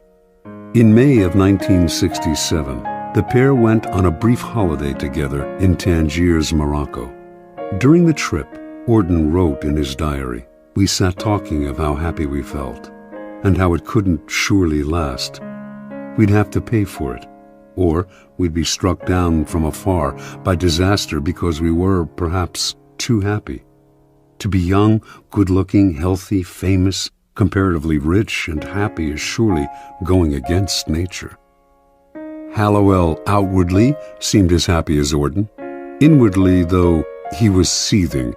And 2 months later, in the early morning of August 10th, 1967, just days after helping Orton put the finishing touches to the wicked farce, What the Butler Saw, undoubtedly his masterpiece, Kenneth Hallowell bludgeoned Joe Orton to death with repeated blows of a hammer to the head. He then took 21 sleeping pills and died himself, leaving behind a note that read, "If you read Orton's diary, all will be explained." Interpretation. Kenneth Hallowell had tried to cast his deterioration as mental illness, but what Joe Orton's diaries revealed to him was the truth. It was envy, pure and simple, that lay at the heart of his sickness. The diaries, which Hallowell read on the sly, recounted the couple's days as equals and their struggle for recognition. After Orton found success, the diaries began to describe Hallowell's brooding, his rude comments at parties, his growing sense of inferiority. All of this Orton narrated with a distance that bordered on contempt. The diaries made clear Hallowell's bitterness over Orton's success. Eventually, the only thing that would have satisfied him would have been for Orton to have a failure of his own, an unsuccessful play perhaps, so that they could have commiserated in their failure as they had done years before. When the opposite happened, as Orton grew only more successful and popular, Hallowell did the only thing that would make them equals again. He made them equals in death. With Orton's murder, he became almost as famous as his friend, posthumously. Joe Orton only partly understood his lover's deterioration. His attempt to help Hallowell launch a career in art registered for what it was: charity and guilt. Orton basically had two possible solutions to the problem. He could have downplayed his own success, displaying some faults, deflecting Hallowell's envy, or, once he realized the nature of the problem, he could have fled as if Hallowell were a viper, as in fact he was, a viper of envy.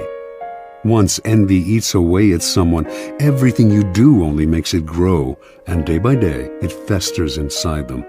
Eventually, they will attack. Only a minority can succeed at the game of life, and that minority inevitably arouses the envy of those around them.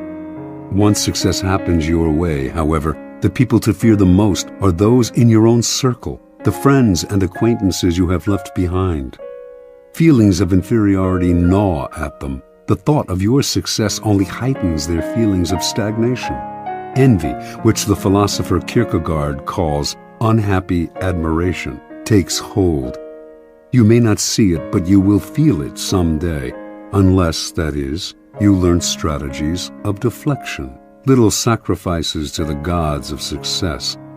Either dampen your brilliance occasionally, purposefully revealing a defect, weakness, or anxiety, or attributing your success to luck, or simply find yourself new friends. Never underestimate the power of envy. Keys to power. There are several strategies for dealing with the insidious, destructive emotion of envy. First, accept the fact that there will be people who will surpass you in some way, and also the fact that you may envy them. But make that feeling a way of pushing yourself to equal or surpass them someday. Let envy turn inward, and it poisons the soul. Expel it outward, and it can move you to greater heights. Second, understand that as you gain power, those below you will feel envious of you. They may not show it, but it is inevitable. Do not naively accept the facade they show you. Read between the lines of their criticisms, their little sarcastic remarks, the signs of backstabbing, the excessive praise that is preparing you for a fall, the resentful look in the eye. Half the problem with envy comes when we do not recognize it until it is too late. Finally, expect that when people envy you, they will work against you insidiously. They will put obstacles in your path that you will not foresee, or that you cannot trace to their source. It is hard to defend yourself against this kind of attack, and by the time you realize that envy is at the root of a person's feelings about you, it is often too late. Your excuses, your false humility, your defensive actions only exacerbate the problem. Since it is far easier to avoid creating envy in the first place than to get rid of it once it is there, you should strategize to forestall it before it grows. It is often your own actions that stir up envy, your own unawareness. By becoming conscious of those actions and qualities that create envy, you can take the teeth out of it before it nibbles you to death. Kierkegaard believed that there are types of people who create envy and are as guilty when it arises as those who feel it. The most obvious type we all know. The moment something good happens to them, whether by luck or design, they crow about it. In fact, they get pleasure out of making people feel inferior. This type is obvious and beyond hope. There are others, however, who stir up envy in more subtle and unconscious ways, and are partly to blame for their troubles. Envy is often a problem, for example, for people with great natural talent. Money others can attain, power as well, but superior intelligence, good looks, charm, these are qualities no one can acquire. The naturally perfect have to work the most to disguise their brilliance, displaying a defect or two to deflect envy before it takes root. It is a common and naive mistake to think you are charming people with your natural talents when in fact they are coming to hate you. A great danger in the realm of power is the sudden improvement in fortune an unexpected promotion, a victory or success that seems to come out of nowhere. This is sure to stir up envy among your former peers. Subtly emphasize how lucky you have been to make your happiness seem more attainable to other people, and the need for envy less acute. But be careful not to affect a false modesty that people can easily see through. This will only make them more envious. The act has to be good. Your humility and your openness to those you have left behind have to seem genuine. Any hint of insincerity will only make your new status more oppressive. Remember, despite your elevated position, it will do you no good to alienate your former peers. Power requires a wide and solid support base, which envy can silently destroy. According to the Elizabethan statesman and writer Sir Francis Bacon, the wisest policy of the powerful is to create a kind of pity for themselves, as if their responsibilities were a burden and a sacrifice. How can one envy a man who has taken on a heavy load for the public interest? Disguise your power as a kind of self-sacrifice rather than a source of happiness, and you make it seem less enviable. Emphasize your troubles, and you turn a potential danger, envy, into a source of moral support, pity. A similar ploy is to hint that your good fortune will benefit those around you. To do this, you may need to open your purse strings.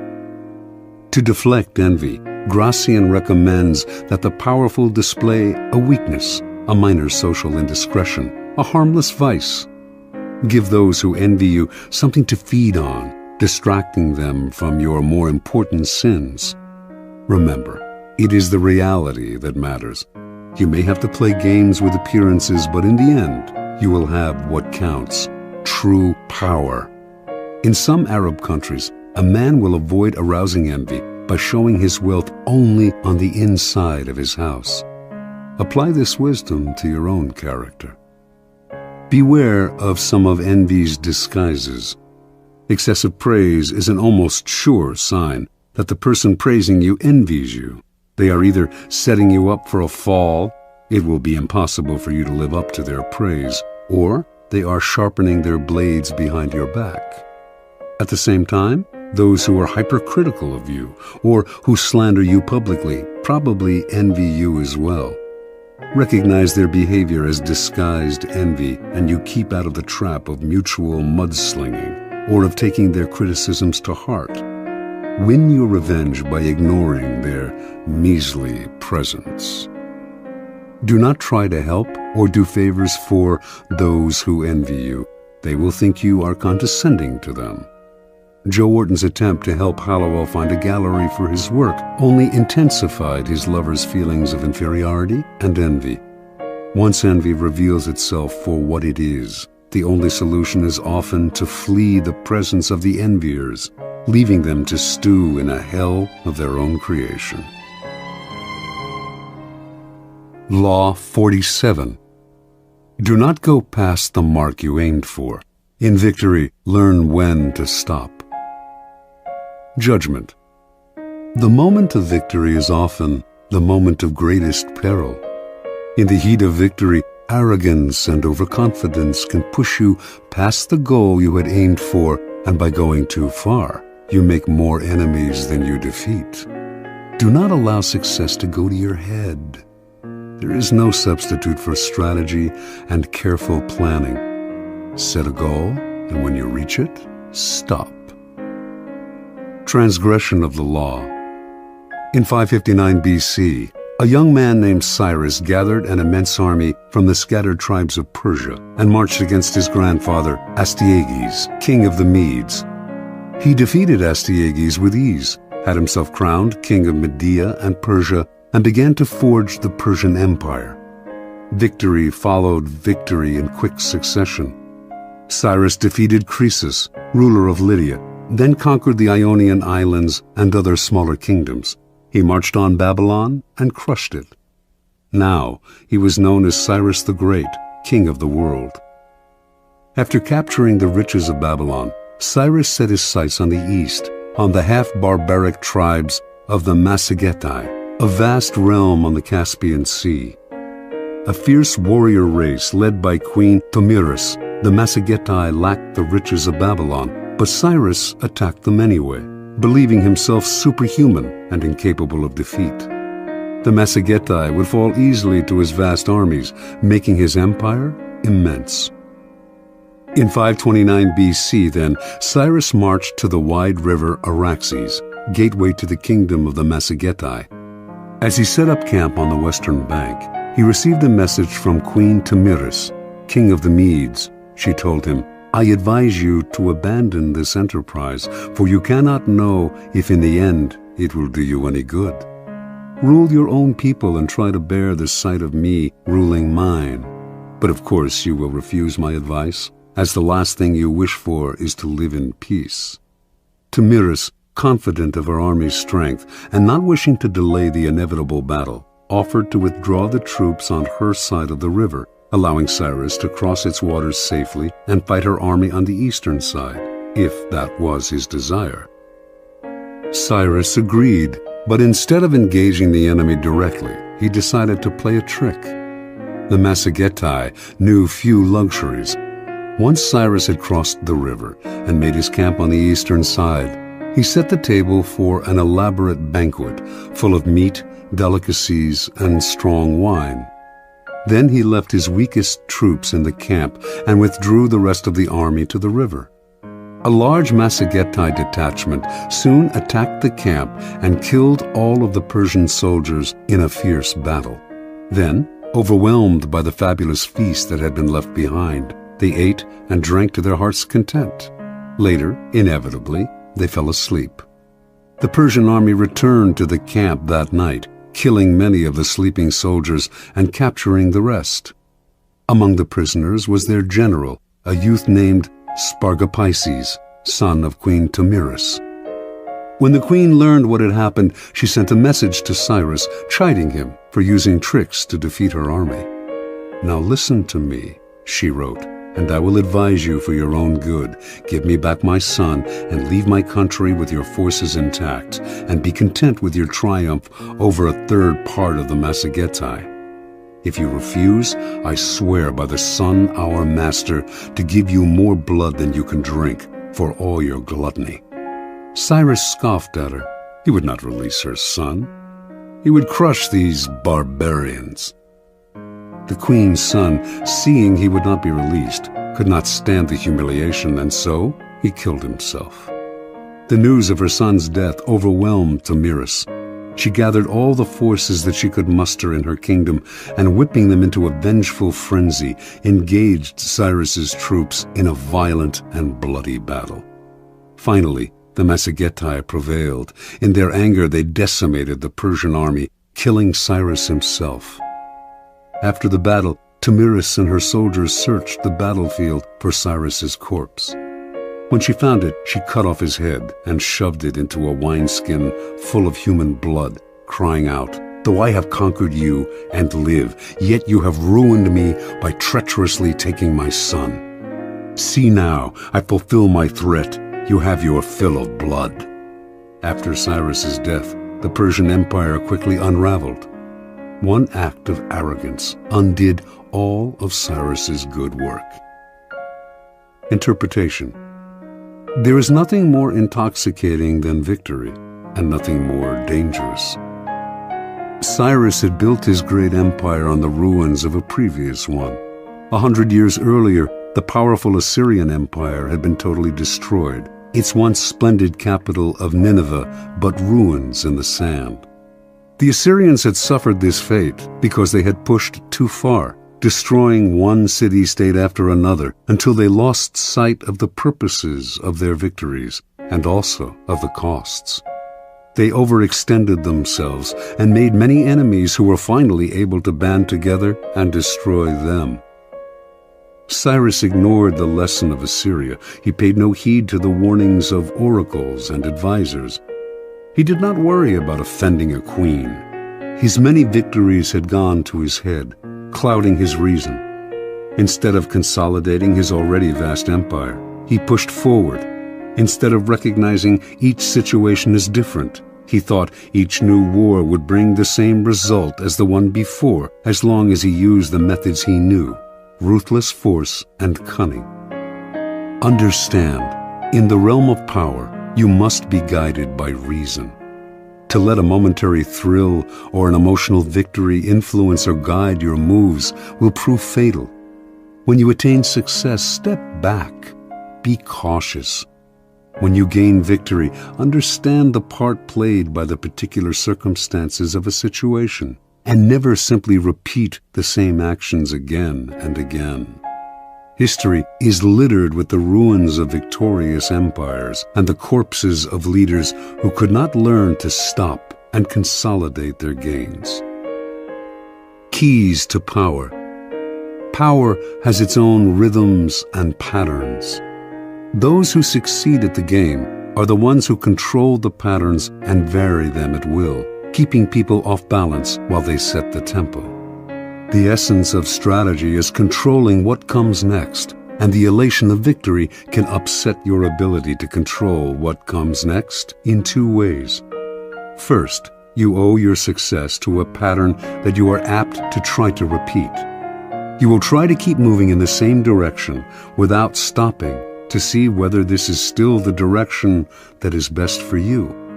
Second, success tends to go to your head and make you emotional. Feeling invulnerable, you make aggressive moves that ultimately undo the victory you have gained. The lesson is simple. The powerful vary their rhythms and patterns, change course, adapt to circumstance, and learn to improvise. Rather than letting their dancing feet impel them forward, they step back and look where they are going. It is as if their bloodstream bore a kind of antidote to the intoxication of victory, letting them control their emotions and come to a kind of mental halt when they have attained success. They steady themselves, give themselves the space to reflect on what has happened, examine the role of circumstance and luck in their success. As they say in riding school, you have to be able to control yourself before you can control the horse. Law 48. Assume formlessness. Judgment. By taking a shape, by having a visible plan, you open yourself to attack. Instead of taking a form for your enemy to grasp, keep yourself adaptable and on the move. Accept the fact that nothing is certain and no law is fixed. The best way to protect yourself is to be as fluid and formless as water. Never bet on stability or lasting order. Everything changes. Observance of the law. When World War II ended and the Japanese, who had invaded China in 1937, had finally been thrown out, the Chinese nationalists, led by Chiang Kai-shek, decided the time had come to annihilate the Chinese communists, their hated rivals, once and for all.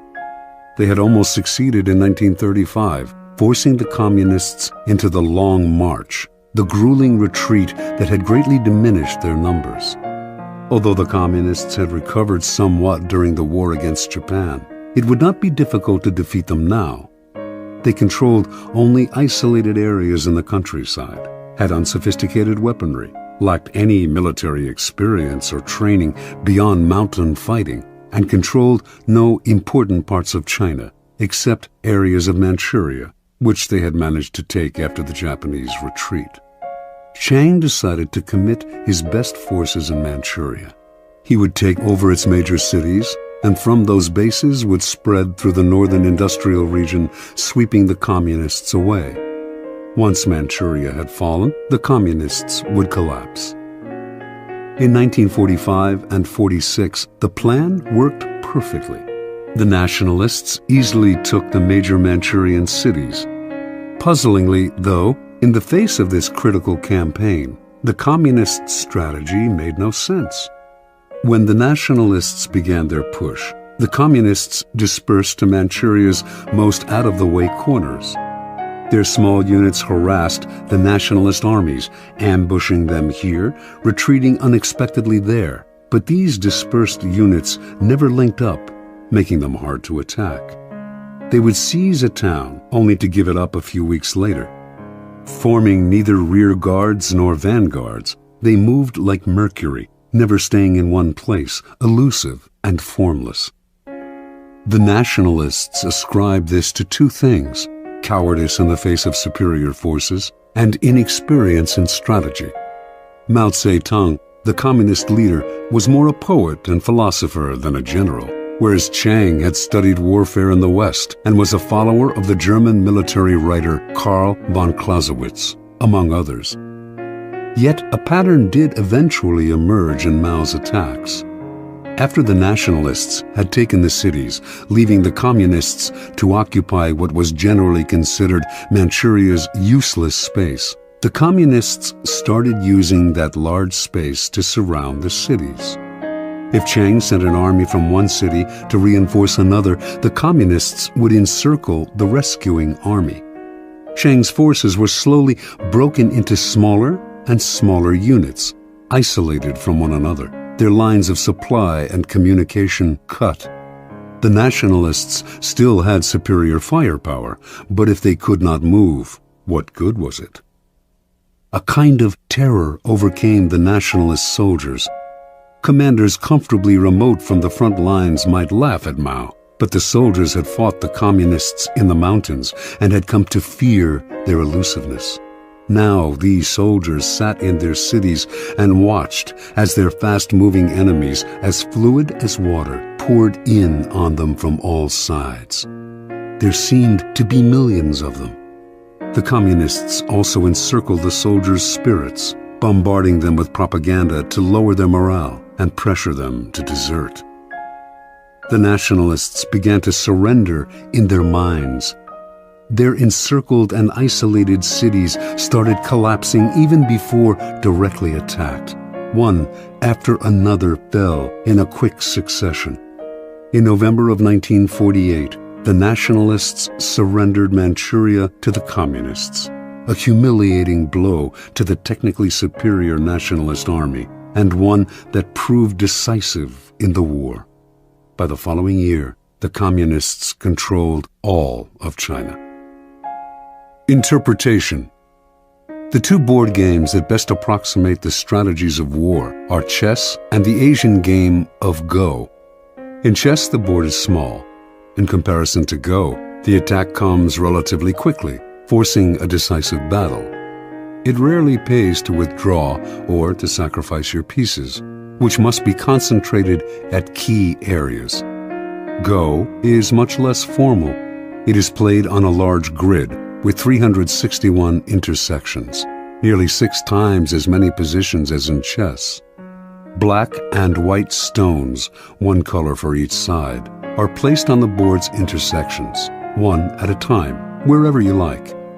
Once all your stones, 52 for each side, are on the board, the object is to isolate the stones of your opponent by encircling them. A game of Go, called Wei Qi in China, can last up to 300 moves. The strategy is more subtle and fluid than chess, developing slowly.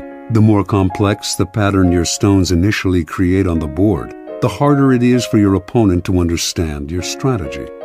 Fighting to control a particular area is not worth the trouble. You have to think in larger terms, to be prepared to sacrifice an area in order eventually to dominate the board. What you are after is not an entrenched position, but mobility. With mobility, you can isolate the opponent in small areas and then encircle them. The aim is not to kill off the opponent's pieces directly, as in chess, but to induce a kind of paralysis and collapse. Chess is linear, position-oriented, and aggressive. Go is nonlinear and fluid. Aggression is indirect until the end of the game, when the winner can surround the opponent's stones at an accelerated pace. Chinese military strategists have been influenced by Go for centuries. Its proverbs have been applied to war time and again. Mao Zedong was an addict of Wei Qi, and its precepts were ingrained in his strategies. A key Wei Qi concept, for example, is to use the size of the board to your advantage. spreading out in every direction so that your opponent cannot fathom your movements in a simple, linear way. Every Chinese, Mao once wrote, should consciously throw himself into this war of a jigsaw pattern against the nationalists. Place your men in a jigsaw pattern and go, and your opponent loses himself trying to figure out what you are up to. Either he wastes time pursuing you, or, like Chiang Kai-shek, he assumes you are incompetent and fails to protect himself. And if he concentrates on single areas, as Western strategy advises, he becomes a sitting duck for encirclement. In the Wei Qi way of war, you encircle the enemy's brain, using mind games, propaganda, and irritation tactics to confuse and dishearten. This was the strategy of the communists, an apparent formlessness that disoriented and terrified their enemy. Where chess is linear and direct, the ancient game of Go is closer to the kind of strategy that will prove relevant in a world where battles are fought indirectly, in vast, loosely connected areas. Its strategies are abstract and multidimensional, inhabiting a plane beyond time and space, the strategist's mind. In this fluid form of warfare, you value movement over position. Your speed and mobility make it impossible to predict your moves. Unable to understand you, your enemy can form no strategy to defeat you. Instead of fixing on particular spots, this indirect form of warfare spreads out just as you can use the large and disconnected nature of the real world to your advantage. Be like a vapor. Do not give your opponents anything solid to attack. Watch as they exhaust themselves pursuing you, trying to cope with your elusiveness. Only formlessness allows you to truly surprise your enemies. By the time they figure out where you are and what you are up to, it is too late. Keys to power. The human animal is distinguished by its constant creation of forms. Rarely expressing its emotions directly, it gives them form through language, or through socially acceptable rituals. We cannot communicate our emotions without a form. The forms that we create, however, change constantly, in fashion, in style, in all those human phenomena representing the mood of the moment. We are constantly altering the forms we have inherited from previous generations, and these changes are signs of life and vitality. Indeed, the things that don't change, the forms that rigidify, come to look to us like death, and we destroy them. The young show this most clearly. Uncomfortable with the forms that society imposes upon them, having no set identity, they play with their own characters, trying on a variety of masks and poses to express themselves. This is the vitality that drives the motor of form, creating constant changes in style. The powerful are often people who, in their youth, have shown immense creativity in expressing something new through a new form. Society grants them power because it hungers for and rewards this sort of newness. The problem comes later, when they often grow conservative and possessive. They no longer dream of creating new forms. Their identities are set, their habits congeal, and their rigidity makes them easy targets. Everyone knows their next move. Instead of demanding respect, they elicit boredom. Get off the stage, we say. Let someone else, someone younger, entertain us. When locked in the past, the powerful look comical. They are overripe fruit, waiting to fall from the tree. Power can only thrive if it is flexible in its forms. To be formless is not to be amorphous. Everything has a form. It is impossible to avoid. The formlessness of power is more like that of water or mercury, taking the form of whatever is around it. Changing constantly, it is never predictable. The powerful are constantly creating form, and their power comes from the rapidity with which they can change. Their formlessness is in the eye of the enemy, who cannot see what they are up to, and so has nothing solid to attack. This is the premier pose of power, ungraspable, as elusive and swift as the god Mercury, who could take any form he pleased and used his ability to wreak havoc on Mount Olympus. Human creations evolved toward abstraction, toward being more mental and less material. This evolution is clear in art, which, in this country, made the great discovery of abstraction and conceptualism. It can also be seen in politics, which over time have become less overtly violent, more complicated, indirect, and cerebral. Warfare and strategy, too, have followed this pattern. Strategy began in the manipulation of armies on land, positioning them in ordered formations. On land, strategy is relatively two-dimensional and controlled by topography. But all the great powers have eventually taken to the sea for commerce and colonization. And to protect their trading lanes, they have had to learn how to fight at sea. Maritime warfare requires tremendous creativity and abstract thinking, since the lines are constantly shifting. Naval captains distinguish themselves by their ability to adapt to the literal fluidity of the terrain and to confuse the enemy with an abstract, hard-to-anticipate form. They are operating in a third dimension, the mind. Back on land, guerrilla warfare too demonstrates this evolution toward abstraction.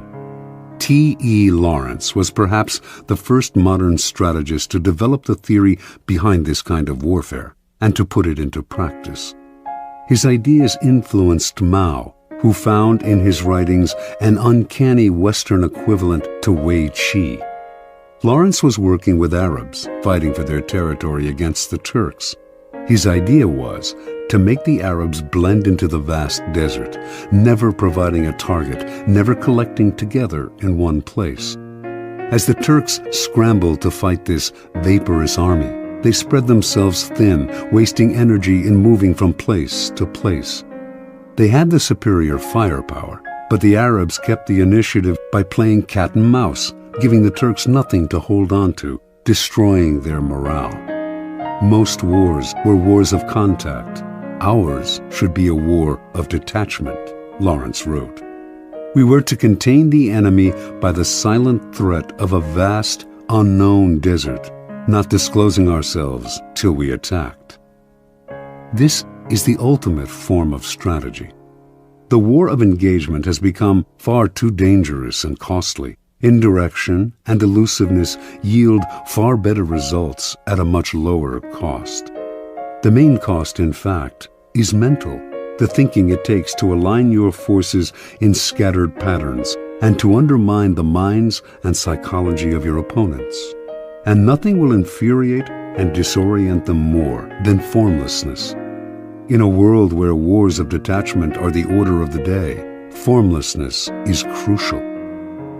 The first psychological requirement of formlessness is to train yourself to take nothing personally. Never show any defensiveness. When you act defensive, you show your emotions, revealing a clear form. Your opponents will realize they have hit a nerve, an Achilles heel, and they will hit it again and again. So train yourself to take nothing personally. Never let anyone get your back up. Be like a slippery ball that cannot be held. Let no one know what gets you or where your weaknesses lie. Make your face a formless mask, and you will infuriate and disorient your scheming colleagues and opponents. One man who used this technique was Baron James Rothschild. A German Jew in Paris, in a culture decidedly unfriendly to foreigners, Rothschild never took any attack on him personally or showed he had been hurt in any way. He furthermore adapted himself to the political climate, whatever it was. The stiffly formal Restoration monarchy of Louis XVIII, the bourgeois reign of Louis Philippe, the Democratic Revolution of 1848, the upstart Louis Napoleon crowned emperor in 1852. Rothschild accepted them one and all and blended in. He could afford to appear hypocritical or opportunistic because he was valued for his money, not his politics. His money was the currency of power. While he adapted and thrived, never showing a form, all the other great families that had begun the century immensely wealthy were ruined in the period's complicated shifts and turns of fortune.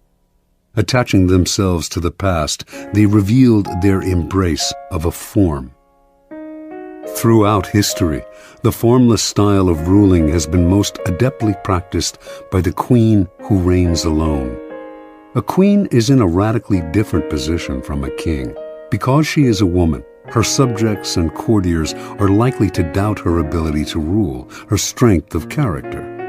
If she favors one side in some ideological struggle, she is said to be acting out of emotional attachment. Yet, if she represses her emotions and plays the authoritarian in the male fashion, she arouses worse criticism still. Either by nature or by experience, then, queens tend to adopt a flexible style of governing that in the end often proves more powerful than the more direct male form. This feminine, formless style of ruling may have emerged as a way of prospering under difficult circumstances, but it has proved immensely seductive to those who have served under it. Being fluid, it is relatively easy for its subjects to obey, for they feel less coerced, less bent to their ruler's ideology. It also opens up options where an adherence to a doctrine closes them off. Without committing to one side, it allows the ruler to play one enemy off another. Rigid rulers may seem strong, but with time, their inflexibility wears on the nerves, and their subjects find ways to push them from the stage. Flexible, formless rulers will be much criticized, but they will endure, and people will eventually come to identify with them, since they are as their subjects are, changing with the wind, open to circumstance. Despite upsets and delays, the permeable style of power generally triumphs in the end. When you find yourself in conflict with someone stronger and more rigid, allow them a momentary victory. Seem to bow to their superiority. Then, by being formless and adaptable, slowly insinuate yourself into their soul. This way, you will catch them off guard, for rigid people are always ready to ward off direct blows, but are helpless against the subtle and insinuating. To succeed at such a strategy, you must play the chameleon, conform on the surface, while breaking down your enemy from the inside. In evolution, largeness is often the first step toward extinction. What is immense and bloated has no mobility, but must constantly feed itself. The unintelligent are often seduced into believing that size connotes power. The bigger, the better.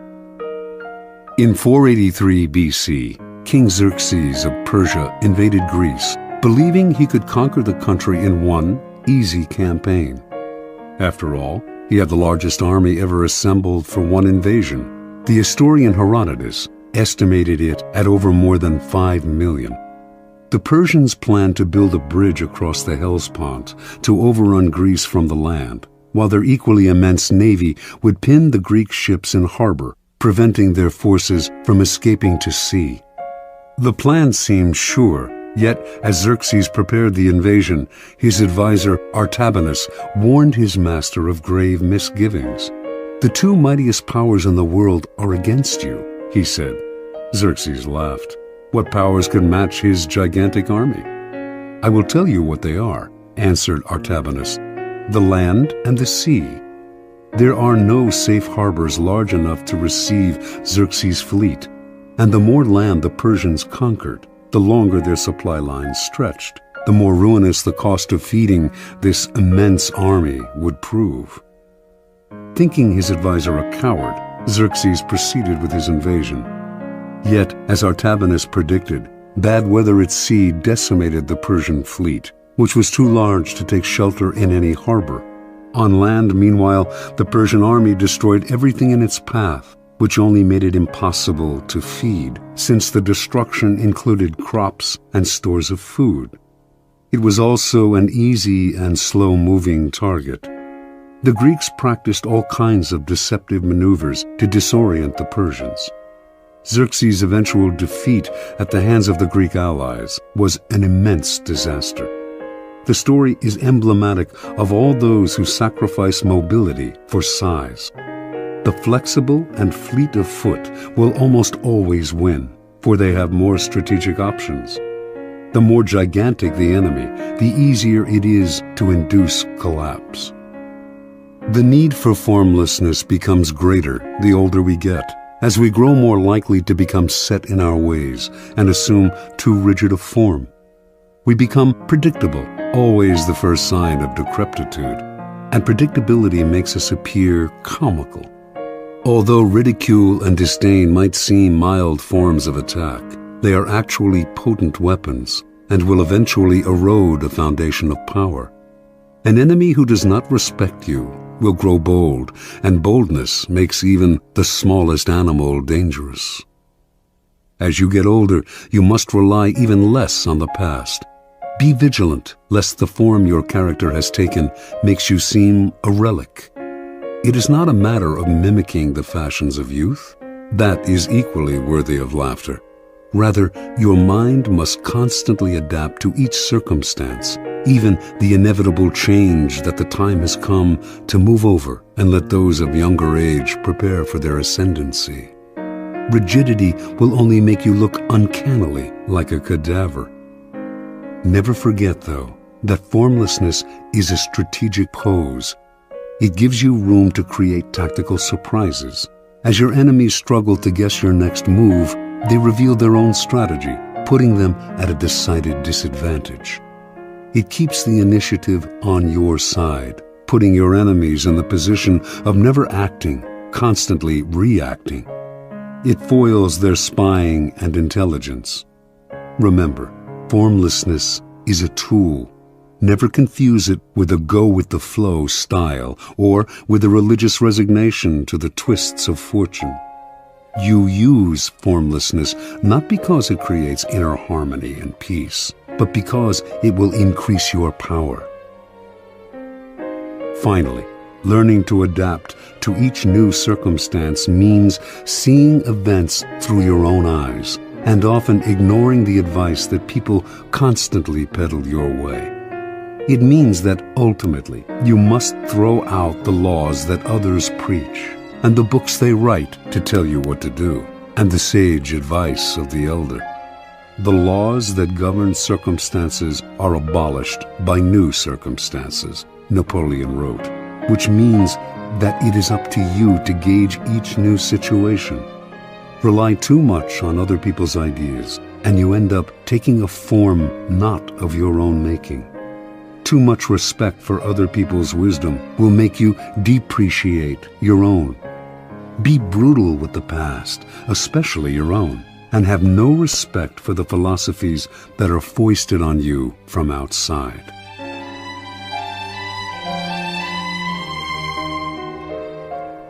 This has been a Highbridge audio production.